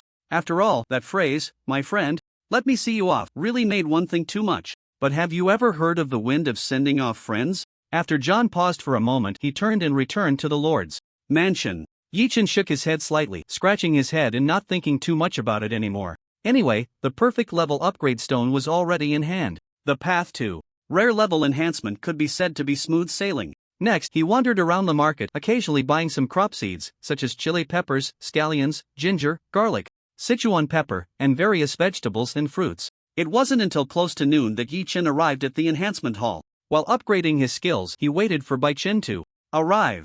After the basic knife technique advanced to knife mastery, the consumption required for upgrades was the same as for the 3-hit combo. After a series of clicks to upgrade, skill notifications appeared. Notification: congratulations, your skill knife mastery level has increased to LV4. Notification: congratulations, your skill 3-hit combo level has increased to LV4. Both knife mastery and 3-hit combo were upgraded to LV4 fair and square. He had almost spent all the magic crystals he had accumulated during this time. Once again, he felt the sensation of being penniless. A bit painful. Just then, Bai Chen arrived, and beside him was Songshi, just like last time. It seemed these two had formed an alliance. I'm not late, am I? Bai Chen adjusted his glasses and said with a smile. No, I arrived early. Ready to set off now? Yi Chen replied casually. At this moment, Songshi, with a cold expression, spoke up. Wait a moment, let me enhance my attributes and skills. Saying this, she walked to the attribute enhancement machine and clicked a few times. Then she went to the skill upgrade machine and clicked a few more times. After a series of operations, the three left the enhancement hall. Not long after, they exited the city. The three controlled the mobile base and headed in a certain direction. After a few hours, they stopped in the vast ocean. This is it, there should be traces of the demonic meat mountain below. Bai Chen looked around and nodded solemnly. It seemed he had observed something which made him so certain. His talent, could it be some kind of detection ability? Yi Chen couldn't help but think. At this moment, Songshi said anxiously, let's go, what are we waiting for? Hurry up and go down. Bai Chen nodded, and just as the two were about to go down directly, Yi Chen stopped them with a voice. Wait, how long can we swim down like this? Xiao Hei, come here. As soon as he finished speaking, the waves not far away began to churn. As it got closer, everyone could see what it was. A giant shark over 10 meters long. Is that a rare level creature? Songshi exclaimed in shock, unable to believe it. After all, she and Bai Chen had only just reached the rare level limit. Is this guy your pet? Yeah, its name is Xiao Hei, let it take us over. Yi Chen patted Xiao Hei's head and said with a smile. Upon hearing this, Songshi's cold, beautiful face completely lost its composure, revealing a look of being deeply impacted. No, we are all from the same batch of players. It's one thing for you to be stronger than me, but now even your pet's level is higher than mine? Is there no justice left? Bai Chen, on the other hand, stared at Yi Chen with a smile for a while, remaining silent. He must have guessed something. Then, the three jumped onto Xiao Hei's back. Splash! Once settled, Xiao Hei accelerated to full speed, shooting out like a black line. Being a marine creature, it was only natural for it to be faster than humans in the water. Feeling Xiao Hei's speed, both Songshi and Bai Chen were taken aback. The former was simply shocked by how fast it was, the latter felt that with such a fast mount, even if this journey didn't go smoothly, there was a good chance of escaping alive. Half an hour later, the three of them rode on Little Black, diving into the deepest part of the sea. Strangely, there was no red mist appearing or surrounding them here. This left Yi Chen somewhat puzzled as he looked around, constantly assessing his surroundings. However, after observing for a long time, he couldn't make heads or tails of it. Bai Chen, are you sure the demonized flesh mountain is here? 70% sure. Bai Chen pushed up his glasses and said, just look at the ground and you'll know. What? Upon hearing this, Yi Chen swam to the bottom. After clearing away the dust, he was shocked to find that beneath was a scarlet mass of flesh. Moreover, it occasionally twitched, as if it had a life of its own. Is this the demonized flesh mountain? Yes and no, this is just a part of the main body of the flesh mountain. Bai Chen explained. Hearing this, Yi Chen was somewhat stunned. Goodness, looking at it, it can't really be as big as a mountain, right? As he spoke, he had Little Black sweep away the dust on the seabed with its tail. Sure enough, what met his eyes was all scarlet flesh, covering the entire seabed. This moving flesh made one's scalp tingle with discomfort. Strange, terrifying, horrifying. Should we take action? Songshi pulled out a long sword from her backpack, aiming it at the scarlet flesh below, looking at the two for their opinions. Let's not disturb the snake in the grass for now, this is likely just a small part of the demonized flesh mountain. Let's keep searching. Bai Chen slightly shook his head, his expression serious. Seeing this, Yi Chen didn't say much more and continued to search alongside him. Before long, they indeed found a cave. After entering, they went straight down until it dropped at a 90-degree angle. Crack! With a thought, Yi Chen summoned a silver tang knife into his hand and forcefully stabbed it into the wall beside him. His powerful physique was already enough to support such an action. Even Bai Chen and Songshi used a similar method to slow down. Gradually, the three of them slowed their descent. There was no seawater down here. Clearly at the seabed, yet there was no seawater, which was quite baffling. Could it be that this is deep within the crust? Yi Chen casually remarked. Bai Chen beside him seemed to have discovered something and nodded in agreement. It should be. The closer we get to the bottom, the higher the temperature, indicating that there's magma below, which means we are nearing the Earth's core. Look, there's red light. Songshi pointed at the faint glow appearing below. That red light was emitted by the magma. Gurgle, gurgle. As the three of them continued to descend, the sounds and temperature of the magma became clearer. It was getting hotter around them. The sound was somewhat like water boiling. What is that? Yi Chen glanced around, his pupils suddenly contracting in shock. He saw a mass of scarlet flesh writhing continuously in the magma below. It looked extremely disgusting. Bang! As they got closer, this mass of scarlet flesh suddenly shook violently and then emerged from the magma. This was not just a lump of flesh, but a mountain. As the scarlet flesh continued to rise, more than half of its body surfaced from the magma. The three of them were instantly shocked. Demonized Flesh Mountain, Stage 1, Title. Overlord Level, Perfect Attributes, Strength 50, Agility 45, Constitution 50, Spirit 50 Skills. Overlord skill system cannot be probed, player probing talents are effective. Description: even a Stage 1 initial Overlord possesses unparalleled terrifying power. Please respond with caution, as a moment's inattention could. Hint: the Overlord will grow over time. Please eliminate it completely within a certain time frame, or it will enter Stage 2 or even Stage 3 of the Overlord battle. Of course, the rewards will be even more generous the further you go. What the hell? This is the Overlord? Its power is way beyond the standard? At this stage, in this sea area, there was only Yi Chen who had reached the rare level. Very few had reached the rare level. A few individuals reached the rare level limit. But the Overlord appeared at the perfect level. Strength, physique, and spirit all soared to 50 points. How is anyone supposed to play with this? Fortunately, the speed was only 45 points. It wasn't a situation of certain death. Songshi looked eager, glancing at Yi Chen as if asking, "What do you think? Should we go?" Yi Chen's expression was serious as he slowly nodded to the two. Just when Bai Chen and Songshi thought they were about to engage, he said, "Hold on tight." Without looking back, he scrambled upward using both hands and feet. Seeing this, Bai Chen and Songshi fell silent for a second. Wait, is he really leaving? They thought he would just dive right in. Bai Chen felt a bit disappointed, having not seen Yi Chen's full strength. As for Songshi, she was just a big-breasted, brainless battle maniac. Every time there was a fight, she was the first to charge in without thinking. Soon, the group burst out of the underwater cave. Just as they climbed onto Xiaohei's back, a dozen scarlet tentacles broke through the ground below. They surged toward the group. "Xiaohei, hurry!" After hearing the command, Xiaohei transformed into a shadow and shot out. The scarlet tentacles pursued relentlessly behind them. Fortunately, Xiaohei wasn't slow in the water, which kept them from being caught. They were always just a bit out of reach. Gurgle, splash. Xiaohei broke through the surface of the sea, leaping up near the mobile base. The three on its back quickly jumped onto their own base. Once back at the base, Yi Chen immediately took control and steered away from the area. Just 100 meters out, those scarlet tentacles burst through the surface. Following that, a mountain of flesh slowly emerged from the sea. Area alert: Overlord, demonized Flesh Mountain has awakened. All players prepare. Overlord has awakened. Overlord has awakened. Overlord. At that moment, even the light screen in front of them displayed warnings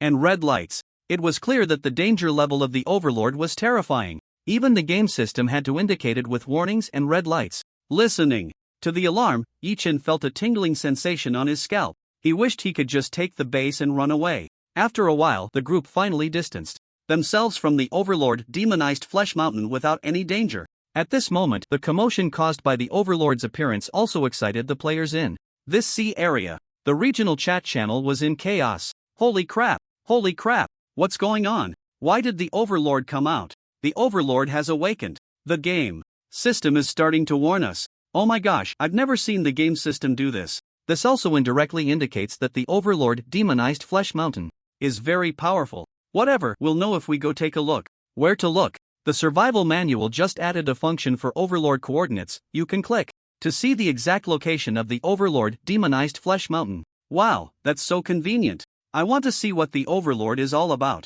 Wait, guys, are you really going? What's there to be afraid of? It's not like we're going to fight the Overlord head-on. We just want to see what's going on, and if there's nothing to gain, we'll come back. TSK, with your elite level strength, you'll probably get killed by just a shockwave from the Overlord. Put. Fortune favors the bold, you know? Exactly, the bigger the waves, the bigger the fish. Is it possible that you guys are just the fish caught in the waves? I don't believe it. I'm going to check it out.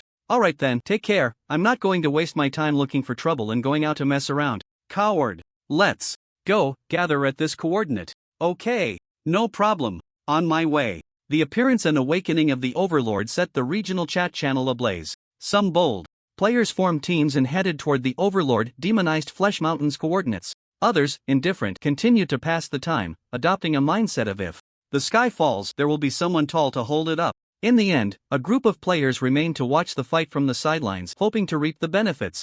Yi Chen likely belonged to this latter group, killing the demonized meat mountain. He wanted to kill it. After all, the rewards for defeating it were incredibly generous, making anyone who saw it envious. But not now. The demonized meat mountain was at a perfect level, and those crimson meat tendrils could sweep through and crush a large number of players who weren't high level. However, the players who had survived until now all had some hidden cards up their sleeves. Let them exhaust themselves first, then it would be delightful to snatch the kills, right? On the mobile base, Yi Chen's lips curled slightly, his expression rivaling that of the crooked-mouthed war god. This old six, he was definitely going for it. With the appearance of the Overlord, the demonized meat mountain, the number of demonized creatures in the sea was increasing as well. They were even comparable to the number during the demonized creature tide. It was certain that the demonized creatures were being controlled by the demonized meat mountain. Yi Chen maintained a position not too far and not too close to the Overlord, continuously harvesting demonized creatures, collecting magic crystals and demonized flesh.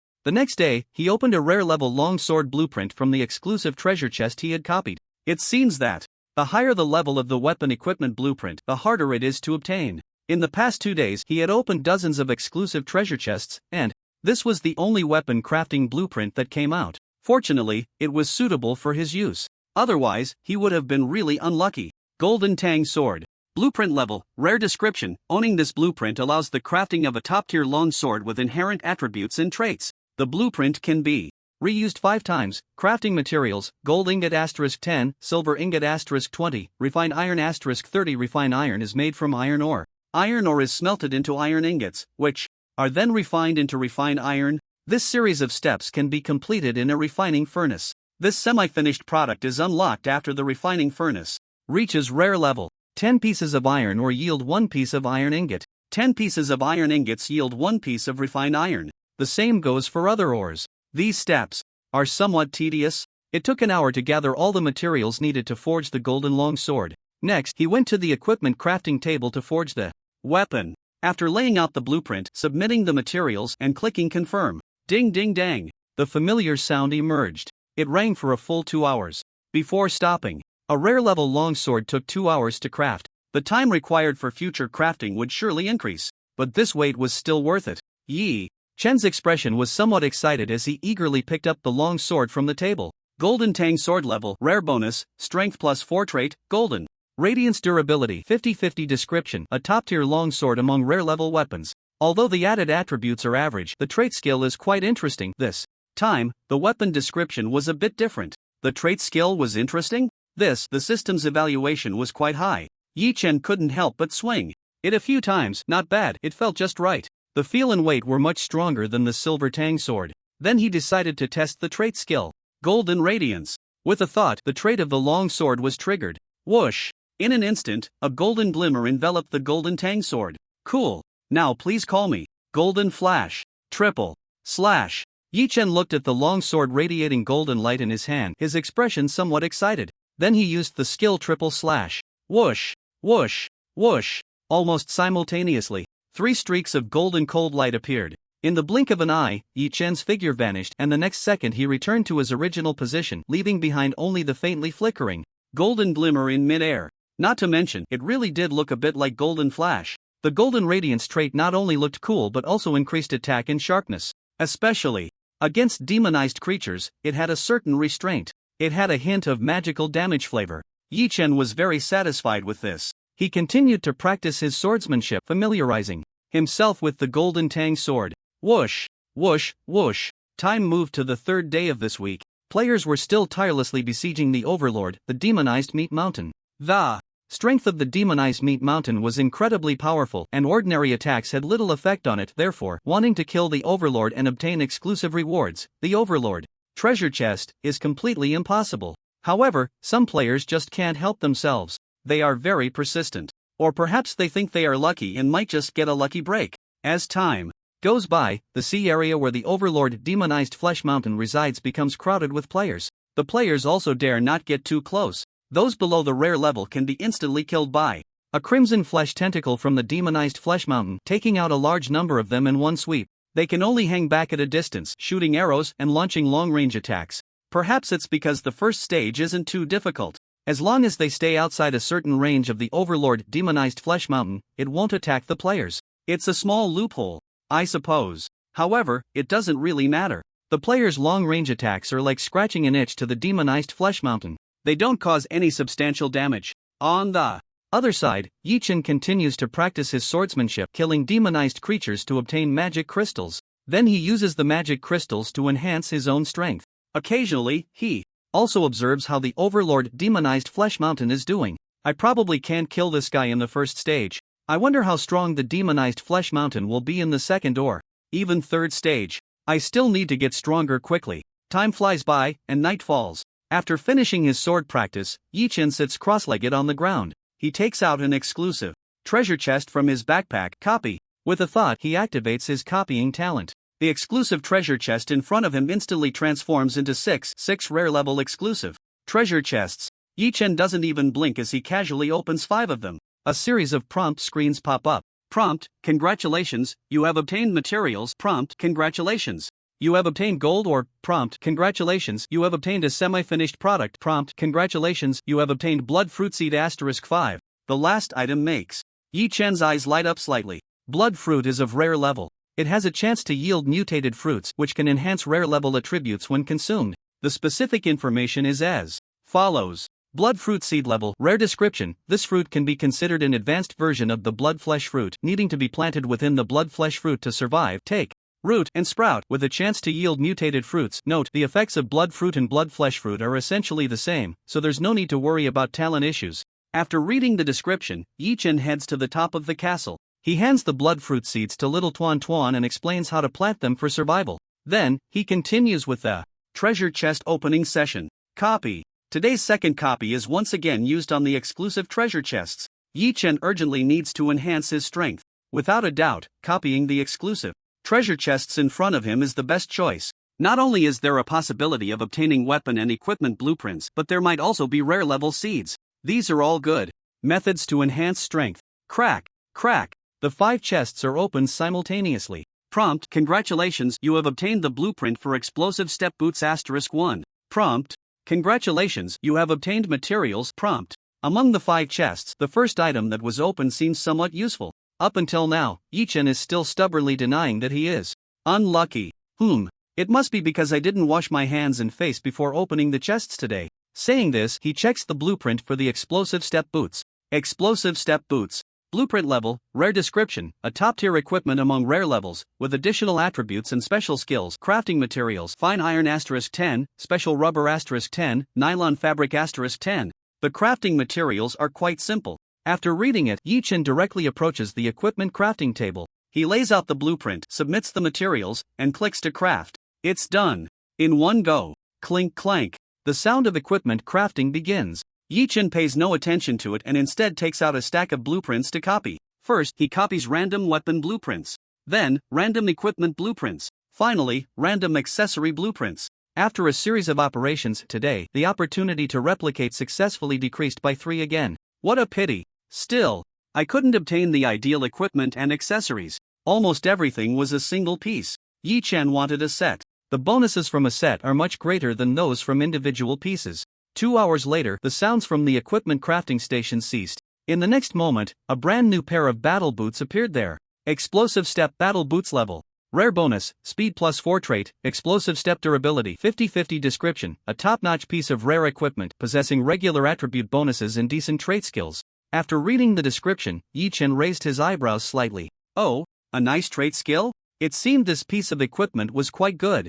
In the game system's evaluation, the explosive step trait could be compared to the golden light trait. Then let me see just how good it really is. He quickly put on the explosive step battle boots and activated the trait skill. Explosive step. Bang! After a dull sound, Yi-Chen's figure instantly appeared 100 meters away. It took less than 0.1 seconds. What the hell does that mean? 100 meters. In 0.1 seconds, what's the difference from stopping time in the eyes of an ordinary person? Even Yi-Chen himself was incredibly shocked. With explosive step combined with triple slash, wouldn't he be able to charge even further? I wonder if the effects can stack. Let's give it a try. With that thought, he decided to act. He used triple slash while simultaneously activating explosive step. Whoosh! In an instant, Yi Chen's figure appeared 140 meters away. This was the farthest distance for a charge. Within this distance, he could adjust freely. Is it really possible? But this consumption seems a bit high, doesn't it? After feeling the physical exhaustion, Yi Chen couldn't help but frown slightly. If he used triple slash and explosive step at the same time, at most 30 times and he'd be out of stamina, feeling somewhat exhausted. Forget it, if the consumption is high, then so be it. I can use the combination of triple slash and explosive step as a trump card. Yi Chen nodded, no longer thinking about it. Time flew by, and it was midnight. After practicing swordsmanship, Yi Chen took a shower and returned to his bedroom to rest. A night without conversation. The next morning, when the first rays of sunlight shone through the window, Yi Chen opened his eyes on time, waking up. He washed up, had breakfast, and then continued practicing swordsmanship, hunting demonic creatures to obtain magic crystals. A week passed like this, feeling that he had accumulated some savings. Yi Chen returned to Haichang. Oh, my friend, you've finally come back. This time we must have a good drink together. I know a great tavern. Want to go tonight? Sure, no problem. Where shall we meet in the evening? My friend, how about right here? In half a day, someone will come to take over my shift. Alright, I'll come find you at dusk. After chatting a bit with you at the city gate and agreeing to drink together in the evening, Yi Chen entered the city. He headed straight for the enhancement hall. No joke, after accumulating magic crystals for a week, if I don't use them now, when will I? Skills? Let's level them up fiercely. Inside the enhancement hall, Yi Chen stood in front of the machine for skill enhancement. After opening it, he selected the skill Sword Mastery and the corresponding magic crystals. Buzz! The machine began to operate. After a while, a white light flashed past him. Notification: congratulations, your skill Sword Mastery has successfully leveled up, reaching level 5. Level 4 to level 5 required 500 magic crystals. This sudden consumption made Yi Chen feel a bit of pain in his wallet. As expected, I really overestimated my wallet. After shaking his head slightly, he continued to enhance Sword Mastery. Notification: congratulations, your skill Sword Mastery has successfully leveled up, reaching level 6. Skill: Mastery of Swordsmanship LV6, Swordsmanship Power plus 32%. Swordsmanship Speed plus 32%. After reviewing the enhanced mastery of swordsmanship, Yi Chen nodded slightly in satisfaction. A 32% increase in both power and speed was quite impressive. Each level increase in swordsmanship mastery raised power and speed by 2%. Next, it's time to upgrade the triple slash. Yi Chen glanced at the magic crystals in his backpack, thinking to himself, just upgrading the swordsmanship mastery by 2 levels had cost him 1,100 magic crystals. To go from LV6 to LV7 required 700 crystals. That was too much. Even if he upgraded the swordsmanship mastery one more level, the improvement wouldn't be significant. It would be better to distribute the upgrades evenly and raise the triple slash by 2 levels. The remaining magic crystals were just enough to upgrade the triple slash by 2 levels. Yi Chen nodded, not thinking too much, and directly clicked twice in succession. Hint: congratulations, your skill triple slash has successfully upgraded, reaching LV5. Hint: congratulations, your skill triple slash has successfully upgraded, reaching LV6. The triple slash had reached LV6. His magic crystals were nearly spent. This was faster than returning to the pre-liberation era in one night. Just a few clicks, at most 2 or 3 seconds. Skill: triple slash can be used to perform 3 consecutive forward slashes with a maximum dash distance of 60 meters each. At LV6, the dash distance of the triple slash naturally reached 60 meters. Combined with the burst step, it was another significant improvement. After enhancing his skills, Yi Chen left the enhancement hall without looking back. He was now as broke as a church mouse. If he didn't leave, he'd still have to find something to eat. After exiting the enhancement hall, Yi Chen began to wander around Haichang. Unknowingly, he found himself near a restaurant. Haichang has been around for so long, but I don't think I've tried the local delicacies yet. After some thought, he decided to have his lunch here. Stepping into the restaurant, it was packed with customers. It seemed this restaurant was doing quite well. A good business meant good food. After a hard time finding an empty table, he sat down and ordered a few of the restaurant's signature dishes. After a hearty meal, Yi Chen patted his belly, nodded, and walked out of the restaurant. The food was indeed quite good. He would come back to try it again if he had the chance. After filling up, Yi Chen continued to stroll around. There was still plenty of time before the meeting with Yuer. Unknowingly, he wandered into the market. The market in Haichang was a mix of all sorts. of people. There were all kinds of characters. It wasn't that there weren't any good items, it was just that they were rare. Most of the goods were rather mediocre. With the mindset of finding a bargain, Yi-Chen began to browse slowly. After a long while, he actually found a treasure on an unremarkable carpet. Treasure map fragment level, perfect description, a piece of a perfect level treasure map fragment. When 30 pieces are gathered, they can be combined into a complete treasure map. I knew it. How could I be so unlucky? Here comes the good fortune. How much is this thing? Fixed price, 1,000 shell coins. 500. Take it or leave it. Alright. 500 shell coins, it's yours. After some haggling, Yi-Chen spent 500 shell coins to buy it. Even though it was a fragment of a perfect level treasure map, it was worth next to nothing. Just with one fragment, how could one find the treasure location? Dream on. So, in someone else's hands, it was just tasteless garbage that was a pity to throw away. Only in Yi-Chen's hands could it realize its true value. 30 pieces of perfect level treasure map fragments were something others couldn't gather, but he could copy them. Just copy one, and then combine them. Wouldn't that give him the complete perfect level treasure map? After browsing for a while longer, and seeing that there really wasn't anything good left, plus the time was about right, Yi-Chen turned and headed towards the city gate. At the city gate, seeing Yi-Chen arrive on time, Yuer smiled broadly. Oh, my friend, you are quite punctual. Let's go to the Rose Tavern. My dear brother has been waiting there for quite some time. Your brother? Is John also here? Yi-Chen was a bit surprised. He thought it was just a simple gathering of the two of them. John's presence indicated that this trip was not simple. Joel smiled and nodded, saying, yes, there's something. Well, let's call it a good thing. My brother wants to discuss something with you. Hey, no need to say more, let's go. Okay. Upon hearing this, Yi-Chen felt a bit more reassured. A good thing? Hopefully. The Rose Tavern that Joel mentioned was somewhat far from the city gate. Half an hour later, they finally arrived. It was considered to be in the city center. To be able to open a business here, the background must be impressive. Inside the tavern, the lighting was dim. Coupled with the colorful drinks, there was a captivating charm to it. Wasn't this just a bar from Blue Star? Glancing around, Yi-Chen couldn't help but complain. Before long, the two of them sat down next to John. Seeing them arrive, John clapped his hands, and someone brought over a few drinks. This is the signature drink of this tavern, the Rose Sprite. Come, my friend, give it a try. John pushed one of the red drinks over with a smile. Seeing this, Yi-Chen did not refuse. As the saying goes, one should not strike a smiling face. He smiled back and nodded in response. Thank you. Saying this, he picked up the red drink in front of him and took a gentle sip. The drink lingered in his mouth for a moment, revealing a faint rose fragrance. This made Yi-Chan's eyes brighten slightly, somewhat unexpectedly. This drink called Rose Sprite was indeed not bad. So, how is it? Not bad, right? John asked with a smile. It's really good. Yi-Chen nodded, speaking honestly. At this moment, Joel beside him was a bit impatient and directly downed the drink in front of him. Ha! If you ask me, it's more interesting to drink it like this. Seeing his brother so bold, John was somewhat surprised. After giving Yi-Chen a deep look, he got straight to the point. Alright, I'll be straightforward. By chance, I have come into possession of a treasure map that leads to a perfect grade treasure. I don't trust others, but Joel says you are a trustworthy friend, so I want to invite you to explore this treasure with us. How will the rewards be?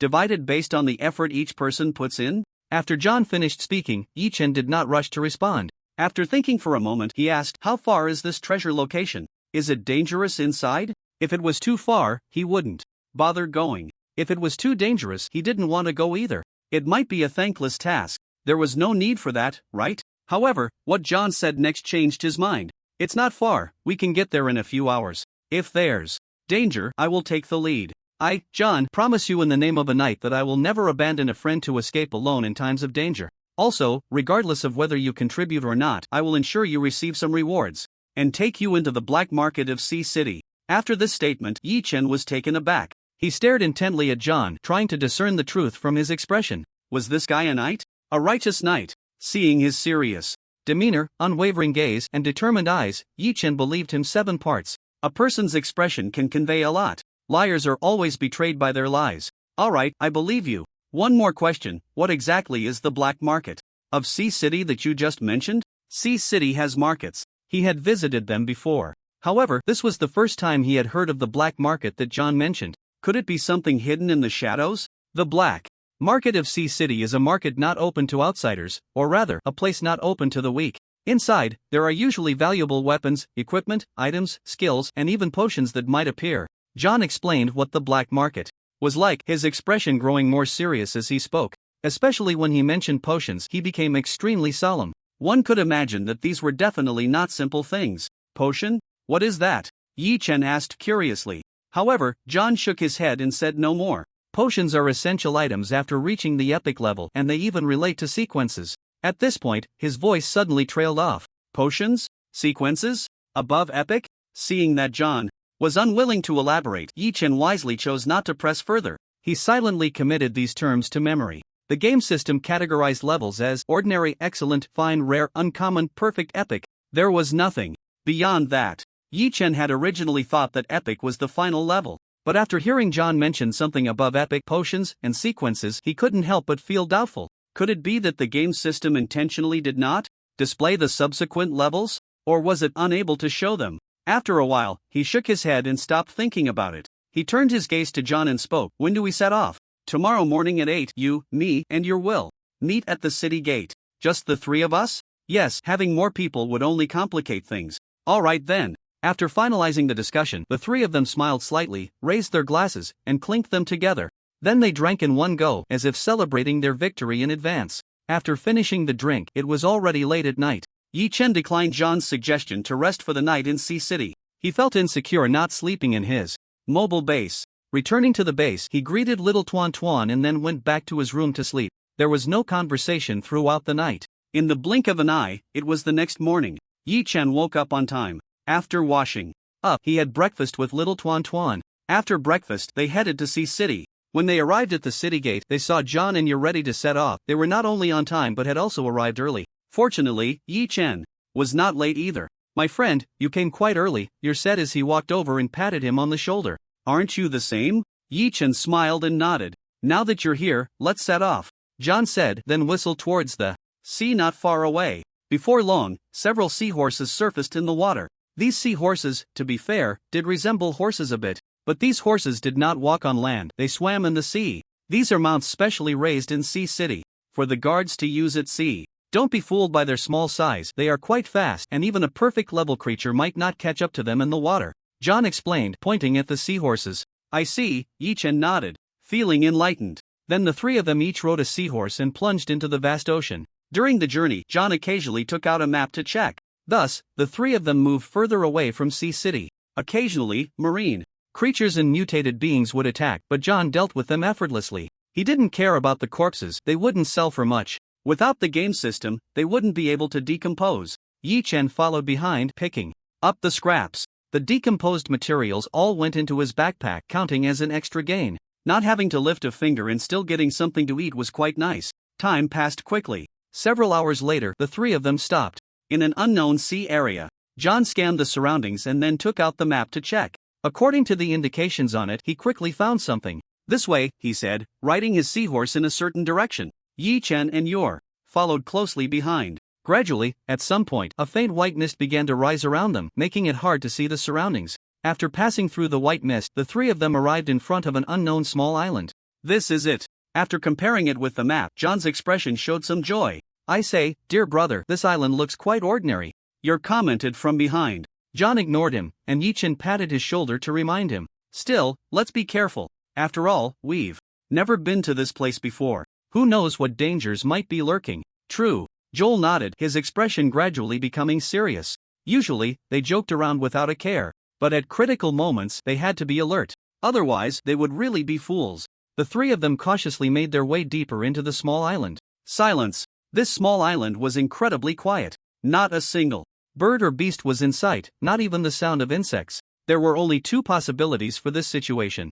First, it was a dead island where no life could survive. Second, there was a powerful presence on the island that made living creatures too afraid to inhabit it. Looking at the lush trees and vibrant flowers around, Yi Chen knew very well it was the second scenario. John and Joel had already drawn their shields and greatswords, scanning their surroundings with serious expressions. Be careful, something is charging out of the woods, John suddenly warned. Yi Chen's expression turned grave as he drew his tang knife, ready for action. Whoosh! A lightning-fast figure darted out from the trees ahead. Roar! It opened its massive jaws and let out a deafening roar directed at the three of them. For a moment, the sound even seemed distorted. Yi Chen gritted his teeth against the ringing in his ears and looked up to see what it was. It was a gigantic feline creature. Its size was at least 10 meters long. Demonic saber-toothed tiger level, perfect attributes. Strength 45, Agility 45, Constitution 45, Spirit 41 skills. Demonic roar emits a deafening roar that has a chance to interrupt the opponent's skill release. Description: a demonic creature with enhanced attributes in all aspects except for some mental issues. Please handle with caution. It was clear. The roar just now was the skill demonic roar. No wonder it was so piercing and uncomfortable. As the roar subsided, the demonic saber-toothed tiger charged forward. Boom! Its massive size not only didn't slow it down but also gave it terrifying momentum. Each step felt like the ground was shaking. John ignored the tremors beneath him, raised his shield, which was as tall as he was, in front of him, and shouted loudly, "I'll hold it off. You two take the chance to sneak attack." Hearing this, Yi Chen and Joel nodded simultaneously. Bang! The demonic saber-toothed tiger was upon them in an instant, slamming a paw against the shield. The terrifying force made John sink slightly, gritting his teeth, veins bulging on his forehead, trying his best not to kneel on the ground. Seeing that one swipe didn't crush the sand, the demonic saber-toothed tiger immediately flew into a rage. Another paw came crashing down. Bang! Rip! This strike sent John sliding back several meters while bracing against the shield. At this moment, beads of sweat had appeared on his forehead, but his gaze remained resolutely fierce. "Beast! Take this sword!" John shouted, one hand holding the shield and the other raising the greatsword. Whoosh! His shield was able to withstand two heavy strikes from the demonic saber-toothed tiger, clearly not being ordinary equipment. The greatsword in his other hand was the same. The silver-white blade sliced through the perfect-level demonic saber-toothed tiger's skin and muscle without any hindrance. Blood, dark red and almost purple, sprayed out like it was free. Even though John retreated in time, he was splattered with blood all over his face. The crimson stains made him even more ferocious. He engaged in a fierce battle with the demonic saber-toothed tiger. Both sides grew more intense as the fight continued. Especially the demonic saber-toothed tiger, which, after being demonic, had a somewhat abnormal mind. In battle, it fought recklessly, and its recovery ability was incredibly high. If this continued, John's defeat was inevitable. There was still a certain gap between John's attributes and those of the demonic saber-toothed tiger. Moreover, the opponent was a demonic creature whose combat power, ferocity, and recovery were not comparable to ordinary beings. "Damn monster, I'll fight you to the end," Joel roared, charging forward with his shield and greatsword in hand. With his brother's support, Joel's strength had improved significantly during this time, rising from rare to uncommon level, but despite that, as soon as he got close, he was sent flying by the tail of the demonized saber-toothed tiger. Crack! The shield and armor on him shattered into pieces. But a mouthful of blood spurted out, and Yor was thrown back, crashing against a boulder. He then slowly slid down, his life hanging by a thread. Yor! Seeing his brother being flung away, John felt a whirlwind of chaos in his heart, and his subsequent fighting was riddled with mistakes. He had completely lost the fierce momentum he had at the beginning, being pressed and beaten by the demonized saber-toothed tiger. This scene unfolded too quickly for Yi Chen to intervene. He hurried to Yor's side and, upon seeing his injuries, felt a jolt of fear. His chest was a blur, with stark white bone fragments exposed. Fortunately, his heart hadn't exploded on the spot and was still faintly beating. "Yor, hold on." Yi Chen dared not delay any longer and quickly took out the water of life from his backpack. He pried open Yor's mouth and poured the entire bottle down his throat. Gulp, gulp, drip, drip. After a large amount of the water of life entered Yor's body, a small quantity flowed out from the wound on his chest. This was essentially a waste, and Yi Chen felt a pang of regret. But now was not the time to think about that. Yor's personality suited him well. He couldn't just stand by and watch him die. Fortunately, the water of life had an effect. It saved half of Yor's life, allowing his breathing and heartbeat to gradually stabilize. Although still somewhat weak, he had at least escaped the danger zone. "Thank you, my friend, you should run away. This monster is not something you can handle, while my brother can still hold on for a bit. You need to leave quickly." Yor woke up, speaking in a broken and labored manner. In his dim eyes, there was a mix of comfort and worry. What kind of gaze was that? Yi Chen was momentarily stunned. After regaining his senses, he smiled. "Yor, my friend, don't worry, no one will be harmed today." With that, he turned and headed towards the direction of the demonized saber-toothed tiger, murmuring to himself, "Sublimation of flesh and blood, awakening of talent, let me see your limits." As soon as he finished speaking, boom, flames suddenly ignited around him. Gradually, flames erupted from his limbs, hair, eyes, and breath. The color of the flames was blood red. Yi Chen grinned. He now understood what the sublimation of flesh and blood meant. The sublimated flesh and blood were burning. "I burn myself, sublimating myself." Saying this, he held the long knife horizontally in front of his eyes and swiped his hand across it. Boom! The blood-red flames burst forth. Gorgeous, beautiful, and dangerous. Explosive step. Golden. Light. Triple slash. Yi-chan simultaneously activated the special skills of the long knife and his shoes. Then came the triple slash. 3 consecutive slashing attacks appeared almost simultaneously. Swish, swish, swish. The blood-red flames danced in mid-air, with a hint of golden light flickering within. The 3 slashes cut through the air, seemingly frozen in place, until Yi-chan's figure reappeared. He stood with his back to the demonized saber-toothed tiger, gently swinging down the long knife in his hand. At the same time, put, put, put, 3 deep, bone-revealing gashes appeared. The last slash directly severed the neck of the demonized saber-toothed tiger. Boom! After a loud crash, the massive body of the demonized saber-toothed tiger fell stiffly to the ground, kicking up a cloud of dust. The demonized saber-toothed tiger was dead, and at this moment both John and Yor, who witnessed the scene, were wide-eyed. Rare level reverse slash perfect level? Or a one-hit kill? John felt a storm of emotions rise within him. After battling the demonized saber-toothed tiger for so long, he knew just how strong this beast was. His brother Yor was also rare level, yet he had been flung away in one encounter, his life uncertain. Right. Yor, are you okay? Thinking of this, John couldn't care about his shock anymore and immediately ran to the boulder to check. Seeing that his brother had a large bloodstain on his chest but was otherwise unharmed, he let out a sigh of relief. Brother, I'm fine. It was Yi-chan who saved me, Joel said weakly, lying on the ground with a smile. John nodded, helping him up, his arm resting on his shoulder, turning to look at the figure engulfed in blood-red flames, feeling grateful and wanting to say something. But before he could speak, he was interrupted by a cough. Cough, cough. But Yi-chan coughed up a mouthful of blood, kneeling on the ground with a pained expression. It really hurts like hell. As he spoke, the blood-red flames surrounding him began to flicker erratically. Soon after, they extinguished completely. His skin was bright red, resembling a lobster. Talent flesh sublimation was lifted. The side effects began to manifest. Waves of pain coursed through him, inside and out. Yi-chan's expression twisted as he knelt on the ground, burying his head deep, his hands gripping the earth. He trembled for a long while, before managing to endure the heart-wrenching pain. Damn it! It hurts! It hurts so much. This excruciating pain, he really didn't want to experience it again.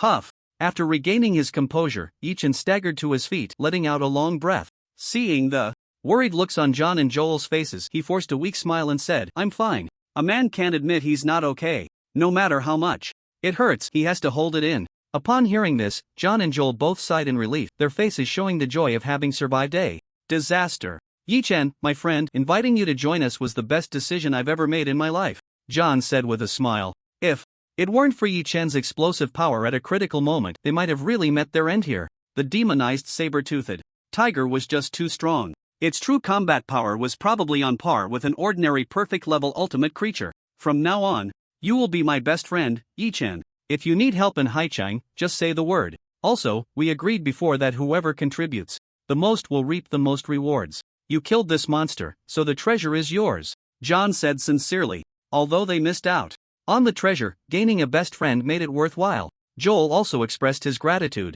Oh, my friend, please don't refuse. This is what you deserve. After hearing their words, Yi-chan's fondness for them increased once again. But fondness is one thing, even brothers keep accounts clear. No, brother John also contributed a lot, so I suggest we split the treasure in half 50-50. He spoke the truth. Without John's initial efforts and direct confrontation to draw the attention of the demonized saber-toothed tiger, he wouldn't have been able to succeed so easily. Talent flesh sublimation was the ultimate trump card. It couldn't be used continuously. If a full-force strike didn't work, it would really be game over. As soon as he said this, John and Joel looked at him in surprise. After a long moment, the three of them sat on the ground and burst into laughter. After a rest and regaining some strength, Yi-chan, John, and Joel began searching for the treasure. Eventually, they found the treasure buried in the cave of the demonized saber-toothed tiger. There wasn't much, just 4 items. Splitting it in half meant 2 items each. After dividing the spoils, the 3 of them returned the way they came. After several hours, they arrived back in Haichang. After saying their goodbyes, John and Joel went back into the city. Yi-chan returned to his mobile base. First, he ate a few ripe blood fruit to calm his nerves. This could alleviate the burden on his body caused by using the talent flesh sublimation. The effect was much better than the blood fruit. After eating 3 in a row, Yi Chen felt much better. He then began to carefully examine the 2 items he had obtained today. Tiger Roar Skill Book Description, Sound, Wave, Mental Type Skill. The stronger the mental power, the greater the power of the skill after it is cast. A mental type skill. Book. Very precious. Yi Chen's expression brightened and he immediately learned it. Now his means of dealing with enemies had become a bit richer. The second item is Tiger Head Flag Level, Perfect Description. Worn on the back, it can enhance the combat power of subordinates and put them into a berserk state, making them fearless in battle. This thing is somewhat like an item and somewhat like equipment. It does not occupy any equipment slots. Although it is worn on the back, it does not conflict with cloak-type equipment. After some thought, Yi Chen decided to give this item to a D. Only he has a large number of underlings and with the tiger head flag he can maximize his benefits. Just then, another piece of good news appeared. Little Tuan Tuan ran over with an excited face. Holding up a bright red fruit in her hand, she said, "Big brother, look. This is a mutated blood fruit. Mutated blood fruit level, rare description. Eating it can randomly increase 1 point of a rare level creature's attribute. After consuming a certain quantity, special effects can also be obtained. If a special effect is already present, it will be enhanced." What is this? Ha ha ha. My Tuan Tuan is just amazing. Seeing the mutated blood fruit, Yi Chen was instantly thrilled. He lifted little Tuan Tuan high into the air and spun her around several times, causing her to giggle non-stop. After playing with little Tuan Tuan for a while, Yi Chen couldn't wait to use his talent to copy the mutated blood fruit. In the blink of an eye, he had 25 mutated blood fruits in his hand. He put the copied one into his backpack and began to eat them one by one. Munch, munch, it tastes good. The mutated blood fruit not only enhances attributes but also strengthens special effects. This effect is the blood flesh sublimation talent. Hint: congratulations, your strength +1. Hint: congratulations, your talent blood flesh sublimation has been enhanced.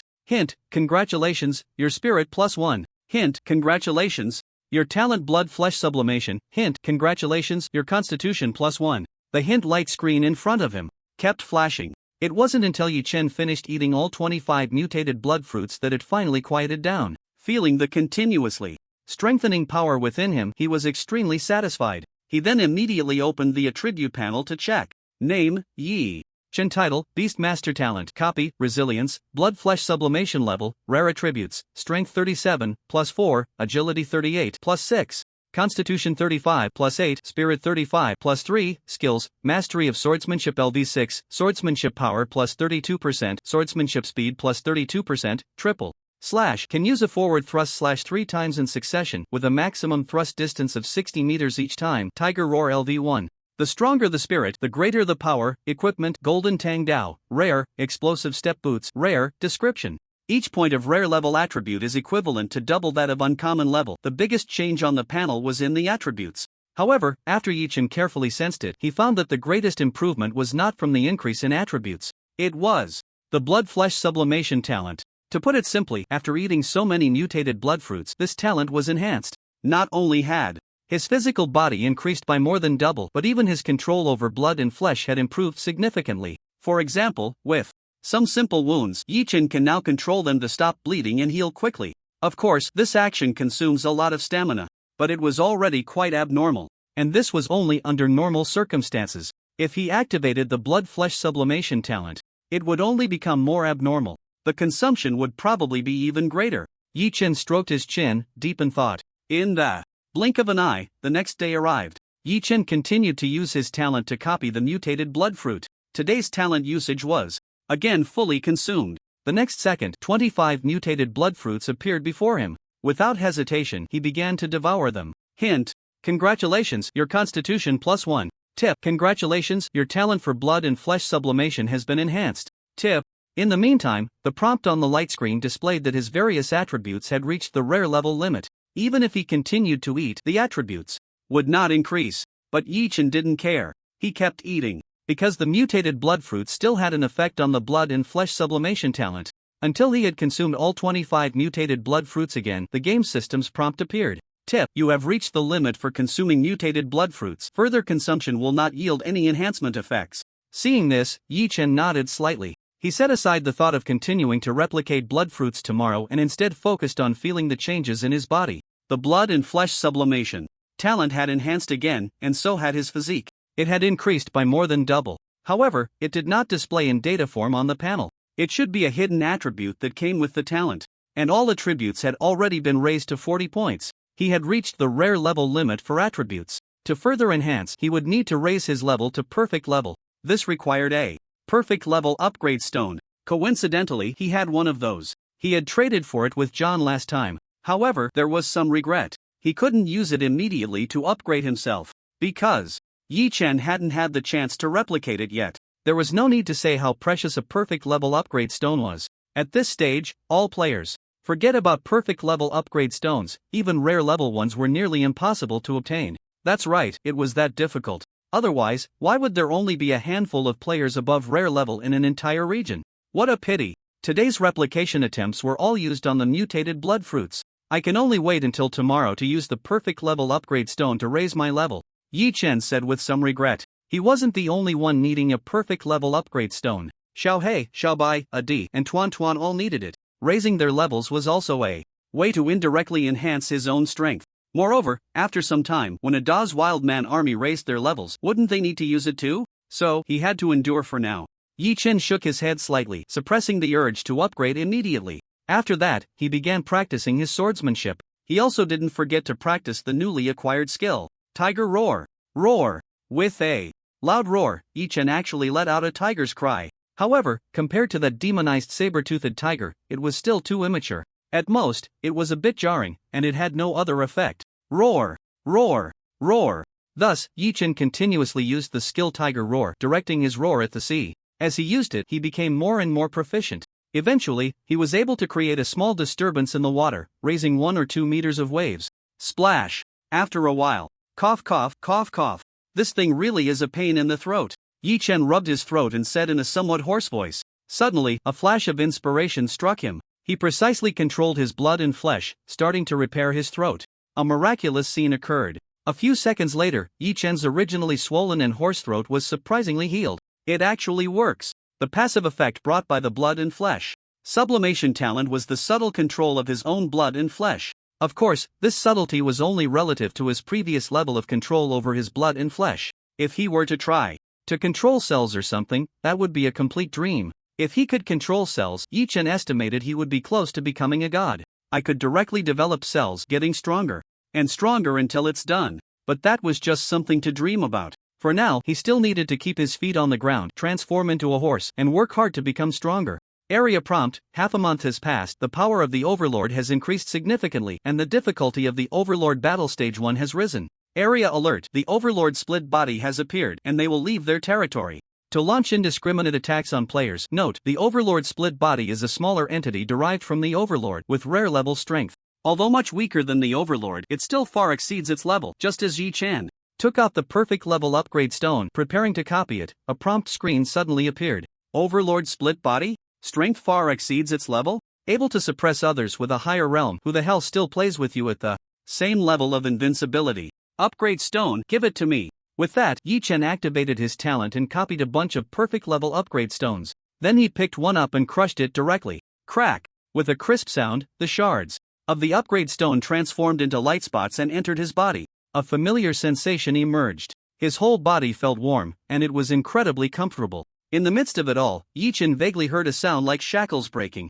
Crack! Suddenly, his entire being felt light and transparent from the inside out. Even his mind became much clearer and more effective. As expected of a perfect level, even my brain has evolved along with it. Truly perfect, huh? After the powerful feeling, Yi Chen couldn't help but examine his own changes. His appearance and skin had definitely improved significantly compared to before. It wasn't the kind of effect from plastic surgery. Rather, his skin was smoother, fairer, and more delicate, even better than a baby's skin. His posture was almost corrected to the most perfect human form. Besides that, the most important thing was that unique aura. In a crowd, one glance would reveal that you are not an ordinary person. Ah, no. It's that one glance would show you are definitely not average. Perfect level is indeed different. Yi Chen stood in front of the mirror, somewhat narcissistically saying, if he looked like this on Blue Star, he would definitely be a male god. Just then, a sharp roar echoed across the entire sea. The Overlord split body had arrived. From a distance, it looked like a smaller version of the Overlord, about 1/10 the size. Behind it trailed a dark mass of demonic creatures. Seeing this scene, Yi Chen's fighting spirit surged. Come on, you are the Overlord split body, right? You far exceed your level, right? He had just upgraded to perfect level and was eager to test how strong he really was. Overlord split body, let me see your limits. Triple slash. Without further ado, as the split body approached, Yichin directly drew a golden long knife from his backpack. He initiated the triple slash as a sign of respect. He didn't use the explosive step, just a simple forward slash. In a distance of 60 meters, it took less than 0.1 seconds. Whoosh! A cold light flashed, and several crimson tentacles of the Overlord split body were instantly severed. Each tentacle was dozens of meters long and several meters thick. Thick, purplish-red blood sprayed out, staining the surrounding sea. Roar! The Overlord split body was enraged. Hundreds of crimson tentacles shot towards Yichin in unison. Whoosh! Whoosh! The air was pierced, and the speed was incredibly fast. For any rare-level being, it would be impossible to dodge. But in Yichin's eyes, it was just that. It was even a bit slow. Whoosh! Whoosh! The last two segments of the triple slash were almost executed simultaneously. The cold blade light flashed across the surface of the sea. Whoosh! Whoosh! Splash! Nearly half of the crimson tentacles on the demonic flesh mountain split body were severed. Thick blood sprayed everywhere. The surrounding demonic creatures became even more ferocious upon contact with this blood. It was as if they had gone berserk. Seeing this scene, Yichin narrowed his eyes slightly. His heart involuntarily grew serious. The blood of the demonic flesh mountain split body seemed to possess some kind of magical power. Once the demonic creatures were tainted, they would become incredibly fierce and their strength would increase. What the hell? Does it come with a buff? Yichin cursed inwardly. Then, with an explosive step, he returned to the mobile base and shouted loudly, "Ada, call all your wild man troops here." Yes, yes. Ada immediately nodded in response. His answer was no longer just a grunt. Perhaps it was due to following for too long, or maybe his level had increased, enhancing his intelligence. This allowed Ade to learn how to communicate with Yichin verbally. Although it was a bit awkward, it was much better than before when he couldn't say a word. Before long, Ade had gathered all 300 wildman troops under his command. All of them were of excellent quality or above. There were even a few rare ones among them. There was no choice with so many people. A few wildman captains had to be selected. Otherwise, it would turn into chaos during the fight. The rare-level wild men were much quicker on their feet than the excellent-level ones. Usually, when Ada shouted or made a gesture, they would know what command to follow. Those who needed to shoot arrows did so, and those who needed to throw spears did that.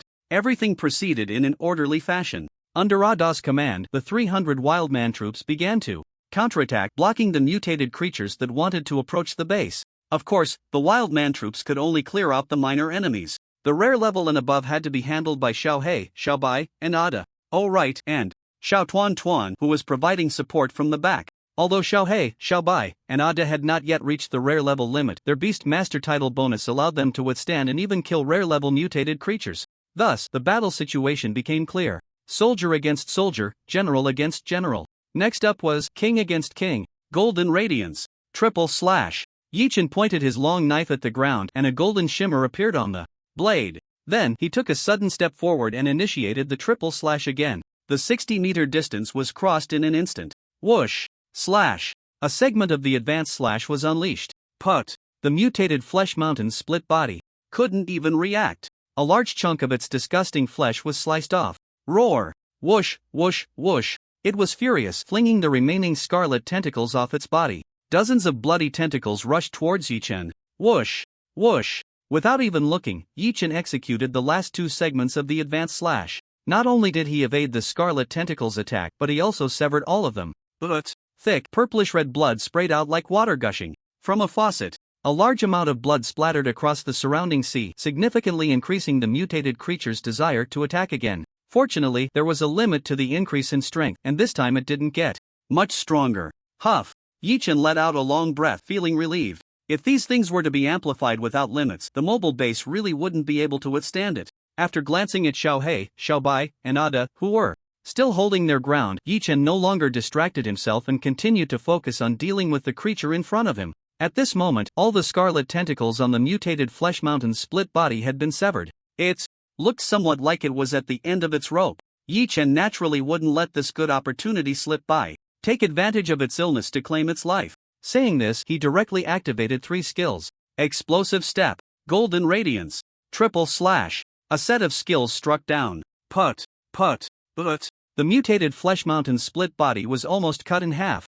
ZZZZ. Thick blood continued to spurt out. Yi Chen felt a bit nauseous watching it, so he executed an explosive step back to the base. In his view, this kind of injury was undoubtedly fatal. The entire body was almost cleaved in two. Only a few strands of flesh were still connected, writhing, but as time passed, this scene became increasingly bizarre. The mutated flesh mountain did not die. Instead, it was slowly healing. The body that had been cut in half soon reconnected. Countless scarlet flesh buds continued to writhe, utterly disgusting. Damn, it doesn't die? Seeing that it hadn't been killed, Yi Chen was momentarily stunned, but he quickly reacted. Gripping the long knife, he once again initiated the triple slash skill and charged forward. Each strike landed precisely on the split body of the demonized meat mountain. However, it seemed to have little effect. Even after taking a dozen blows, the demonized meat mountain remained as lively as ever. This demonstrated just how resilient life could be. Before long, the severed crimson tendrils grew back, once again shooting towards Yi Chen. Whoosh, whoosh. Each tendril flew like a javelin, slicing through the air with a whooshing sound. Explosive step. Triple slash. Yi Chen calmly activated his explosive step skill, dodging the incoming crimson tendrils. He then countered with a triple slash. Throughout this, the golden light special skill was continuously active. The damage of each strike was maximized. Put. The demonized meat mountain's body, which had just healed, was torn apart once more. Thick, sticky blood sprayed out uncontrollably. Damn it! Are you bleeding for free? How much has spilled out already, and it's still full of life? Damn! Yi Chen continued to swing his blade, feeling a bit frustrated. He dared not stop, fearing that if he did, this thing would recover to its original state. Such an indestructible vitality was truly terrifying. Swish, swish, swish. After a few slashes, he took a moment to glance at the battle behind him. The demonized creatures had surrounded the mobile base in layers, inside and out. There was no end to the killing, it was simply endless. Before long, the base would be destroyed. I can't delay any longer. I refuse to believe that I can't kill this ugly bastard. Yi Chen's eyes hardened, deciding to go all out. Initially thinking it was just a rare-level creature, even if it was a dominant split body, how strong could it really be? Now it seemed that he had no choice but to unleash his full power. Triple slash, triple slash, triple slash. I'll chop you to death. Yi Chen recklessly began to unleash his triple slash skill. The cost was a rapid depletion of his stamina, but it was all worth it. As long as he could inflict wounds that the demonized meat mountain couldn't recover from, he would win. Can't even die from being cut in half, huh? Then I'll chop you into pieces bit by bit. Let's see how you recover. Put, swish, swish, swish. On the surface of the sea, the cold light with a golden shimmer flickered continuously.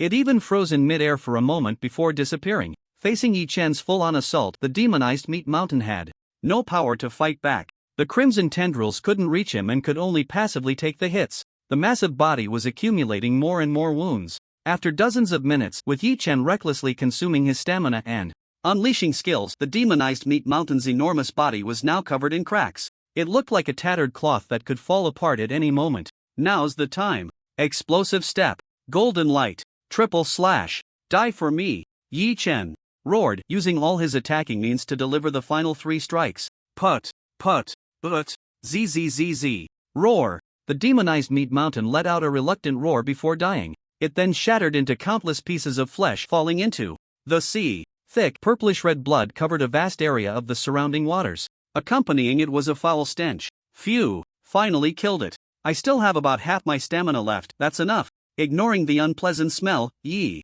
Chen let out a long sigh of relief. He then assessed his stamina and turned to kill the remaining demonized creatures. Swish, swish, swish. Each time the cold blade flashed, a demonized creature fell, occasionally encountering rare level. Once, their massive size allowed them to withstand a few strikes under his hands. The other demonized creatures were almost one-hit kills. Just like that, half an hour later, the vast sea of demonized creatures gradually retreated. After this fierce battle, Yi Chen was left with only 30% of his stamina. He sat down on the ground without regard for his image, propping himself up with his hands and gasping for breath. Huff, huff. I'm exhausted, I need to drink some nutrients to replenish. Saying this, he took out the water of life and poured it into his mouth. He was already at the perfect level, and the rare life water needed to be consumed in large gulps to be effective. The life water could not only heal injuries but also restore stamina. After a while, Yi Chen's stamina had recovered significantly. He clenched his fist and nodded slightly. Then he turned his gaze to Xiao He, Xiao Bai, and Ade. Among them, Xiao He had the most wounds because it had to face off against the corrupted creatures in the water. Gradually, it accumulated more injuries. However, none were fatal. But it hurt. Xiao Hei looked aggrieved, gazing longingly at the life water in his hand. Coupled with its bloodied appearance, it was truly pitiful. What a scheming shark! Just drink it, Yi Chen muttered in exasperation. In the end, he poured the remaining life water into Xiao Hei's mouth. After drinking, the gruesome, bleeding wounds on its body quickly stopped bleeding and began to heal. As for Xiao Bai and Ade, they were not injured much, just exhausted. Yi Chen had no more life water left and could only let Xiao Bai and Ade rest and recover on their own. The same went for the Wild Man Legion. Finally, there was the little Tuan Tuan, who was drenched in sweat. She had also put in a lot of effort during this battle. The number of times her bow and arrows had been damaged was no less than 10. Her stamina was almost restored. With some free time, Yi Chen took the opportunity to dismantle the corpses of the corrupted creatures in the sea one by one. Tip, congratulations, you have obtained a magic crystal. Tip, congratulations, you have obtained corrupted flesh and blood. Tip, congratulations, you have obtained. Tip. As he dismantled, a series of prompts appeared. Yi Chen was now both pained and delighted. The pain was that there were too many corpses of corrupted creatures. How long would it take to dismantle them all? The joy was that with each dismantling he could hear the rewards being announced. And so, time passed little by little. In the blink of an eye, 2.5 hours had gone by. It took Yi Chen over 2 hours to finish dismantling the corpses of the corrupted creatures on the sea surface and seabed. Returning to the mobile base, he raised the corners of his mouth, excitedly counting the spoils from this battle. Ha! Adding the remaining magic crystals from before, the total is 3,000 pieces. 3,000 magic crystals were enough for him to level up his skills several times. The amount of corrupted flesh and blood was even more than he could use. Truly impressive. Oh right, it seems there are still prompts I haven't checked. After counting his gains, Yi Chen clicked on the prompts he had neglected to look at earlier. With a whoosh, a blue translucent screen unfolded. It displayed area prompt: congratulations, player Yi Chen, your level has risen to perfect level. Tip: congratulations, your level has reached perfect level. As you are the first player in this area to reach perfect level, a special reward is granted. Tip: congratulations, you have obtained a perfect level exclusive treasure chest *1, random weapon blueprint *1, random equipment blueprint *1, random accessory blueprint *1. These prompts appeared when he leveled up to perfect level. He hadn't had time to look at them then, as the Overlord's split body and the tide of corrupted creatures surged in. There were more prompts below. Area prompt: congratulations, player Yi Chen, for killing a split body of the Overlord, a reward is granted. Tip: you have obtained an Overlord treasure chest.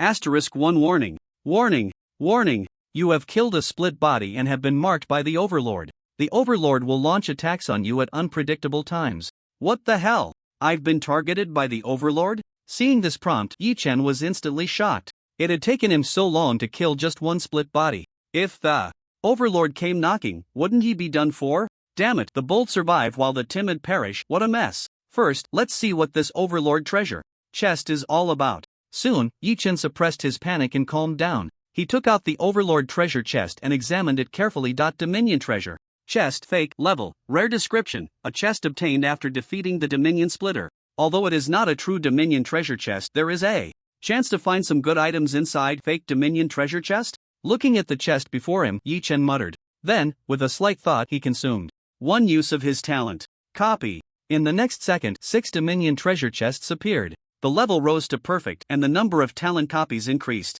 to 6 times a day, with 6 copies each time. Crack, crack, crack. Without further thought, he opened them directly. Hint: congratulations, you have obtained Crimson Blood or *10. Hint: congratulations, you have obtained Crimson Blood or *10. Hint: congratulations, you have obtained Crimson Blood or. Hint: congratulations, you have obtained Universal Core *1. After opening all 6 fake Dominion treasure chests, the first 5 were all Crimson Blood or, totaling 50. Crimson Blood or description: a special type of material that can only be produced by defeating a Dominion or its splitter. Its use is unknown. Perhaps it can be used to forge something? Looking at the pile of crimson ore in front of him, Yi Chen curiously picked one up for a closer inspection. It looked just like the flesh of the demonized meat mountain. Each one was the size of a fist and had a metallic texture. Special type of material? Can it be used to forge something? After staring for a long time, he couldn't discern anything. Yi Chen shook his head slightly and casually tossed it into the warehouse.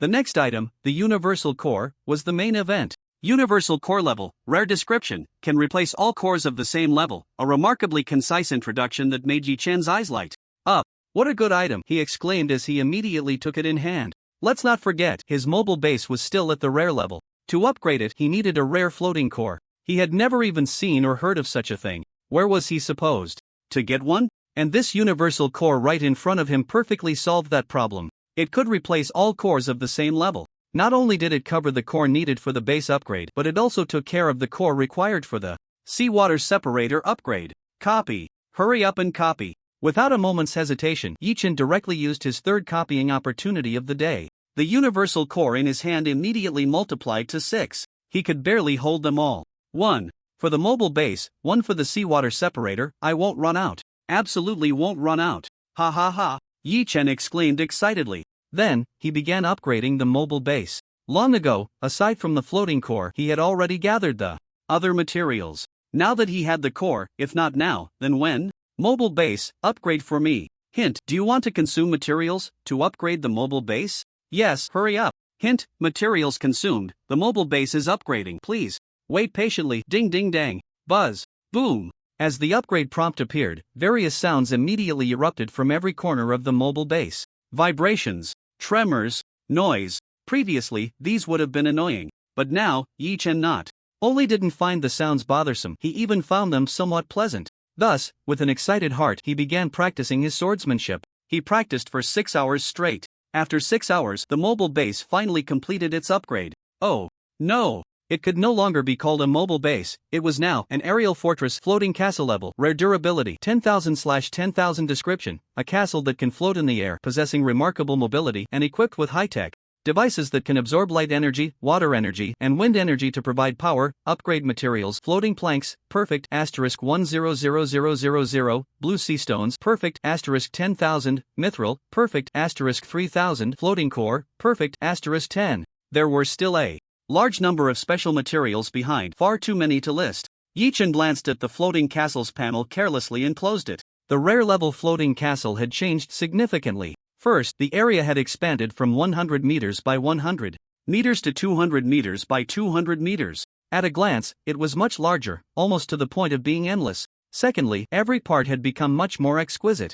It looked somewhat luxurious and elegant. Although it still couldn't compare to the Lord's mansion in Sea City, it was not far behind. Finally, there were the internal and external facilities and structures. After the upgrade, everything was completely renewed. Tables, chairs, beds, doors, rooms, every item, every facility, every corner was engraved with delicate and elegant patterns. As soon as he entered, a wave of retro elegance and a faint scent of wood greeted him. Elegant. It was simply too elegant. How could it be so refined? Yi-Chen transformed into a country bumpkin again, looking around excitedly, touching everything. This was no different from the residences of ancient nobles, right? The most important thing was still the electricity and water. Previously, the mobile base had only water and no electricity. The water was filtered from seawater using a separator. Now, after upgrading to the floating castle, it came equipped with high-tech devices. It could absorb light energy, water energy, and wind energy, converting them into clean water and electricity. Very convenient and very powerful. The small castle had turned into a big castle. Upgrades had occurred in every aspect. Once the electricity was turned on, the entire castle was instantly illuminated. For a moment, it felt like moving from ancient life to modern life. After experiencing the changes in the castle, Yi-Chen also upgraded the seawater separator and the automatic fishing rod to the next level. These two facilities required very few materials. Compared to the floating castle, they were practically negligible. The reason for the delay in upgrading was the lack of rare-level energy cores. Now that he had enough, it was natural to upgrade them all. These two facilities would also take a few hours to reach rare level. Yi-Chen was not surprised by this. Instead, he took out the exclusive treasure chest and a few random blueprints. These were all rewards for reaching perfect level. I still have 3 chances to copy today. Let's copy the exclusive treasure chest first. After a moment of thought, Yi-Chen decided to copy the treasure chest. The perfect level exclusive treasure chest could still yield some good items. At the very least, it could produce a lot of perfect level materials. With materials, it would be easier to craft equipment and upgrade facilities later. As for copying blueprints, there was no need for that now, mainly because he lacked perfect level materials. Without materials, he couldn't craft weapons or equipment. Thus, Yi-Chen directly used all 3 copying chances on the exclusive treasure chests. He put away the original exclusive chest. There were still 18 left in front of him. He rubbed his hands together, looking somewhat satisfied. Now it's time for the treasure chest. Opening. Crack, crack, crack. As soon as he finished speaking, Yi-chan quickly opened the 18 exclusive treasure chests.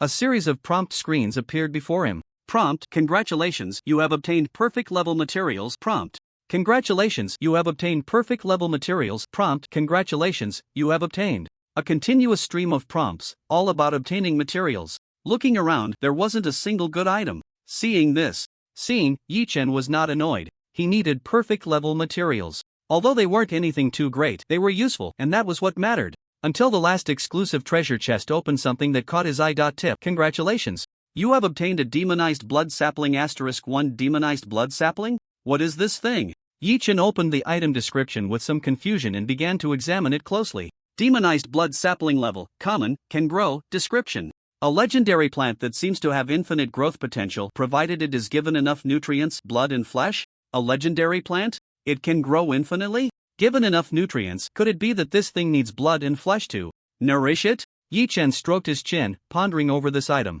The description was quite vague.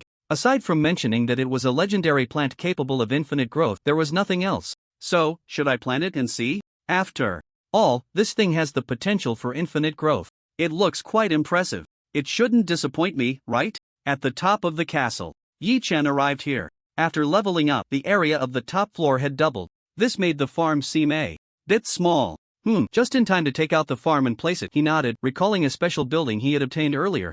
The farm. However, this thing needed the mobile base to be upgraded to rare level before it could be placed. So it had been delayed. Now was just the right time. Yi-chan waved his hand to take out the mini farm from his backpack and chose a suitable area to place it. Buzz. A strange sound emerged. The white light of the farm enveloped the field. The two were gradually merging into one. This also took a considerable amount of time. Yi-chan glanced a few times and then turned his attention elsewhere. He practiced his swordsmanship and skills instead. With his level raised to perfect, the power within his body surged. He needed to spend some time mastering the suddenly increased strength.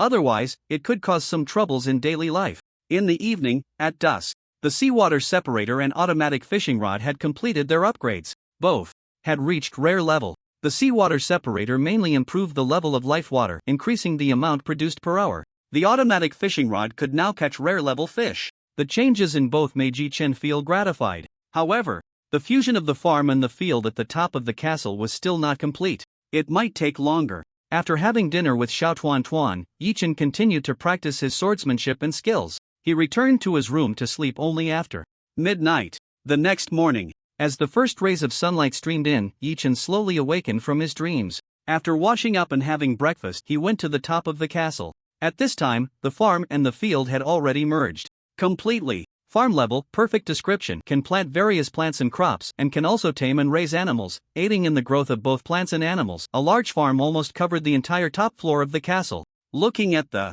scene before him, Yi-chan nodded in satisfaction. He then took out the demonized blood sapling from his backpack and placed it in the center. The sapling was not large, only about half a person's height. Strangely, as soon as it touched the ground, the roots seemed to come alive, continuously burrowing into the soil. It only stopped moving after securing itself. Alive? No wonder it needs blood and flesh. Yi-chan nodded, thinking to himself. There happened to be a large pile of demonized blood flesh in the warehouse. Just for cultivating blood fruit, he wouldn't even use 1/10 of it. With this in mind, he directly took out a large chunk of demonized blood flesh and tossed it over. As soon as the demonized blood flesh hit the ground, the roots of the demonized blood tree shot out. Put! The roots plunged into the demonized blood flesh, starting to frantically absorb nutrients. In no time, that chunk of several meters of demonized blood flesh was drained to the last bit. Just like that, the demonized blood tree still looked unsatisfied, its roots continuously searching for more blood and flesh. It seems to have grown a little. Yi-chan stroked his chin, carefully examining the demonized blood sapling. When he first planted it, it only reached his thigh. After consuming a large chunk of demonized blood flesh, it had grown to the height of his waist. Such a big appetite. Then eat more. Yi-chan thought no more, smiled slightly, and took out more demonic flesh from the warehouse, tossing it to it. He lacked nothing except for this stuff. Killing a few demonic creatures, he didn't know how much he could obtain. Let me see how much you can eat. As he spoke, a glint of excitement flashed in his eyes. Just after the demonic blood tree finished eating, he threw out another large chunk. And so it went. The demonic flesh in the warehouse gradually decreased. And the demonic blood tree, having consumed so much, was slowly growing taller. This visible change made Yi Chen a bit excited. The more he fed, the more it thrived. He even took a moment to check the level of the demonic blood tree. Demonic blood tree talent, immortal, as long as it is fed with flesh and blood, it can never truly die. It can recover from even the heaviest injuries. Level, excellent attributes, strength 10, agility 0, constitution 10, spirit 10. Description, a legendary plant that seems to not belong in this world. After absorbing sufficient nutrients, it has gradually regained its strength. What the hell, an immortal talent? This talent is outrageous. The first time Yi Chen saw this thing's panel, he was taken aback. This talent, he craved it. Moreover, after feeding it for a while, it had already reached the excellent level. It seemed a bit like a giant tree guardian. Forget it, never mind, let's keep feeding it. Yi Chen shook his head and continued to take out demonic flesh from the warehouse. Truly, one dared to feed while the other dared to eat. And this situation lasted for a full 2.5 hours. Demonic blood tree talent, immortal level, rare attributes, strength 30, agility 0, constitution 30, spirit 30. Skills, blood conversion, blood armor bestowal. Description. After continuous feeding, it successfully awakened its original skills. After a full 2.5 hours of feeding, the demonic blood tree seemed to be a bit full. Not that it couldn't eat anymore, but it seemed to need some time to digest. Not only had its level risen to rare, but its height had also reached an exaggerated 15 to 16 meters. Even from a distance, this demonic blood tree was visible. It was clear how conspicuous it had become. This skill seems a bit interesting. Yi Chen couldn't help but ponder the uses of the two skills of the demonic blood tree. The demonic blood tree had two skills, one was blood conversion and the other was blood armor bestowal. Blood conversion could turn ordinary creatures into demonic creatures, greatly enhancing their combat and recovery abilities. It was quite powerful, but he wondered if it would cause them to lose their sanity and become those bloodthirsty demonic creatures. Blood armor bestowal granted a layer of blood armor to the converted creatures, which adhered to the skin and was usually invisible. This provided protection and could save lives. Overall, both skills of the demonic blood tree were strong. They were also sustainable, which was quite good. Yi Chen was a bit eager to try blood conversion and blood armor bestowal. After all, any enhancement in strength was a plus. However, he was unsure if there would be any side effects. Let's find something else to test first. After pondering for a moment, he had to catch two wild men. Of course, they were not members of the Wildman Legion. He hadn't reached such a heartless level. The Wildman Legion had its merits, after all. Converting them with a snap would weigh on his conscience. If there were side effects, it would be equivalent to using them up and killing them. He wasn't that cold-blooded yet. Yi Chen threw the two captured wild men under the demonic blood tree. The two wild men tried to struggle, but the next second, roots shot up from the ground and bound them tightly. They were wrapped up so securely that they resembled mummies. Immediately after, the roots, like intravenous tubes, began to flow liquid into the bodies of the two wild men. Blood conversion began. The roots of the demonic blood tree looked like blood vessels, red and terrifying. The two wild men, bound like mummies, went from struggling violently to becoming calm. For a long time afterward, they remained motionless, like corpses. It seems this blood transformation takes a long time. Yi Chen didn't just wait idly. He walked to a nearby open area and began practicing his swordsmanship and skills. Swish, swish, swish. After the battle with the demonic flesh mountain's split body, he clearly recognized what he lacked: a finishing blow. In other words, a stronger sword technique. So, every time he practiced his sword, he would try to develop a powerful sword technique on his own. He couldn't always rely on skills. Swish, swish, swish. With each flash of cold light, Yi Chen gained a deeper understanding of swordsmanship. He wanted to try creating his own sword technique, but unfortunately, he had no success each time. 2 hours later. Huff. Is my accumulation and insight still not enough? Yi Chen frowned slightly and let out a long breath. Once again, he failed to create a unique sword technique. However, he turned around and glanced over. He found that the two wild men hanging from the demonic blood tree had transformed. Their skin had turned bright red, and some red patterns appeared on their chests. After a while, the redness on the wild men's bodies disappeared, returning to normal skin. Demonic wild man level, rare attributes, strength 25, agility 22, constitution 26, spirit 21. Description. The demonic wild man has significantly improved in strength compared to before, even possessing some special abilities that cannot be called talents, and their mental state is also very good. What an epic enhancement! Seeing the attributes of these two transformed wild men, Yi Chen was shocked. Previously, these two were just ordinary trash. After an hour of transformation by the demonic blood tree, they had turned into rare level experts? And not just any rare level. It should be noted that the combat power and recovery ability of demonic creatures cannot be compared to those of ordinary creatures of the same level. And with the blood armor granted by the demonic blood tree, it was even more impressive. They were practically enhanced demonic creatures. If all the wild men in the wild man army were replaced with these demonic wild men, their strength would be unimaginable. Just thinking about it made Yi-Chen extremely excited, and he immediately waved to Adi, saying, Adi, bring the wild man army over for transformation. Yes, boss. Hearing the order, Adi immediately went to gather the wild man army under him. He had also witnessed the blood transformation earlier. Being able to enhance his subordinates without harming them, he was naturally very willing. Soon, Adi led the wild man army over in a grand manner. 300 people lined up in an orderly fashion and walked to the base of the demonic blood tree. After some attempts, Yi-Chen discovered that at the same time, the demonic blood tree could only transform a maximum of 4 people. Any more than that wouldn't work. The blood transformation took an hour. With 300 wild men, it would take several days to complete the transformation. Moreover, there were also restrictions on the level of transformation, which depended on the level of the demonic blood tree. Currently, the level of the demonic blood tree was rare. The highest it could transform into was also a rare level demonic creature. Anything above rare level could not undergo blood transformation. This made Yi-Chen temporarily abandon the idea of transformation. Adi, who couldn't immediately become stronger, felt a bit disappointed. Time passed little by little. Before long, it was the next day. Yi-Chen copied everything that needed to be copied: exclusive treasure chests, weapon and equipment, blueprints, and other items. After copying, he checked his gains. The exclusive treasure chests contained materials and semi-finished products. However, the random weapon and equipment blueprints yielded surprises.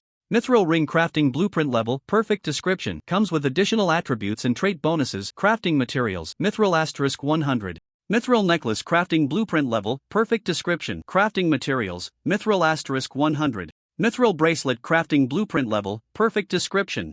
Crafting materials, Mithril * 103. Mithril accessories formed a perfect level accessory set. The appearance of the set made Yi-Chen a bit excited. The rapid level increase had left his equipment somewhat lacking. Aside from the weapon and shoes, which were rare grade, the other parts were quite subpar. The accessories were the hardest to manage. A perfect grade set of accessories was undoubtedly precious. I wonder what special traits the Mithril accessory set adds. Yi-Chen was a bit curious. Without any hesitation, he walked over to the equipment crafting table. First, he upgraded the crafting table. He had the materials. He had obtained quite a few perfect grade materials and semi-finished products from opening chests. Upgrading a small facility was still no problem. Clang clang, and just like that, the equipment workbench began to upgrade. There were also the tool bench and the refining furnace. Facility upgrades also took some time. Especially as the levels progressed, the time consumed became longer. The game system provided level prompts. After perfect grade, only one epic grade remained.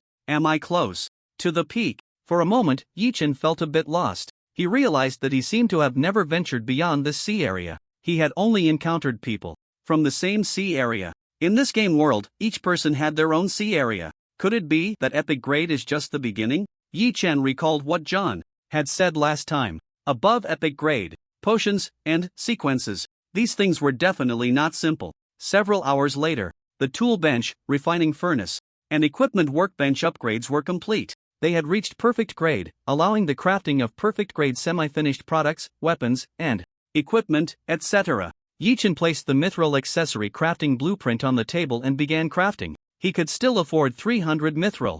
Mithril, a perfect grade material. It could be obtained from perfect grade chests or refined from silver ingots. The clanging sound from the equipment workbench rang out. The Mithril accessory set was in the process of being crafted. The crafting time for perfect grade equipment was long. It required 12 hours. Yi-Chen began practicing swordsmanship and skills. He hunted mutated creatures to obtain magic crystals and mutated flesh. Now, both magic crystals and mutated flesh were very useful in his eyes. The use of magic crystals goes without saying. They could enhance attributes, skill levels, and strengthen equipment. Mutated flesh could feed the mutated blood tree, allowing it to grow rapidly, reaching perfect grade or even above perfect grade. This thing seemed to have no upper limit on growth. However, eating too much at once required some time to digest. Not long, just a day or two at most. In the blink of an eye, 12 hours passed in an instant. The clanging sound of crafting equipment faded away. 3 perfect accessories appeared before him. Yi-Chen eagerly donned them, replacing his old heavy rock accessories. That set of accessories had accompanied him for some time. Therefore, he was a bit reluctant to dismantle and throw them away, so he took a glance and placed them in the warehouse as a collection. Mithril ring level, perfect bonus, spirit plus 6 trait, exorcism. After use, a layer of silvery light will be bestowed upon the body and weapon, capable of negating half of the attacks from demonic creatures and doubling the damage dealt to them. Durability, 60/60 description, and interesting trait. Perhaps it could have unexpected effects on the Overlord? Mithril necklace level, perfect bonus, spirit plus 6 trait, exorcism. Durability, 60/60 description. Mithril bracelet level, perfect bonus, spirit plus 6 trait, exorcism. Prompt: congratulations, you have collected the mithril accessory set. Prompt: set attributes activated. Prompt: the effect of this set's trait skill is doubled. Trait skill consumption is halved. Look, this is the set effect. Simple. Brutal. Hee. I like it. Yi Chen chuckled, increasingly satisfied with the mithril accessories he wore. Thus, out of curiosity, he tried using the exorcism trait. The next second, a layer of silvery brilliance covered the surface of his body, exuding a somewhat sacred sense of majesty. To be honest, it did look a bit flashy. Then, he took out a long knife from his backpack to test its effect. The silvery glow immediately enveloped the knife in his hand. The power remained unchanged. But if it struck a demonic creature, the damage would explode, right? The stamina consumption wasn't too great either. It was mainly due to the set effect, which halved the consumption and played a significant role. And looking at this description, it seems it can also restrain the Overlord demonic Flesh Mountain? With this thought, Yi Chen cancelled the exorcism trait, and the silvery brilliance on his body and weapon gradually faded away. Should he go for it? Test the strength of the Overlord demonic Flesh Mountain? The game system's description of the Overlord stated that its power far exceeded players' imaginations, incredibly terrifying. But just how strong and terrifying it was, no one knew. Let's do it. Just give it a try. Yi Chen gritted his teeth and directly controlled the floating castle towards the Overlord's location. It's rare, I'm perfect, the advantage is mine. Even if I can't win, I can escape. I don't believe you can cross a whole level and take me out in 1 second. The more Yi Chen thought about it, the more he felt it made sense. So, 2.5 hours later, he found the location of the Overlord demonic Flesh Mountain. Many players were hovering around the edges, uniting to fight against the Overlord split bodies. Yi Chen had personally experienced the power of the split bodies. At this stage, no. In the next stage, in this area, no one could match him one-on-one. Except for himself. It was just that unsolvable. Players could only unite to resist. Otherwise, they would be taken down one by the split bodies. Since this thing came out, it seems to have hardly moved. What is it doing? Looking at the towering demonic Flesh Mountain from a distance, Yi Chen couldn't help but feel puzzled. From beginning to end, the Overlord demonic Flesh Mountain seemed to have never made a move personally. Now it was merely sending out split bodies to deal with the players. Is it being restricted by something? The game system. He vaguely guessed something. The game system must have restricted the Overlord's actions. Otherwise, with this giant strength, it could easily slaughter the players. However, thinking about it, it made sense. If there were no restrictions, what would be the point of playing? What difference would it make from just handing out rewards? Since that's the case, then there's nothing to be afraid of. Just charge in recklessly and be done with it. With this thought, Yi Chen took action. The floating castle could hover hundreds of meters in the air. After stopping at a safe point, he jumped down directly.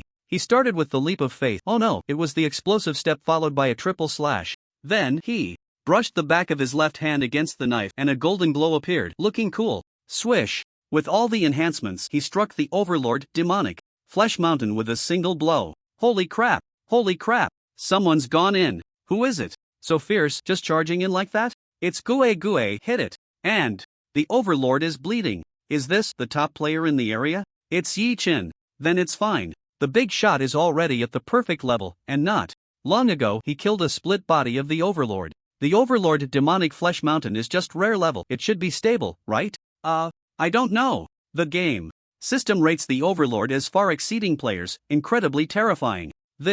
Look, the Overlord's wound is healing. Holy crap, that's bad. With the big shot's full power strike, the Overlord is fine. This isn't just perfect level, even epic level would struggle to kill it, right? Players wandering around the edge of the sea watched the battle from a distance, chatting in the channel, exchanging comments. They didn't believe Yi Chen could kill the Overlord demonic Flesh Mountain. After all, its power was evident. Previously, several hundred-person teams had temporarily allied, with 300 to 500 people attacking the Overlord. The final result was a dismal failure, and many players had died. On a mobile base, a man and a woman stood side by side. It was Yi Chen's acquaintances, Bai Chen and Song Shi. Seeing Yi Chen facing off against the Overlord, both were quite surprised. Not long ago, the game system indicated that his level had already reached perfection. Against the Overlord demonized Flesh Mountain, he should have a chance to kill it, right? Songshi analyzed coldly, her face serious as she observed the battle from a distance. She had witnessed Yi Chen's strength firsthand.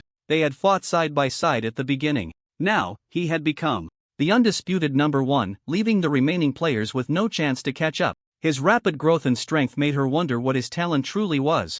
Bai Qin shook his head slightly, adjusting his glasses that glimmered with a flash of white light, and said calmly, "Until the last moment, we can't determine who will win or lose. Yi Chen's strength is indeed beyond doubt. Even if he ranks first in the world, I feel he can compete for it. But the Overlord is not an ordinary creature, and it might not even be a being from this world. Its power is recognized by the game system, which even imposes restrictions on it. Its terror is unimaginable." Upon hearing Bai Chen's analysis, Songshi's cold expression momentarily faltered. The game system imposes restrictions? Are you saying that the Overlord demonized Flesh Mountain is still under restrictions? Bai Chen shot her a glance at her seemingly naive question and explained, "What else would you think? If I guess correctly, the Overlord battle is something every region must go through, and there are only two possible outcomes: either the players in the region are slaughtered by the Overlord, or the players unite to defeat it. Once the regional restrictions are lifted, at that point, the entire world will be his stage." The he Bai Chen referred to was, of course, Yi Chen, who is currently battling the Overlord.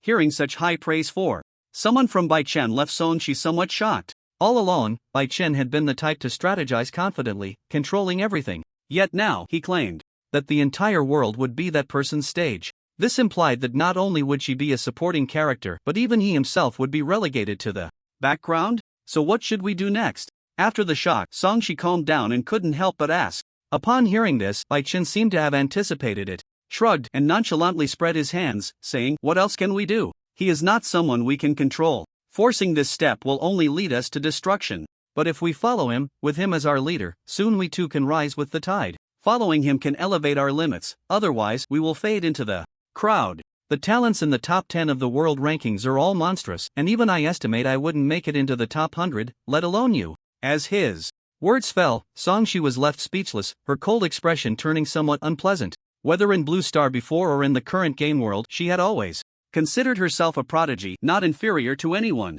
Her strength in the top 3 of the region was enough to prove everything, but she seemed to have forgotten that there were 10,000 people in a region. Her being in the top 3 was because only 3 could be at the top. Yi Chen being first was because the pinnacle was right there. The difference between first and third seemed to be just 1 rank. In reality, 100 Songzais combined wouldn't be enough for Yi Chen to fight. One region has 10,000 people, 10 regions make 100,000, and 100 regions make 1,000,000. Once the regional restrictions are lifted, wouldn't she just blend into the crowd? After pondering for a moment, Songshi had to admit this point. Just because she could stand out among 10,000 didn't mean she could do the same among 1,000,000 or even 10,000,000. What if he refuses? With his current strength, even if we want to join, he probably wouldn't look at us as anything but dead weight, right? And given this guy's lone wolf nature for so long, he should be quite averse to teams, right? Songshi voiced her thoughts. She had no objections to following Yi Chen, in fact, she thought it was quite good. But the key was whether he would agree. Bai Chen revealed a confident smile and said, "Don't worry, if my guess is correct, there will likely be a team combat mode in the future. This way, even the number 1 on the world leaderboard will have a team." Yi Chen's strength is formidable and he has great potential, but after all, he is human, not a god. Being human means there are times of weakness. He can get tired, sleepy, thirsty, hungry, and even get injured. Everyone has their own role. He is the main damage dealer, and we are the support, assisting him in combat, enhancing, and growing stronger. He is very smart. He understands the importance of teamwork, not to mention a team centered around him. As long as we add a layer of insurance that makes him feel secure, it will be fine. Their conversation was very quiet, so quiet that no one could hear it. On the other side, a figure was battling the Overlord demonized Flesh Mountain. At this moment, they appeared somewhat disheveled. Whoosh, whoosh, whoosh. A blood-red tentacle, hundreds of meters long, swept towards them. The air was sucked in with a whooshing sound. Explosions rang out continuously. This scene made Yi Chen, who was fighting against it, feel a chill run down his spine. He frequently used triple slash and burst step. Swish, swish, swish. The golden glimmers of his blade flashed across the surface of the sea and in midair. The height of the Overlord demonized Flesh Mountain was at least over 300 meters. It truly lived up to its name, a mountain of flesh. Its massive body had no head, legs, or arms. All that was there were those spine-chilling blood-red tentacles. Compared to the split body's tentacles, they were like a small witch facing a great witch. There was simply no comparison. Each blood-red tentacle of the Overlord demonized flesh mountain was hundreds of meters long. Its maximum attack range was even over a kilometer. In short, each tentacle was thicker than a human, a tentacle monster. Bang, bang, bang. Hundreds of blood-red tentacles slammed down on the sea surface, splashing up waves dozens of meters high. From a distance, it looked like a water monster stirring up trouble. Its enormous and terrifying body was spine-chilling. But, just barely dodging the strikes of over 100 tentacles, Yi-Chen continued to attack the Overlord demonized flesh mountain. With burst step, golden glimmers, and a set of skills from triple slash, he managed to only scrape off a layer of skin from the creature. All superficial wounds. Even the wounds he inflicted healed within seconds. The tentacles were as tough as steel, he couldn't cut through them at all. After a fierce battle, Yi-Chen was firmly suppressed by the rare-level Overlord demonized flesh mountain. Although this creature moved slowly, it was overwhelming with hundreds of tentacles thicker than a human. Whoosh, whoosh, whoosh. Each blood-red tentacle's power was like that of missiles. They sliced through the air, emitting white smoke. Bang! There were too many tentacles and the attacks were too dense. In a moment of carelessness, Yi-Chen was struck by one of the blood-red tentacles. Instantly, it felt like being hit by a large truck and his body was violently thrown back. Crack! Bang! He crashed onto the sea surface, rolling over countless times before finally coming to a stop. Cough, cough. This terrifying power, and you tell me it's rare level? Yi-Chen frowned tightly, clutching his chest, coughing up blood painfully. Damn it, this power, he would believe it was epic level. If this strike had been dealt by another perfect level creature, it would have probably exploded on the spot. If it weren't for his tenacity talent and the enhancement effect of his flesh sublimation talent, this hit would have at least left him severely injured. With the support of these two talents, he only sustained minor injuries from the Overlord's attack. Damn it, no more thinking, just charge in. Exorcism. Yi-Chen gritted his teeth, feeling determined, and used the special skill of the mithril accessory, Exorcism. A silver-white glow instantly enveloped his body and his long knife. If the Overlord demonized flesh mountain couldn't take him down, then there was still a chance to fight back. Burst step. Whoosh. Yi-Chen, cloaked in silver-white light, stepped on the waves and dashed towards demonized flesh mountain. The distance between them closed in an instant. Immediately after, triple slash. As he got closer, he activated the triple slash skill. 3 consecutive slashes surged forward almost simultaneously. Swish, swish, swish. The silver-white gleam of the blade seemed to freeze in midair, lingering for a long time without dissipating. Put. Splash. A crimson tentacle snapped and fell into the sea. It really works wonders. After activating the exorcism, Yi-Chen easily severed a tentacle of the Overlord, the demonized flesh mountain, and he felt a surge of excitement. He decisively continued his assault. Triple slash, triple slash, triple slash, put, put, but. Gradually, the battle transformed from one-sided suppression to a back-and-forth exchange. Suddenly, as Yi-Chen severed dozens of crimson tentacles from the Overlord, the demonized flesh mountain, he realized something. His expression turned to shock and his rising battle intent gradually faded. It was simply because the severed tentacles had regrown. Damn it! How am I supposed to fight like this? Yi-Chen cursed furiously. This Overlord was just too abnormal, right? Even with all his skills unleashed, he couldn't match its recovery speed? There was simply no chance of winning. Time to retreat. If this dragged on, he would exhaust his stamina first. By then, without stamina, he wouldn't even be able to deal with the Overlord, the demonized flesh mountain. Whether he could even fight on the surface of the sea would be a problem. With his current attributes, he could briefly run on the water by interspersing skills. But without stamina to use skills, he wouldn't be able to run far before falling into the sea. With this thought, Yi-Chen used the explosive step 3 times in a row to create distance from the Overlord, the demonized flesh mountain. Whoosh! Then it was run. Due to the speed difference, as long as he ran a kilometer away, the Overlord, the demonized flesh mountain, would basically be unable to attack him. After using over 10 skills, Yi-Chen's figure appeared on the floating castle. He took a distant glance at the Overlord, the demonized flesh mountain, in its berserk mode, then without any hesitation, he controlled the floating castle to quickly retreat. The battle was nearly over at this point. Players watching from the edge of the sea were all stunned. The regional chat channel erupted once again. Damn! Yi Degu is simply my god. Fighting the Overlord, the demonized flesh mountain alone, and cutting off dozens of its tentacles while retreating unscathed, it's incredible. I've made up my mind. I want to go and join the big shot. Me too. I'm going too. +1. The one above, go wash up and sleep. The big shot doesn't lack followers, and they're not stupid, who would take on a burden. Does that mean there's no hope of joining the big shot? There is, provided you have enough capital, men with a skill, women who are big and fair. Just kidding, everyone don't take it. Seriously. Brothers, look at this big one. Photos. Pfft, so big. Milky white snow. Holy crap. Those 2 balls must be D-cup, right? From my years of experience, it's probably more than that. Gradually, the tone of the regional chat channel began to change. Yellow. Radiant heavenly might. On the other side. Having retreated to a safe place, Yi Chen noticed that the survival manual in his arms was vibrating incessantly. He took it out, puzzled, to check. It was a private message. Upon opening it, most were flattery and requests to team up. Ignoring them, Yi Chen glanced through quickly and casually scrolled down. Just as he picked up a cup of water to drink the next second. But, wait, are you testing the cadres with this? He saw a private message that included several selfies. All of them featured milky white snow. At first glance, it was big, huge, with no fabric covering. It was leagues more explicit than those in the regional chat channel. Slap. Quickly, Yi Chen seriously closed the survival manual, his expression unchanged, and said, "Is this really me?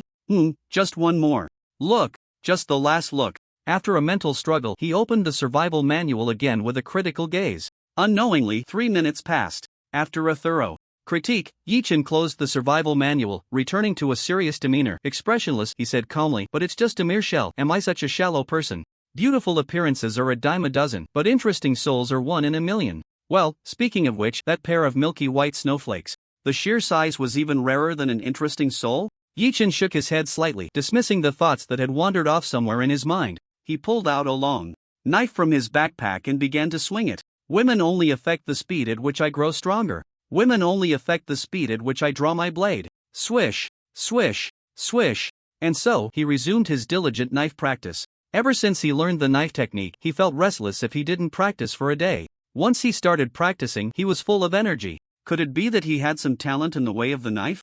In the blink of an eye, evening arrived. At dusk, only a sliver of golden sunlight remained on the horizon. It was like dawn, yet also like a curtain call. At this moment, 2 mobile bases approached from not far ahead. "Big brother, someone is coming close." Little Tuan Tuan had a keen sense, able to perceive even from a kilometer away. Hearing this, Yi Chen frowned slightly and stopped his knife practice. With a few leaps, he arrived atop the castle, looking down at the 2 mobile bases approaching. As a perfect level individual, his eyesight was naturally excellent. It didn't take long for him to recognize the 2 people on top. They were familiar faces. He turned and said, "Ade, have the Wild Man army put away their weapons?" "Yes, boss." Upon receiving the order, Ade immediately gestured to several Wild Man leaders. Soon, the Wild Man army put down their bows and spears that were ready to be launched. After a while, floating ladders extended down. By Chen and Song, she had little hesitation and quickly boarded the floating castle. "What are you 2 here for?" Yi Chen asked, somewhat puzzled by the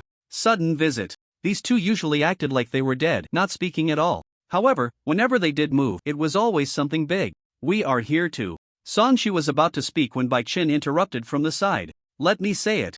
We came this time to join your team." Hearing this, Yi Chen scratched his head in confusion. "Join my team? What team do I have? Haven't I always been alone?" Bai Chen adjusted his glasses and smiled slightly. "You alone are a team. Let me tell you my views on this game. You probably guessed some things about the limitations on the Overlord's power, right?" Yi Chen's gaze froze and his expression gradually calmed as he said, "Are you saying the Overlord is restricted by the game system?" "Smart." Bai Chen continued, "The Overlord's power may not belong to this world. Of course, this is just my personal speculation. The Overlord battle is crucial for every region. If the Overlord is not defeated, then the fate of that region is to become a dead zone. You know best how strong the Overlord demonized Flesh Mountain is, having experienced it firsthand. Even someone as powerful as you would need the help of a team at that time, wouldn't you? Not to mention, after the Overlord battle, it's very likely that the regional restrictions will be lifted. At that time, you alone will inevitably face limitations. After all, everyone has their moments of weakness." This was the first time Yi Chen heard Bai Chen speak so much. The amount of information was a bit overwhelming. He couldn't quite process it all at once. But it was undeniable that Bai Chen's words made sense. He was human, not a god. Being human meant feeling tired, sleepy, thirsty, hungry, and having moments of weakness. Yi Chen had also experienced the strength of the Overlord demonized Flesh Mountain. It could be said to be incredibly strong. Even as a perfect level individual, with numerous talents, skills, and equipment, he could not compete with the rare level overlord. This showed just how terrifying it was. The game system had also mentioned that later on, the overlord, the power of the demonized meat mountain, will increase over time, entering the second or even third stage. It's already so difficult at the first stage, it's unimaginable how hardcore it will be later. To think one person could oppose the overlord, the demonized meat mountain, is undoubtedly a fool's dream. And later on, by Chen's speculation that the regional restrictions would be lifted, Yi Chen also vaguely guessed this. By then, it wouldn't just be a handful of people in one region. It would be players from all over the world who have survived. Players who can survive the battle against the overlord are definitely not weak. Strong alliances will only grow stronger in unity. Not to mention, on the world leaderboard, there are two people who have always been above him. Just how strong are Long Aoqian and Zhao Hao to consistently hold the first and second places? After some contemplation, Yi Chen's gaze fixed on Bai Chen in front of him, and he nodded slightly, saying, "What you said makes sense, but I still refuse." Upon hearing this, even Bai Chen couldn't help but twitch his lips. But he quickly returned to a smiling expression. As expected, "It's because you don't trust us, right?" Bai Chen pushed up his glasses and said with a faint smile. Yi Chen raised his eyebrows slightly and couldn't help but exclaim, "I have to admit, you are indeed clever. With you in my team, it would definitely be more efficient and convenient." "That's right, I really don't trust you, or rather, everyone except me."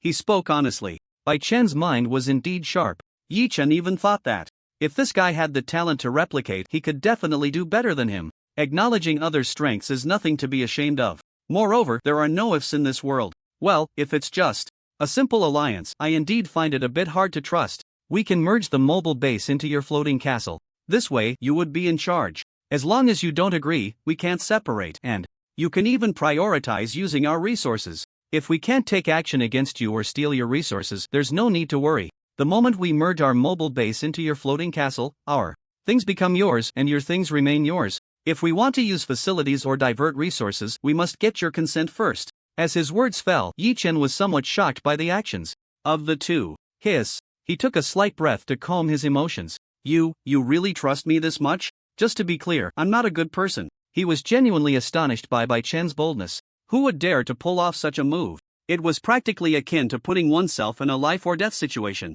betting everything on someone else. Yi Chen couldn't do that. But conversely, having others bet everything on him was quite nice. "Alright then, you have quite the insight. I suppose I'll reluctantly accept you too." As soon as he finished speaking, Bai Chen extended his palm with a smile. "So, let's have a pleasant cooperation."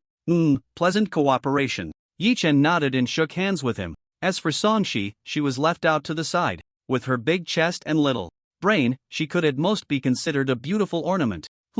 Seeing the two so happily engaged and ignoring her, Songshi naturally wore a displeased expression, crossing her arms, rolling her eyes, and turning her head away. Just like that, two more people joined the floating castle. Before long, Bai Chen and Songshi's mobile base merged with the floating castle. The castle remained unchanged, just with two additional houses on either side. Those were the places where Bai Chen and Songshi would stay. Yi Chen naturally wouldn't live with the two. However, it must be said that with their addition, the floating castle indeed became livelier. The three discussed and decided to go to Sea City tomorrow, using the magic crystals they had gathered during this time to strengthen themselves. After getting used to it a bit, Yi Chen no longer paid attention to the two newcomers. Instead, he went to an open space and began practicing his swordsmanship. Seeing his diligence and effort, Bai Chen remained expressionless, not surprised at all. However, Songshi was slightly taken aback by the scene and couldn't help but ask, "You're already so strong, do you still need to practice with the sword? Why not just go to the enhancement hall in Haiching tomorrow to level up?"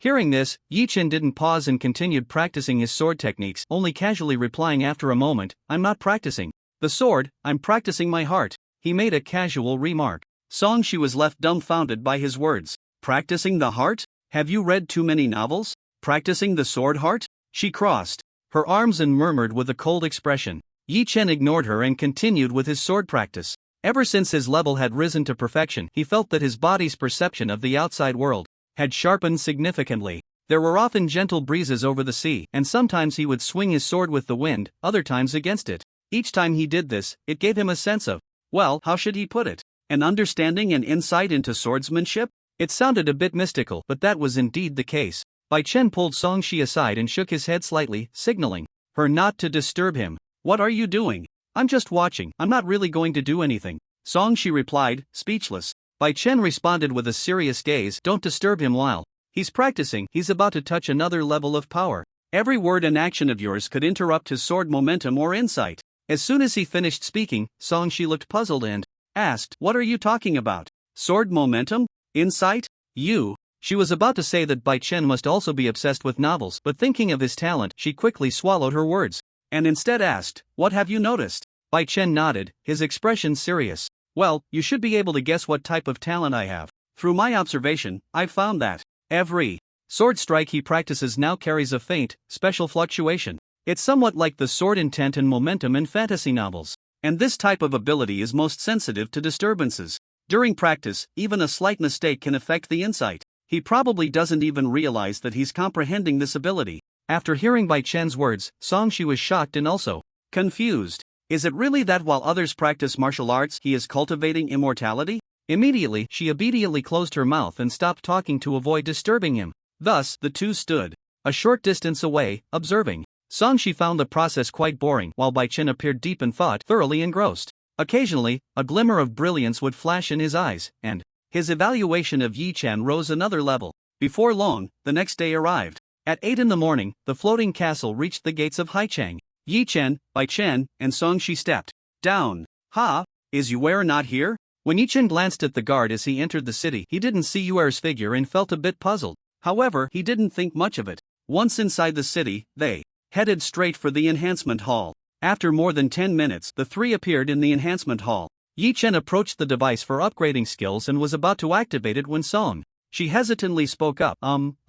Yi Chen, do you have a rare level upgrade stone? Hearing this, Yi Chen raised an eyebrow, paused his actions, and looked at her, saying, a rare level upgrade stone? Yes, I have one. Why, do you want it? He had forgotten. At this moment, Song-shi's level was still only rare. Although all her attributes were maxed out, without an upgrade stone, she couldn't break through the level limit. Not just her, but even Bai Chen was in the same situation. They both knew how difficult it was to obtain a rare level upgrade stone. The channels for obtaining them were pitifully few. Trying to get one from wild treasure chests? Sure. The premise is that you can defeat rare level creatures, only rare level treasure chests have a chance to yield rare level upgrade stones. And the creatures guarding these rare level treasure chests must also be of rare level. This creates a deadlock. Without rare level upgrade stones, one cannot reach rare level. And to obtain them, one must possess the strength to defeat rare level creatures. Well, it's quite difficult to assess. At this stage, in this area, only Yi Chen has broken through to the rare level. Other players, at most, have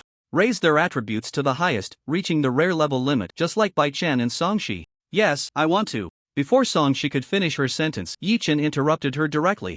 You want to freeload? No way. You have to trade something with me. Upon hearing this, Song-shi quickly waved her hands. No, I didn't mean to freeload. How about this, I'll trade you a rare level upgrade stone for some magic crystals? Hearing that she wanted to trade magic crystals for his upgrade stone, Yi Chen thought for a moment and nodded in agreement. Sure, but how many magic crystals are you offering? It can't be less. Can I trade you one upgrade stone for 1,000 magic crystals? Song-shi said nervously. Currently, rare level upgrade stones are priceless. Even with magic crystals, one cannot buy them. At this moment, wanting to get a rare level upgrade stone for just 1,000 is definitely not enough. But this is all she has. Hunting demonic creatures to obtain a large amount of magic crystals at the rare level is not that easy. If that's not enough, I can owe you first and then slowly pay you back after killing demonic creatures. Song-shi's pretty face flushed, ready for a long-term job. Yi Chen ignored this statement and calmly stated his own conditions. 1,000 magic crystals, 5,000 portions of demonic flesh. If that's acceptable, let's trade now. The demonic flesh is quite useful to him. It can be used to nourish the demonic blood tree, and the cultivated blood fruit and blood essence are all needed. Of course, at this stage, these resources combined cannot possibly be exchanged for a rare level upgrade stone. The only reason he agreed was out of consideration for being on the same team. Moreover, that item is of little use to him, which is why he offered it. Consider it an investment. The rare level is still too weak. He will have to divert his attention to take care of them during future battles. Yi Chen does not want to play the babysitter. If they can't even assist, he would directly kick them out of the team. Otherwise, why let them stay and drain his resources? Soon, the trade was completed. Song-shi got the rare level upgrade stone she wanted. Her face filled with excitement. Without a second thought, she crushed it and used it. Crack! Just as she was upgrading, Bai Chen adjusted his glasses and smiled, saying, I also want to trade for a rare level upgrade stone. Sure. Yi Chen nodded, not refusing. After all, trading 1 or 2 is the same. From the current perspective, Bai Chen has more potential for development than Songshi. So he agreed directly. After the trade, Bai Chen also crushed the upgrade stone and began to level up. At this moment, Songshi finished her upgrade, reaching the rare level, her pretty face showing immense excitement. This is the rare level, so strong. Thank you, Yi Chen. She felt the power within her and immediately thanked Yi Chen. Yi Chen dug in his ear, waved his hand, and casually replied, No need to thank me. If you really want to thank me, just show me your talent. He said it casually, not expecting this woman to actually show him. Just as he was about to upgrade his skills, Songshi walked up and displayed her personal panel to him. Name, Songshi talent, guaranteed hit. As long as the mind is focused, the arrows in hand will definitely hit the intended target. Title, sharpshooter. Arrow power plus 30%, arrow speed plus 30%, level, rare attributes, strength 30, agility 30, constitution 30, spirit 30 skill, basic archery LV10, arrow power plus 10%, arrow speed plus 10%, what the heck? Guaranteed hit? This bug-like talent left Yi Chen a bit dumbfounded. Then, he looked at Songshi with an increasingly strange gaze. It was as if he was saying, with such an outrageous talent, how did you end up in this pathetic state? Songshi also noticed the meaning expressed in his eyes, gave a bitter smile, and explained, Don't be fooled by how strong this talent seems. Okay, it is indeed quite strong, but forcing a hit on something stronger than myself consumes a lot of stamina, and with my current attack power, even if I force a hit on a creature stronger than me, it won't have much effect. Thinking carefully, it was indeed true. If the arrows couldn't even break through the opponent's defense, hitting them wouldn't be of much use. However, the upper limit of this talent is very high, and not just a little high. As long as there's a powerful bow and arrow plus a skill that enhances arrows, it would definitely take off. Your talent is indeed quite strong. Yi Chen rubbed his chin, nodding in acknowledgement. Perhaps giving her a boost could really help him out? This matter wasn't urgent. The easier something is to obtain, the less one cherishes it. He decided to let her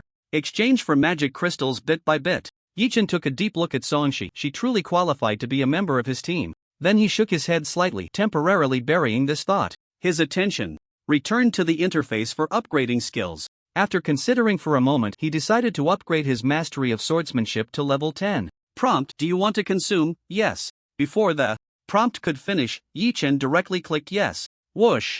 A flash of white light passed, and the level of swordsmanship mastery increased. Prompt, congratulations, your skill swordsmanship mastery, continue.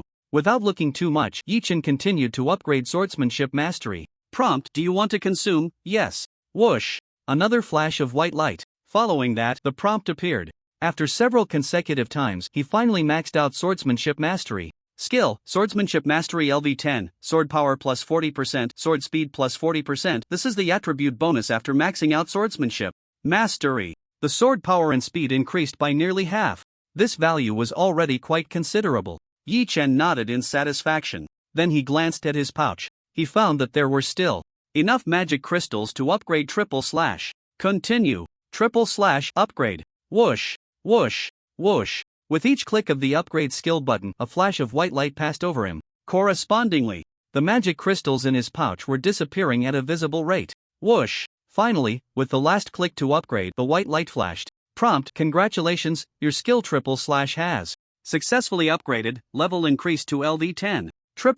/ has reached level 10. As expected, the skill has maxed out. The upgrade button turned gray, meaning it could no longer be upgraded. Although a bit regretful, Yi Chen was already very satisfied. Skill, / LV10, dash forward with 3 high-speed slashes in any direction within sight, each segment reaching a maximum distance of 100 meters. The change at LV10 for / was quite significant. Each segment of the dash / could reach 100 meters. 3 consecutive releases would cover 300 meters. If he interspersed some explosive steps in between, the speed would be incredible. Yi Chen pondered for a moment. With his current speed, combined with the skill, under extreme burst conditions, crossing a kilometer in 1 second should be no problem. 1,000 meters, that's a kilometer. This speed must be faster than the speed of sound, he thought silently. He then closed the skill upgrade interface in front of him. The magic crystals he had accumulated during this time were all used up. Upgrading skills was a huge pit. It couldn't be filled. It simply couldn't be filled. He wasn't sure about the // but once his swordsmanship mastery reached the maximum level, he would definitely be able to advance. The only problem was that he didn't know how to obtain the mastery skill advancement card. Perhaps he could try to buy it from the shell vending machine? Forget it. Whether it was the shell vending machine or trying to buy the mastery skill advancement card from it, both required luck. The luck of the dog, whoever runs out first leaves first. Yi Chen didn't envy those who had dog luck. On the other side, Bai Chen's level had also been fully upgraded. Originally, he and Song Shi had come to the enhancement hall to upgrade their skills and enhance their equipment. But for the rare level upgrade stone, the magic crystals on both of them had been completely drained. So, for now, they could only watch. They wanted to improve their attributes, but unfortunately, they were broke. Just then, Bai Chen seemed to think of something and looked at Yi Chen, who had just finished upgrading his skills, and asked, "Your level is already perfect. You should have some mutated fruits that can enhance rare level attributes, right?" Various attributes could be enhanced in the enhancement hall, and mutated fruits could also be consumed for improvement. "Oh, you mean this?" "Yes, I have some," Yi Chen replied calmly, nodding. Upon hearing this, Bai Chen's eyes lit up. "In that case, how about I and Song Shi exchange magic crystals with you for the rare level mutated fruits?" As soon as he said this, Song Shi's eyes immediately sparkled and her aloof demeanor couldn't hold up anymore. "Sure, let's do it as you said." Yi Chen thought for a moment and didn't refuse. He had quite a few rare level mutated fruits. Previously, when opening chests, he had obtained many rare level seeds. He had planted them all in the farm. After being carefully tended by Xiao Tuan Tuan, they had produced some mutated fruits, more or less. This stuff was of no use to him, so he had just been saving it. Of course, Xiao Hei, Xiao Bai, Adi, and Xiao Tuan Tuan had all raised their attributes to the maximum. They were already at the rare level limit. However, for the natives, cough cough, that sounds a bit harsh. The enhancement of local creatures couldn't be too fast. It needed some time to settle. Unlike players, who had the game system, as long as the resources were sufficient, they could rise rapidly, selling items above the rare level to other players had a bit of a resource enemy connotation. Bai Chen and Song Shi were considered his teammates, so letting them exchange magic crystals was not the same as getting something for nothing. Overall, Yi Chen was still at a slight loss. At this stage, the difficulty of obtaining upgrade stones above the rare level was too high. No? Then the level would be stuck. After the upgrades were completed, the three left the enhancement hall. As they passed by the Lord's mansion, a guard suddenly blocked their way. "Please stop, young brother, Lord John requests your presence." Lead the way." Yi Chen nodded slightly, signaling the other to guide them. Seeing this, Bai Chen and Song Shi exchanged glances and followed along, feeling somewhat surprised. This guy actually knew someone from the Lord's mansion? It should be noted that the Lord's mansion was quite mysterious. Since leaving Haicheng, many players had explored here extensively. However, they found that some places were completely off-limits. The Lord's mansion was one of them. Those who got too close would either be severely injured or killed on the spot. Previously, a few players, not believing in evil, tried to force their way into the Lord's mansion. As a result, before they even stepped inside, they had their heads chopped off by a sudden sword strike. That scene, TSK. It immediately deterred the restless players, reminding them that this was not a game, but reality. While playing games, players often like to risk their lives to explore some information. Unfortunately, that didn't work here. You only have one life. If you die, you lose everything. Inside the Lord's mansion, in a side hall, the guard brought Yi Chen and the others here and hurriedly took his leave. As soon as Yi Chen entered, John's hearty voice rang out. "Oh, my friend, you finally made it. Come, sit down, let's have a good chat." Hearing this, Yi Chen did not refuse, smiled and nodded, then sat down opposite him. "These two are my friends. I hope it's not too much trouble, right, Brother John?" "Of course, since they are your friends, they are now my friends too. Please, have a seat." John responded with a smile and gestured for them to sit down. This scene left Bai Chen and Song Shi a bit shocked, but they quickly regained their composure and politely thanked him. "Wow, it seems Yi Chen is quite familiar with this person from the Lord's mansion. This guy is really impressive. He gets along well everywhere. I'm envious of Christ. My friend, it's been several days since we last met, hasn't it?" "Indeed, I haven't been to Haicheng for a few days. I wonder how Brother John and Joel have been lately." "Hi, we're doing quite well. What about Joel?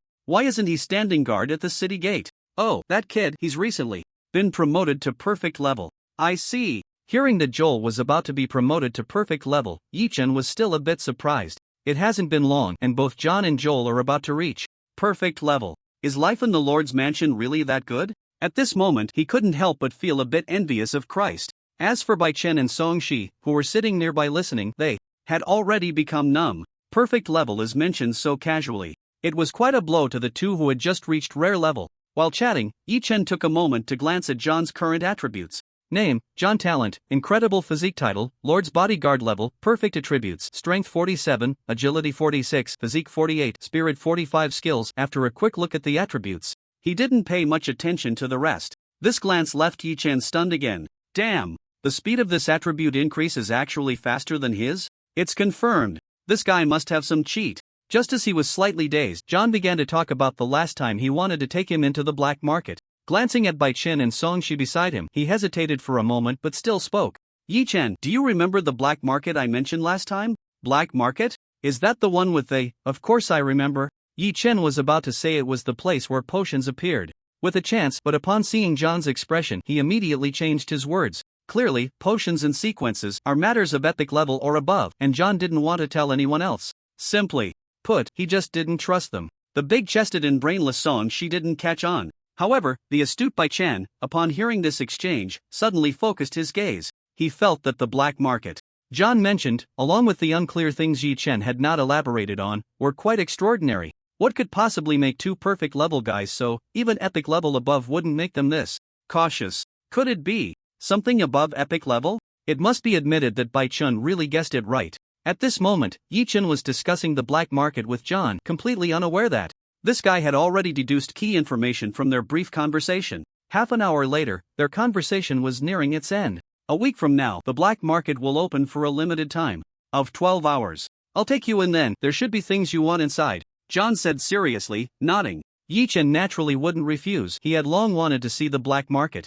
Alright, I'll definitely be there on time. I'll find you at the Rose Tavern. After saying this, he stood up and left, with Bai Chen and Song Shi quickly following. John walked them to the outside of the Lord's mansion. Before stopping, watching the three leave. Until Yi Chen and the others' figures disappeared, he murmured to himself, "My friend, I hope you can survive the calamity that follows." The calamity he spoke of was the Dominator War. There would be no conflict between the Sea City and the Dominator. Even if this sea area turned into a dead zone, the Sea City would still exist. As long as certain rules were not broken, the Sea City would not interfere in the matters of the Dominator War. Somewhere in the sea area, on the floating castle, Bai Chen and Song Shi were hunting mutated creatures. Ade had entrusted the command of the Wildman Legion to Bai Chen. With this guy's intelligence, he could definitely maximize the value of the Wildman Legion. Yi Chen was not worried about the two running off with the Wildman Legion. From beginning to end, only Ade could command the Wildman Legion. Yi Chen arrived at the top of the castle. Tuan Tuan was still taking care of the plants up there as usual.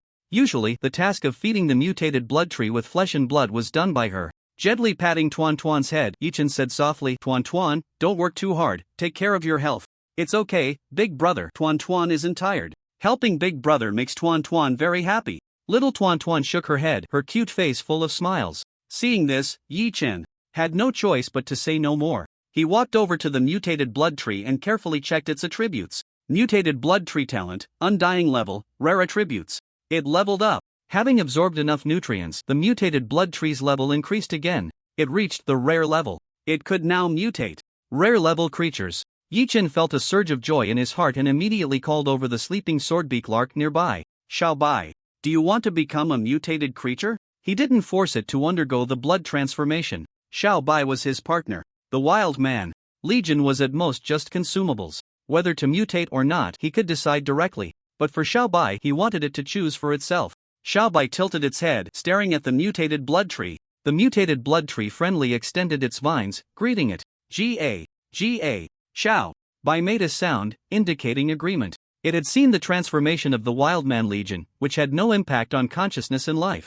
Moreover, their strength had increased. To be honest, Xiao Bai was envious. Ever since the floating castle appeared, it had felt its role diminishing. If it didn't strengthen itself soon, it might be eliminated. Seeing Xiao Bai agree, Yi Chen naturally wouldn't oppose. He waved his hand, signaling the mutated blood tree to transform it. Crack! Dozens of roots broke through the ground, giving Xiao Bai a mummy-style binding. If it weren't for the mutated blood tree's level increasing to rare, its size growing to about 30 to 40 meters, it might not have been able to bind Xiao Bai at all. Soon, the blood transformation began. The transformation to rare level was a bit slow. Time passed. Almost 6 hours had gone by before the transformation was completely finished. As the binding roots fell away, a quacking sound like a duck rang out. Ga. Xiao Bai's entire body was covered in red feathers as it forcefully spread its wings and cried out to the sky. "Is this bigger?" Could it be that Xiao Bai's level increased after mutation? After seeing Xiao Bai's size, Yi Chen was somewhat shocked.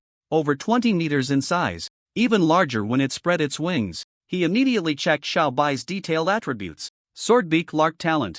Mutation, after activation, blood-red patterns cover the body, significantly increasing strength level, perfect attributes. It's really perfect level? It can even increase in level after mutation? Yi Chen originally thought that it was because the wild men were too weak and that mutation would bring about an increase in level. Now, he was completely stunned. Does that mean, once the mutated blood tree reaches perfect level, if I undergo blood transformation myself, I can break through the level limit and reach epic level? If that were the case, Yi Chen could hardly imagine. Could this be the correct use of the mutated blood tree, blood transformation, breaking through levels? There's no need for the epic upgrade stone anymore. The way to obtain this thing is simply unfathomable. Back at the Lord's mansion, Yi Chen had asked John about it. John's response was that the epic upgrade stone would not be released to the outside. The higher-ups would only digest it internally. Besides the fact that the epic upgrade stone itself is incredibly precious and difficult to make, there's another reason. That is, the epic level is just one step away from potions and sequences. This step will bring about a qualitative change in power. Such overwhelming power is hard to control. Of course, there's definitely more to it than that. John wasn't clear on the details either. He was just a personal guard of the Lord with a level of merely perfection. It's impossible for him to know too much about important matters. Yi Chen shook his head slightly, no longer thinking about it. His gaze swept over to the dazed little Tuan Tuan beside him, thinking she also wanted to undergo the blood transformation, so he tried to say, "Do you want to undergo the transformation too, Tuan Tuan?" No, Tuan Tuan doesn't want to transform. Upon hearing this, little Tuan Tuan immediately shook her head like a rattledrum. It was clear how much she resisted the blood transformation. Yi Chen smiled and didn't think much of it. If she didn't want to transform, then so be it. Little Tuan Tuan was so cute. If she transformed and became demonic, that would be a bit of an eyesore. He didn't want to see that either. However, while little Tuan Tuan was unwilling, others were eager. At that moment, a Da's voice came from not far away. "Boss, I want to transform." He looked full of anticipation. Just now, he had seen Xiaobai break through to perfection after the transformation. The aura radiating from him made Adi feel a bit uncomfortable even from a distance. It was evident how much his strength had surged after the transformation.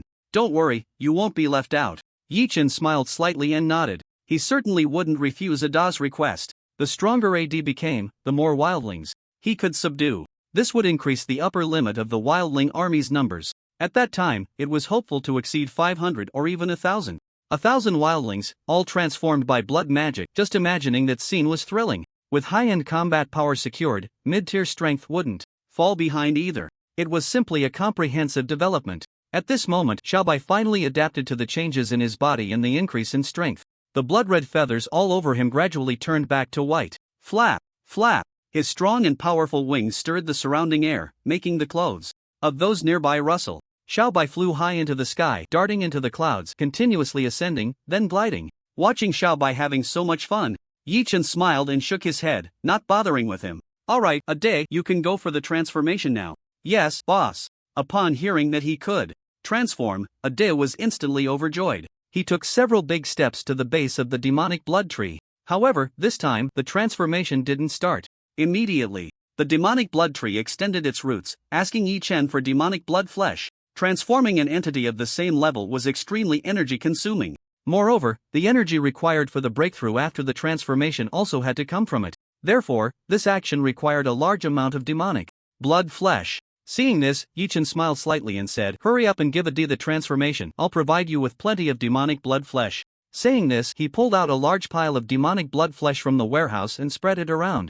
He covered the surrounding land for dozens of meters. Upon seeing this scene, the demonic blood tree obediently began the blood transformation for Adi. While absorbing the demonic blood flesh, it proceeded with the blood transformation. Time slowly passed. This scene was also witnessed by Bai Chen and Song Shi, especially Song Shi's changing expression.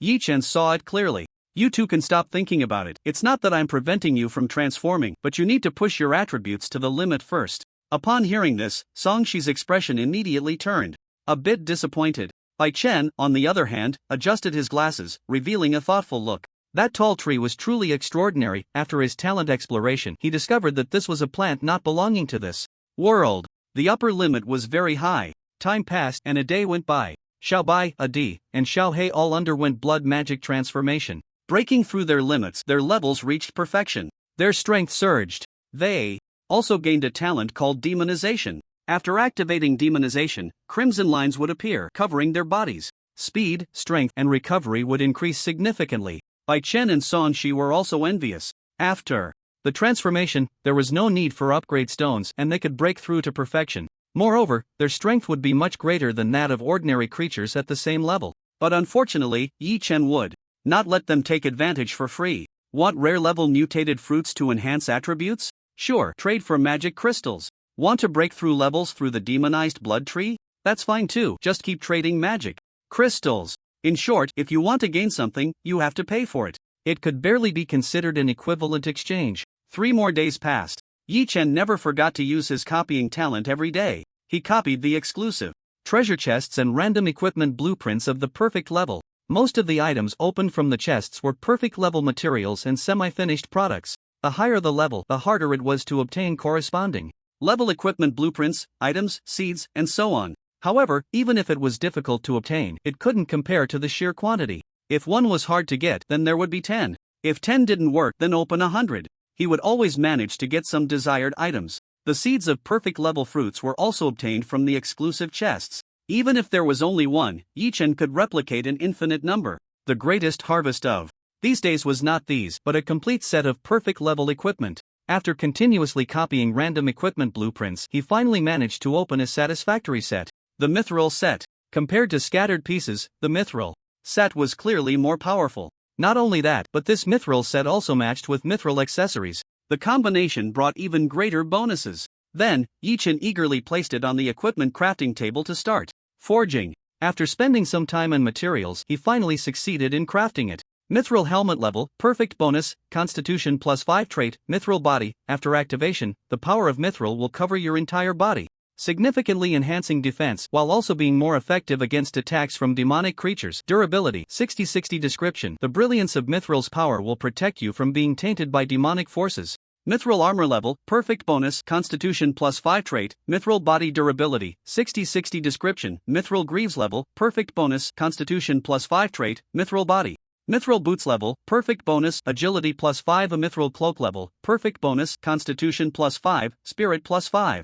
Tip: congratulations, you have gathered the mithril armor set and mithril accessories set. Wearing them will double the set bonus effect. Wearing a complete set of mithril equipment brought bonuses that were beyond imagination. After some hesitation, Yi Chen decided to take off the explosive step boots. He was now using triple slash, and each dash slash covered a distance of 100 meters. To be honest, the special skill of the explosive step boots was somewhat lackluster. Of course, it wasn't completely useless, but compared to the entire set of attributes and traits provided by the mithril set, it was clearly a bit outdated. Oh right, the attribute bonuses of the equipment are the same as the character's attributes. Each point of attribute at the previous level is double at the next level. Time flew by, and it was now the 5th day of this week.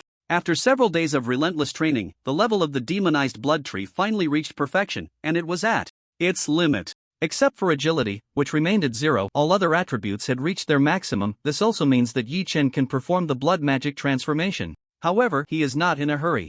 In fact, he is a bit worried about whether this transformation might have any potential effects on the players. So, he needs a player to experiment first. And that person is Song Shi. With the help of the Wildman Legion, she has been crazily hunting demonic creatures these past few days, obtaining magic crystals and demonic flesh. The magic crystals belong to her, while the demonic flesh needs to be submitted to Yi Chen. In the end, Song Shi used the magic crystals she just acquired to trade with Yi Chen for a rare level mutated fruit, which she would use to enhance her attributes. At this moment, all her attributes had already reached the rare level limit. Not just her, Bai Chen was the same. However, Bai Chen was not in a hurry about the blood magic transformation. He exchanged a glance with Yi Chen, nodded slightly, and a smile appeared at the corner of his mouth. Cunning guy, Yi Chen muttered. He understood Bai Chen's intention. Like himself, he wanted Song Shi to go first and undergo the blood magic transformation, to see if it would have any effect on the players. This big-breasted, brainless woman, Song Shi, already had an eager expression on her pretty face. She had long been craving to be the first to undergo the blood magic transformation, which suited her perfectly. Whoosh, whoosh, whoosh. Below the ground, dozens of roots of the demonic blood tree burst forth from the soil. They directly bound Song Shi, pulling her arms and legs apart, suspending her in midair. Hey hey, Yi Chen, I'm starting to suspect that this tree is a pervert. Songshi shouted loudly, her expression somewhat panicked. But soon, she was wrapped up like a mummy. The blood magic transformation was in progress. This was the first time a player was being transformed. The importance of the process was self-evident. Yi Chen and Bai Chen stood by, carefully observing, afraid of missing any details. Time flew by. 6 hours later, a rustling sound was heard. It was the roots of the demonic blood tree, loosening and retracting back into the soil. Wow, so big. The moment Yi Chen saw the fallen Songshi, he was shocked by her impressive figure. Due to the transformation process, her clothes had gradually been eroded away. So, at this moment, she was completely naked. Such a splendid sight, Yi Chen naturally would not miss. He maintained a calm expression, one hand stroking his chin, transforming into an appraiser, looking her up and down, sometimes nodding and sometimes shaking his head. His gaze held no desire, as if he were admiring a piece of art. Meanwhile, Bai Chen, for some unknown reason, turned his head away, turning his body, not daring to look. Is this the power of perfection, so strong? At this moment, Songshi was unaware that she had no clothes on. She was immersed in the joy of breaking through to the perfect level. Suddenly, a breeze swept by. Ha! Why does it feel a bit chilly? Lost in her joy, Songshi was awakened and looked down in confusion. Where are my clothes? Don't look! Yi Chen! Don't look! Hearing this, Yi Chen curled his lips, dismissing her words. Just because you say not to look, I won't? Do I have no pride? Besides, I've already seen everything. Shaking his head, he turned to head back inside. At that moment, Songshi had quickly put on her clothes, her pretty face filled with shame and anger, and she threw a punch at him. The wind from her punch sliced through the air, showcasing her strength. Yi Chen, however, didn't even turn his head, slightly shifting his body, and her punch missed. Seeing that she had missed, Songshi's anger flared even more. In the instant she retracted her fist, she delivered a high kick aimed at Yi Chen's head. This kick was full of power, a full-force strike. Whoosh! The air beside her was even explosively compressed. Is this never-ending? Yi Chen still did not turn around, raising his hand to gently block, saying lightly, "It is never-ending." Upon hearing this, Songshi's pretty face was a mix of shame and anger. One hand supported the ground while the other leg kicked out. While Yi Chen turned around at a strange angle, one hand blocking while the other swung out in a powerful fist. Bang!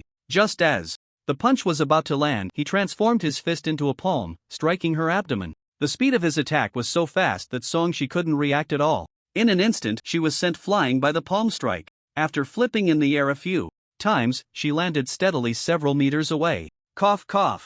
Songshi covered her abdomen and coughed a few times, but it was nothing serious. That palm strike was controlled, she wouldn't be injured. But if it had been a punch, she would have probably spat out at least a liter of blood. Yi Chen, you rogue, philanderer, peeping Tom, lower body man. How could you sneak a look at my body while I wasn't dressed? I really misjudged you. The more she spoke, the more agitated she became. Her pretty face turned as red as a monkey's bottom. It was clear she was completely flushed. In response to her words, Yi Chen merely dug at his ear nonchalantly and replied casually, Right, you're absolutely right. But I need to correct one thing, I wasn't peeking, I was looking openly. If you don't believe me, you can ask Bai Chen. After saying that, he shrugged and ignored her, turning to enter the house. With no target to vent her anger on, Songshi turned her gaze to Bai Chen, who was watching the scene not far away. Sensing the murderous glare directed at him, even Bai Chen, who had always been incredibly calm, couldn't maintain his composure. He raised both hands, revealing a smile that was more pitiful than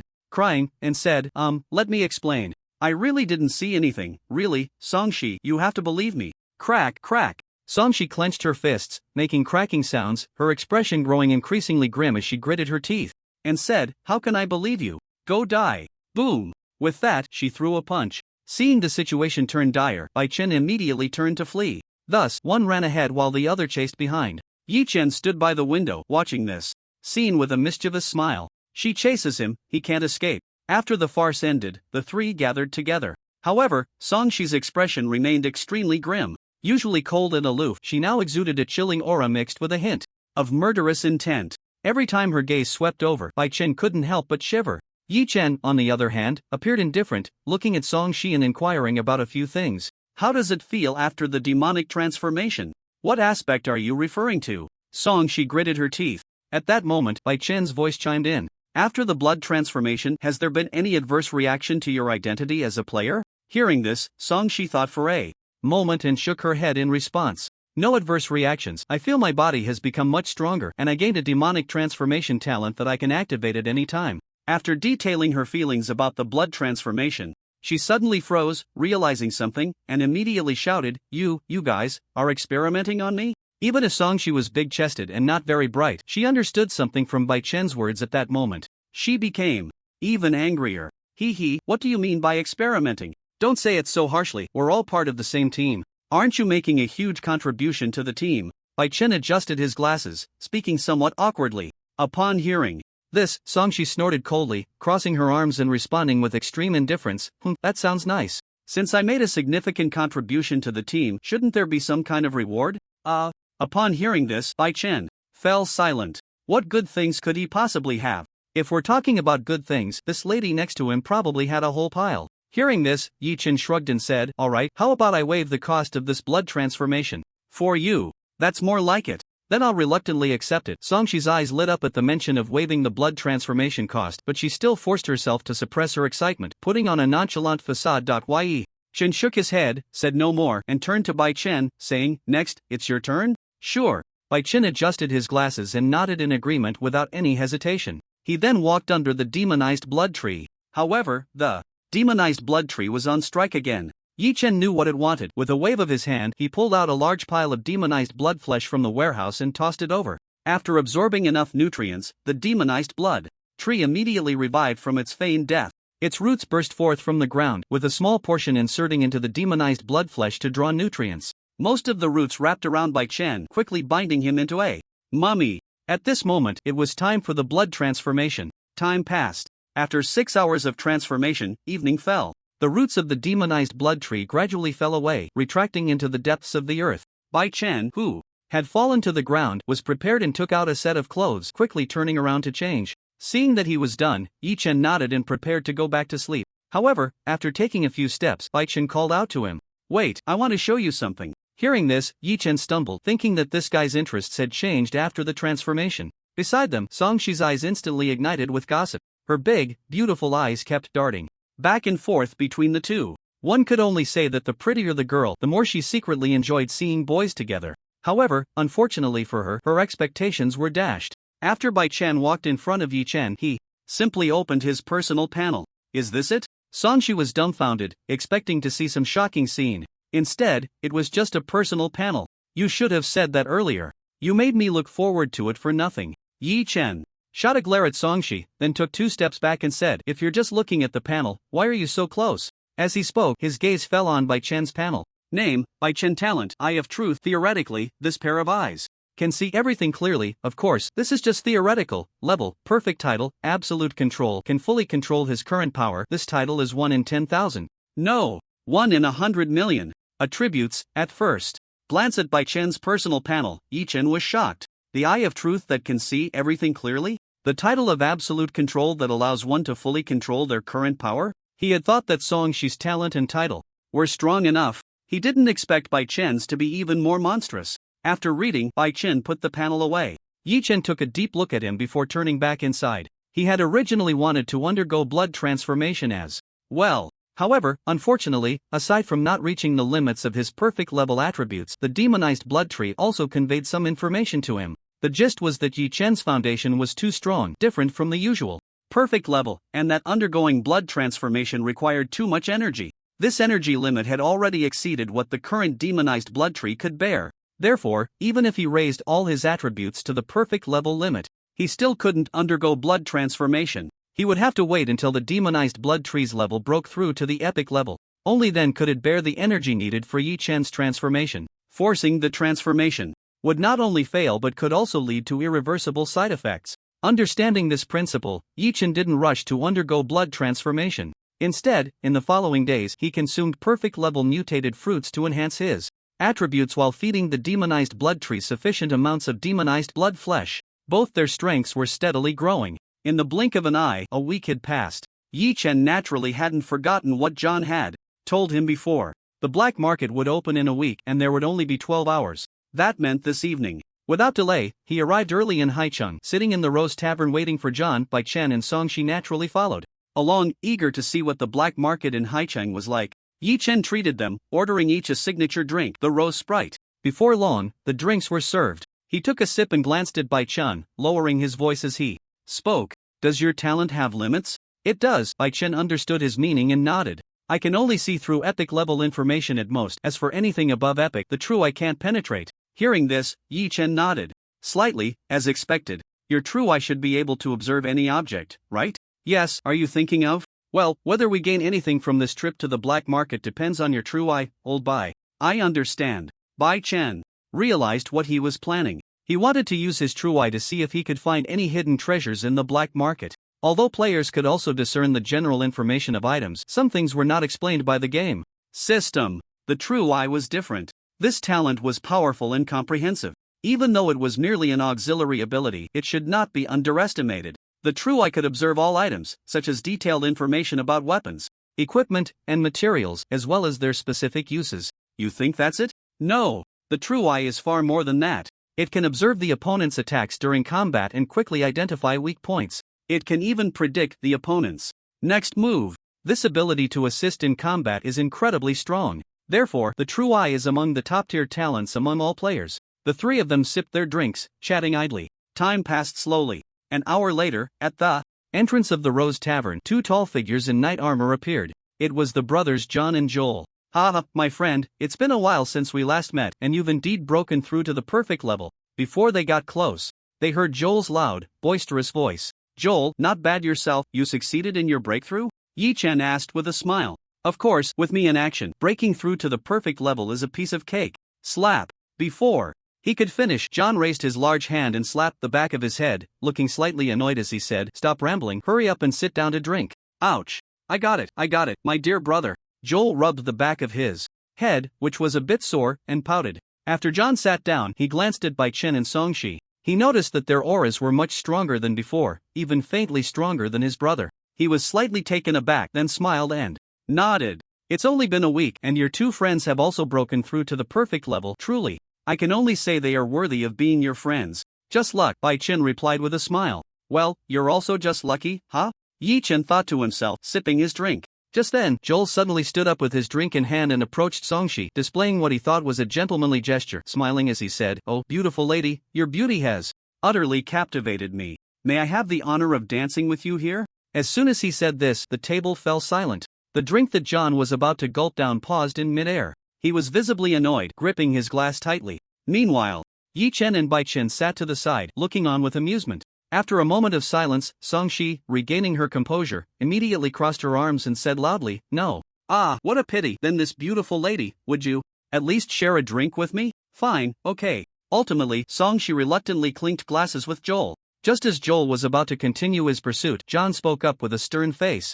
Joel, get back here and sit down, don't disturb that lady. Oh, my dear brother, I just wanted to have a little chat with this beautiful lady. Snap, snap. Seeing his brother's clenched fists and increasingly foul expression, Yer immediately returned to his seat obediently. The small talk came to an end. The next topic went straight to the point. Through John's narration, Yi Chen learned that the black market would open in 3 hours. After having a few drinks, the group left the Rose Tavern. They arrived at the bustling market, usually filled with all sorts of people. Under John's guidance, they twisted and turned until they finally reached the entrance of the black market. In a deep, dark alley, a faint blue water curtain appeared. Of course, this was not a real water curtain, but the entrance to the black market. The person who could open such a passage must be at least of epic level. Encountering this level of power for the first time, Yi Chen felt a bit uncertain. But seeing that John and Yor had already stepped inside, he had no choice but to follow suit. Bai Chen and Songshi did the same behind them. Stepping through the water curtain, everyone felt a wave of dizziness wash over them.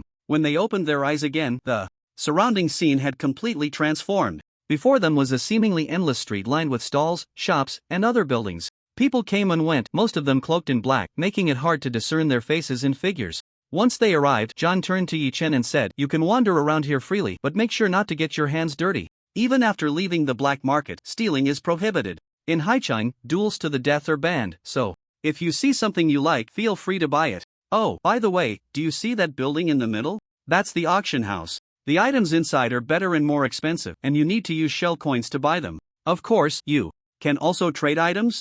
Alright, that's all for now, my friend. Yor and I have some matters to attend to, so we must leave. Good luck to you. With that, he hurriedly left with Yor. It was clear they had urgent business. Before leaving, Yor turned his head and winked at Yi Chen, adding, The ninth shop on the right side has the best deals, and it's the best quality outside the auction house. Thanks. Yi Chen waved his hand and smiled in gratitude. Until John and yours. Figures disappeared at the end of the road. The three of them finally withdrew their gazes. What should we do next? Songshi asked coldly, arms crossed. Bai Chen looked at Yi Chen, waiting for him to make a decision. Glancing around, Yi Chen shook his head and said, what else can we do? Let's just walk around and take a look.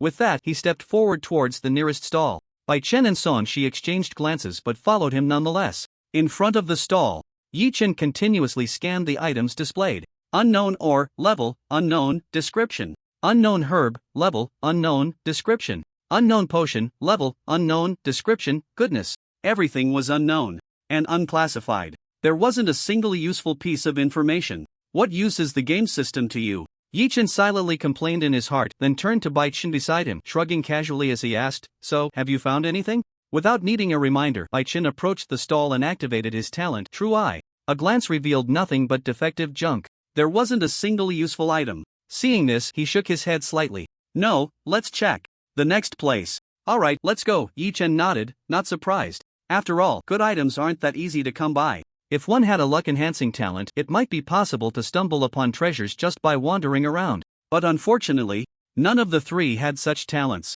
Time passed quickly. Yi Chen, Bai Chen, and Songshi searched through the stalls, and not only did they not find any treasures, but they didn't even come across anything slightly useful. It's really speechless. This is still a black market? I think it's no different from the outdoor market. Yi muttered to himself as he walked. In fact, it's not the same. Players are players, and natives are natives. There is a significant difference in their needs. Players don't really require certain items, materials, and props. That's why they feel the goods here are of little use. As for the natives, the local forces, they all need these materials and props to some extent. It can only be said that the black market caters to the local forces in the game world. There is a huge differentiation from the goods that players need. Unknowingly, the three of them arrived at the location of shop number 9 on the right. Yi Chen looked up and saw the name above was indeed shop number 9. Is this the shop that you mentioned? Let's go in and take a look. Bai Chen and Songshi had no objections and followed suit. Soon, the three entered the shop. How should I put it? The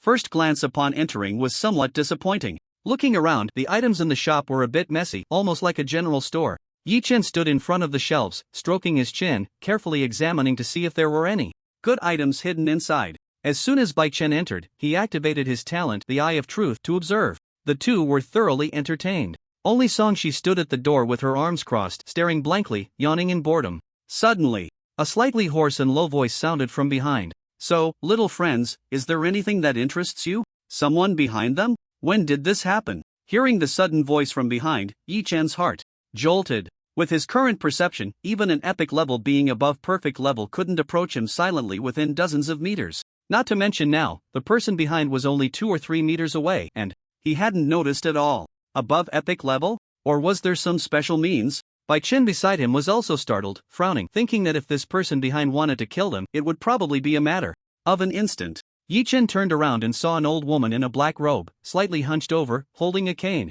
Hello, ma'am, sorry to intrude, please forgive us for coming uninvited. No matter how strong this old woman is, the fact that she could suddenly appear here without being detected shows she's not simple. Let's just play it cool for now. This isn't called cowardice, it's called strategic caution. Hee, what kind of shopkeeper would refuse customers at the door for you little friends to come to my shop? It's my blessing, the old woman said with a kind smile, while she looked deeply at the three of them, especially Yi Chen, whose gaze lingered the longest. Ahem, ma'am, can we take a look at the items here? Yi Chen felt a bit uncomfortable under her gaze and hurriedly said, damn it, if it were a pretty young lady staring at him, it wouldn't be a big deal. But you, an old woman almost buried in the ground, are staring for so long. What? Are you craving this young master's body? Thinking of this, he couldn't help but feel a chill run down his spine. After a moment, the old woman withdrew her gaze and said kindly, of course, little friends can look around freely, just let me know when you find something you like. After saying that, she walked behind the counter, lay back in a chair, and closed her eyes to sleep.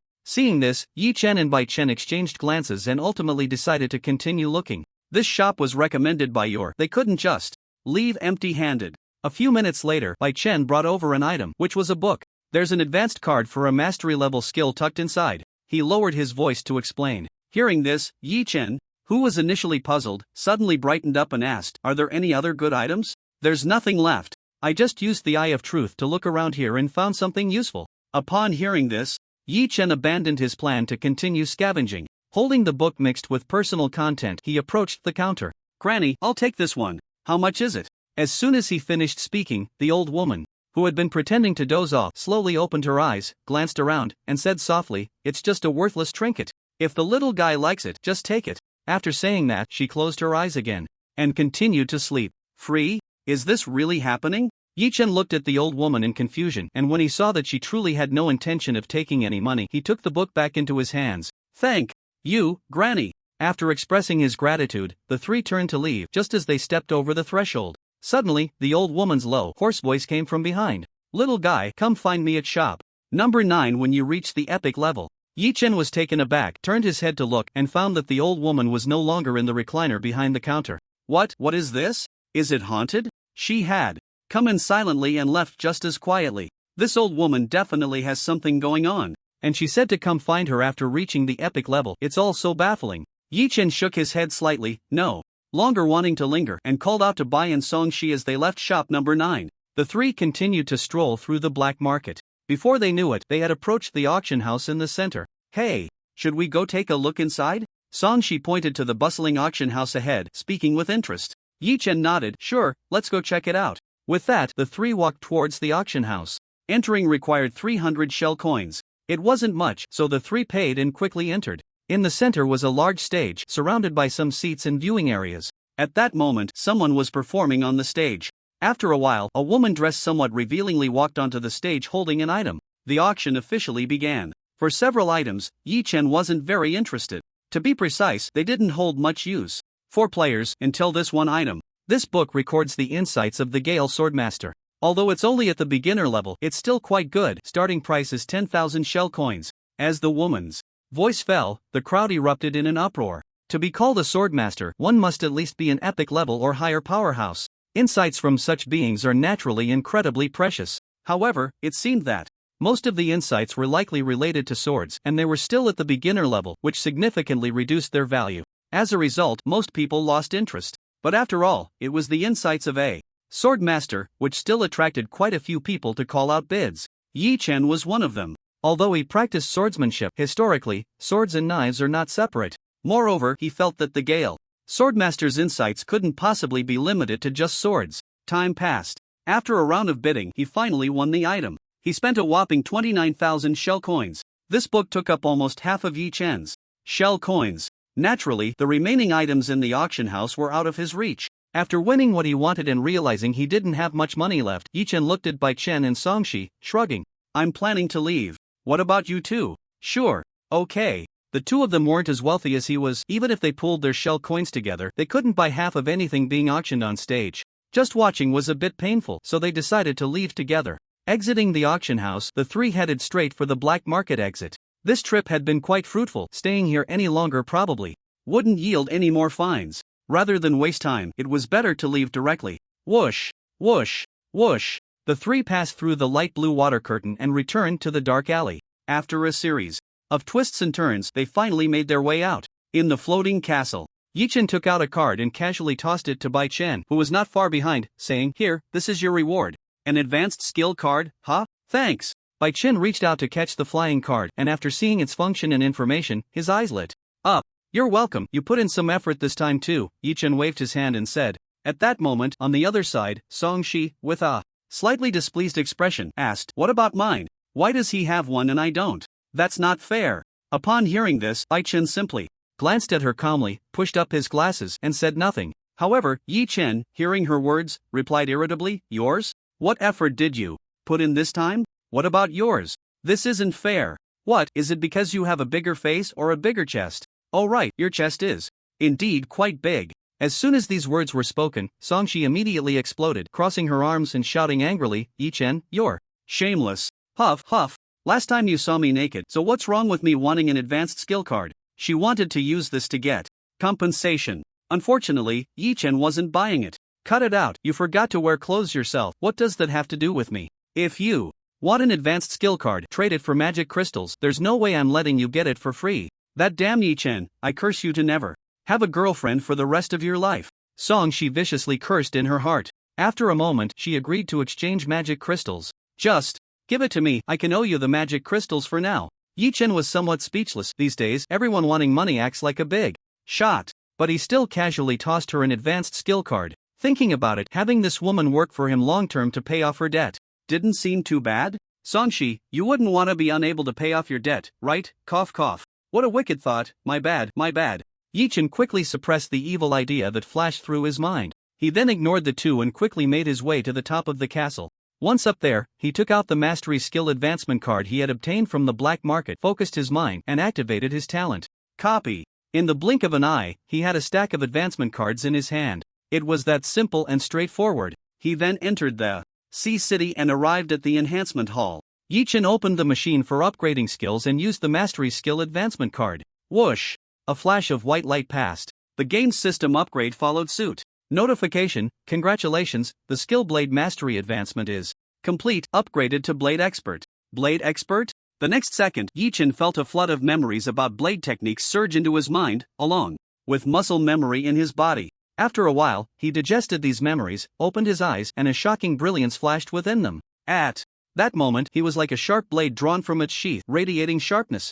Huff. So this is what it means to be a blade expert. So strong. Yi-chan exhaled, clenched his fist, and couldn't help but exclaim. Blade Mastery and Blade Expert seem to be only a layer apart. In reality, even an ordinary person might not be able to break through to the expert level in their lifetime. Skill: Blade Expert LV1, Blade Power plus 60. Blade Speed plus 60%. Power and speed increased from the original 40% to 60%. This increase in basic values could be considered quite exaggerated. However, there was still one more thing that might significantly boost his combat power again. As Yi-chan pondered, he walked out of the enhancement hall and headed back. Upon returning to the top of the floating castle, he directly took out the book he had bought at the auction. Insights of the Gale Swordmaster, level, unknown, description: although it is just the most primitive insight, it might have unexpected effects for you.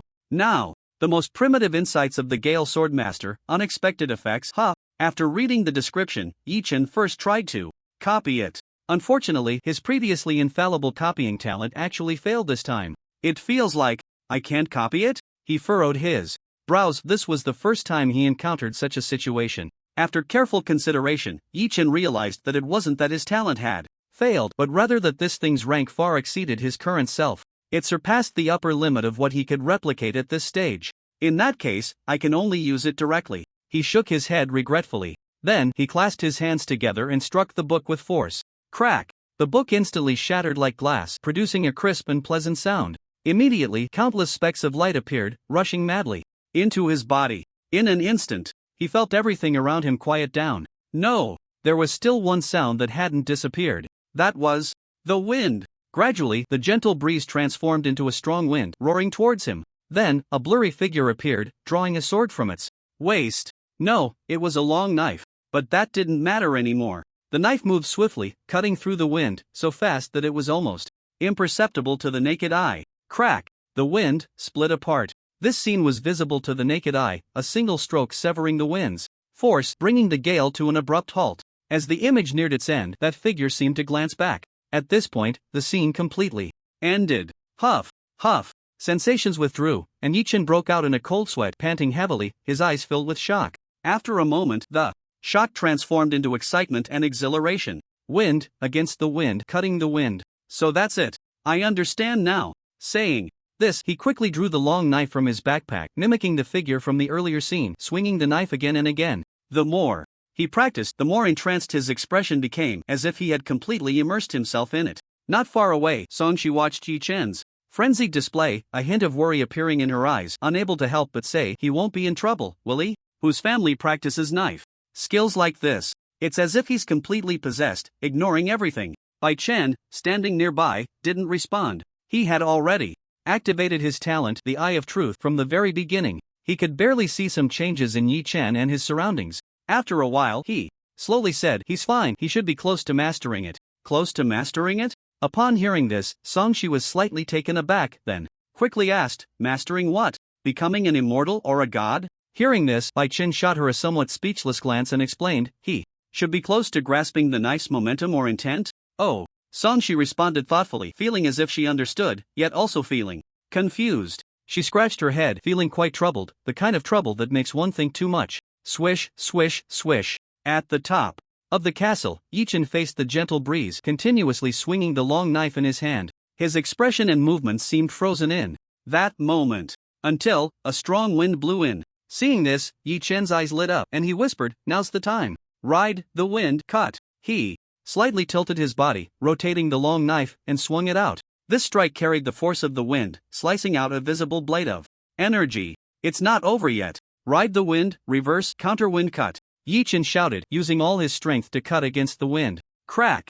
A faint sound echoed. He looked up, a satisfied smile on his face. The wind had been sliced open by him. Thud! After doing all this, Yi Chen collapsed to the ground, utterly exhausted. He lay there, not wanting to move at all. After pulling out a bottle of life water from his backpack and gulping it down, he felt a bit better. Sitting up, he reflected on the knife techniques he had just performed. He named these two strikes wind riding cut, counter wind cut. As the name suggests, the wind riding cut utilizes the wind's force to deliver a powerful blade of energy, capable of cutting through gold and iron. The counter wind cut, on the other hand, uses the wind's force to unleash a full-powered strike against the wind, cutting through the wind with the wind. This strike is stronger and faster than the wind riding cut. However, it also consumes significantly more energy. With his current strength, he can only execute it once at full capacity. If we consider the wind slash as a powerful attack skill, then the reverse wind slash is the ultimate move, the secret technique. Although he couldn't yet reach the level of the swift wind swordsman seen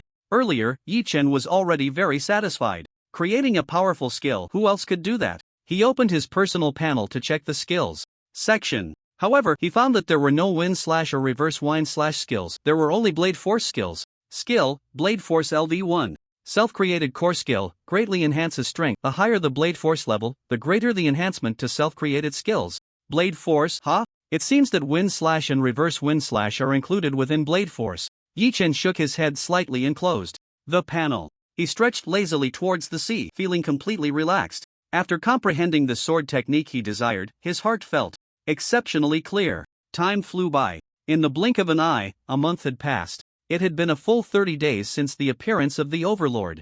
On this morning, Yi Chen, as usual, admired the rising sun over the sea. The slight upward curve of his lips indicated that he was in a good mood.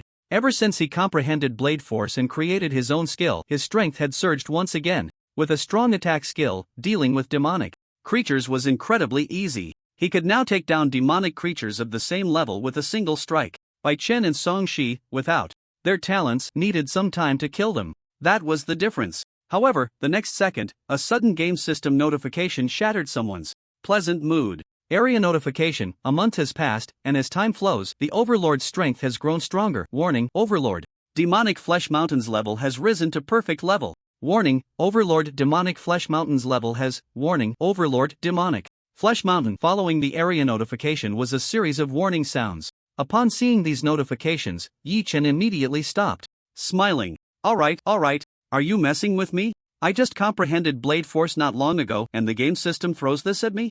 That was a perfect level Overlord Demonic Flesh Mountain? Yi Chen felt an immense weight in his heart at that moment. Previously, he couldn't even defeat the rare level Overlord when he was at his peak. Although he had now comprehended Blade Force and created a powerful skill, the Overlord's level had also increased. This left him feeling very uncertain. However, even more frustrating news was yet to come. Personal notification.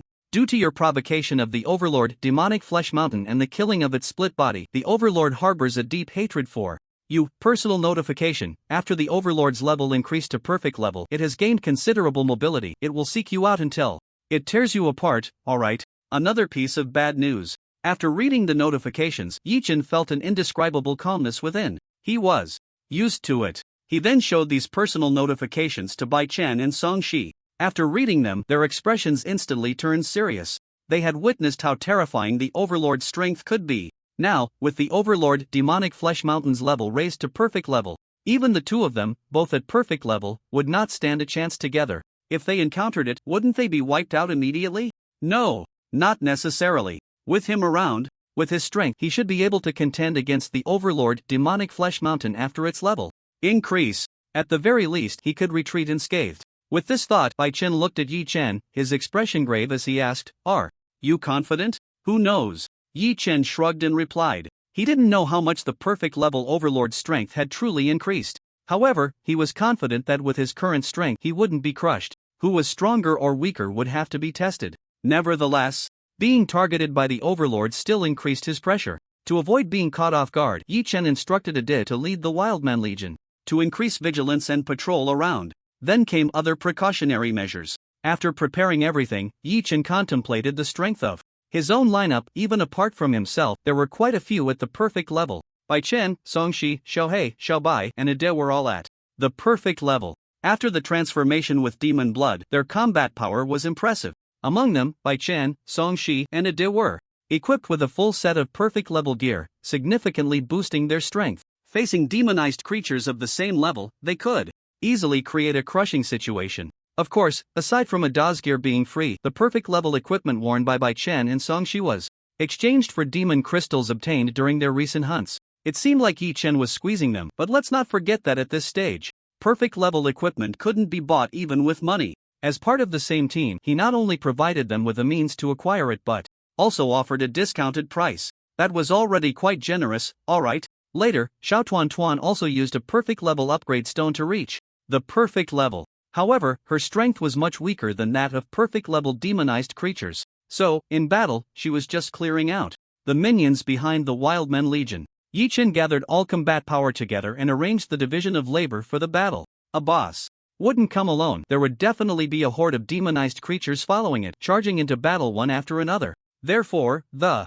combat power on Yi Chen's side also needed to be mobilized. The arrangement was from bottom to top. The Wildman Legion was responsible for clearing out the miscellaneous troops, which were demonized creatures below the rare level. Xiao Tuan was in charge of shooting down rare level demonized creatures. Xiaohei, Xiaobai, and Ade were responsible for clearing out any perfect level demonized creatures that might appear at any time. As for Yi Chen himself, he was up against the boss, the demonized Meat Mountain. Bai Chen and Songshi were providing support from behind. Both of their talents were very useful in battle. Whether it was guaranteed hits or true sight, at critical moments they could change the course of the battle in unexpected ways. Time passed little by little.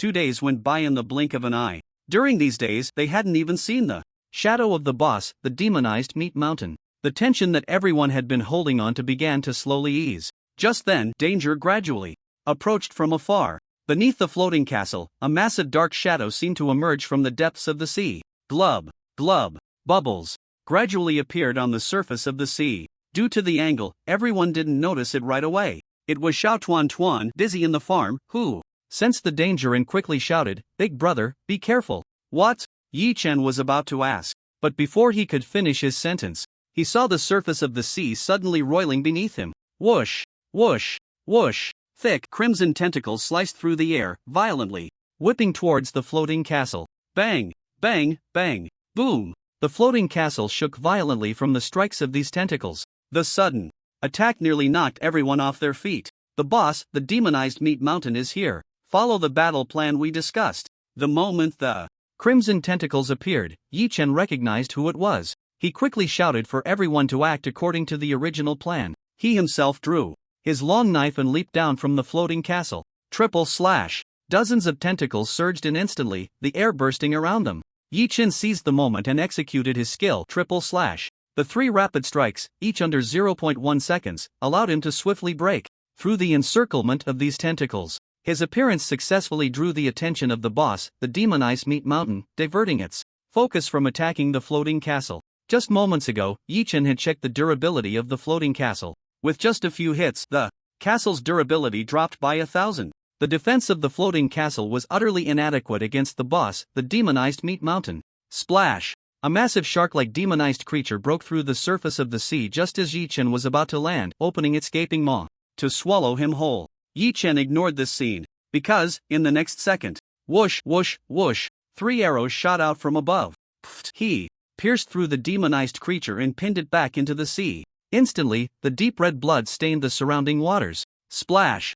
At that moment, Yi Chen successfully landed on the surface of the sea, his feet treading the water as he continuously ran and flickered. He glanced back at the floating castle and saw Songshi standing there, bow in hand. Clearly, the arrow that had just been shot was hers. Yi Chen nodded slightly to her, indicating that she had done well. Songshi lifted her longbow and huffed dismissively. Yi Chen didn't pay her any more mind and turned back to observe the battlefield. More and more demonized creatures emerged from the sea. He took a quick glance and then lost interest. Suddenly, the sound of breaking wind rang out again. The overlord, the demonized Meat Mountain, was attacking once more. Yi Chen scanned his surroundings and found that he was surrounded by crimson meat tentacles shooting towards him from all directions. Moreover, the surface of the sea beneath his feet was being pierced by something. Whoosh, whoosh, whoosh, crash. All around him, in the sky and the sea, there were tentacles. This attack had almost no gaps, which meant there was no way to retreat. Yi Chen's expression grew serious. Gripping his knife tightly, he closed his eyes. And less than 0.1 seconds later, he opened them again. At that moment, his eyes shone with sharpness, his gaze cutting like a knife, and in an incredible posture, he swung his blade. Blade force. Wind slash. Swish. A visible blade aura formed. Swoosh, swoosh, swoosh. It severed all the tentacles coming at him, then shot straight into the sky, disappearing from sight. Taking advantage of the moment without tentacles blocking him, Yi Chen executed a three-slice maneuver to escape the encirclement of the tentacles. He then turned to admire his handiwork. Roar! Dozens of tentacles were instantly severed, spraying crimson blood everywhere, with severed limbs falling, and the overlord, the demonized meat mountain, roared in pain and fury. Immediately after, in Yi Chen's astonished gaze, those severed tentacles grew back in less than a second. What the hell?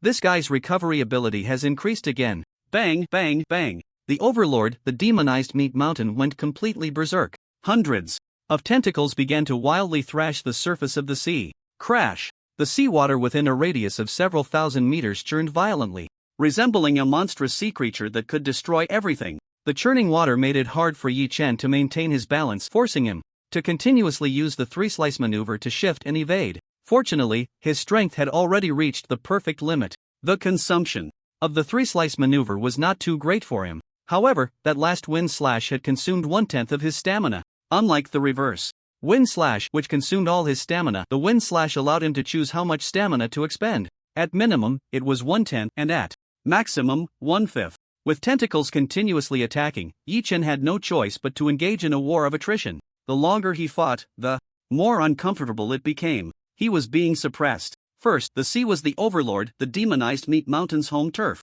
His consumption would be greater. Secondly, this guy was practically a tentacle monster, with 500 or 600 tentacles thicker than a person being whipped by them was deadly. Lastly, its recovery ability was particularly outrageous, and it seemed to consume very little stamina. In any case, Yi Chen estimated that if this war of attrition continued, he would be the first to collapse. The overlord, the demonized meat mountain, was simply a monster. Its recovery and endurance were completely maxed out. Even an epic-level opponent would only end up being worn down. Blade force, wind slash. An hour later, Yi Chen used the blade force again, breaking through the hundreds of tentacles surrounding the overlord, the demonized meat mountain.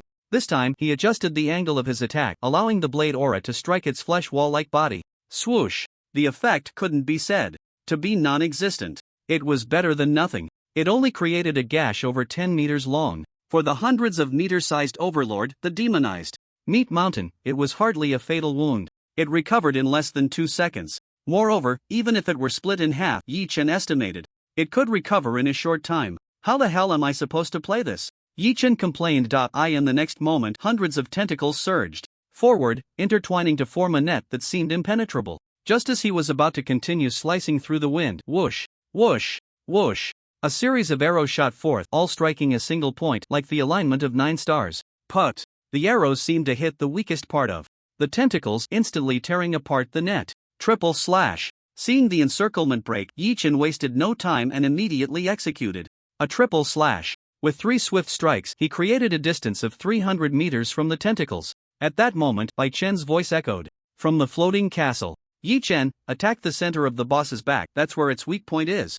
After remaining silent for so long, he finally revealed the weakness of the boss, the demonized flesh mountain. It wasn't that Bai Chen didn't want to speak, it was just that this creature was far more powerful than he had anticipated. Even with his full talent, the Eye of Truth, it would take considerable time to discern its weakness. Every living being has a weakness. If something were truly perfect and without flaws, it would be a god. Hearing Bai Chen's hint, Yi Chen's eyes lit up, and he recklessly used his skills for a series of triple slashes. He quickly approached the boss and maneuvered to its back.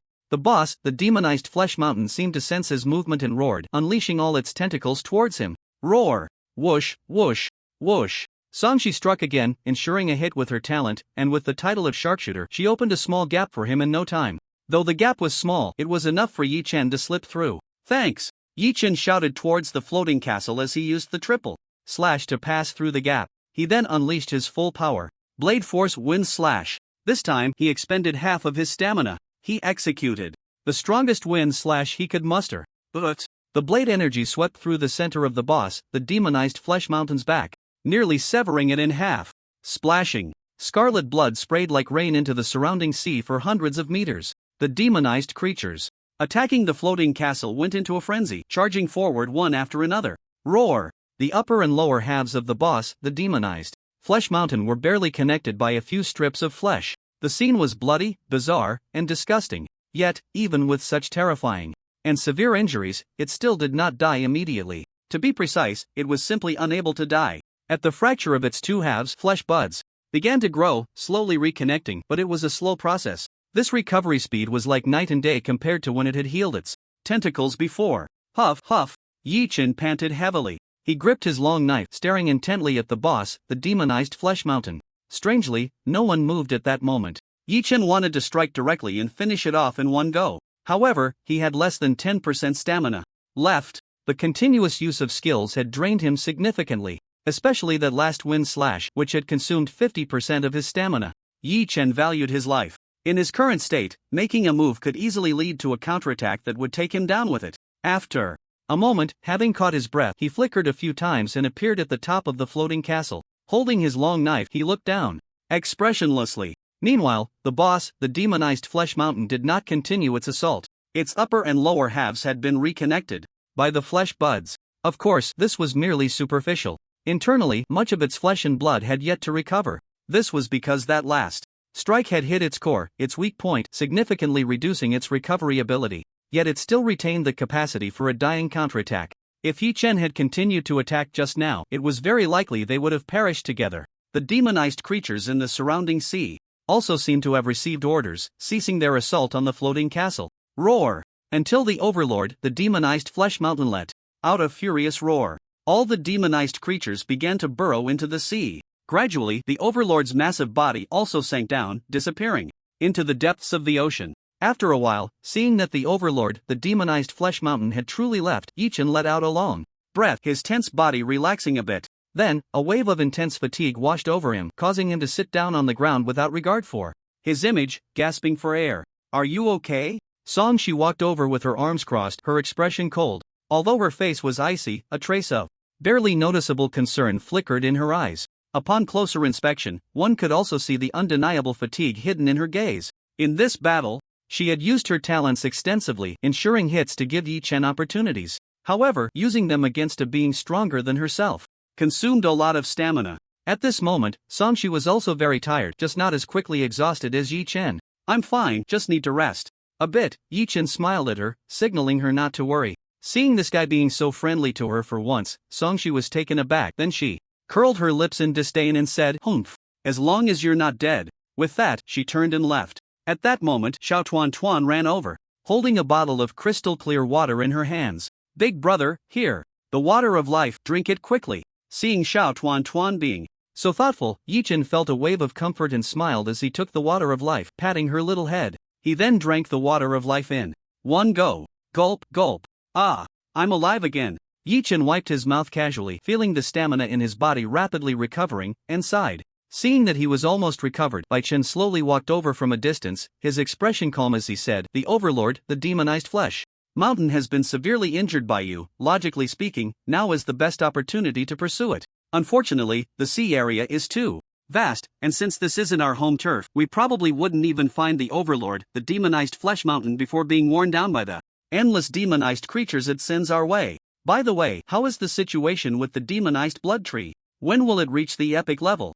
After hearing his analysis, Yi Chen pondered for a moment before replying, "What you said makes sense. Pursuing the overlord, the demonized Flesh Mountain in the sea, is nearly impossible, and the only way to achieve that is to be far stronger than it. As for the level of the demonized blood tree, it's still a bit short. It should need about a week of feeding to reach the epic level. The epic level isn't easy to achieve. The demonized blood tree only needs sufficient blood and flesh to provide nutrients to keep leveling up. However, the higher the level, the harder it becomes to advance. Correspondingly, the time required will also increase." "A week, huh? We should have enough time. The overlord's next level up won't come that quickly. Once you undergo the blood transformation and raise your level to epic, you should be able to kill the overlord, the Demonized Flesh Mountain. Bai-Chen adjusted his glasses, a glint of brilliance flashing in his eyes as he analyzed. Hearing this, Yi-Chen nodded slightly, feeling it made sense. With his current perfect level strength, he could fight the Overlord, the Demonized Flesh Mountain, to a standstill. Once he reached the epic level and significantly increased his strength, it would be even more certain.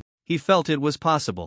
The more he thought about it, the more feasible it seemed. So he immediately went to the side of the demonized blood tree. This week, Yi-Chen decided to personally feed it. With that thought, he took a large piece of the demonized flesh mountain from the warehouse and threw it over. The appearance of the blood and flesh immediately attracted a dozen roots to burst forth from the ground. At that moment, Xiao Tuan-Tuan's weak voice came from behind. Big brother, Tuan-Tuan has already fed it today. Yi-Chen turned around, patted her head, and smiled, saying, "It's fine, let it eat more. Tuan-Tuan doesn't need to feed it for the next few days. Big brother will do it himself." "Alright, then Tuan-Tuan will take care of the other plants. Go on, don't tire yourself out too much. Plants below perfect level don't need too much meticulous care, Tuan-Tuan." "Got it, big brother. Tuan-Tuan isn't tired. Taking care of these plants is really fulfilling." After saying that, little Tuan-Tuan quickly ran off with her short legs. Seeing this, Yi-Chen knew his persuasion was in vain and could only shake his head, letting her be. Just like that. In the following time, he almost stayed beside the demonic blood tree. Most of the time was spent practicing knife techniques and skills. Occasionally, he would take a break to feed the demonic blood tree a large pile of flesh and blood. Time passed little by little. In the blink of an eye, a week had gone by. At this moment, Yi-Chen stood nearby, feeling that the demonic blood tree was just one step away from breaking through to the epic level. Hungry. Flesh and blood. More flesh and blood. A vague voice kept coming through. What is this? The voice of the demonic blood tree? Hungry? Need more flesh and blood? Then I'll give you some. Yi-Chen gritted his teeth and directly took out half of the pile of demonic meat from the warehouse. He continuously fed it to the demonic blood tree in front of him. Crack! At some point, the trunk suddenly split open. This scene startled Yi-Chen. Could it be that I fed it too much and broke it? Just as he felt a bit regretful for overfeeding, the crack in the trunk gradually transformed into a large mouth. Seeing this, Yi-Chen was instantly dumbfounded. Wait, why is there an extra mouth? But as long as it doesn't break apart. After gaining an extra mouth, the speed at which the demonic blood tree devoured increased significantly. It directly sprouted vines from its crown, pulling the demonic flesh on the ground into its mouth. Then it began to chew loudly. To be honest, the sound of chewing was a bit frightening. If it weren't broad daylight, Yi-Chen might have broken out in a cold sweat. He wiped the non-existent cold sweat from his forehead and couldn't help but mutter, "Why is this demonic blood tree getting weirder and weirder? What if it eats me during the transformation?" This made him a bit hesitant to proceed with the blood transformation. Just as he was indecisive, the demonic blood tree finally absorbed enough nutrients and energy. Its level began to rise. Buzz! The entire tree was slightly trembling. Just like that, another 12 hours passed before the level increase of the demonic blood tree was finally complete. Before Yi-Chen could observe its attributes, the demonic blood tree made another big move. A rustling sound arose. Under Yi-Chen's astonished gaze, the massive body of the demonic blood tree began to shrink. In the end, it even extended arms and legs, transforming into a little tree ant? No way, this is too outrageous, right? Coming back to his senses, he quickly checked this guy's current attribute panel. Demonic blood tree, Trey Ant form, juvenile stage, talent, immortal, Trey Ant. Form, in Trey Ant form, the demonic blood tree will have mobility, but all attributes except for spirit will be significantly reduced. It can switch back to tree form. The current stage of Trey Ant form is juvenile, which will improve with level increases, level, epic, and extremely special plant.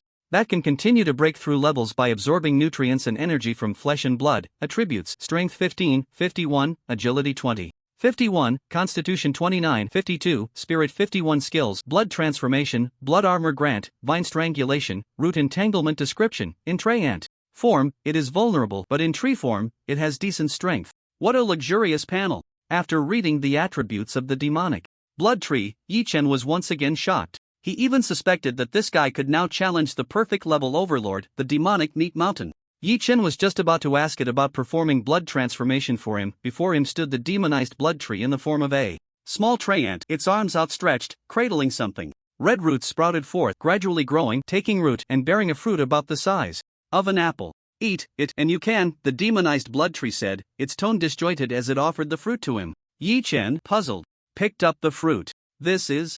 In the next moment, the fruit's attribute panel appeared. Demon blood transformation fruit level, epic description. Eating it not only allows your body to undergo a transformation, becoming stronger, but also enables you to level up, breaking through to the epic level, along with unexpected gains. What the hell? Even the form of the demon blood transformation has changed? Is it really this convenient? Without hesitation, Yichin took a bite of the demon blood transformation fruit in his hand. Plump and juicy, sweet and sour. Chomp, chomp. He finished the fruit in a few bites. Immediately, he felt countless warm currents flowing throughout his body. So comfortable. Then he rushed back inside, experiencing the transformation from within. Time passed little by little. In the blink of an eye, 12 hours had gone by. Yichin slowly opened his eyes, feeling an incredible lightness in his body. He had also become much stronger. He sensed changes in other aspects as well. In short, it was something that couldn't be easily explained in just a few sentences. Let's check my personal attribute panel. He pulled out the survival manual from his pocket and immediately opened his personal panel to take a look. Name, Yichin. Talent. Copy, 10 out of 10, due to level restrictions, unable to copy items above epic level. Ultimate sublimation, a fusion of various talents and unknown reasons, when activated, will develop all potential of the current level in a short time, significantly increasing strength. Note, the side effects of this talent are extremely severe. Please use with caution. Title, Beast Tamer level, epic attributes, Strength 50 plus 6, Agility 50 plus 6, Constitution 50 plus 24, Spirit 50 plus 24, Skills, Blade Force LV2, Blade Master LV2, Tiger Roar LV3, /LV10 Equipment, Mithril. Longsword, Mithril Armor Set, Mithril Accessory Set. Description, not bad attribute panel. I must say, you seem to have become much stronger.